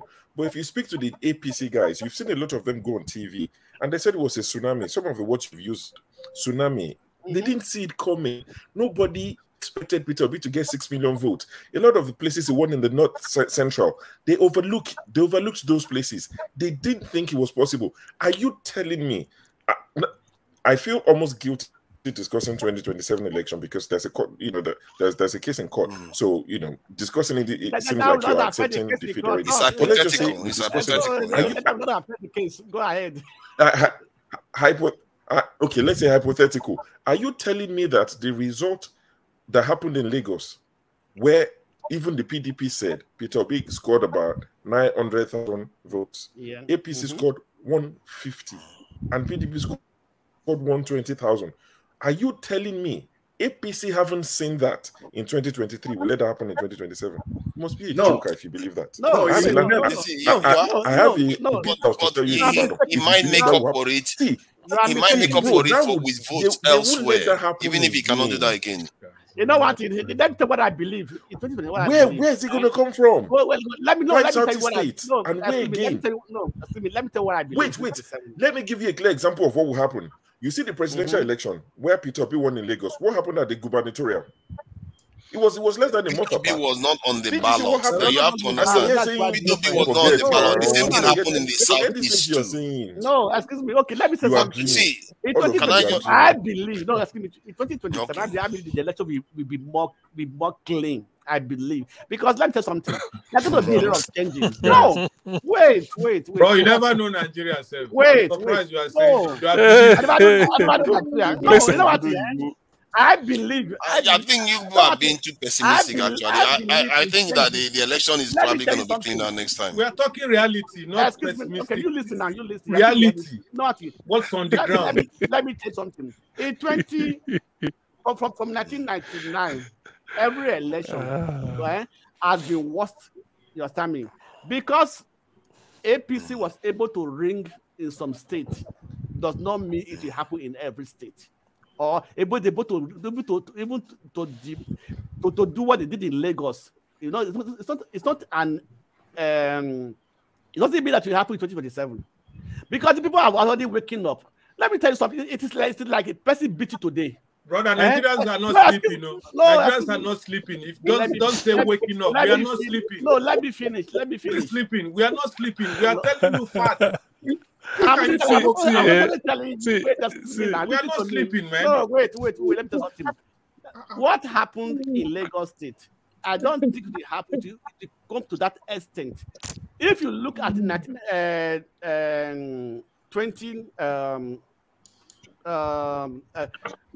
last election before this election, you understand me? They were more 2015.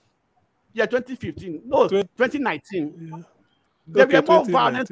They were more violent in Lagos than this election. They were more violent in Lagos. There were more national ballot boxes in Lagos than this election. Yeah, because ballot box was counting then. This time. Yeah, because then if you carry ballot box, you carry it. But this time, because of uploading, you don't. Even if you carry ballot box, so far it's been uploaded. You can go and you can't do anything. So the thing is this. Let us hope that with this tribunal they are going through, what I would like, this is my own opinion anyway, either the judge or whatever, is to compel INEC so that the process will be audited. When we audit it, we will know the level of the scale of fraud that happened first. It could be that this vote allocation, so that we know the real figure. It doesn't mean the APC may win some state clear, in which there's no doubt. But let us know the scale, the free figure. When we know it, that is evaluation. Whoever wins goes in. So that when you are discussing 2027, you can have a fallback and know the area to improve. But as it is now, everything, as far as presidential election is concerned, somebody like me, until Labour and PDP release their own figure at the tribunal, APC will release their own, PDP will release, Labour will release, then people that then we will know. Because INEC must be able to provide evidence of how they got about, how they arrive at their conclusion. That's what I'm waiting for. After that, then the discussion can start on all this. This is just what they did in the midnight. That is to me. I want to say something on what Sho said, and I want to agree with Sho. Listen, do not misread what happened in this election. If you think that because Peter Obi and the Labour Party was able to achieve this feat under the space of 1 year, and eventually we allow this illegality to be established in the Nigerian system as the president of Nigeria, I am telling you that if there is nothing APC will ever do in 4 years, is to make sure that Labour Party do not exist. He has the money, he has the power, he has everything to do that. But they have started now. Yeah, that's what I'm saying. So, but what is going to be the solution right now is what happened in this 2023. That's why I'm not only saying Labour Party, but I am saying patriotic Nigerians, because it has gone beyond the political party. Because most of us here are not members of political party. Probably we support Peter Obi, not Labour Party. So, but what I'm saying now is no more the issue of Peter Obi and Labour Party, but every patriotic Nigerian should say, Nigerian judiciary, we are watching you. Our eyes are on you. It's no more, let's forget about party, but Nigerians should say the judiciary, our eyes are on you. In which way, sir? In which form? Is it a form of revolution or just form of talking? Which form? My brother, this is revolution in front of the judges. They will run away. They might not even have the. But excuse me, sir. That is the only solution in Nigeria. For me, there's no other solution in Nigeria apart from revolution, concrete one. Because if we are telling those people, look at what happened to Peter Obi, for example, at least that one is what we know. They say, bring us a leader. They brought a leader. Everybody supported this man. Honestly, we know he won. What did they do? clean eye, they just turn the paper. They tell us go to court. Now they go to court now. Do you know their problem in the court now? They are afraid that there can be 2 or 3 revolutionary judges there who could just do some kind of magic. That is what they are afraid of now. That somebody can, that day, one of these judges can just say anything, make it happen. This he just judged through to the Nigerian people like us. Yes. This is their fear now. But the only ultimate fear that they will have is if there is evidence of serious rigging. All the rest is just more minor. They can always appeal and overcome there it. is an evidence of rigging. That is one of the fear, because I just said here that INEC is still uploading the presidential election. So the figures that they declare by 4 a.m. and the upload that they are still doing, from where are they getting the figures? This is one of the problems that they have. And this is one of the problems INEC has. No, excuse me, Sam. I can assure you that no election that INEC has done that was fully uploaded into the IRF. Go back. None of them. Even Edo State. No, excuse me now. Let me finish. Edo State governorship election was not fully uploaded. Almost all these elections they did before this election with IRF and everything in service, none of them were fully uploaded. Okay, you said you are ICT. What of the Senate? What of the Senate? Tell us. What of the Senate? The one they did on 25th. I think the Senate, they're not all uploaded. No, brother, I have to check your facts very well, please. Check your facts. It was the House of Reps. Listen, the House of Reps and Senate we uploaded at in real time. Go and ask. No. I'm saying a different thing. I said they're not fully uploaded. Okay. They're not uploaded every result. You understand me? That's what I'm saying. So every election they don't upload every food. And why? Because most of all this INEC officials they probably do not do it. Yeah, I for one don't subscribe to the idea that Tinubu is Thanos and they can do whatever they want to do in this universe. In 4 years' time, all bets are off. If I was the one in the opposition, he would not want me there because I'll make sure that I make his life a misery. The truth is, the way people just surrender to this inevitability is just ridiculous. The point is that he is going to get into office. If he doesn't do the right thing by the people, he's going to lose support. One of the reasons why people like him was because they think he can perform with all the narrative they've constructed in the election. What if they go there? Yeah, and they become very embittered. There's a bit of division, and he's never governed on a national level before. People just assume that he's just going to spectacularly perform. That's what I said before. I said ruling a state and being a president are two different things. And if he goes there and he becomes as sectional, even more sectional than Buhari has been, you're going to see something that is going to just transform his image and the government completely. And if there's nobody, because people were just assuming that, oh, he's Thanos, nobody can touch him. There's no government in waiting. Somebody that is prepared to take over. Then you're going to have a problem. And this is why I don't like the narrative that they are painting, because it's also important to have a solid opposition there, ready to take over, because that also propels them to perform well for the people. This is why here in the UK, the opposition party, they have what they call a shadow cabinet. That's, you have a replacement government ready to take over. That one UK, this is Nigeria. Come on, but I'm trying to paint the idea, the importance of having a solid, ready-made government ready to take over. You can't just say, oh, let me leave the guy. He's Thanos now. He takes over everything. Okay, you're going to get terrible governance. Okay, so let me ask a question. We're saying there won't be opposition. Because you are saying that it's like he's going to win whatever happens. Nobody's going to take him out. There will be opposition. No. That's not what I'm saying. I'm saying there will be opposition, and I'm happy that for the first time in a while there will be a very strong opposition. The obedient, Peter Obi and everybody. That is if they declare Tinubu as the winner at the Supreme Court. There will be strong opposition. But what I'm saying is the antecedent of Tinubu, what is done before. There's a way they brag and say Tinubu's never lost election. He's never lost this election. He's never lost that election. What is done in Lagos? Look at the tactics they employed in Rivers State. Look at what they did in Lagos State. When they saw that they lost the presidential, look at what they did at the gubernatorial. Did you miss how many elections has and this is what is going to be replicated. And We can say talk now. We say everyone has been involved. Has been involved in 2 elections. What I'm saying to you is, how many elections has he been involved in? Wait, now what I'm saying, this is the third one. So he did the senatorial, he did the gubernatorial twice. So 3 elections. And he's done the presidential. So you people always end up losing one, and he doesn't have a choice about the next one. He has to get involved. Like before, he chose not to run again before till now, because he knew he didn't stand a chance. So even if INEC works for him, he will lose. So you're saying even if INEC works for him, if INEC works for him in 2027, he will lose. How? If the referee is against INEC is working for Jonathan, and Jonathan lost. And so how do you plan? So how do you plan to win?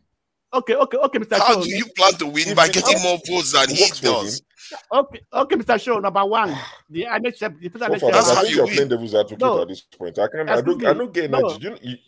Think about the same questions. 1 o'clock. I don't see it as playing devil's advocate. I just think that starting from Thunderstone, you're going to go ahead. I just think that starting from a point of view that it's inevitable, like Thanos. It's a terrible defeatist attitude, and it's not going to serve Nigerians very well.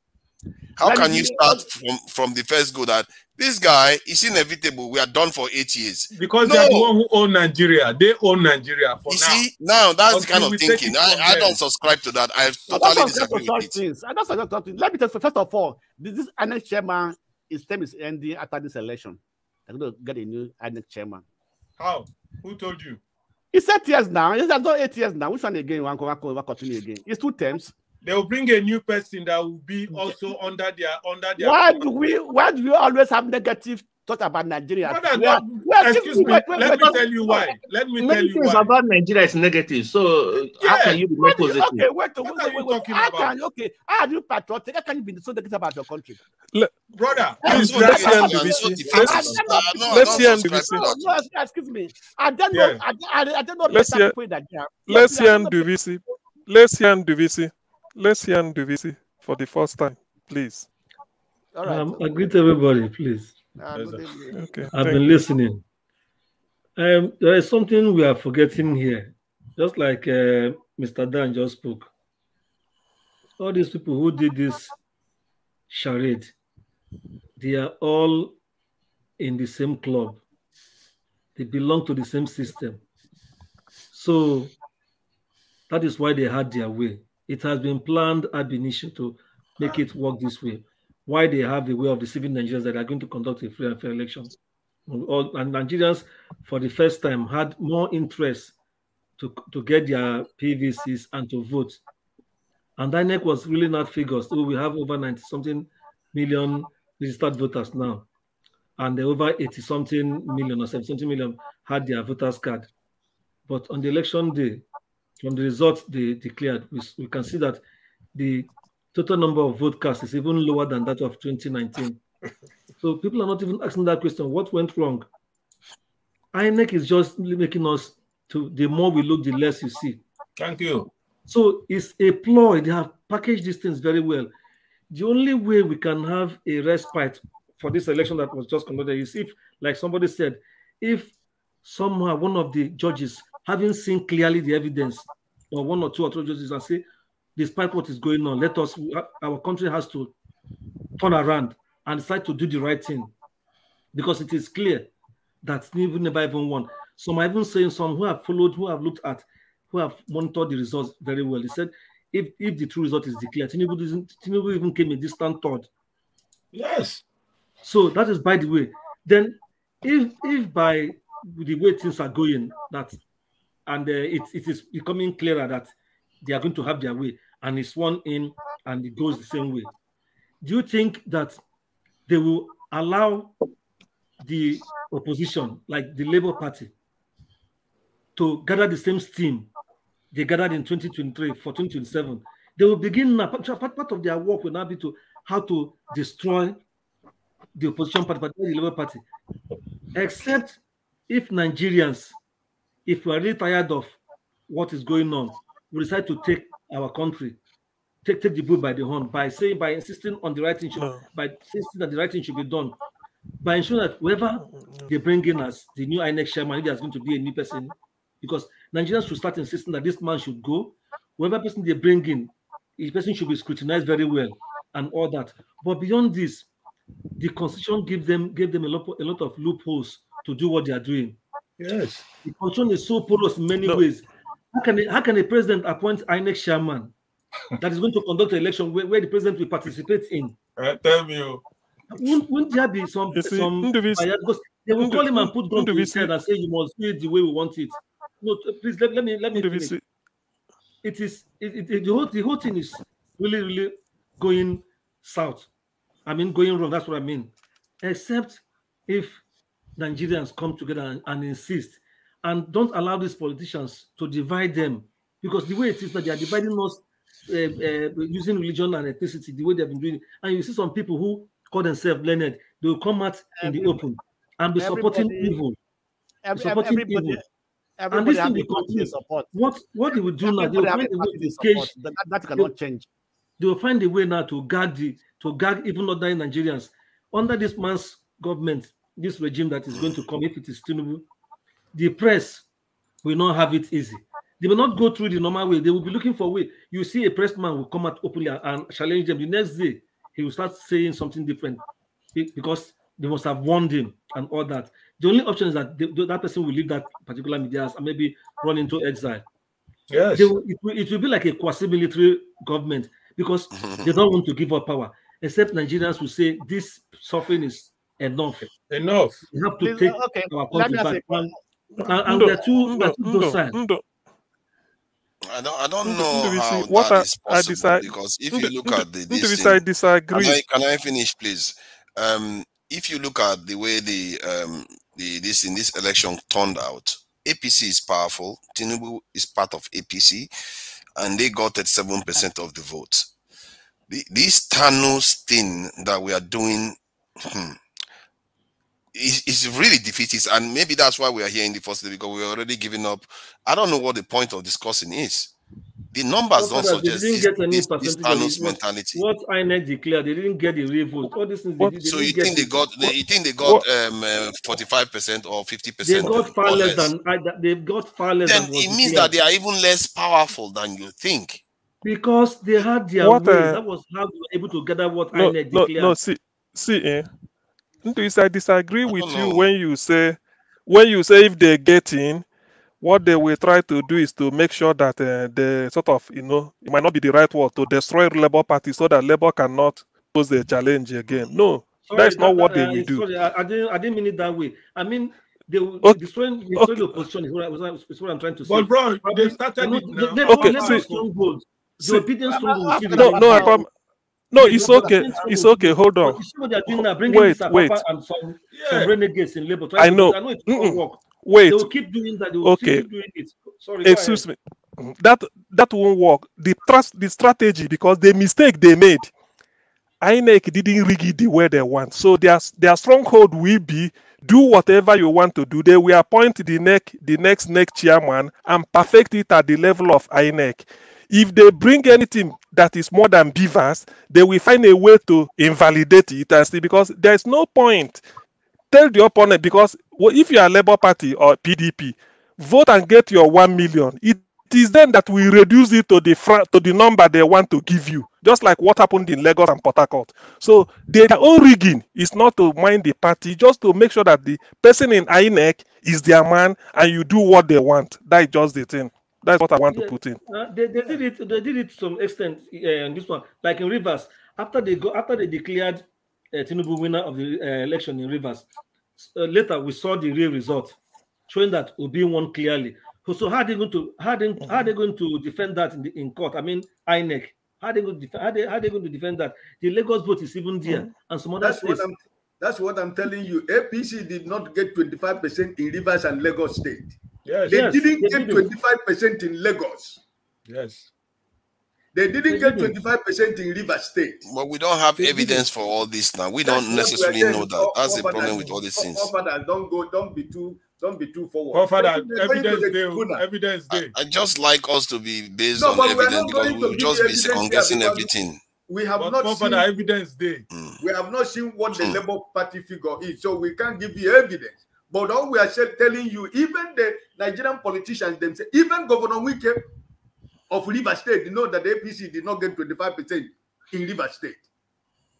So it's not something that is hidden or let us begin to debate. Lagos State, APC did not get 25% in the presidential election. In Lagos State. They didn't. Yes. They didn't.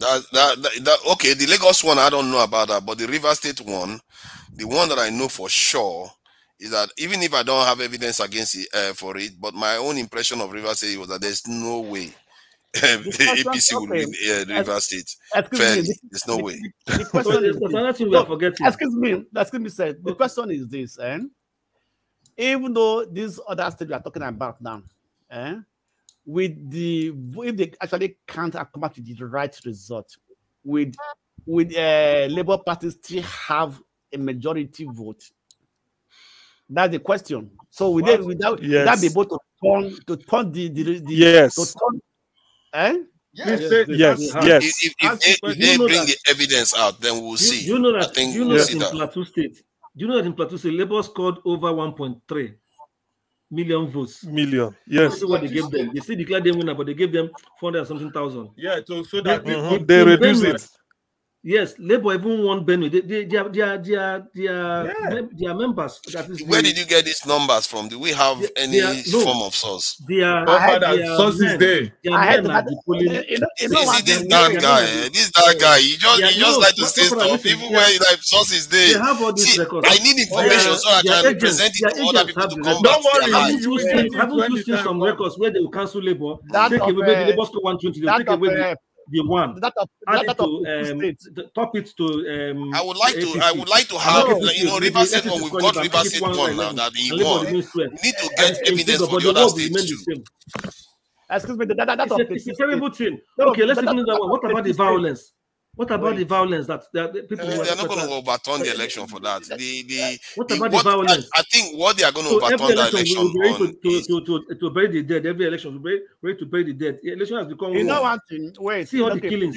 And the numbers is how they are going to overturn the election. If the number shows that TP won, no judge is going to decide against him. I can tell you that. The number is widespread across the country. But are we going to have judges who are the Labour Party asking for? Excuse me. Where's Labour Party asking for? What is the party asking for the court to do? Labour Party is asking. Number one, Labour Party is saying that Tinubu should not be declared winner because he did not satisfy the condition. One of the conditions, which is at least 25% in FCT.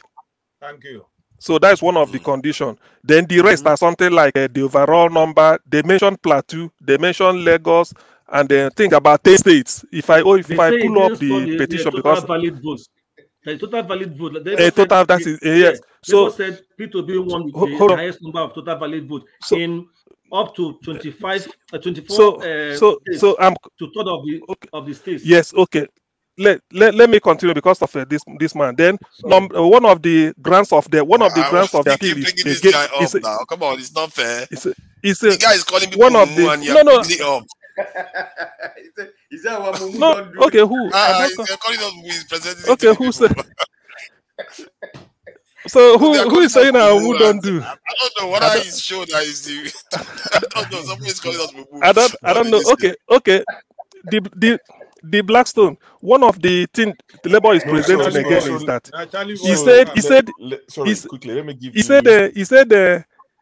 he said Shetima, who is the running mate to Tinubu. To that comment that I highlighted by TJ. TJ Majaki. Okay. Sorry, I was going to give. I was going to. Okay. Let me go. Okay. Let me continue. Let me continue. Yeah, they are saying that to be on the presidential ballot, Shetima is already contesting for Senate and also on the presidential ballot. So that is double registration. It should be disqualified. They said it, and they cited the electoral law to show for it, whereby you can't take form for this, you are going for this, and you are this again. So they said that one. Then part of the other one was Tinubu's drug case. But of all these they mentioned, all of them, if they can uphold one to disqualify Tinubu, because that 25% in Abuja, you must satisfy it. Otherwise, you can't be the president. That's what they're arguing. So they have about, I think, 5 strong pillars they want to argue. If I pull it up, I can be reading it out. Meanwhile, I saw somewhere, I think the case will resume on the May 11. Yes. They have, I think, 3 days to May 11. Yeah, the beginning, the start of the hearing. I think 3 days, and I don't know when they will continue, but I saw it somewhere in the papers. That is 11, the start of 12, and 13. May 11. But what you have to know that 11. That is 5% of Abuja. 11, 12, and 13. It's the biggest controversy. The beginning, maybe the preliminary hearing also. I don't know. In your issue, that is the 20. That should be Abuja issue. They say it's not because Supreme Court has ruled on it before. The Supreme Court has ruled when Buhari challenged the Yaradua, I think in 2000 and is it not 7 or so. Supreme Court ruled on it before. 25% of Abuja, and every president since then has satisfied it. Even Buhari last time, Jonathan did it, everything. So they are happy now. That's why I'm saying they did not rig it, because if APC really took note of that, since they are changing figure, they would have changed that. So that is why I said INEC, if they venture sway Tinubu in, they will never bother campaigning anymore, because they know they will appoint INEC and then rearrange it in future to put all these loopholes, because all these things are figures they are putting. They are giving themselves figures here and they are adjusting it. Now they can't even defend what they've uploaded. So there's a strong case. However, we know that Nigerian judges are corrupt.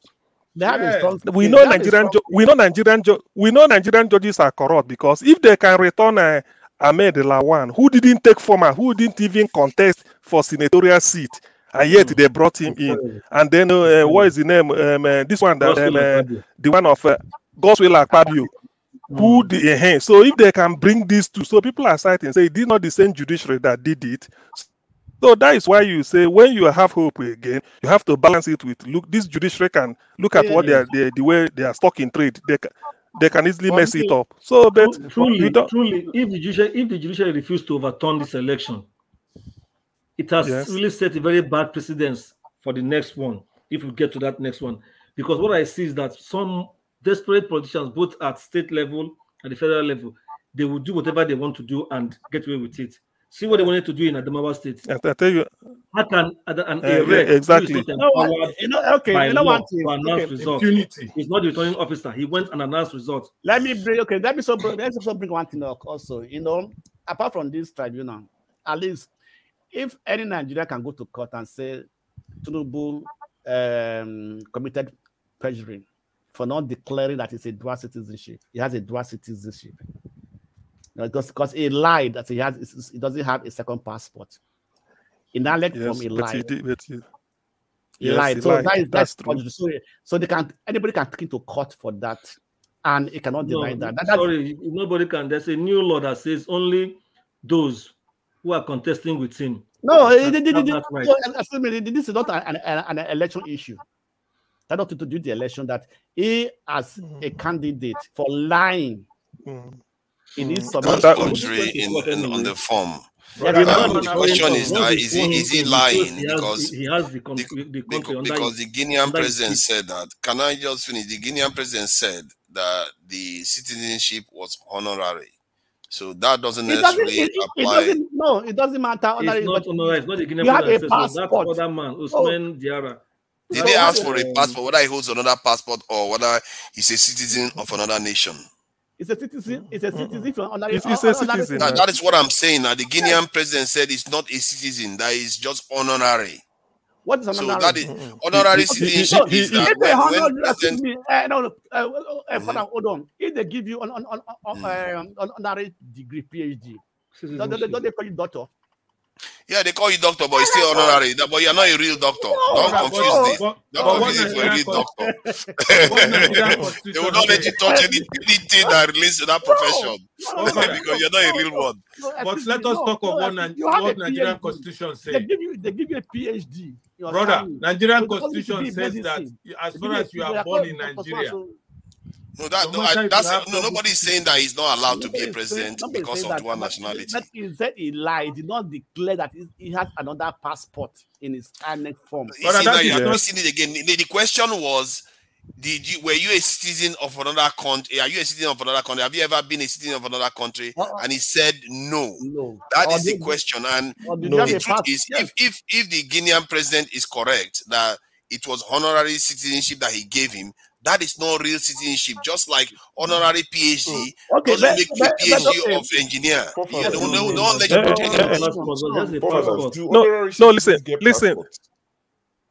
Listen. Honorary, if they give you, what is happening is a diplomatic. What is happening is a diplomatic passport. They can give you separately too. What they have, what Tinubu is having is a diplomatic passport. Not every citizen of Nigeria has Nigeria diplomatic passport. Not every citizen of Guinea has a diplomatic passport. Diplomatic passport is higher than the normal passport everybody has. Diplomacy, because you have to have some measure of immunity at the airport when you are traveling, because you're a diplomat. It's like a diplomat of that country. Yes. So Tinubu, Tinubu, because all of the government. Hold on, please. So exactly, Tinubu is a citizen by having a diplomatic passport of a country, because you are higher than even an ordinary Guinea citizen that has their Guinea passport. Anybody having Nigerian passport, like ambassadors, are higher than me and you that are having only the normal Nigerian passport, because it's called diplomatic. So Tinubu he should have answered yes, but he pejored by saying no. So that's an offense, because he says there is not whether they are trying to this APC narrative. He's having a diplomatic passport which is higher than any ordinary passport of a country. Nigeria has their diplomatic passport. I've seen one, but I don't have it because I'm not a diplomat. I'm not in that. That's a big difference. Nobody asked him about the passport. Does he have anything to say, or is she just chilling? That's true, actually. I was thinking of calling her, but I was got thrown in again. No, come on, don't do this to me. Now the fight is between me and you. I'm ready. Don't do this to me. Was carried away. Don't be angry. They are very tempting. They are very tempting. They drew me away. Okay, fire on. Sorry. Please go ahead.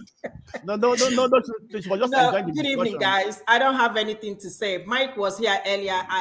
Going back, I had to log out because, he was completely out of control when I was talking. So, but honestly, I'm enjoying the conversation. I don't have anything to say. So don't worry about me. Thank you. Okay. Forefathers, we are still fighting. Next week. No, we can't fight now. You are my sister. We never fight. You know that. And stop harassing me when I'm eating. Stop harassing me. You are constantly typing on the comments. Put up my camera, but not. Let me talk. Let me stay for a while, then I'll put up my camera and eat. Then come back. I'm just warning you for what is to come, because Rudolph was saying it the other day that some people are drafting. They are drafting the new SOP. So going forward, eating will not be at the show. So I'm just warning you for what's to come. So start. Well, can we drink something anyway? Coffee, tea? No, you can't. But my HO was crossed about that yesterday. Like she thought they were gagging up on her. She didn't like that. Yeah, the food stuff. I'm talking about drinking. Can you drink it? No, you can't drink now. No fooding. No, there's no food when you're on panel. Drink. Seriously, are we? I don't know. I didn't write it. I think when he presents it, everybody. No. I want to drink water. I'm sure drinks will be allowed. I think on TV channels they do drink on TV channels, don't they? Yeah, because drinking water is allowed. Drinking water is allowed, and some of us drink our water in mugs. You can't see the content, so our water will be in the mug. We don't know the content. Drink is drink. Drink should be allowed. I beg. Yeah, I think who knows what they will say there, because I think they will try to compare it with what happens in main media. But drink, even on TV channels, they do drink water, don't they? We see them drinking water. They give you water now. You are free to drink even coffee. But of course now you are free to drink. So all of us now are in cahoots that everybody so far seems to be thinking that nobody can stop Tinubu. But in terms of this, no, I disagree with you, forefathers. I'm not in your line. Don't say that. In my line, nobody's going to stop him. I thought you were saying nobody can stop him. No. I don't believe that. I don't believe that. If you are saying that, it's like all of us agree that nobody's going to stop him. No, because Dan was saying so. Thunderstone was saying. No, you did not get me point. No, forefather, don't put words into my mouth. What I said was, until we're ready to change Nigeria through revolution. Nobody can stop him. Nobody, yeah, because it's a system now. It's a well, system. okay, Dan. But remember, PDP was in office too. PDP is part of the they were also removed. Please hold on first. Let me ask Dan a question. When is this revolution? When is this starting? You say what? This revolution. When will it start? Yes, when? That's what I'm telling you. Excuse me, 2019, when Shore ran. Let me answer you properly. When Shore ran 2019, and he saw what happened, he told us that time that they were just allocating numbers. They gave him 40-something thousand. He said, no, that one is not what he got, but that is what they gave him. People said he was joking.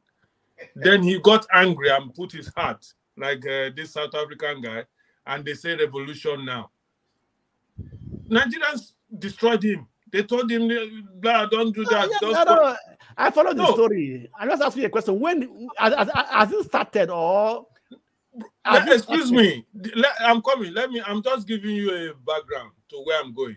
So when he mentioned that, because he saw reality, which me and you know, you don't pretend you don't know what is happening in Nigeria. And the only way to get Nigeria out of where we are today is either by force of revolution or civil disobedience of people sitting at home, like the IPOB are saying. But I know when you mention that one, they will say, no. But that is what Nigeria needs. I understand. When everybody sit at home. Yeah, and when is it going to happen? We know that we are being hurt. For them, they don't care what we feel. No, my brother, you're not answering my question. I said, when will it start?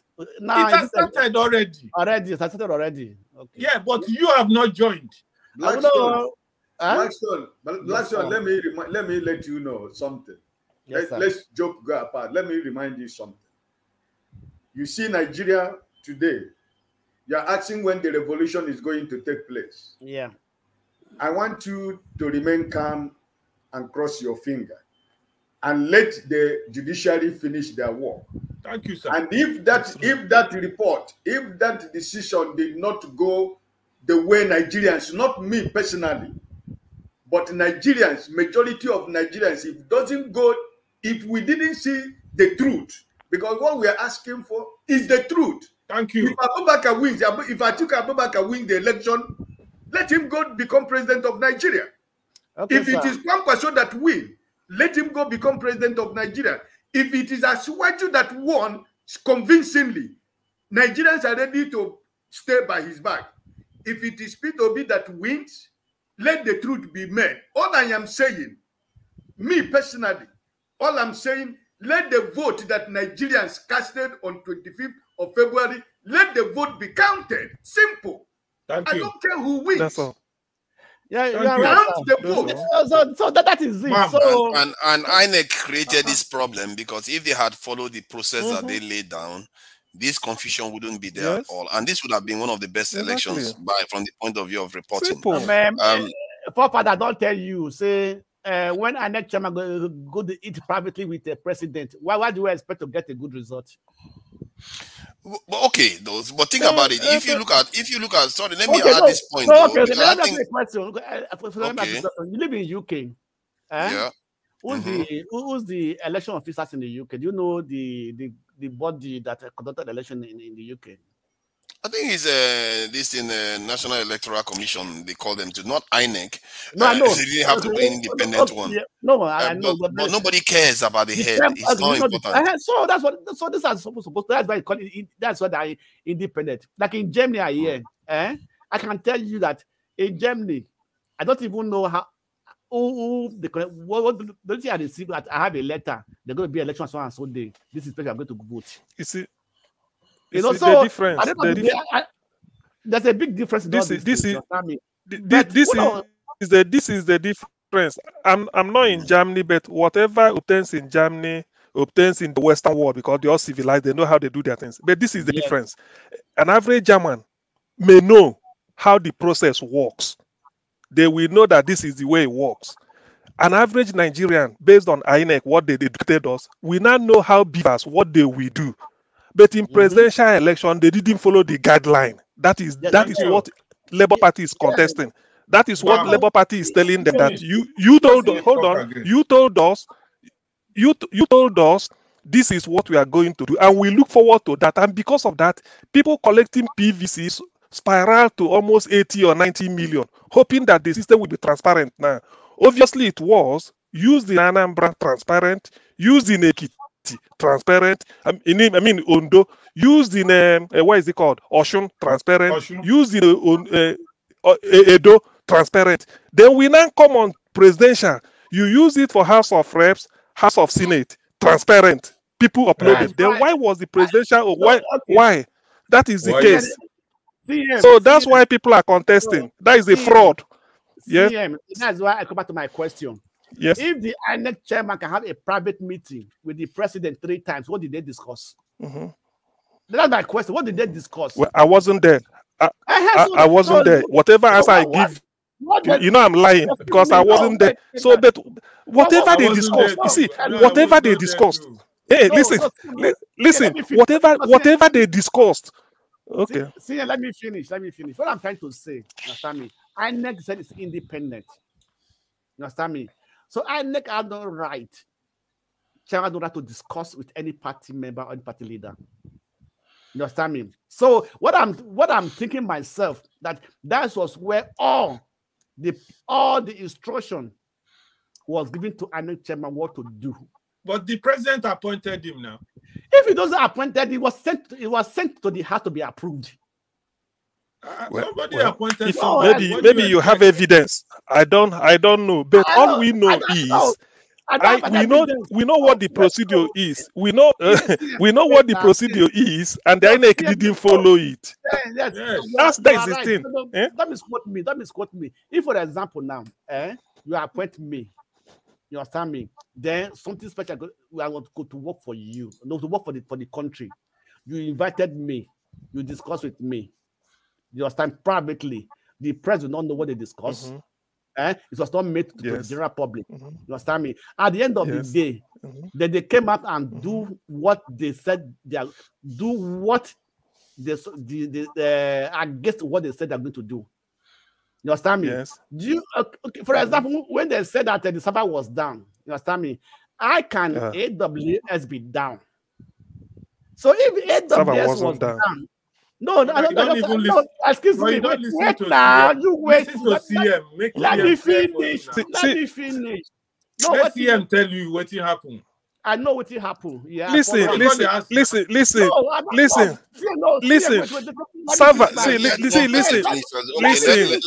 let Understone finish. Then one person at a time. I said they said the server was down. I'm asking a question. How can AWS server be down? If AWS server is down, they have breached their contract. They can be taken to court. Okay. You understand me? That's what I'm trying to say. That no server was down. They know how they manipulated everything. Because if server was down, why was then the House of Assembly and Senate was going freely, and the President was not going? So there must be a reason for they know how they manipulated everything. That's why that they're not able to upload that. And as from 10 p.m. midnight, they started uploading it after they are already taking the result to their own local government area collection center. I followed the election. Last time I logged into the server by 10 o'clock in the morning. It was working. You understand me? By 6, I log in. I could not log in anymore. I followed the election. I'm finding it difficult to understand the point you are trying to make. So what I'm trying to make this that there was a master plan between INEC and the APC chieftains. Okay. And I get your the point. president was a part of it. That's why it was having a private meeting with the INEC chairman. So we're on the same page now. Now I'm saying at the same thing with they come from another side. I can't believe that the Southeast strongly, even more strongly supported Buhari's government the first time around.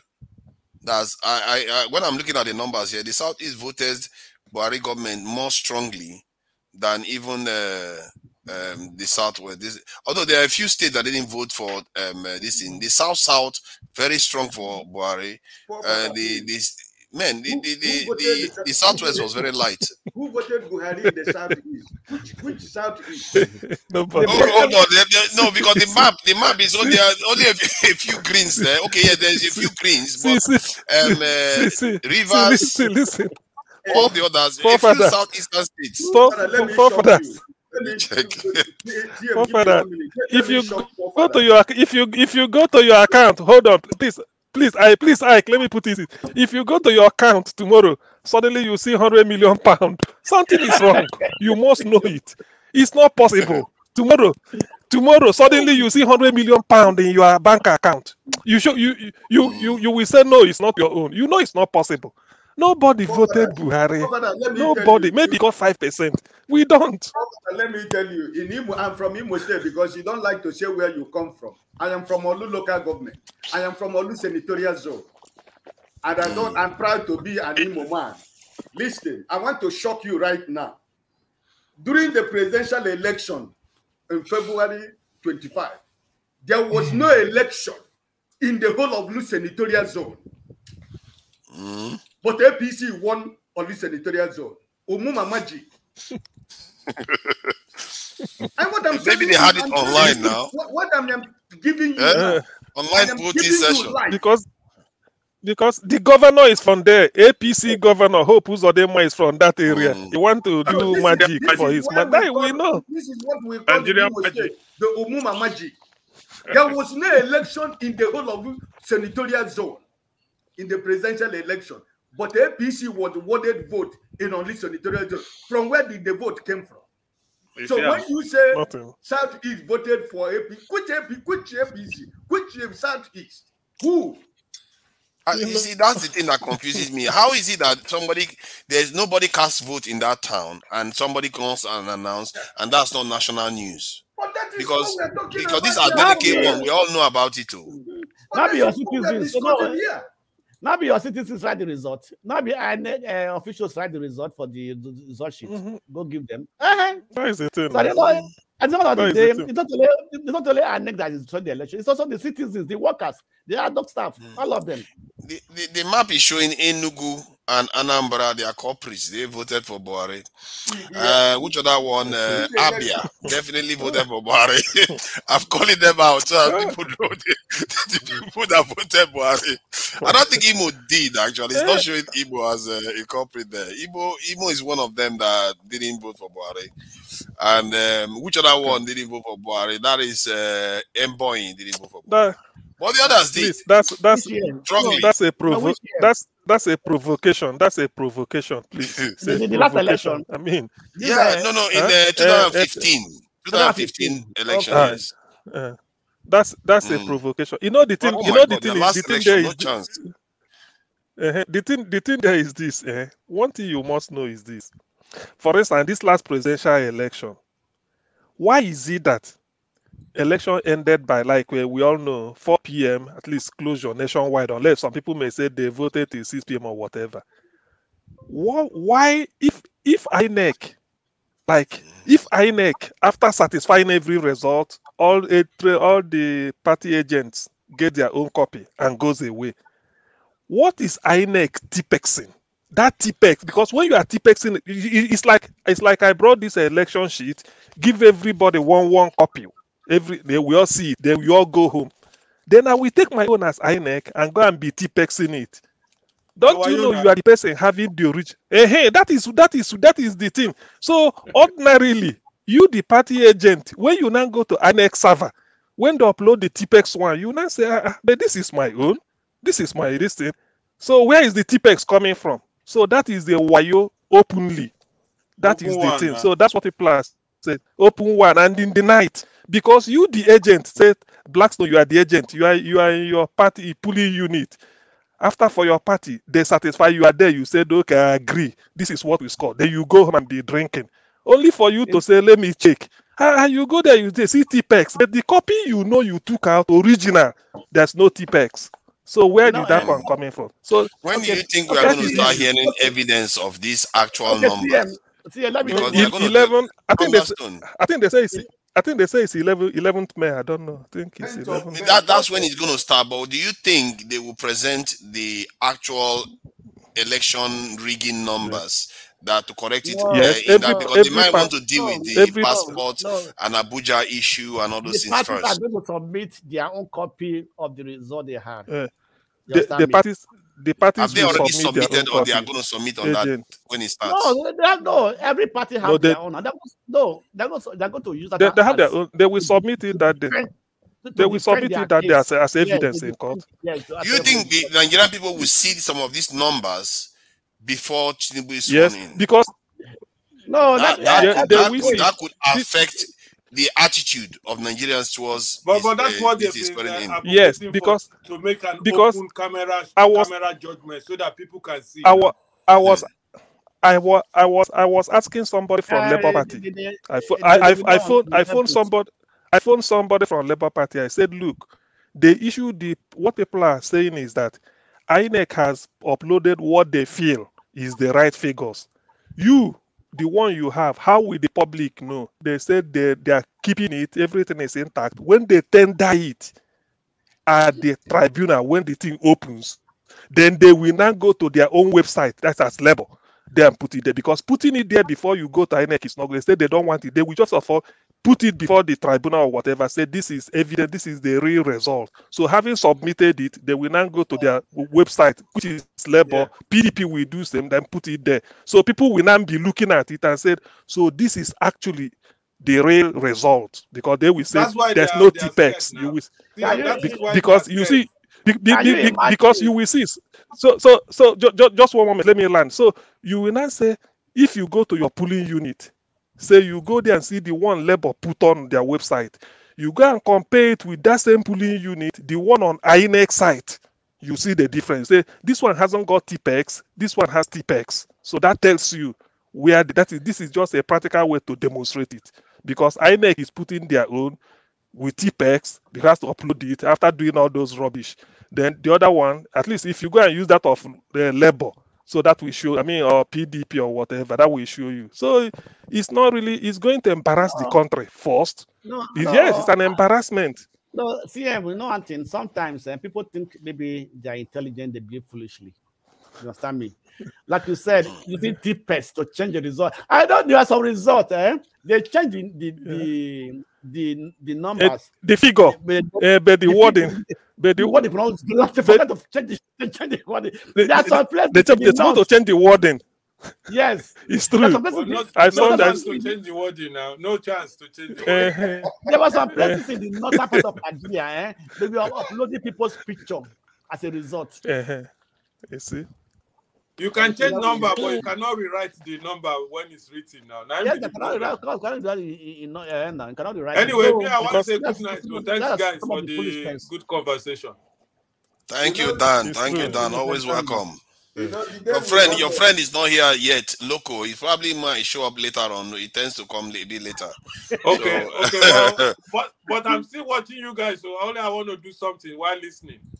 All right, all good. Okay, good night. Okay, you want to eat. So, the day we have governorship election in Nigeria, the same day we have governorship election in Nigeria, we have election in the island where I live. Nobody, they sent me my voter's card about 1 month before the election on my mailbox. I can't wait to see the evidence, though. Personally, I can't wait to see the evidence of election rigging. I just came back from work because we voted from morning till 9 p.m. in the night. I came back from work around 5:30. I take my shower and I take my dinner, and me and my wife, we went to vote. It was like carnival. Nobody is fighting nobody. No, everybody, it was carnival everywhere. The whole political party where they have their loudspeakers somewhere. Everybody is rejoicing. And we just walking. I was walking with her card. She went to vote the other side. I went there to vote. Under 2 minutes, we finished. We come home. Around immediately it is 9 o'clock. The voting end. Immediately it is 9:45. They begin to call the result. Oh my God. Loco, you just miss your friend. How did he just show up now? I hear you. Just miss your He just stepped out. Those are advanced. Where did that go? In Germany, they both just stepped out. They both in 6 o'clock. So then, tell me why you friend, will not be to play politics when you find yourself in a situation like this. Germany is advanced country now. Germany is advanced. You can't use Germany to be comparing. Germany is it's like signing signature. Yes, now just advanced democracy. Cannot use the. How many people has address?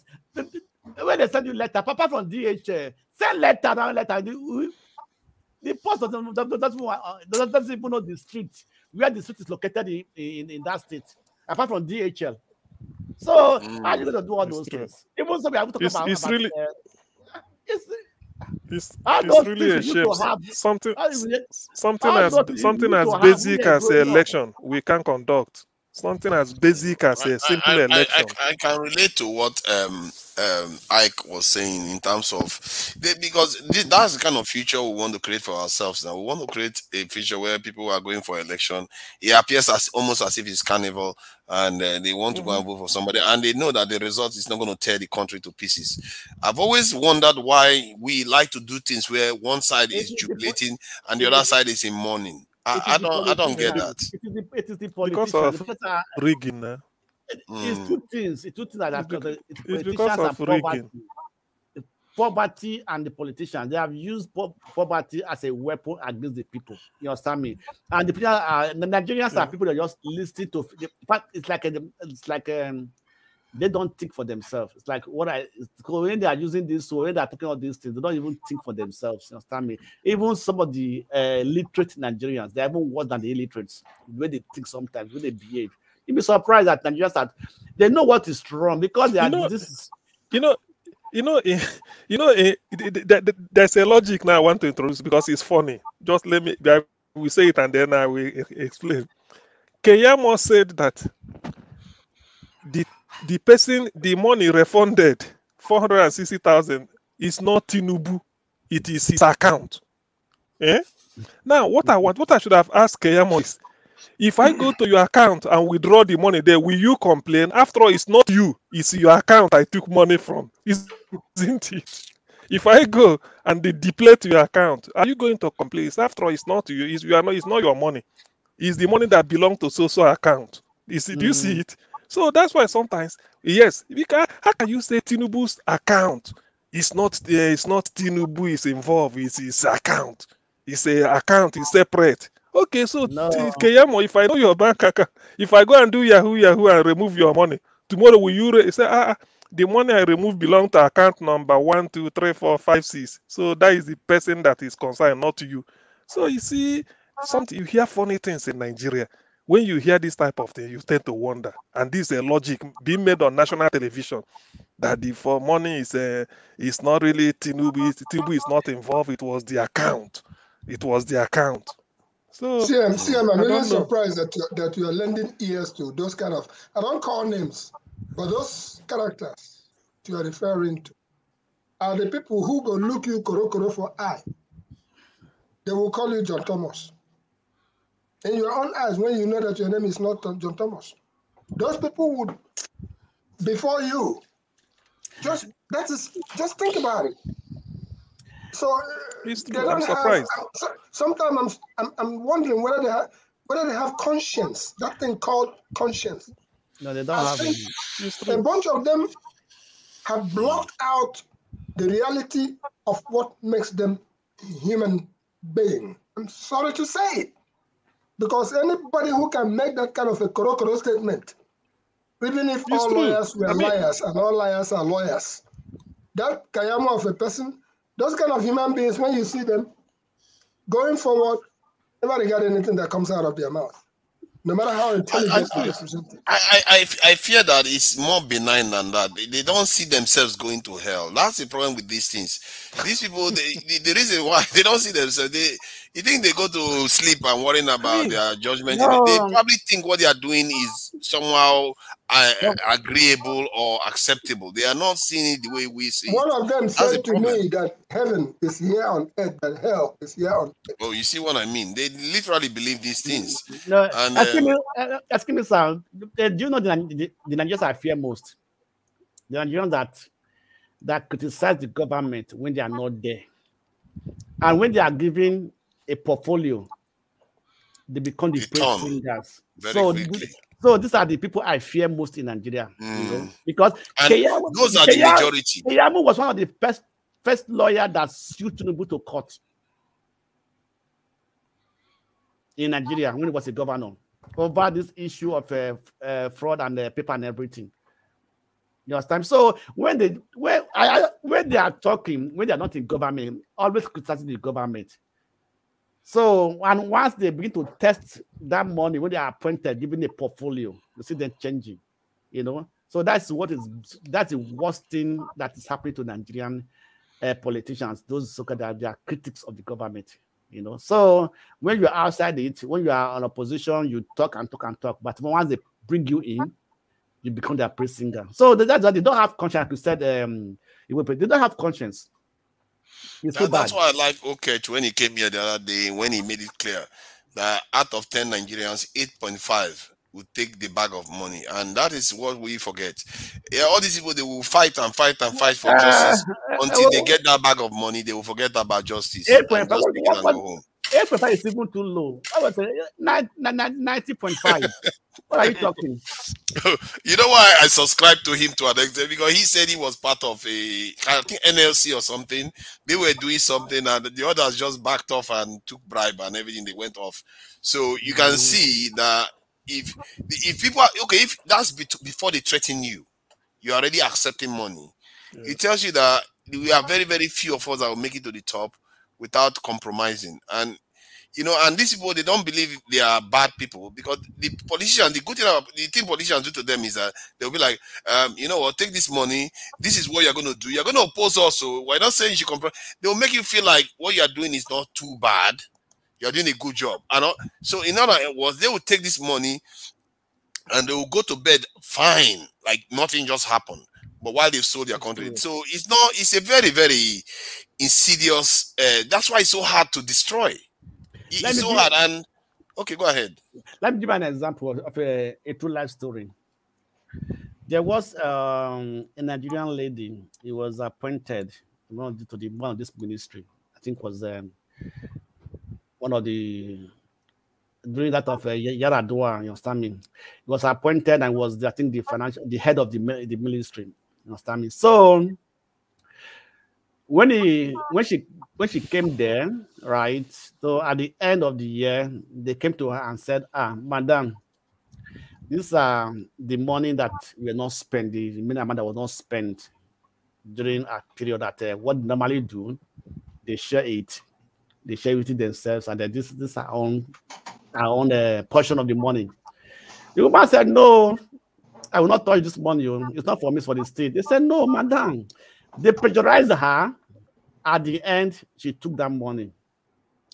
Do you know that after taking that money, 2 months later, Yaradua said that all parasites should come and give their account of what they spent and what was remaining. Do you know that that's when the woman realized that she had made a big mistake and she had already taken the money, and that's when Yaradua dismissed her. And she was the only one that was dismissed, but the other ones was them. So they pressurized them. They pressurized you to be a part of that gang. And if you're not a part of it, but you can't say no sometimes.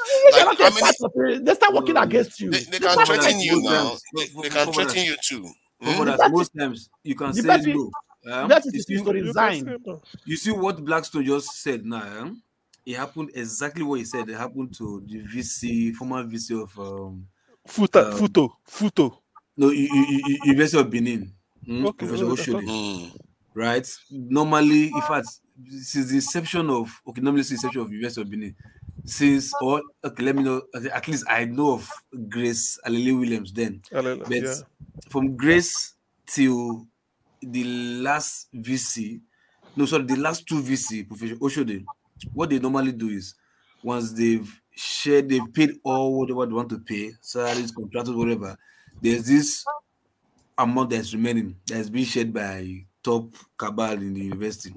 So he got to a point where he entered during his tenure. They brought the money to him.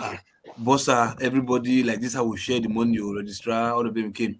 And he said, what is this money for? He said, this is how it's done. Like when they pay everybody, contractors, this whatever, they will just share for ourselves. He said, okay, he said it's coming. He just traveled out of Nigeria, went to US. From US, he instructed them that they should create what's called employment. They started Unibe just from nowhere started advertising for vacancy, any job. He started creating different kind of job, assistant. You just created job. That was how he came back and they created job, and those money they used to pay everybody. But guess what? Before he came back they did the advertisement and they did the employment, they did the vacancy, and they did the employment everybody. Before he came back, they going to put sacrifice in his office. Full sacrifice in his office. And he came, he said, because of something, I want to try to do something good for the school. And he went ahead and ignored, I don't know if he ignored it, whatever, but at the tail end, the sacrifice they did had effect on him, and he collapsed, and he felt very ill, and they rushed him back to America again for treatment.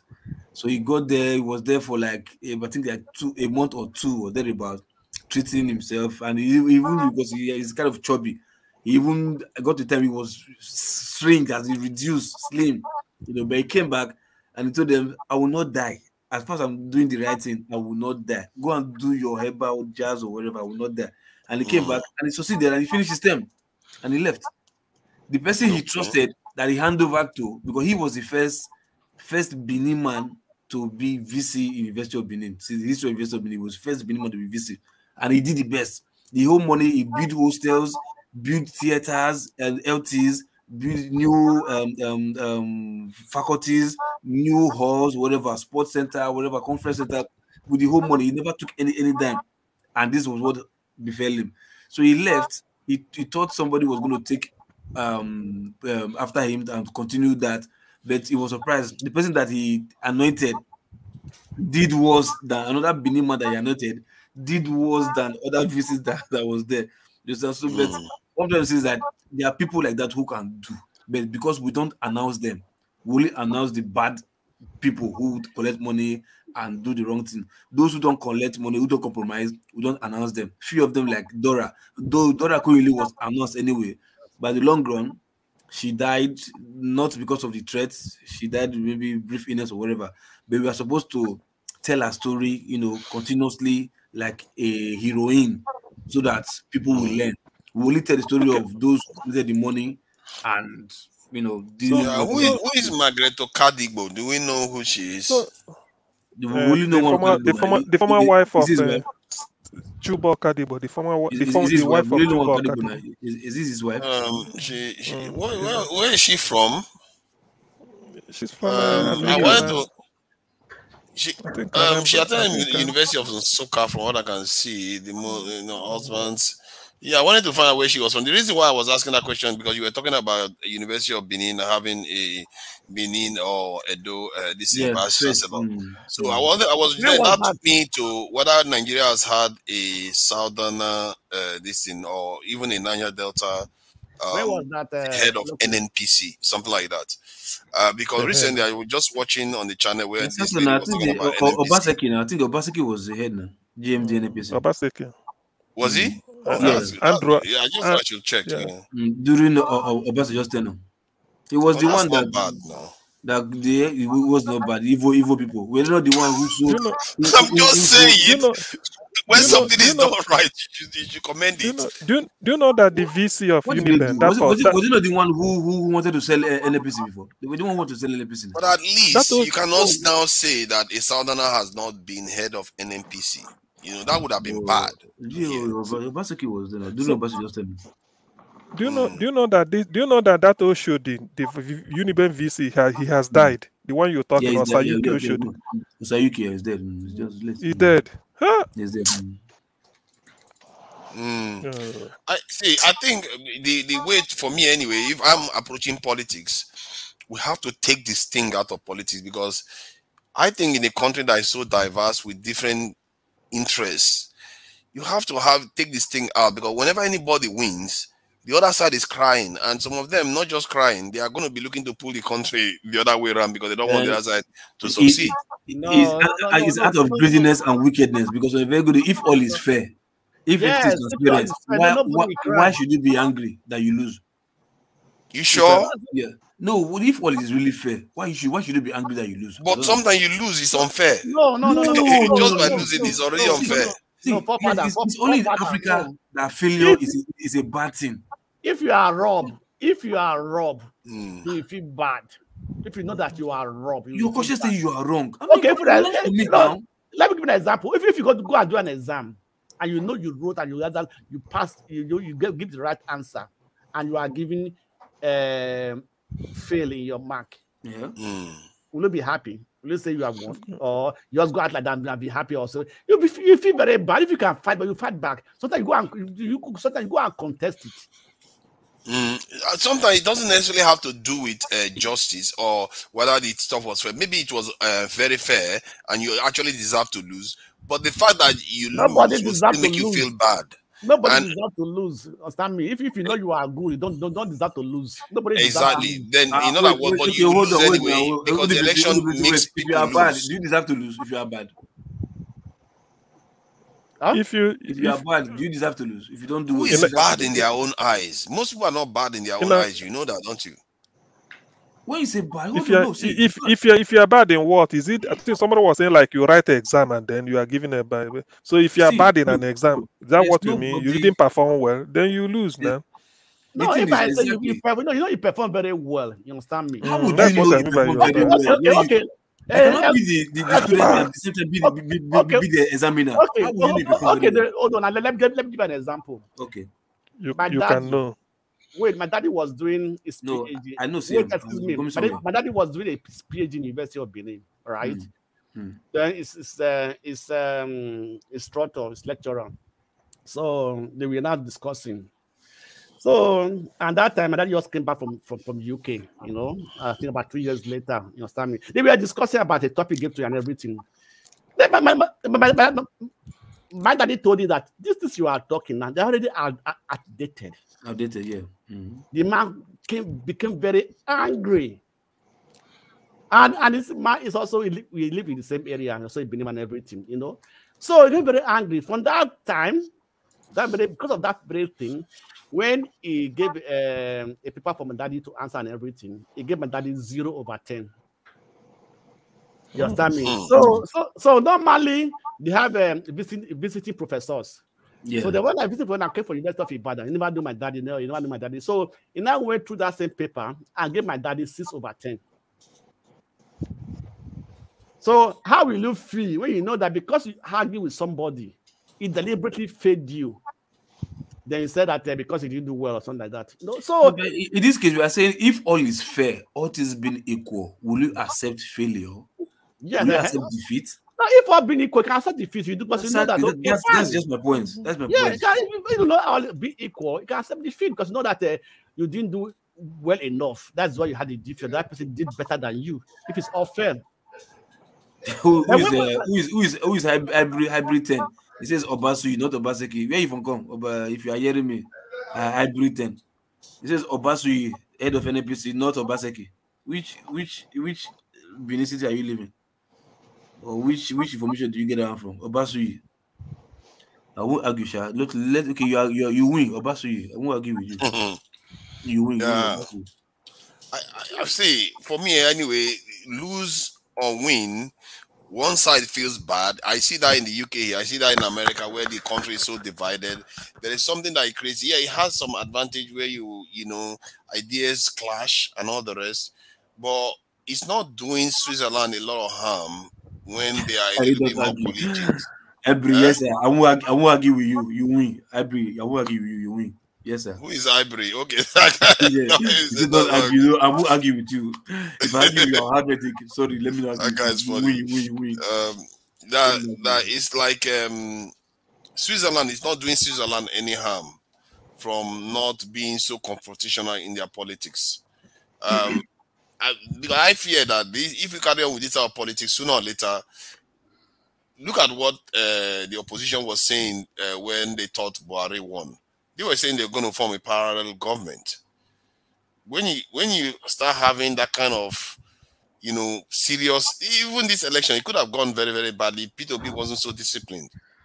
Most of his followers were ready to go on the street and start tearing things up if he too came across as being angry and wanted to react. So I feel like maybe we should need to take this thing out of politics. We need to take the power out of it too, because the center is too powerful. That one, without doubt, it can be achieved. But I'll show you one thing. If the tribunal return P2B to be president, the whole entire trajectory of politics in Nigeria will change. Immediately. It will change immediately.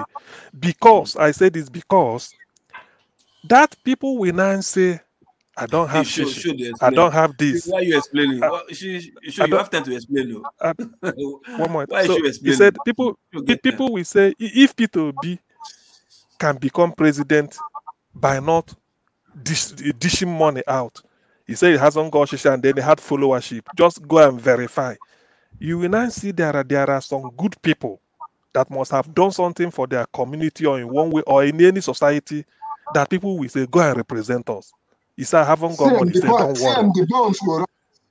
The bonds will rise if it will be its return. Exactly. That is what we say, because you will see that country jubilate, and then the politics will change. So people will now know that you do not have money. You don't have Godfather. Doesn't mean if you have something to do, come out. People will vote for you. Convince people they will vote for you. And under P2B, INEC won't mess up all these things they are doing. He said something. He said, if he's to be president and conduct the election, he said it will be cheaper and it will be better than what INEC is doing. He said he knows what to do. So that's why the revolution probably we are asking for, it might be this type of thing. Because when you see the body language of the man at the top, it's not from the corrupt system, and he won't allow it. People will have more confidence to now say, okay, if P2B can be where he is because of the way people voted for him, I can come out. And then people will now say that, look, giving money is no more in vogue. Just if you want to vote for me, vote for me. I'm going to do it. So it will change. That confidence will come back. Then from there, they build up. The building, a new trajectory will now be established. But failing it, if all this Agbado gets in, this old guard, in which you use money to buy everything, use money to buy nomination, use money to buy INEC, use money to buy judges, use money to, oh, no, we are going back to the past. It's as simple as that. So that's why people are saying, let this man, and people came to vote, Obi won the election, but let the judges be courageous to say, look, Nigeria must change, even if we have to put our lives. Have you seen the name of the judges? The five judges. Have you seen their names? No, I don't think their names are not supposed to be displayed now. I don't think so. No, I don't know. Is that because I see? No, I don't know. No, the one is from Kano State. One is from Borno State. One is from Plateau State. One is from Kogi. Fifth, I don't know where is it from. They show their picture there. It's 4 men. One is from Benue State. 5 notes too. Yeah, nobody from Nigeria. Well, you never know. No, I think there's one from this Southwest. Which one? I think there's one from, I can't remember. There's one from Southwest. Okay. Where you never know. There's one from Kogi. One is from Kogi State. Okay. Well, you never know. You never know if things are really, because all I feel is that, does it mean, I have to ask myself, does it mean God want does it mean God want Nigerians to be suffering like this? No, that's what I'm. Say no pain, no gain. So no worry, Nigeria will soon change. CM. If you have children, hold on, CM. If you have children and you are telling them what to do, I don't think that refuse to hear. What will you do? You leave them. Loco, let me just add this. I don't think that Peter Obi is gonna get there and try to change the electoral system. No, he won't. He's not gonna do that because Why not? The other parties will not agree to it. No. That's one. And secondly, most Nigerians will not understand it at first. Wait, until the debate is hard about how to distribute this power, because nobody is having that debate yet. No, he's just gonna win. Father, if Peter Obi goes in, first of all, they will give right to the people in diaspora to vote. That's number one he will do. Yes, exactly. Yeah, he said so. He said so. Tinubu will do that, I think.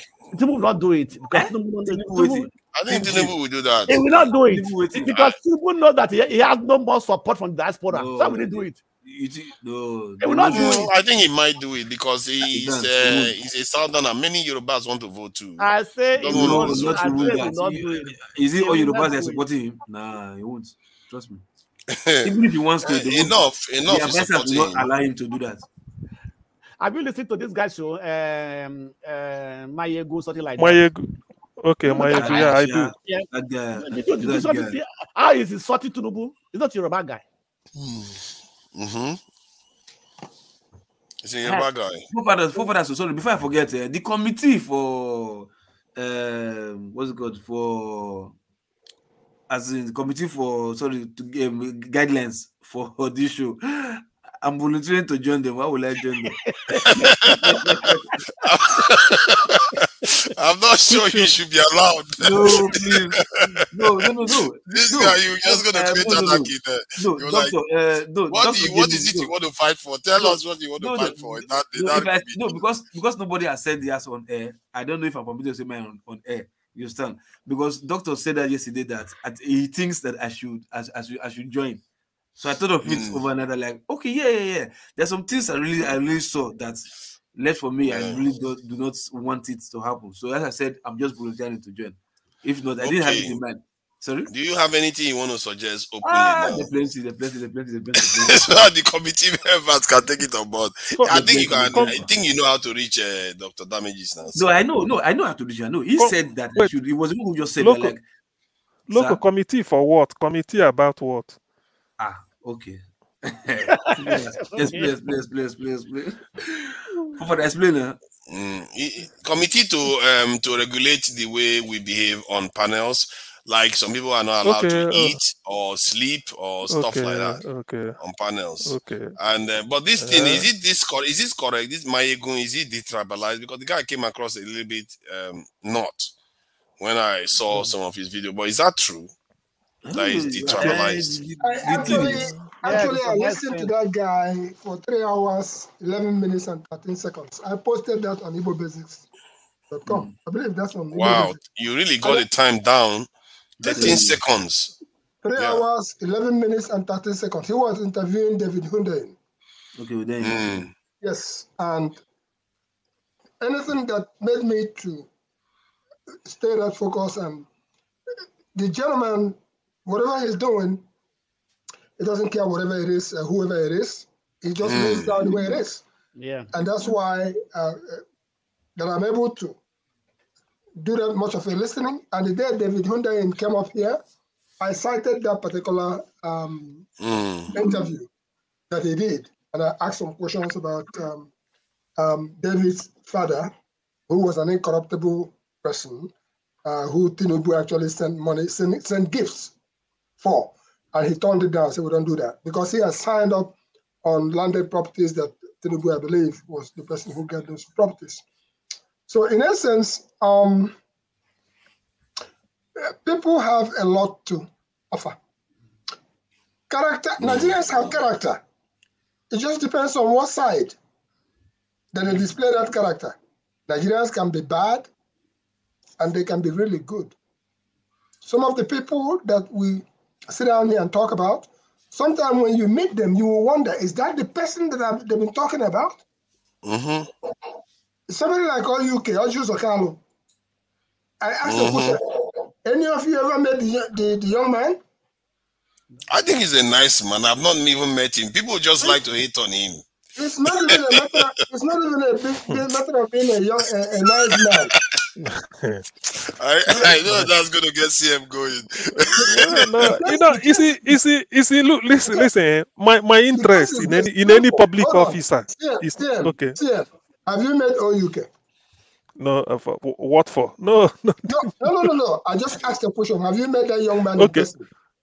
No, I haven't. You have not. I almost guarantee you one thing. If you meet him in person, he will charm your pants down. But by that I mean, you will wonder, is that the person that I've been hearing about? That is just his nature. That's a gift he came with from God Almighty. He has been in this house where I'm talking from, but not just because he's from my village, but I'm trying to say, sometimes read much about a particular person. I'm not saying he has done wonders. At some point, Obasanjo called him the action governor. And at some point, things changed very, very differently. And I always said to him that the only thing you did wrong is that Abba, you are an Abba boy, but you let Abba go down to the abyss. And the Igbo man will not forgive you for that. And that's the same thing that I said to Alex Oti, who is coming in. If OUK, no matter what, all of them, they take money, they do whatever. They have their own businesses. If you examine what businesses these people do, oil businesses, land ownership, oil blocks, transportation, logistics, name it. If you see what these people do to get where they are, remember he owns Lock Airline at some point in time. And as a result of this agreement with Obasanjo, that's Lock Airline, and he owns a bank in Zambia and all that. So all I'm trying to say in essence is this. Any of them, study them briefly. Try to find out the good things about them and the bad things about them. And then you see if there is something that you can take away from there. When I talk about Alex Oti coming in, we are watching. And mark my word, anybody who fixes Abba, if you like, take 20%. If you like, because of what it is in me. If you fix Abba, Igbo man will love you. Igbo man will love you. Nigeria will love you. I'm talking about Eastern Nigeria will love you from now to even I will forgive you if you fix the same way they love Igbo basics. You see what? Because of good things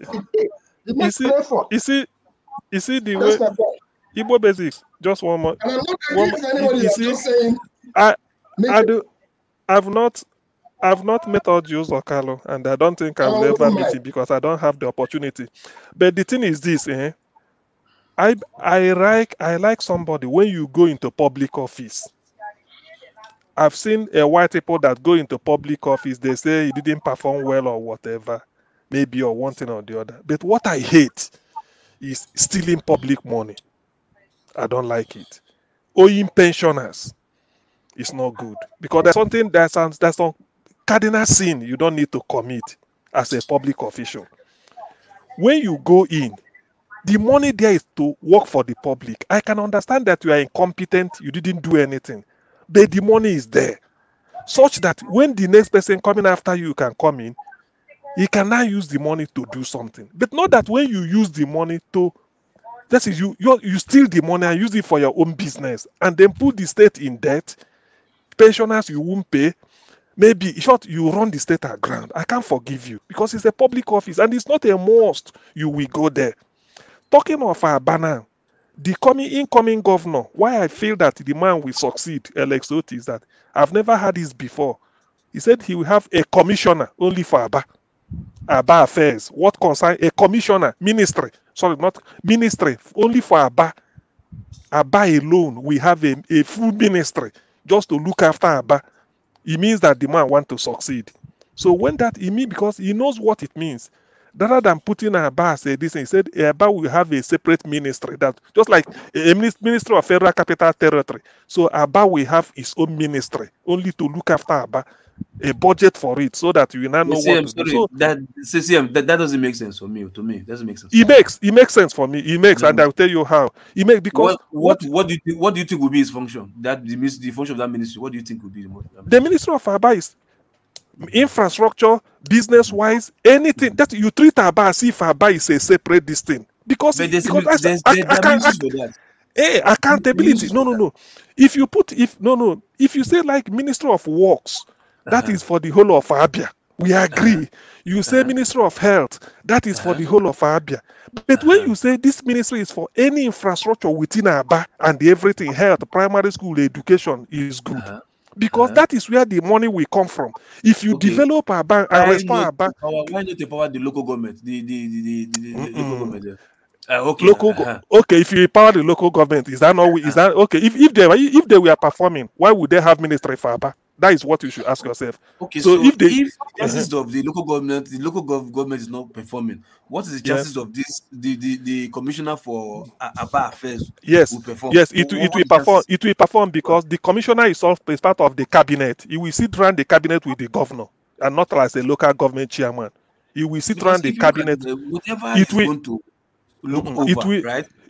Whatever sector is going to be involved in, there's already a ministry for that sector. Whatever sector is going to look into, there's already a ministry in that sector. So that would be like you're creating double ministry. No, it's not double ministry. When you say Minister of Health for Abia, they've already known that healthcare in Abia for the whole local government, whatever, Aba is not included in that ministry anymore. For that 4 years, it's going to be there. Okay. So the local government in charge of that Aba, are you going to remove their money from the local government and give to the commissioner for Aba affairs? The budget the local government, the local government, because Aba is not just there. There are other towns that are within Aba or whatever. Those local government can be taking care of those ones, but that Aba city, we have a special ministry that we look after. But what you mean to say, CM, is that the local government function like every other local government. But what you are recommending there for a ministry of Aba, in other words, what's important here, me, you, all of us here who wish Eastern Nigeria well, we need to keep their foot on fire. Why do I say that? The outgoing governor, Mr. Bazo or Dr. Okezi Bazo, you always say Okezi Bazo, PhD. Pull him down. Permanent head damage. He always puts that. The man passed through my school. We used to claim him as an alumni. But here is the high point. school. Is it no, high school? High school? No, it's high school. Okay. It's high school. High school is here is the thing. Elexoti has to choose somebody who truly means well, for not just for himself or herself, somebody who truly understands that Aba is the nucleus of the land. It's true. That's what I'm telling you. It's a special ministry. When he does that, me and you, all of us here who are still talking about this, has to, first of all, for the person who has been chosen to see their character. In other words, from the get-go, we have to start firing. Mister, this is the only reason why we want you to be here. Because and we are not going to let you fail. We will all be participants. Aba, the Taiwan of Nigeria, Aba that can make anything. Aba, everybody has run away. I grew up in Aba, and that's why I'm so passionate about Aba. We will see to it that person, whoever it is, must succeed. If you don't succeed, we'll take you out before you even think about it. But regardless of the good thing, right? It's like you have EFCC and you also created ICPC. Do you understand? Which both of them are supposed to be under Nigerian Police Commission. Nigerian Police Force. You should have used Ministry of Niger Delta to illustrate your point in terms of this ministry, because it is this administrative unit only for one purpose. even the Niger Data Ministry of the NDDC is your son. It's still the same thing. We are creating double media, double work just because NDDC is born out of to settle somebody. I know that one. That one you can't tell me. Do you know? It's like you are investing money and you want a return.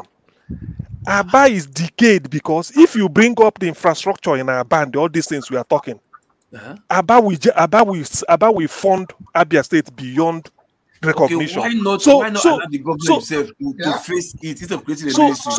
Excuse me. To call it wasn't me. It's not just to call it ministry of it's a good concept. So you have head of service there with that ministry. Head of service will be no, it might not be. Loco is a good concept. All of them will do their job. Nobody's interfering. But we are saying the character of the person that is put there. And I'm saying you, me, all of us are responsible to make sure that that ministry. Loco. It might not be.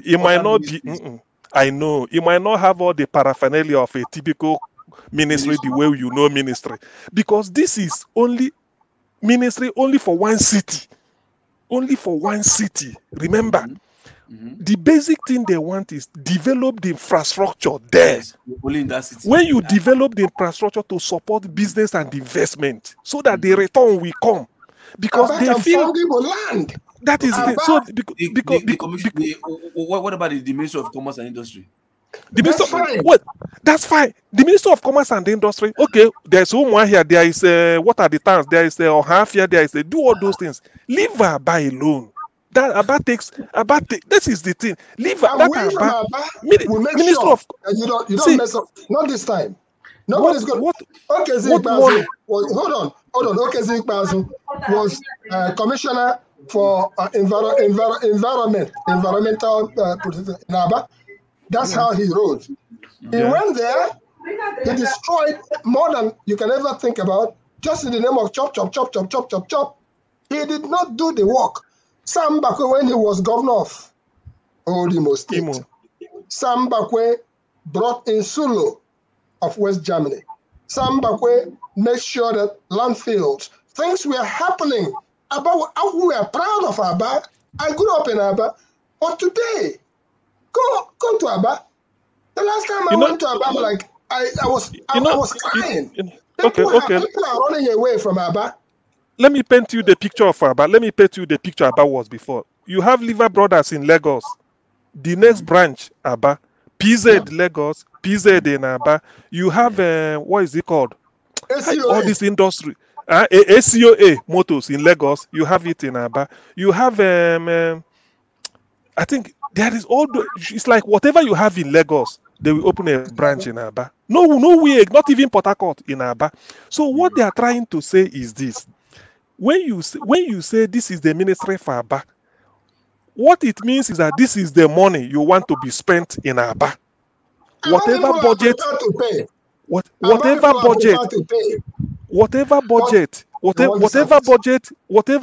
you give to the commissioner in charge of Aba, Ministry of Aba, you want that money spent in Aba.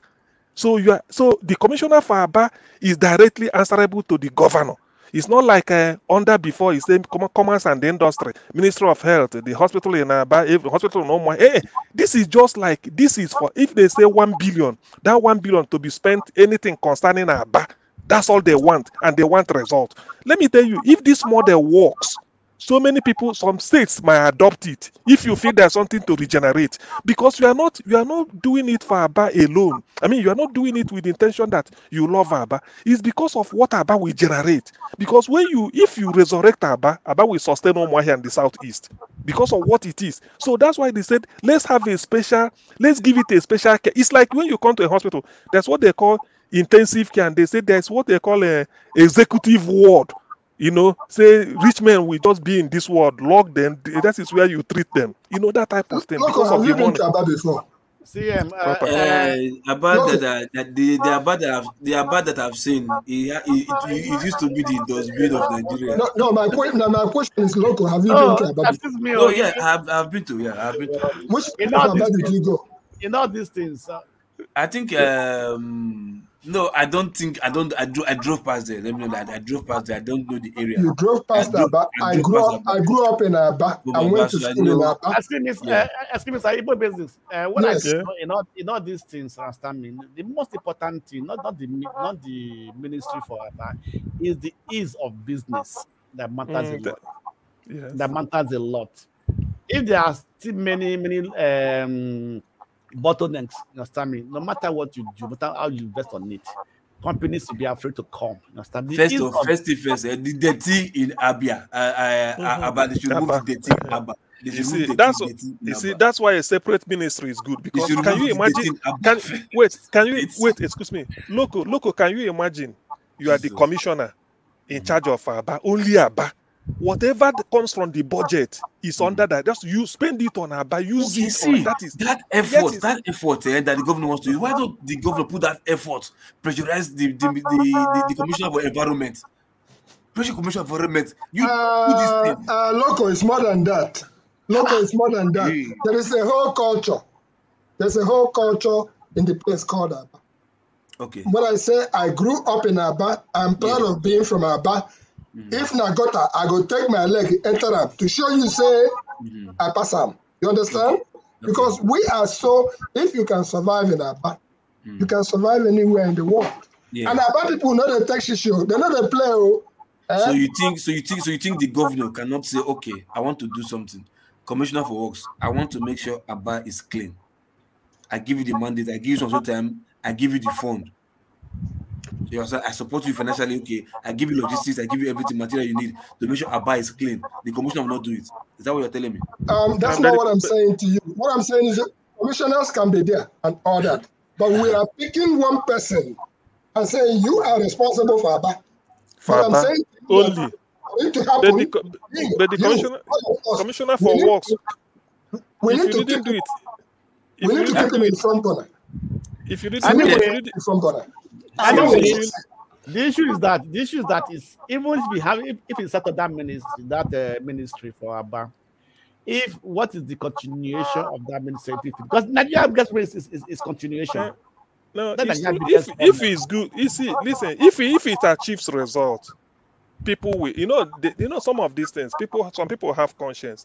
If the result is being achieved, which I hope it will achieve, I don't think they will scrap it, because it's getting the result you want. You can't not scrapping it, you understand me? But can they continue with the yes. Why? I don't see why not. Any good model continues. Please, I want to come from another perspective before I lose my line of thought. Let's hear you.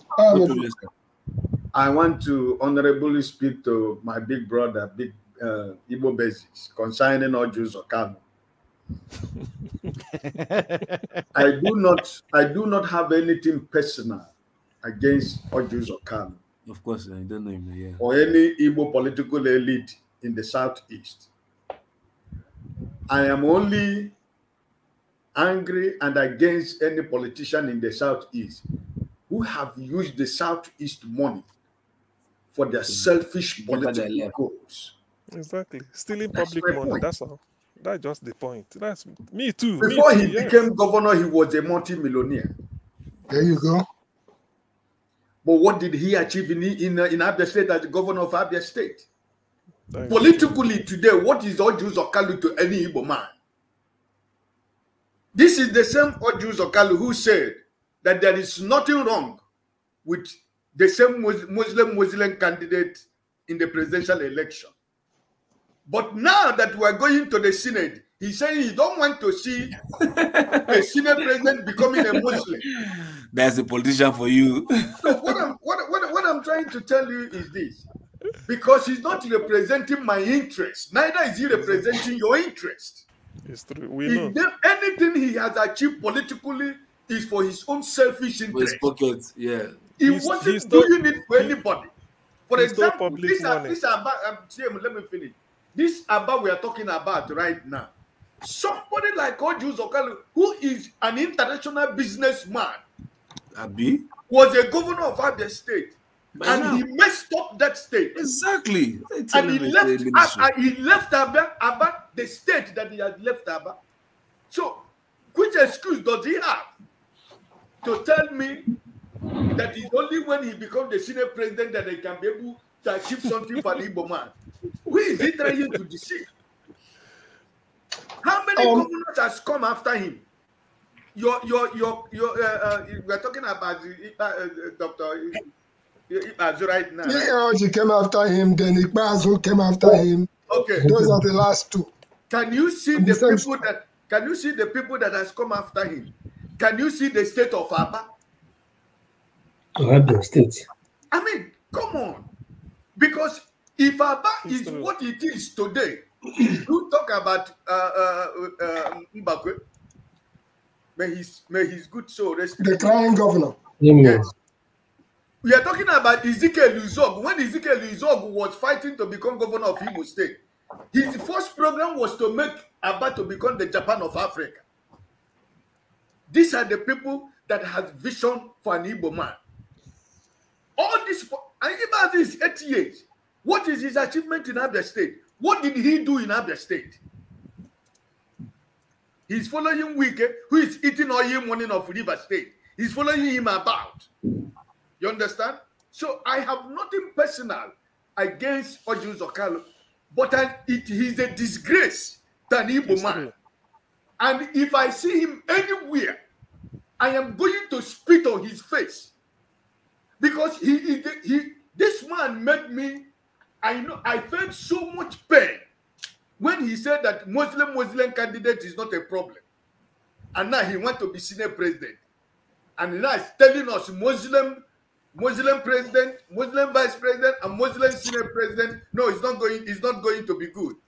Who is he talking to? President of Nigerian Senate, he would never would he ever be.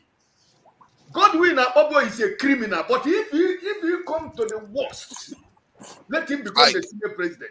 What if Ujo Carlo is thinking that maybe someday there will be a Christian president, ticket? Forefather, listen, all these politicians we know. I'm talking about, listen, when we're talking about, I am a complete Igbo man. I grew up in Igbo land before I begin to travel. I followed the Nigerian politics since 1979. Anything I am telling you is a fact. The story of Sam Mbakwe today, whatever you see that is left in Imo State and Abia State, was the foundation that Mr. Sam Mbakwe laid in Imo State and that becomes Abia State part of it today. All these governors that we have had, they have achieved nothing. Completely nothing. They are there building political class. And at the end of the day, they use our money. Like what your governor is doing now of Imo State. Did you not hear about 2 months or 3 months ago, standing on the pulpit of Imo State government? He said, and I quote him, this one Jina as governor of Imo State, anybody who will kidnap this governor. Come I hear anything you want to keep my Imo State. Okay, the governor of Imo State is saying for him to stand on the pulpit of the government of Imo State and he declaring before Imo State, you see this, he's the governor of Imo State. Nobody is going to take it away from him. Forefather, what do you think? Yeah, the governor of the state to make that declaration in the pulpit of the state government of Imo State, which means Imo State is his personal property. In his pocket. That's arrogance now. From him. Isn't that how Tinubu sounds too? We have leaders like this that just act as if they own the state. This is what he's doing now. The problem you have in Labour Party in Imo State, you think it was for fun. He sponsored those candidates in Imo State. Every crisis you see in Imo State today he is using the money of Imo State to make sure that the other political parties do not exist. The same Omuma magic that he used to become governor of Imo State, that is what he wants to do. But okay, from my point of view, from somebody that came to Nigeria, we visited those areas sometime about 2019 or 20. See, what I see, the area that didn't improve what I saw with my own eyes was the Aba area didn't improve. But I can say from what I saw in the Onitsha areas, the road through that area, through Imo, all of those areas, I saw improvements. You can see improvements. Brother, let me tell you, every structure Hope Uzodinma has built in Owerri, if you push it with your hand, they will fall. Everything is politics. Maybe it's not the one that built it. Maybe it's federal government. All the whole roads did you watch when Buhari went to commission the road in Imo State? Did you see when Buhari went to Imo State to commission a road? Let's go to that road. That road was not built. Immediately, Buhari turned back and went back to Abuja. Look at that road today. The road wasn't fully constructed. They will show Buhari is the one they tired, and Buhari cut tape and go. The rest they didn't do anything. He went to repaint it, and he called Buhari to come and inaugurate it. Buhari come to Imo State. Listen, these people they're not thinking about it. Let's jailbreak for 1 second. Imo State, as we know it. You know, Imo State has had 16 governors since its inception, including Dubisi Kano, Adekunle Lawal. Listen to all those names. Sunday Ajiboye Adenefit, Samuel Orunaka Mbakwe, Ike Nwachukwu, Alison Madueke, Amadi Ikweche, Anthony Ogugwa, Ivan Enwerem, James Eneke, Tanko Zubairu, Achike Udenwa, Ike Dio Hakim, Orocha Sokrocha, Emeki Nadua, and now Hope Uzodinma. Those are the governors that come through before it was split somewhere along the line. Exactly. Igbo basics, please allow me. I want to say something so that I laugh.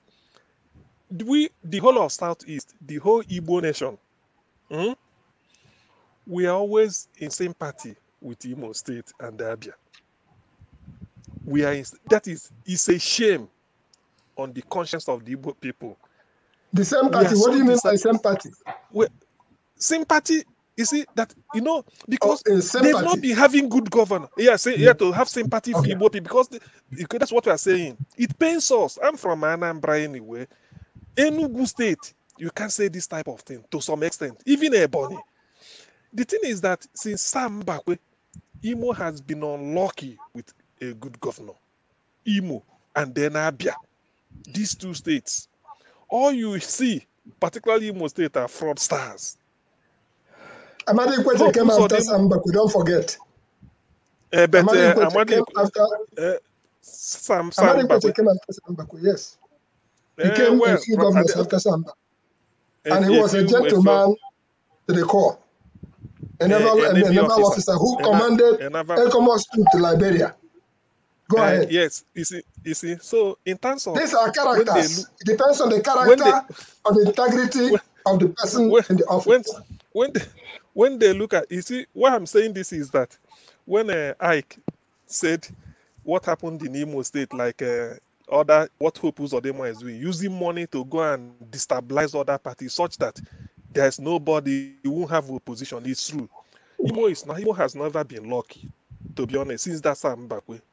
It pains us, those of us, it's very painful because we know the potential. Do you know that during the same time of Sam Mbakwe was the only person they can compare to Emayo Bara in the whole of Igbo civilization. Sam Mbakwe was the only person. Those of us in Anambra and Enugu, we envy Imo because the man. Don't forget that Sam Mbakwe was a lawyer. After all these ones coming. He's a giant. Exactly. All this one that came. So Sam Mbakwe, when they talk, do you know that in Anambra, even if a child, there's Sam, but they don't know him, and you are not from Imo. But when they mention Sam Mbakwe, everybody will say, "Oh, Sam Mbakwe did what he did."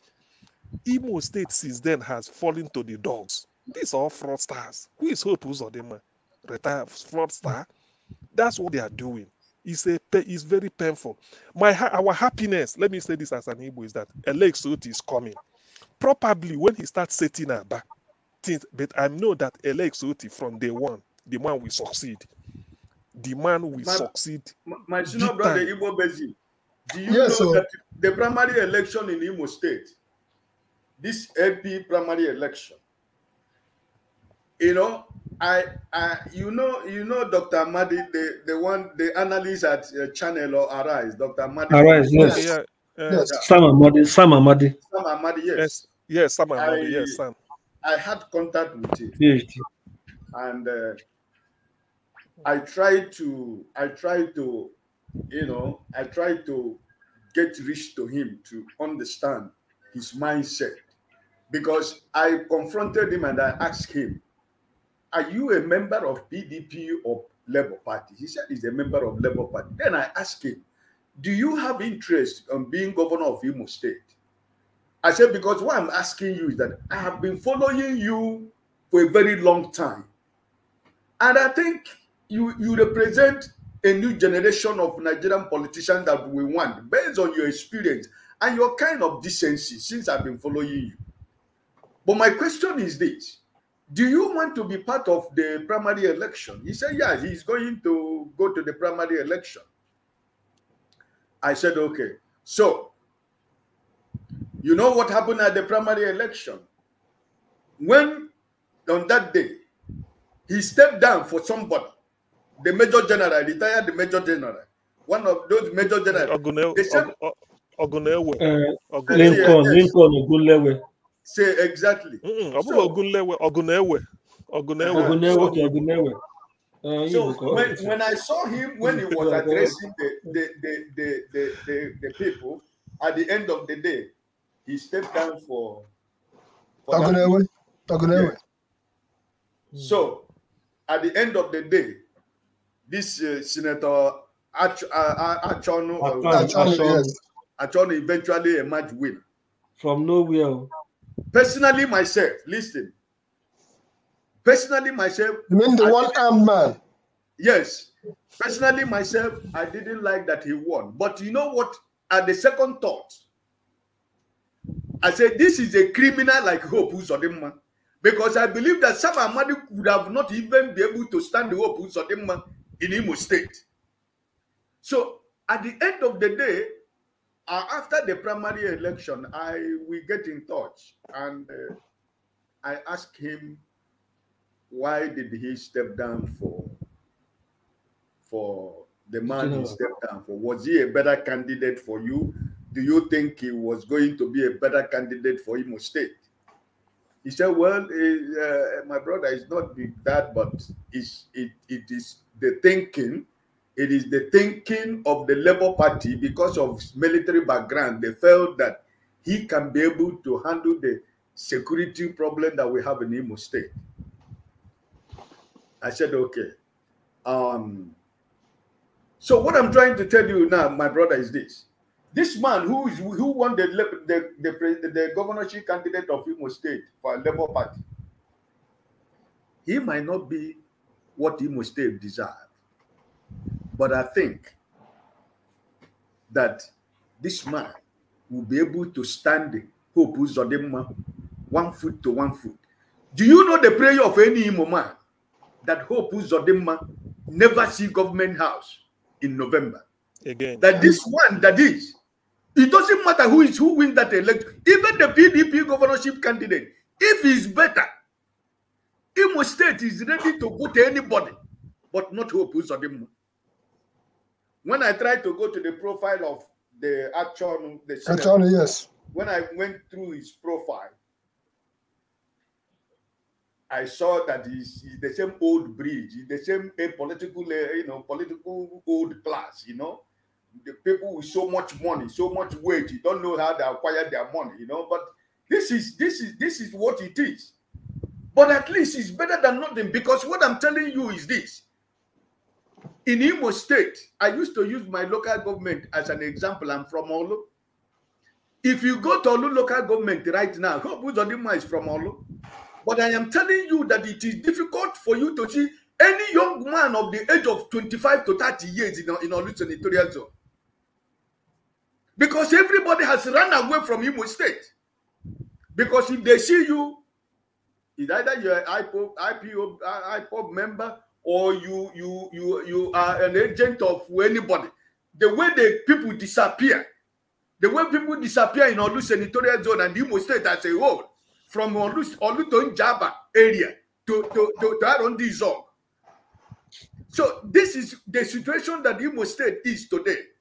This is supposed to be a state that after Lagos, it should be Imo State. The foundation that Sam Mbakwe tried to lay for Imo State. But look at the story of Imo State today. The story of Imo State is a sorry story. Ihedioha would have achieved something.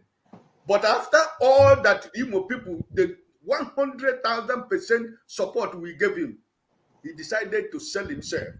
Because I told somebody who know him, after he made that comment in Enugu, that Peter Obi, he said something in Enugu, I can't vividly remember what he said. I said they should tell Ihedioha that his political career in Imo State and Nigeria is over, and it is over. He had the opportunity to become a good administrator in Imo State. They were following Atiku. You know the thing because is he that followed Atiku and he didn't omit anything from his mouth. But you know one thing, our hope is not lost. Alamefula. Okay, well, I'm not saying good night to everybody. Why I say our hope is not lost. All right, good night. Is that so? I think it's you that just said that it takes a criminal to beat a criminal. Yeah. If you see how Abalanze the cat was wrestled and things fall apart, you will come to find out that you don't take how do I describe it? Let me put it this way. I just said the one armed man. Yes. Okay. I read briefly. Him Lion. Is it? They go I read briefly on the man's antecedent and how he had tried to play the game in Imo State, and I come to the conclusion that if you see one person who get only one eye, fear that person. No. If you see one person, there was something I saw on the net where somebody who had only one arm, and how he maneuvered everything else in order to be able to. In other words, what I'm trying to say is that that one arm that he has can be an advantage because all his energy goes back to his mental abilities to be able to maneuver things. I pray for him that truly, because the die is cast, the selections have been made, the primaries have been conducted. It is now, how do I, Ediabale versus Kura. I don't know if you know what we call Ediabale. Yes. Okay, Ediabale is the animal that comes to eat the chicken. Yes. They eat the chicken and the eggs. Yes. In the night time. I would like to look at this Achonu as somebody who at this stage wants to prove that disability, if you call that disability, is not going to hinder him from performing for the people. Yeah, I don't have a problem with that. That's why I said finally, because when after my long 2-3 weeks conversation, the 1 month conversation with Sam Ahmadi, I when he was speaking, for me personally, yeah, my intonation is telling me that maybe he's not sure that he's going to win, but he's going to go to try to be. That was horse trading. They did some kind of horse trading. They thought that if they banded Sam Ahmadi and Ogun Ogunewe, yes, they would be able to produce a stronger force. Exactly. That didn't happen. Yeah, it didn't By virtue of whatever happened, that Achon is there. Let's all, me, you, all of us, let's now focus on trying to encourage him to make sure he doesn't sell us out. Yeah, that's what I'm saying. We're going to support him because I learned that it was the Hope Uzodinma that sponsored Achon. Because I would like to think that's propaganda. I would like to think so. Okay. Can I ask that? Is there any national Southeast politician that the Igbo people support? How do you mean? Igbo well, that's like because I hear Oji Uzokalo is a thief. I hear the other one is not good. It's like any politician they mention from that region. None of the Igbo people like them. No, so is there anyone that they like? Is he presently now? Presently, Peter. Presently, yeah, the one that you can put forward and say this is our guy. We like him. Okay, like CM said, Peter. Soludo disappointed a lot of people. Yeah. Wow, it's already started disappointing people. Yeah, hold on. Peter B is not even on the running because he's running for president. So that's different. I'm talking about like in other positions now. Like this Audios or Carlo and all the other people they are mentioning. But every time I hear their name from our Southeastern brothers, they always like hate them. So which one, who are you going to send? Well, that was why I said, if you understand the game of politics since this second era of Nigerian politics, remember that Audios or Carlo them were the people who formed PDP. Remember that it was their money that they put on the table to form PDP. But along the line, they made some serious mistakes and blunders because of personal aggrandizement or whatever you may call it. They made those, and those were the places where people begin to shake their head. Do you remember that OUK used to have a political party? And their political party, PPA, actually won 2 states. Yes. During, what's the name of that? Maurice. Yeah. Yes, during that time. They had Abia State and Imo State. It was under PPA. And all of a sudden, the dancing, the tone changed. Things happened. The horse trading and all the rest of it. And now... No, the question is, we are talking of, Forefather is asking of, because we condemn all Jews or kind of course he's a thief, Rocha, Sokorocha, this and never do well. So he's trying to say, is there any other person such that maybe he's in the House of Senate or something and they need to... Well, let's take that survey and then be able to come up with names. So because I'm sure that there is somebody in Igbo land who has not been so tainted or have been so bad painted. Because we paint our people the way we paint them. Hello, wait a minute. Umaru Diko, Umaru Rice, the rest of Zulu, name the Northerners who have done worse than what they is. I'm not trying to defend that any Igbo man should know better. But what is happening is this: they look at it as a game.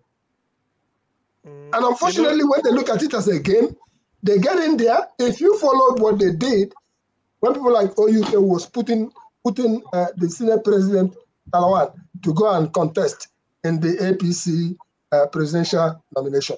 This is brutal battle for their own personal survival that was going on. But we should be able if we look around, you know, the tragedy in this type of thing is that if not that a Labour Party came, Okezie Ikpeazu would have been going to the Senate. Of course. Another thief. If not that Labour Party came, this Buruburu of Enugu State, who failed again, would have been going to the Senate. And then all this their own. So, in fact, it's like this revolution, Labour Party revolution, was much more pronounced in the Southeast. And I tell you why. In Enugu State, about 11 members of House of Reps, I think about 10 are from Labour. And these are new people. Yes. So, these are new people, imagine. So the only old politician I can think of going to the National Assembly, something like all these Audios or Carlo, Rochas Okorocha is out of the way. I don't think Rochas is going, no. Oster Izuna saw one chap will replace him. So virtually, to answer Forefather's question, people like Uche Ogbuagu came back as a state rep. Only probably Eyin Naya. Did he win the election? Uche Ogbuagu won as a Labour Party. Yeah, they don't know if he won. Yeah, he did. House of Rep. Yeah. So in the Uche Ogbuagu, by the way, has been in this particular studio. In the Senate, it's only Enyi Naya Baribe, who is an old politician. And then that man, if you mention P2B and mention Enyi Naya Baribe, people will say it's like people will tell you, telling people who to bring. They will mention why they not putting him forward now instead of saying because he's not in APC. He's not in APC. He's not a minority. He's in APGA. He's not in APC. But they can choose him too, even if he's not in APC. No. Just APC won't do that. APC won't do that. If you try, government of national unity. APC won't do that. If they do it good, but APC won't do that. They will say, how can they go and select? They've already shared these positions before we get here. They know. What is just happening? We practice a very backward politics in our country. It's just about them, nothing more. They don't care. Positions. All we're doing is fighting them. Remember that during the campaign, Jagabon, Tinubu went and prostrated for a Damale for OUK small. You mean you didn't see that? Well, I didn't see it, but I think I read about it, but I didn't see it. One thing that Tinubu's son said that can I bring this topic so that you guys can look into it? Tinubu's son, I think Sheyi or something, said that his father is the best thing to have happened to Nigeria. And, the question is, could he be right in terms of, if you look at the performance of all the other governors and all the other individuals, and in terms of their ability to sway people and get people on their side, does he have a point there? Because his dad is a great, he has accomplished quite a lot for himself as an individual. He has gone through things that would destroy other politicians, but he's still standing, even if he's trembling sometimes. That statement is self-serving. That is the beginning. It's just a self-serving statement. It's a shameful statement. He can't even summon the whole Yoruba and say it in front of them. They will shout it down. I'm telling you. He can't even say that when Yoruba has gathered. He will tell Yoruba that my father is the most important thing that has happened to Yoruba politics. It's a summary of the state of Nigeria at the moment. How can he say such a thing? Knowing the father's antecedents. You see, but the thing is that the Yorubas are a bit different. You see how all of you are all like all Jews or color is useless and all that. But Yoruba people, they're like, as long as the Yoruba guy, send him. It's okay. It's not true. It's not true. Maybe they like to. Maybe. You think all those Yoruba people are sending to the center now are performing very well for their people? Even in Northerners, if you look at Northern politicians, they don't perform for their people, but their people still send them anyway. Father, I want to say to some extent you get it all wrong. Just imagine if they had done the primaries like the way they do primaries in America, where the only ones will come outside and do the primaries. You and I know that the Yoruba people would have voted for Osibanjo. But now that Tinubu happened to be the last man standing, they are giving their all to Tinubu just because of the the tribal tendency and everything. But Tinubu is never all their best. But they just feel that he speaks the language that they understand. They speak the language that he understands. That's why they are giving it to him. But they know he's not the best man. That's it. But in the Southeast, they even if they know their man is not the best man, they will say better nobody than that man. But that's why not because of we have a lot of Southeast people, because they are very pragmatic people. They know onion very, very well. You understand? They don't. The Igbo man don't take themselves lie. The Igbo man might say that business lie, but they don't take themselves lie. That's it. That's what I can tell you. Your connection is a bit troubled. Your connection, Abi, you there? He's hiding in the garage now, so the family members don't catch him. He hides to come here all the time. I didn't put on clothes. I beg you to bring me in. I didn't put on clothes.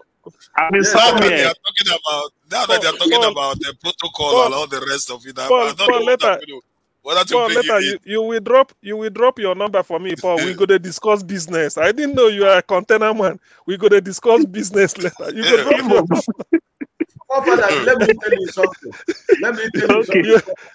You're a container man. We go to discuss business.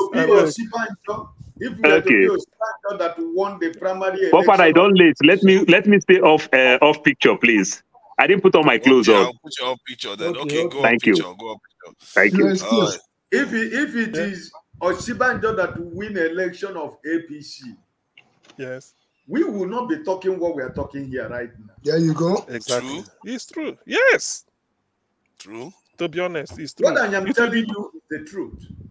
We will not be talking about what we are discussing now.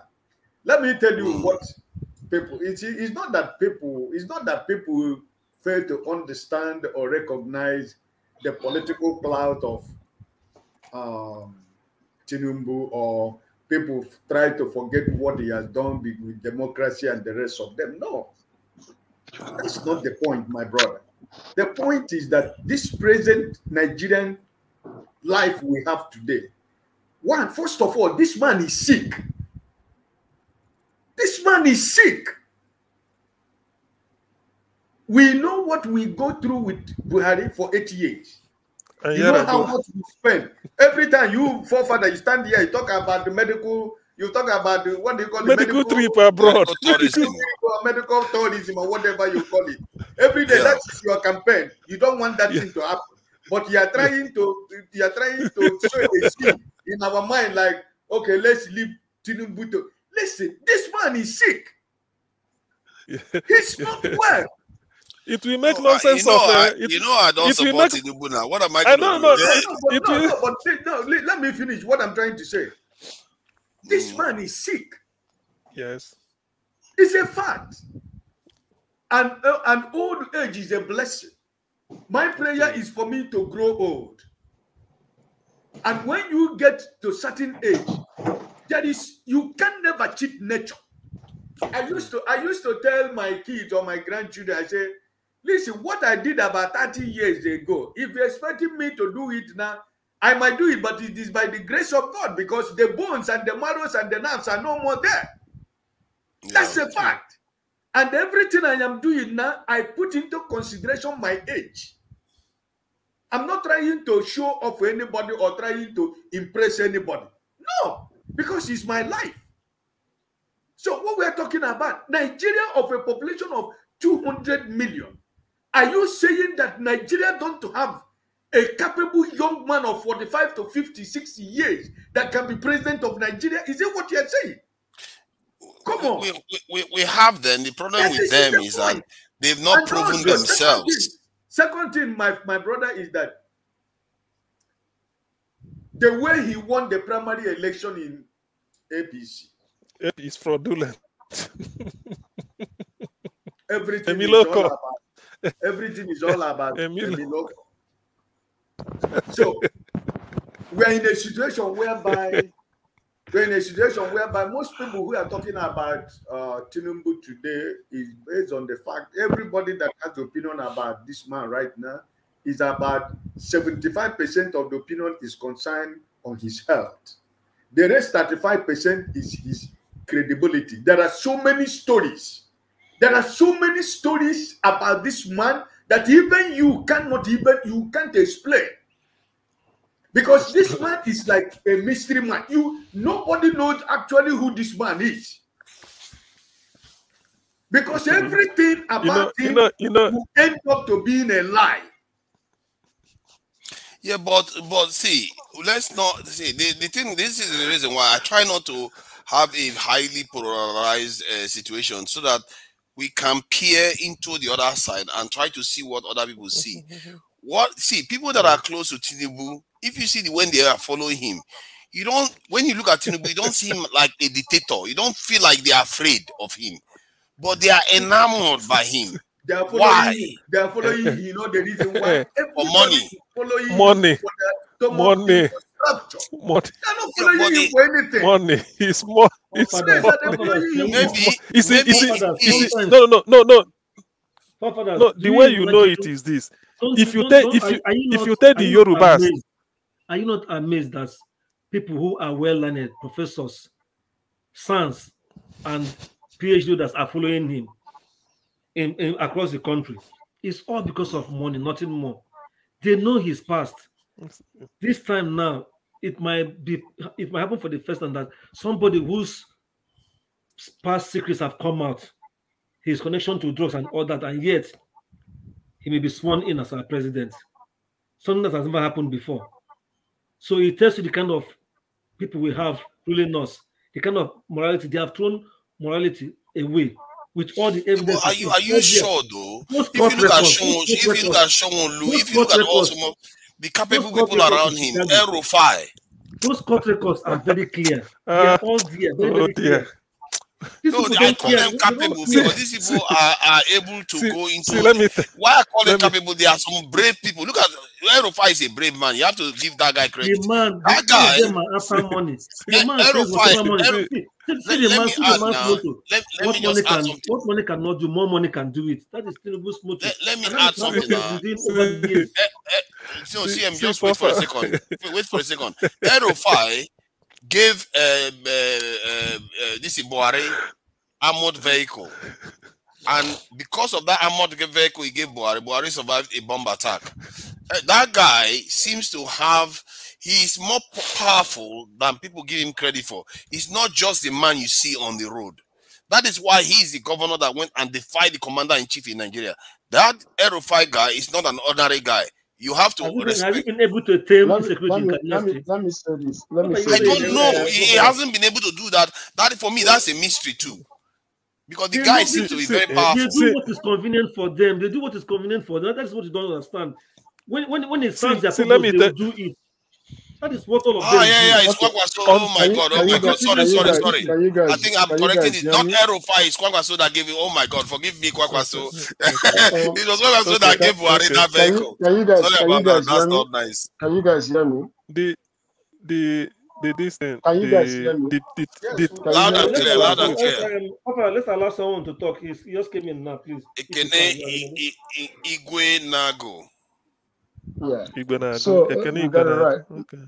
Igwe Nago. Yeah. So let's put it this way. The problem with Nigeria is the fact that we have very powerful governors. You see what I'm saying? We have very, very powerful governors. We're not supposed to have governors so powerful. No country whereby you see hierarchy as number one hierarchy, the most powerful person in that country is the president. And then the next person that is powerful is the 36th governor of the states.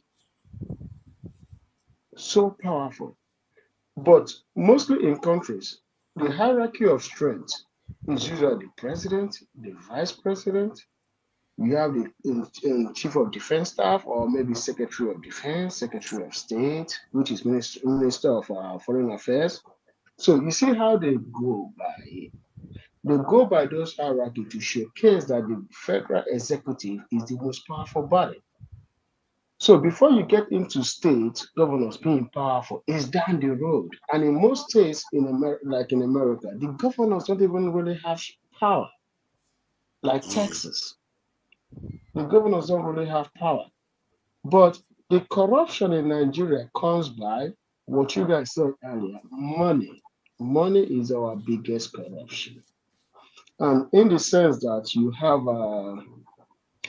somebody like Tinubu running for offices, the first thing he did was to start buying professors, start giving money to professors, because he understands that most politics in Nigeria are local, but local if you have the money.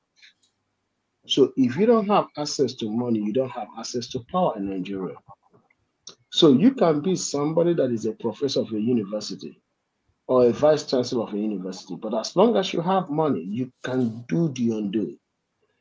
But the thing is this, based on what I always tell people all the time, Nigeria is a system we cannot change by just speaking. What we have to do as a people, how can we isolate the government and develop a system within ourselves whereby we can then build a system with money to then challenge the government. America did it.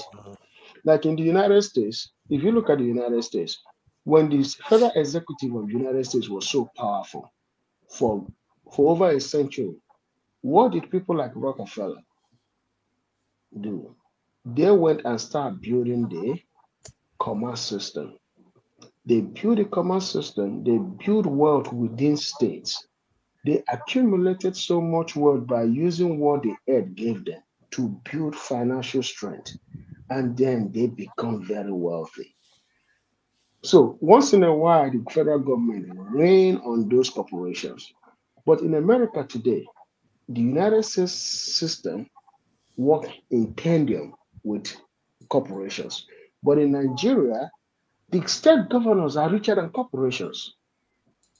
That's a problem. Do you think? I thought he was going to say more about. I thought you were going to say more about why our governors, because I actually agree with that point 100%. I think our governors are too powerful and they hold too much influence compared to what you see in other regions. And people go on arguing for regional government when we literally have regional government of 36 states in Nigeria. That's what we have. Our governors are just too powerful. So, CM, go ahead, please. What I want to say from what you said is we may, because the level of American development and this changes the effect, like you outlined, probably is a product of their civilization and where they are. Not that we are not that crude, but you must know that our own might not come the way Americans' own came. I may be wrong. Right. I may not come, but the outcome, what we want is to change, to challenge the system or whatever. This people say disobedient, the type of hurricane that it came and everything. Yes, if, a big if, our judiciary should live up to expectation and the announce will be as the real winner of this thing, then the journey has begun. It might not be the American way, because when it enters with the type of Obi, the states, there will be shock all over the place. It will open up the political space that money might not really be playing a big role to get in. And then transparency, depending on how Obi is projecting Nigeria, using himself anyway as an example. Yes. The trajectory of politics will change.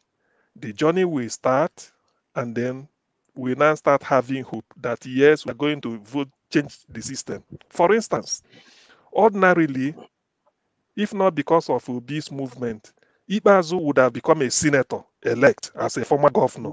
There's no, then yes, Ugwuanyi of Enugu, the same thing. And who again? All those who check Unife, them will be going back. Cross River governor.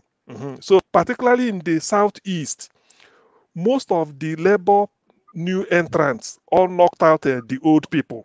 In Enugu State, most of their members of House of Reps are not coming back. About 7 are brand new labor. In the southeast, almost something like that. In the in the Anambra State and all those things. So I subscribe to the idea that though the governors, of course, we say they are powerful because they are thieves. They only go there to amass money and then use it to organize talks and they intimidate anybody. That is their power. That is the extent of their power. But in removing them or trying to suppress them or neutralize them, is a revolution, voting revolution like this. We sweep them away. As simple as that. Let me break your heart a little bit. I'm going to break just your heart before you come in. This man Oti going for Abia State. He's a nice candidate, but I think he has tried before other PDP and APGA or so. No way, because of the entrenched system.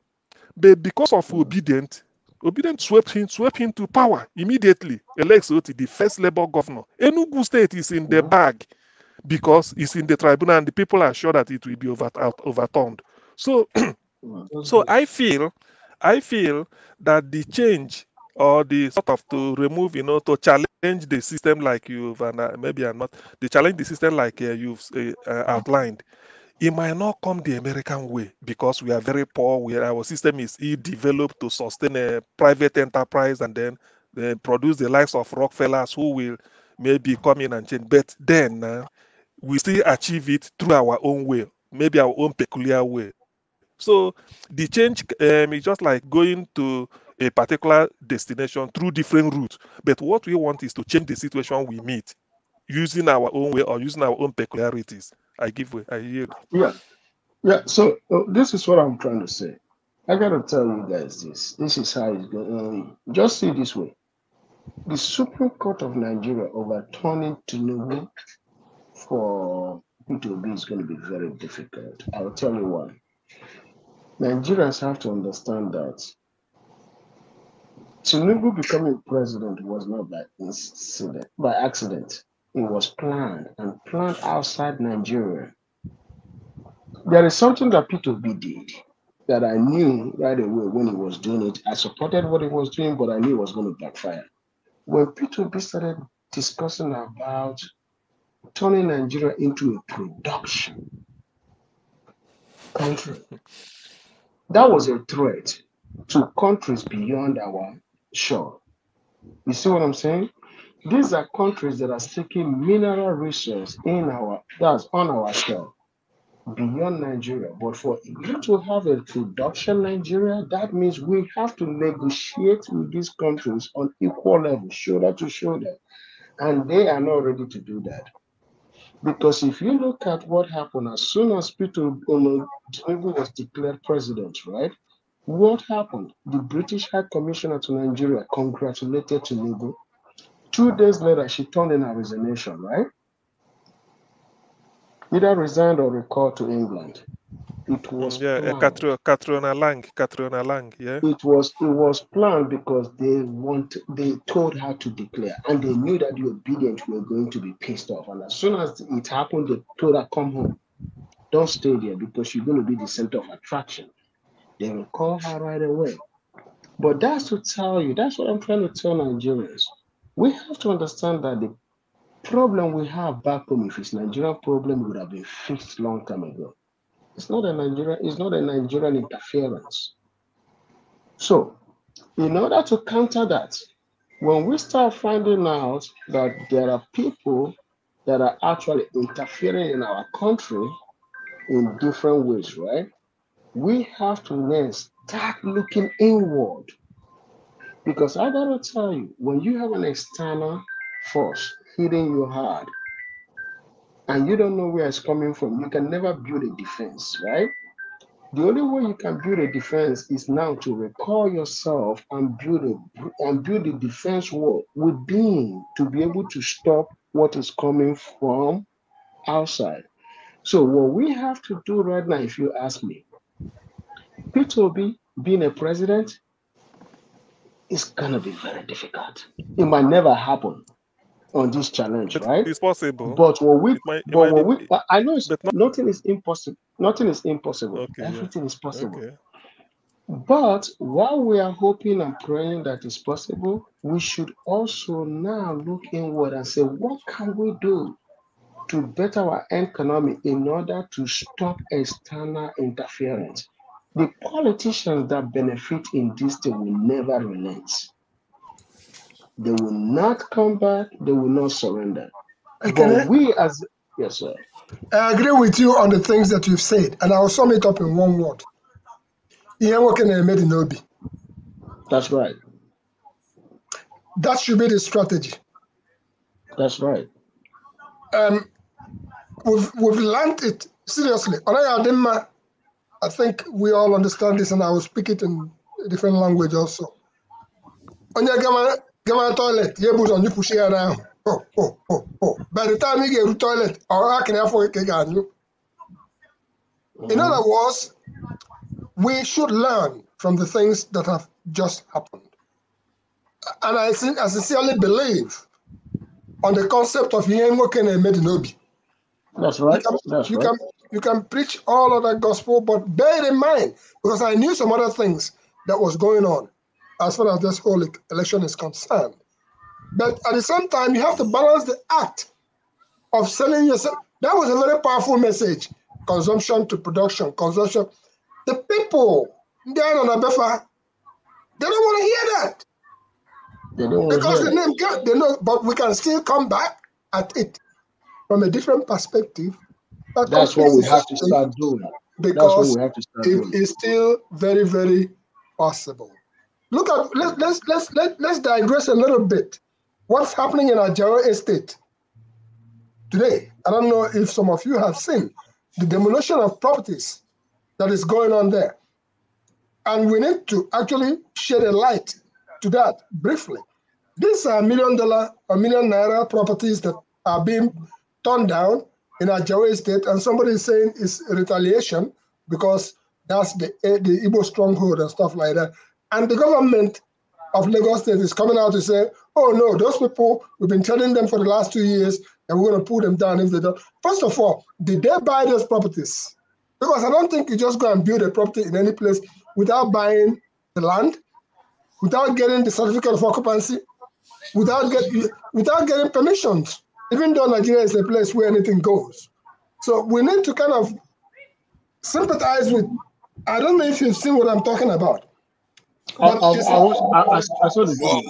you said about something that will be in the heart, what is that supposed to mean? That's when you said what somebody is going to do. So a surprise element in a nutshell. Surprise element. If I'm coming for you, I better tell you. You'll be pragmatic. You'll be pragmatic.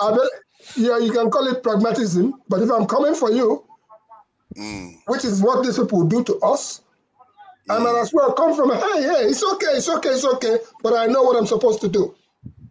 Surprise element. For me, when I hear that, it comes across as if is what we do often, where we don't talk to each other honestly. No. Point of view. No. I just made a statement a while ago. I said, I didn't remember to go and sit in your toilet. If you're going to the toilet, you don't start fighting. By the time you get to the toilet, is it your intestine that you are going to shit out? That's a crude way of putting it. The game that if you not fear the hair where they for my head, bite me there. If I bite you for us, I don't go fear the shit where they bite you. It's the point I'm trying to make. It's about time that we don't say everything that we have in mind that we're about to do. When we get there, then we'll get it done. But you see, the revolution of P2B was that consumption to production. You know, Nigeria was almost, people gave up hope. Really, remember. The PVC people collected was because P2B's message inspired them. And people started taking PVCs because people has given up hope. So when you see P2B say production to, of course I know, something like it has to backfire somehow, maybe because of the West might not be happy with it and then felt that this one will be a danger.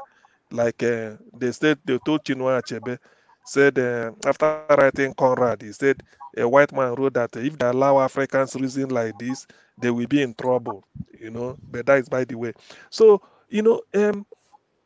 what P2B did, because when you meet people that are down, hope lost, in this world, when Obama came, Obama said, if anybody selling you, what is it called, fear and hope, he said, go for the man selling hope. Because hope is what, because Nigerians, we are down, practically, people are giving up. Most people have given up until P2B came to the scene, galvanized them with all this message. People were listening. Go and verify. You look at the man, okay, not cut from the same cloth like the rest. Okay, go and then the youth, let me just say this, took interest in him. But particularly when what shot P2B to limelight, apart from saying this consumption to production. When they are talking on structure, because when he joined, hey, no structure, where is Labour Party? He said, look, all the students that are 9 months in school, 9 months out of school at home are my structure. All the ASU lecturers they've not paid are my structure. All the market women that this is are my structure. Or when he was saying this, people said, eh? And then he said, these are my structures. The structure of criminality, we must destroy it. So that sort of galvanized people. Although, you know, there is this fear because in politics, being a president of a country, I know that no white man will be saying it here. When you see a black president, a black head of state loved by the West, you know it's foolish. They are not doing the people well. If you are good to your people, the West will hate you.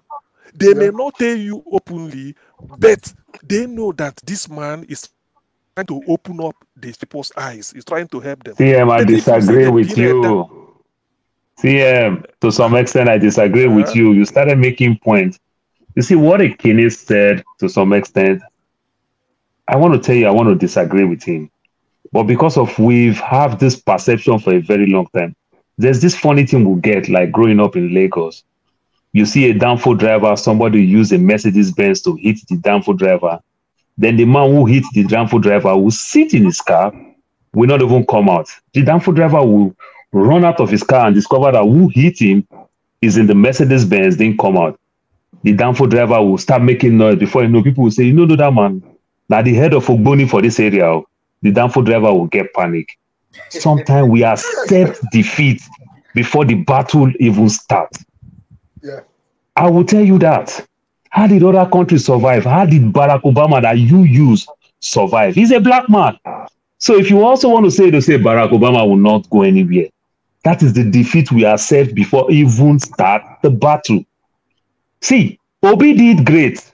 The West support Buhari, punish Jonathan, stop June 15, 2014.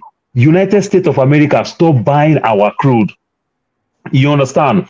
And they give Buhari ceremonial support and everything. And the same West again, turn back from Buhari again before this election. So the West did not even support Buhari, starting from Donald Trump. You understand? Donald Trump even called Buhari, say he's a living dead. They didn't support his government. So when this thing happened, let's not quick to blame the West. Even from what Ekene said, even though Katrina, that the British ambassador, you understand, the consulate there, that even congratulate Buhari, she was recalled. That is not their stand. Let's tell ourselves the truth. We just have bad leaders that disappoint us on another way around. It is not really the West, like we might want to put it. I don't think it's really the West. Come on, you let's understand? not do that now. You know that the West has a hand in some of all this. No, hold on.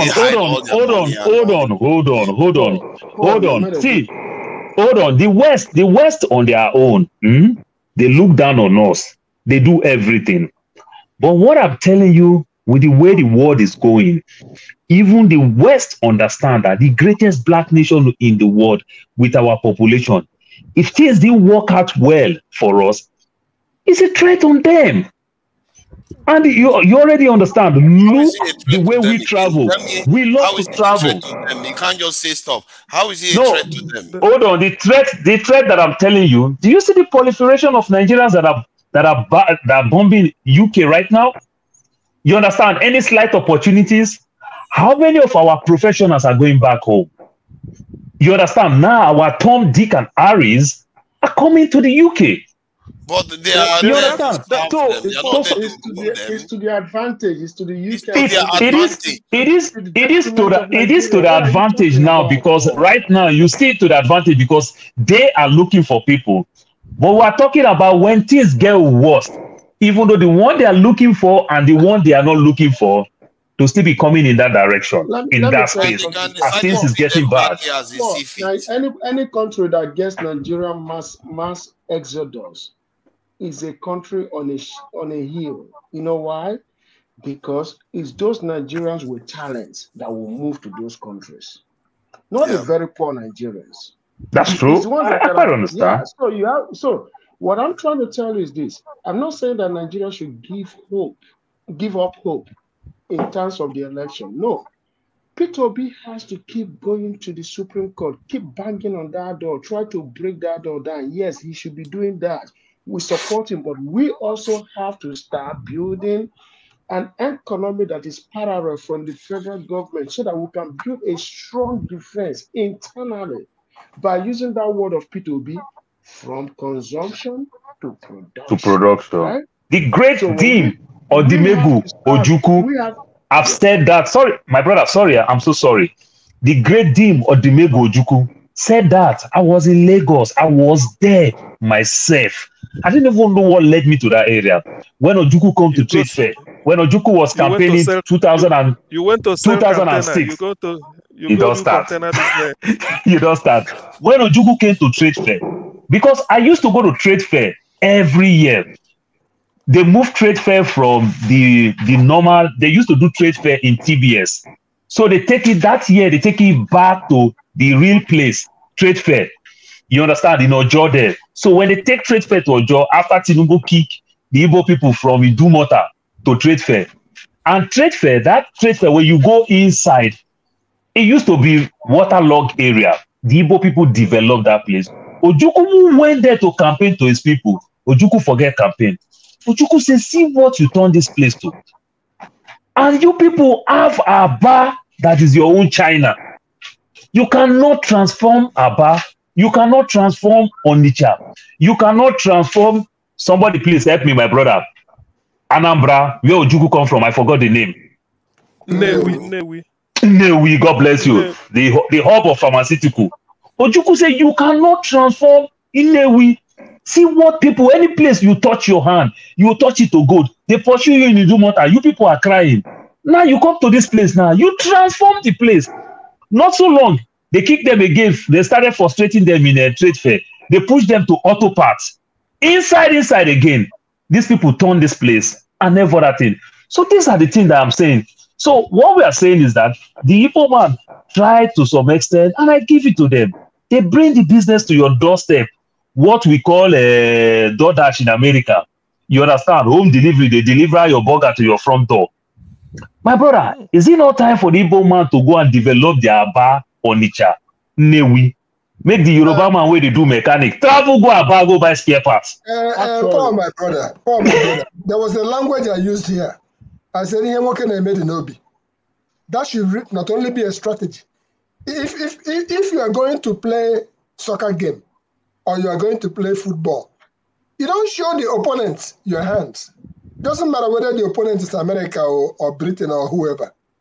What you rather do is that when you get to the field of play, you play that game. You already. I think for me that came across as like, because the opponent now is based on language that you're using. It's almost another tribe. No. It's not. That's how it came across. No, forefathers, it's not. It's a proverb. When our guest earlier on today started, she started with one proverb. And what I'm landing on in addressing Paul's comment is this. Right now, and too many things have happened to us. We are not only learning, we are doing now. If you go to what we call turning Igbo land teacher, turning Igbo land to the Japan of Africa, you know the Akuruno that is being built in Enugu now. And sooner or later, Aba will come back into its glory. So there is already movements in that direction. What brought about my talk here is this. Yes, it's about time that those people where they say, leave my place, let us develop not only Akuluno, let us go ahead and develop turning Igbo land into Japan of Africa, being aware of whatever we are bringing in to make sure that those things are not going to come and kill us off. Let us go back and do what Aba does best, which is becoming the Taiwan of Africa. Let's do that, and we will see the result. Let's get it done without announcing so much. I'm going to put it this way, right? We as Nigerians have to be very, very careful when we say something, especially on the open space like this, about moving out of certain part of Nigeria or moving resource and logistics away from certain part of Nigeria. It's only going to cause sentiment. It's not going to make us achieve what we need. But I'm of the opinion that We have 5 states on the Nigerian shore of the Atlantic Ocean, right? We have to build seaports on those 5 states, just like I discussed on my channel. We have to build seaports on each major city in those 5 states. I am not doing it to punish the Yorubas or punish the Lagosians, but I'm saying this: we can build in Ondo, we can build in Edo State, which is right after Benin at the Atlantic Ocean, right? Yeah. We can build in Rivers, we can build in Akwa Ibom, we can build in Cross River. Those 5 states, right? 6 states, we need to have seaports in all of them. Then we can have satellite seaports on major cities across, along the river banks of River Niger and river banks of River Benue, right? In order to develop our trade. But at the same time, if you tell me that people should move from Lagos and move to the east, I got to tell you, the eastern Nigeria is the most dirtiest region in Nigeria. Our traders do these things, because if you go and watch my show, my program, or maybe you drive from Asaba into Onitsha, you see the way that place looks. Is a dirt. We're supposed to have high rises there. Do you know that my brother-in-law, that's my elder brother-in-law, moved from Jos to Nnewi with his business, with his computer business, only to have to fold the computer business into selling beer. Why? Is because you can't sell computer accessories in Igbo land. Nobody's buying it, but they will buy your beer. 95% of gross product in eastern Nigeria is trade. No technology. No anything to do with the 21st century market, no law firm, no real estate management, nothing that has to do with the 21st century. Everything there is buying and selling. 95% of gross domestic product in eastern Nigeria. Wait. When you say one moment, when you say no law firm, you mean law firm? I'm talking about no law firm, no insurance company. I'm talking about corporations. Do you know that Anambra has almost the highest number of SANs, senior advocate, Onisha and Nnewi alone? They are bar association. They do have individuals, not companies. I'm not talking about individuals. I'm talking about companies. If you go to Lagos, you can see KPMG as an accounting company, right? Okay, yeah, that's what PricewaterhouseCoopers. You don't have KPMG in Anambra, in the whole of Eastern Nigeria. We don't have accounting firms. We don't have nothing. But you know that we have 95%. Let's just make this argument simplistic. We do have 95% of traders in Nigeria. That in Eastern Nigeria, that's our gross domestic product in Eastern Nigeria. Am I right? That's true. But Ekene, I think the mistake where we get it all wrong to some extent, you see the way these 3 major hubs in the East is domiciled, to some extent they abused it. Aba is the industrial hub of Nigeria. What is traders? Yes, it's the industrial. Onitsha supposed to be the commercial hub. Onitsha is supposed to be where you put corporate offices. Onitsha is supposed to be, but the mistake that government are making, government all over the world compensates, because Onitsha is an ancient city to some extent of its own. So if you will develop Onitsha to bring it to where you call a better commercial city in terms of offices and the likes, which means you're going to redesign Onitsha, you're going to destroy structures that cost millions because they've been there for a very long time. And one of the ways you will do it very well, you have to compensate. You understand? Because if I can buy your building is still there, but I'm putting 10 structure on top of your building, which means I'm giving you 2 apartments, but I'm putting 24 apartments in that same plot of land. That is what we call high-rise building. You have to uproot the whole building and that building. Exactly. That's why I said if I'm putting an high-rise building of 24 and I'm giving you 2 out of it, Yeah, based on this design that I'm looking at, to make Onitsha a viable city, you have to look at Hudson River.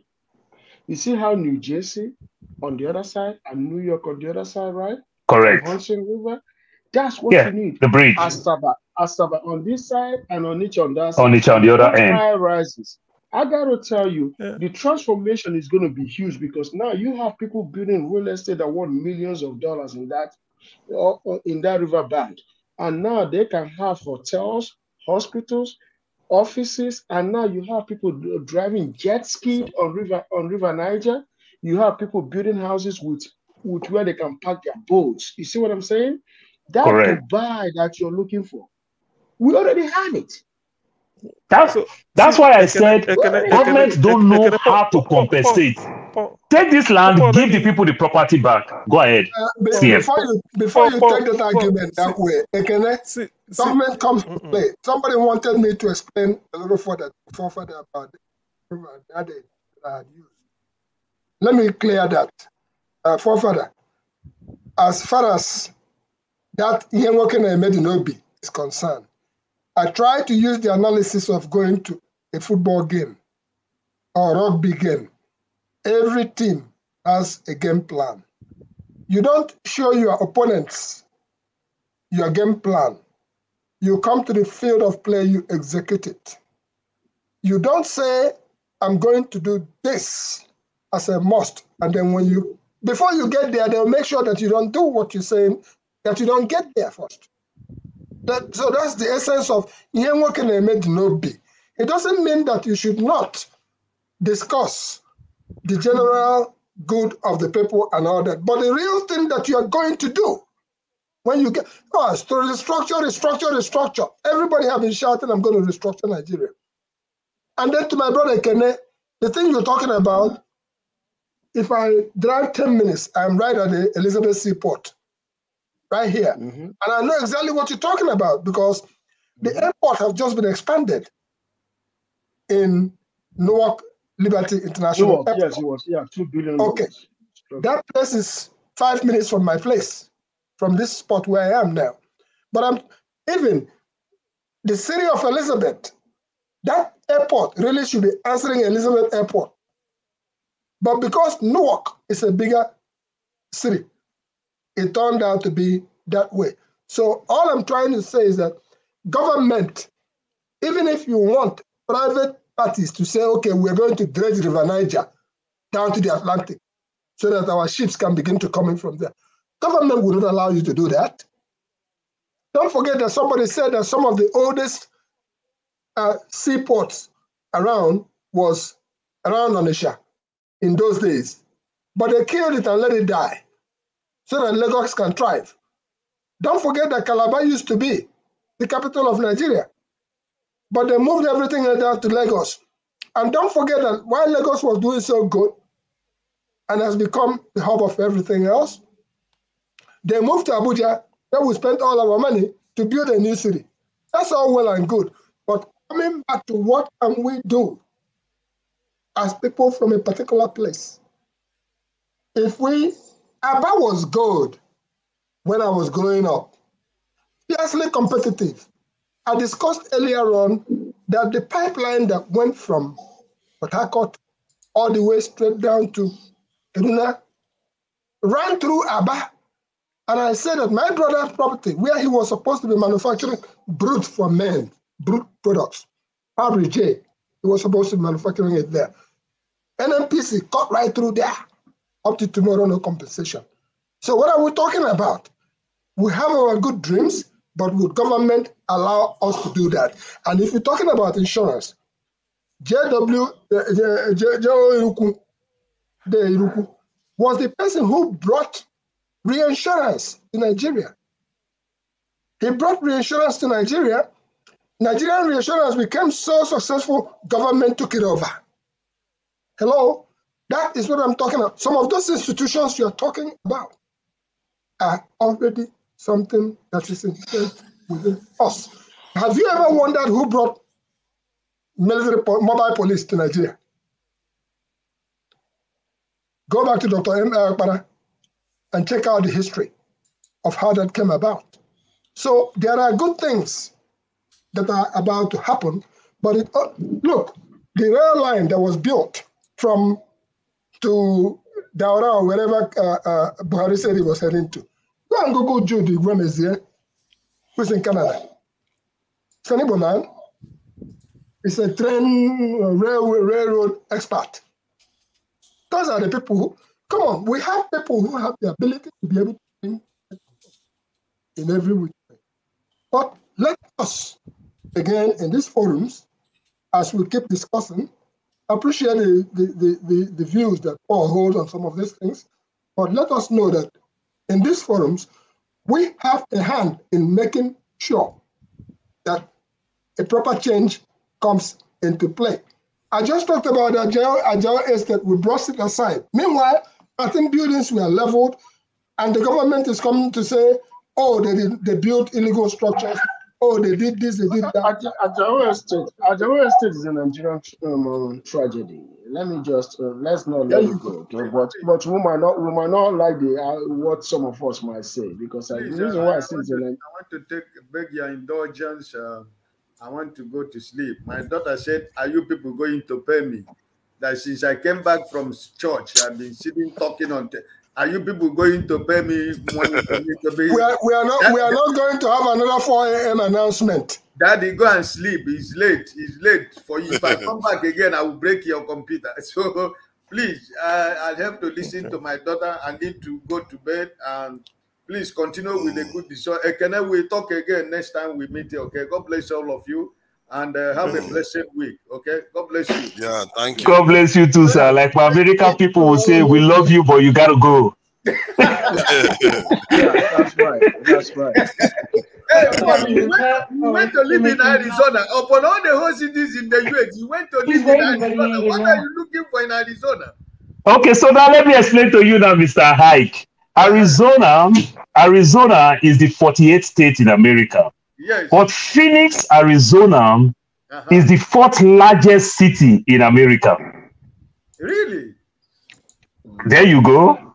You see how Phoenix can be popular. Do you know how many cities we have? Phoenix is the largest. It's the 4th largest city in Arizona. It's very popular. It's very big. 2015, we host the Super Bowl. This year, we host the Super Bowl. So don't think it's that place that nobody knows about. 5,000 containers coming in every day from Mexico. So we literally feed the whole country. You have to be afraid. Yeah. You have to be afraid of those drug barons from Mexico so that they don't shoot your leg. Yeah, that is the side that you see where we want to condemn. Remember, they are the one that is feeding the country. Immigration, they hold that one. How many of us can go to the farm and work? How many of us can stay on the road to make the road good for people to use? They are the people. Those ones, they hold them. Now the one way they for factory, they work with you and I. Then we report them because we envy them. The ones that put food on our table, we don't report them. I want to come to US, but my problem was when Trump was in office. I said I cannot go to US, but now it's no more there. One of you have to invite me to come to US and spend some time. No, sir. If you come to a place like Arizona, you really going to enjoy it. Okay. Yeah, you're really going to enjoy it very well. Hey, God bless you, everybody. Good night. Thank you, sir. Good night. What I was a message on the chat. Okay, what I was saying, what I was saying is this, right? When it's a Nigerian tragedy, but you guys might not like what some of you might not like what I'm going to say. But let me say it this way, okay? The reason why it's a Nigerian tragedy is this. What do you mean? Okay, you mean Ajay State? Ajay State, yes. Okay. As Nigerians, we like to float the law. Some of us love to disrespect the law, disobey the law, and not abide by the law. Nigerians have history of, if you tell us we can't get this, we start spending money to get it. It's like our ego is robbed. The reason why I say it's a Nigerian tragedy is this. I know that in some area, even in Abuja, in my hometown, Anambra State, in Kano where I was born, Even in Lagos, where I frequently visited when I was in Nigeria, but I don't really like to visit Lagos now because it's too congested. People are always told you can't build here. You can't build here. They still buy that land, they still give that bribe. They still insist they want to build it. And when they go and buy that land, they bring their friends with them to buy that land. I have a family friend that had a heart attack. Why did this guy have a heart attack? Because he bought, I don't know how many of you that know where ShopRite used to be in Abuja, that's in Metana. There is a big piece of land next to ShopRite. So he bought that land. They told him, don't buy it, that this is a Federal Reserve land, that the federal government wanted to use this land for something. He insisted and bought that land. When the government finally told him, no, you cannot build, he started giving bribe. This guy lost more than $2 billion. Even to Jonathan's wife's hands, because she got involved in that and he's trying to bribe her to keep her quiet, to make her to influence her husband. He lost over 2.something billion naira. Do you know where that guy ended up? In a hospital in India with a stroke. When he found out that his money couldn't get him that land, because he knew the value of the land, but it's a federal structure that is going to be there. So our people, look at, okay, my hometown in Oba, I have somebody that was building a fence. He encroached into a town road with his fence. We had to knock down this fence few weeks before my dad's burial and push that fence back. But for we to be able to do it, it took an entire community, youths, to come and get this guy to just move his hand 3 feet. Because he came 4-5 feet out. But just to move him 3 feet took all that fight. The reason why I say this is because I have seen so many issues in Nigeria that has to involve land disputes. Even in Abuja, my cousins, they built a restaurant in 2005. And Rufai then was the FCT minister. He gave so many campaigns during the passenger regime. Do not buy land in this area. Do not buy land in this area. That my cousin, a lot of them went and bought those lands.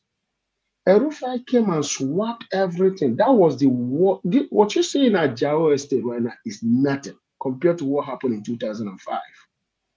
2005 was the biggest land e-race in Nigerian history because people bought land worth of billions of naira. Remember then dollar was about, I think it was about 100 and something naira to a dollar.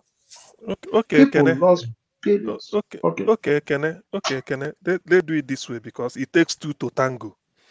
What the scenario you've painted in some places it may not take place. It's like saying accusing somebody of giving bribe, but what if the receiver refused not to take? It means that a bribe taking didn't go through.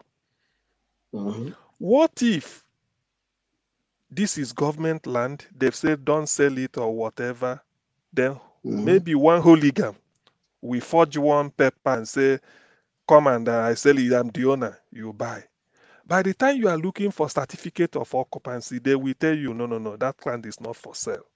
But because the person there want to take money, they complete the cycle and say, okay, bring it, I do it for you. But if the person said, no, in fact, if you come here again, we arrest you and prosecute you, and insist on the system. Do you know what you've just described can happen in the UK? But because of the fact that they tell you that, no, this is not for sale, that is the council will tell you, no, it's not, and that ends it. You don't need to go back to go and see who to bribe, because by even mentioning bribe, you are putting yourself in trouble. So in Nigeria's own case, people will say, one, this land they say is not for sale, go and give them money.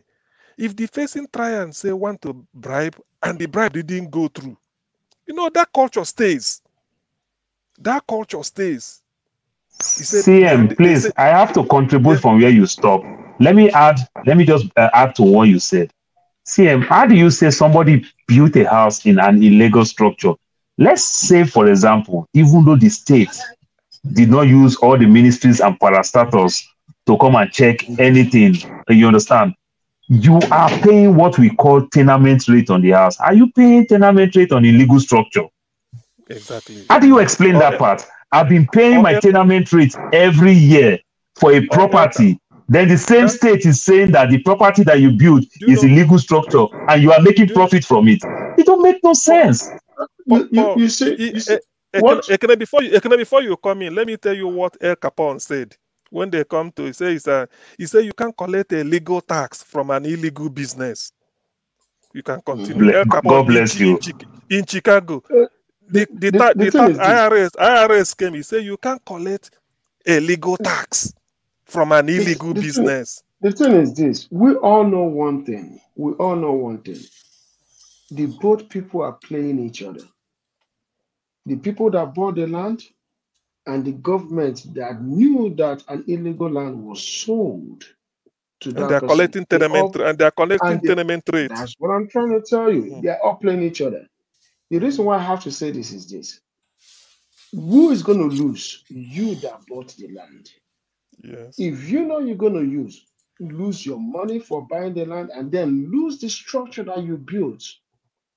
And probably your kids have lived in that house for 4 or 5 years. Now they've developed memory. They are attached to that house. To some extent, you are just blaming the vulnerable. You know what I'm saying? You are blaming the vulnerable. I know it is easy to some extent for you to renew your passport. If you are doing your first passport in Nigeria, can you tell me how much is the amount to do a passport in Nigeria? None of us know the amount. Guess what? I know it's a rhetorical question, but this is what I'm trying to say. We all know Nigeria because we were born and raised there. I believe most of us, or all of us, we were born and raised there. And we know how stubborn our citizens are. But due to our citizens are so stubborn, we also know how manipulative our government is. Which means the government knows that we always want something. And when we want it, we don't back down. And it dangles that in our face. And when we purchase it, the same government will come and take it back from us. But to avoid that, there is something called Ministry of Land. You go to before you buy any land in Nigeria, go there and investigate about that area. What is this area going to be used for? Is in the plan. If they start speaking Dogo Turenchi, according to the Hausa people, they'll say Dogo Turenchi, which means long English. Request for the map. So that's another thing again that I want to disagree. Sorry that I'm interjecting you like this. Somebody go bought a land in purely industrial area, commercial and residential area. Because we have agric area, we have industrial area, we have commercial area, we have pure residential area and everything. This is well mapped. Like I'll tell you from Lagos State because I've ventured into that. My parents own properties. So when you talk all these things, when you go to Lagos State, you go check. What you get there is completely settled. They tell you the family that owns that land. And if you bought property from that same family, I think you are doing the right thing. So government did not even prepare their books very well. You understand? Like say, this is where we design on this place. These are places that we want to put park. This is own government own reserve area in that area. What we mean government reserve area in residential area, maybe where you want to put park, where you want to put school, where you want to put fire service. This is government reserve area in residential area. But it's not dead. It's dead. What you just get, you just know that the family that owns property in that area. Go ahead. Let me tell you real quick. Nobody owns a land in Lagos. Nigeria has what we call, yep, I'm sorry for saying this. You might be surprised. Nigeria has what we call eminent domain, just like United States. Government can come and say, you know what, the whole of this area has to go because we have to build a highway. Now they have to come, but in a true democracy, you have to compensate people. Government can always take over. Correct. So you do not own land Even if, no matter who it is, the government can come and say, you know what, like I said, through democracy, you have to compensate the people, but government can build structure through that area because they have to create movement of this is where I still want to disagree with you. This is where I want to disagree with you. You just use your word. You say government want to use, which is true even in the US. But what we are telling you in Lagos State, for example, Lagos State is the first state, if not the only state as of now, that enact everywhere in Lagos State. Draw the whole map in Lagos State, 1978. It's been done 1978. But when Lagos State still did everything, Lagos State still give credence to the family that owns that property. Why Lagos State design everything? So Lagos, it's not Lagos, it's Nigerian law. No, now you are getting it all wrong. It is state that owns land, not federal government. So you cannot say it's Nigerian law. It is state that owns land. No, it is state that owns land. Okay, every state in Nigeria, right, recognizes family-owned land. So exactly. So, but what I'm telling you now, I'll correct you on that one very well. It is state that owns land. But when states draw lands and everything, I didn't doubt that. I said so when states draw lands and everything, if it is placed where federal government needs something, they give federal government. Where state owns property in that area, it is what we call, for example, now this is what when you call park belongs to the state because the state, the local government manage that part. Where they design for schools, where they design for say fire service, you understand, those type of things belong to the state. But all other residential, you still need the state to give you I forget what they call it in Lagos State now. Lagos State don't call certificate of occupancy, they call it another name, something consent. I forgot the name now, just my head is a little bit full. Okay. Lagos State have nothing. While you're talking about it, let me tell you how it's done in Anambra State. In Anambra State and every other state that I've lived in Nigeria, a family owns a land. There is family-owned land, there is state-owned land. But what happens is that when the family then sells the land to an individual, there are rituals that happen. In Anambra State, you have to kill a goat. After the killing of that goat, right, then you have to go to the state to get a C of O. You still have to get the C of O so that the same family doesn't come back tomorrow and say, we never sold your land. We never sold that land to you. You see what I'm saying? So it applies in Anambra State. So just like it's done in Lagos, it's done in our state. Only that this time you have to kill goat. Because if there's going to be, the reason why you kill goat is because in the olden days, our people didn't have C of O.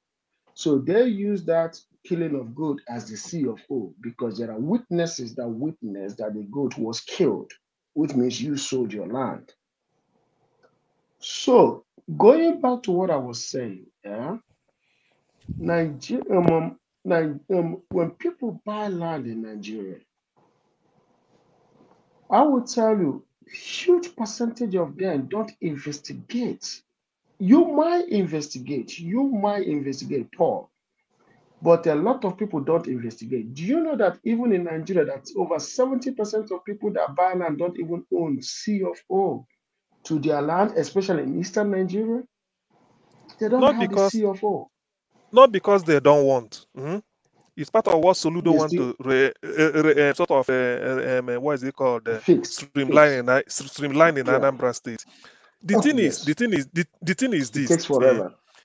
Everything, to be honest with you, Ekene, I will blame government about 90%.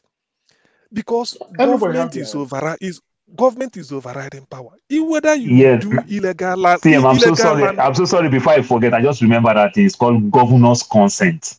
That's what they call it in Lagos. Okay. It's called governor's consent.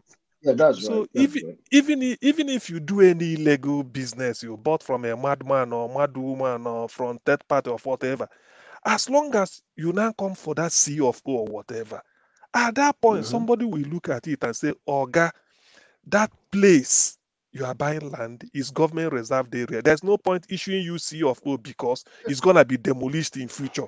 Do you understand I'm coming? So yeah, what you just said right now is 100%. Because in Akwa Ibom, let me just throw one thing so that you can continue. In Akwa Ibom, right? What Paul just said is also correct. To add to what you're saying in CM, when you buy land in Akwa Ibom, the governor has to sign the C of O. So at that point, you want to get C of O, because when you get C of O, it's like it's not legal. Everything is They will tell you no.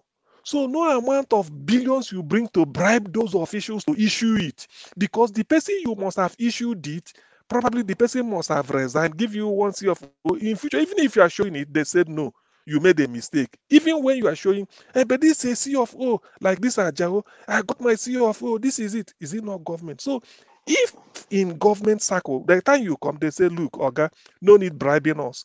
It's not gonna work. Better go and collect your money back.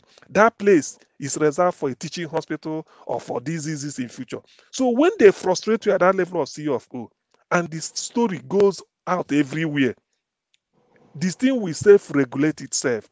But the thing is, the government will take a bribe. You build the house, they are collecting tenement rate from you. One governor will now come in future and say, let me implement this, and start to demolish it. Then people will shout, say, hey, you build. No. If you are making a mistake, by the time you get to the government will say, look, it's our own. We don't need your money. Go back. We're not issuing C of O for that area. At that point, yeah. So CM, let me correct one myth that every one of us make mistake in Lagos, which I would say to some extent it might cut out to other states too very well, because I know Lagos very well. It concerns me. I have a stake on that. So in Lagos, the way they draw the map between your property and the road, now you started all these things from local government to states to Lagos state. Now, this funny thing, you started doing the right thing. You see some people started doing the right thing. You understand that 30 meters that they save from your house to the road to the gutter.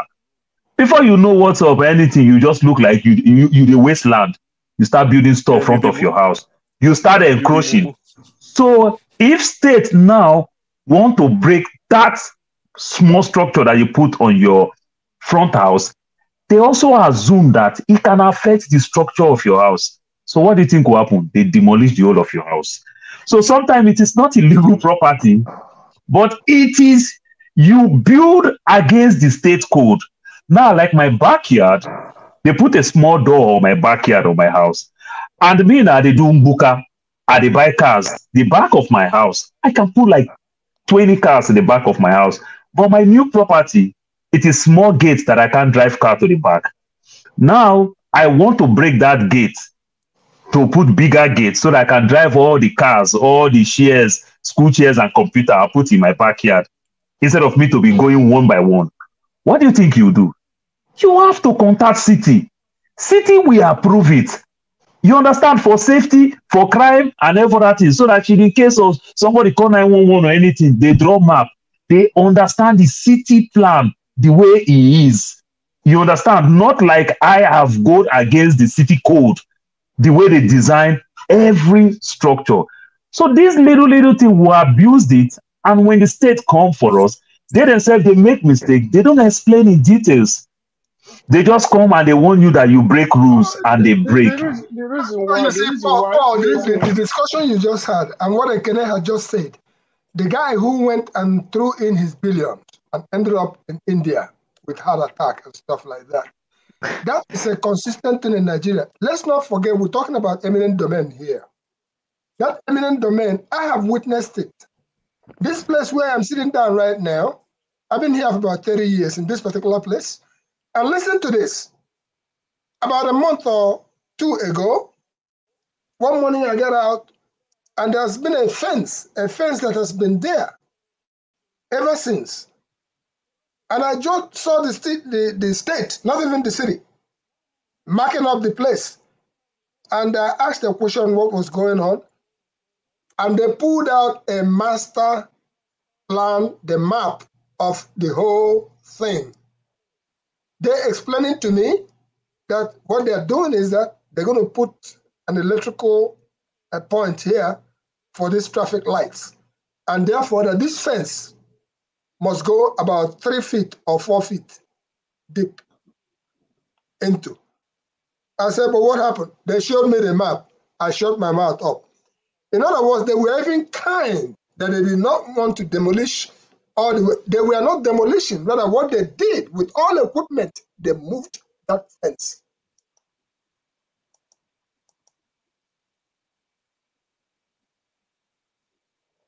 I think he froze. His internet. Never don't take light. That man there for new work. He appears to have frozen. I support what Ekene was saying about private people getting. NWC, good night. NWC, yeah. NWC is very quiet when other people are talking, but when he starts, NWC already there for bed now. You didn't see us in a room, is it? Yeah. Okay, good night. Yeah, good once night. NWC is in the mood to talk, you can't stop him. All right. I support what Ekene was saying about private people can also contribute to the change that we want to see, because we can't always leave everything for the central government to handle everything. Sometimes the stimuli comes from the private individuals that are acting. The American government, when the Carnegies and the Rockefellers were doing what they were doing in America, they were watching and they were working with them now and again. And but the impetus, the fact that they existed, benefited the American state. So the government worked with them, and because you can see signs of that in Nigeria already, like the Proforce, Innocent, some actors are getting in there trying to change things for the better. And if you look at even airpiece, look at airpiece. Exactly. How much Nigerian government spend on airpiece all the time? So I think there's room for private listening. I said it even last week. I think one of the arguments I made was that we as Nigerians need to get invested in Nigeria. And if you have a stake in a country, you tend to care about it more. You see, because the way you criticize is you don't just criticize it just based on ideology. Now you're criticizing based on something that is actually pragmatically going to work for the progress of that country. So the way you approach it tend to be shaped to achieving good results, not just based on ideology or stance. So that is why I advocated that, that could be a way of changing things without necessarily going to burn the whole place down. Because most people just want to, revolution. Let's go for a revolution. And maybe a revolution is already happening and we don't even know it yet. It's true. Now that is from the ballot, isn't it? From the ballot. So Dan is talking about revolution, the hot revolution. Some people are advocating for ballot revolution. Me, I'm advocating for economic revolution. Yeah, that's what I advocate for. Because ballot revolution is one thing. Revolution doesn't have to be. If we try to do ballot revolution, we have to come back another 4 years. But economic revolution is constant. It's every day. People investing in Nigeria. People begin to do things. Do you know that? Okay. Check this out. Let me tell you guys this.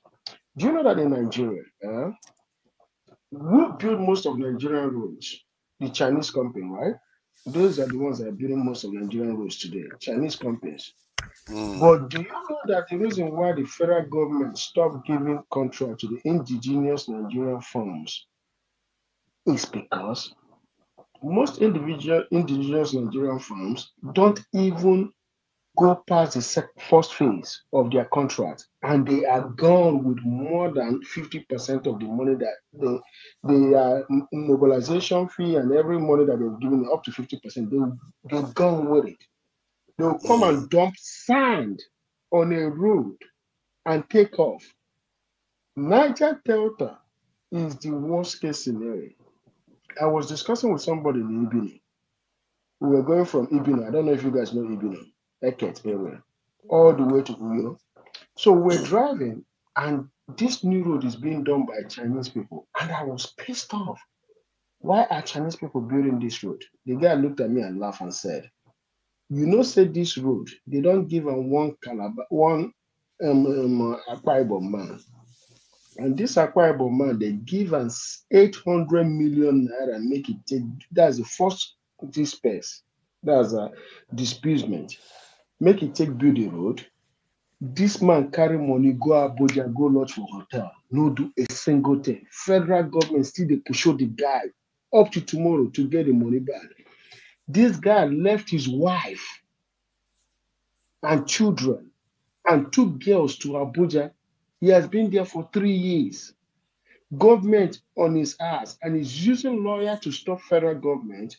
And his wife is going to the banker, begging the banker to give her some money because the kids are hungry. the banker end up giving this woman over 5 million naira out of the federal government money that he's not supposed to touch. They fired that guy. Is the guy not a member of APC? But he might be a member of APC, but the government is still chasing him. But this is the same APC now. If you join their party, but the reason why I'm saying this is this. Do you know that Akpabio, right? Akpabio was so mad at his own people that if asked Buhari to probe NDDC, right? Yes. They found that over 6 trillion naira worth of projects is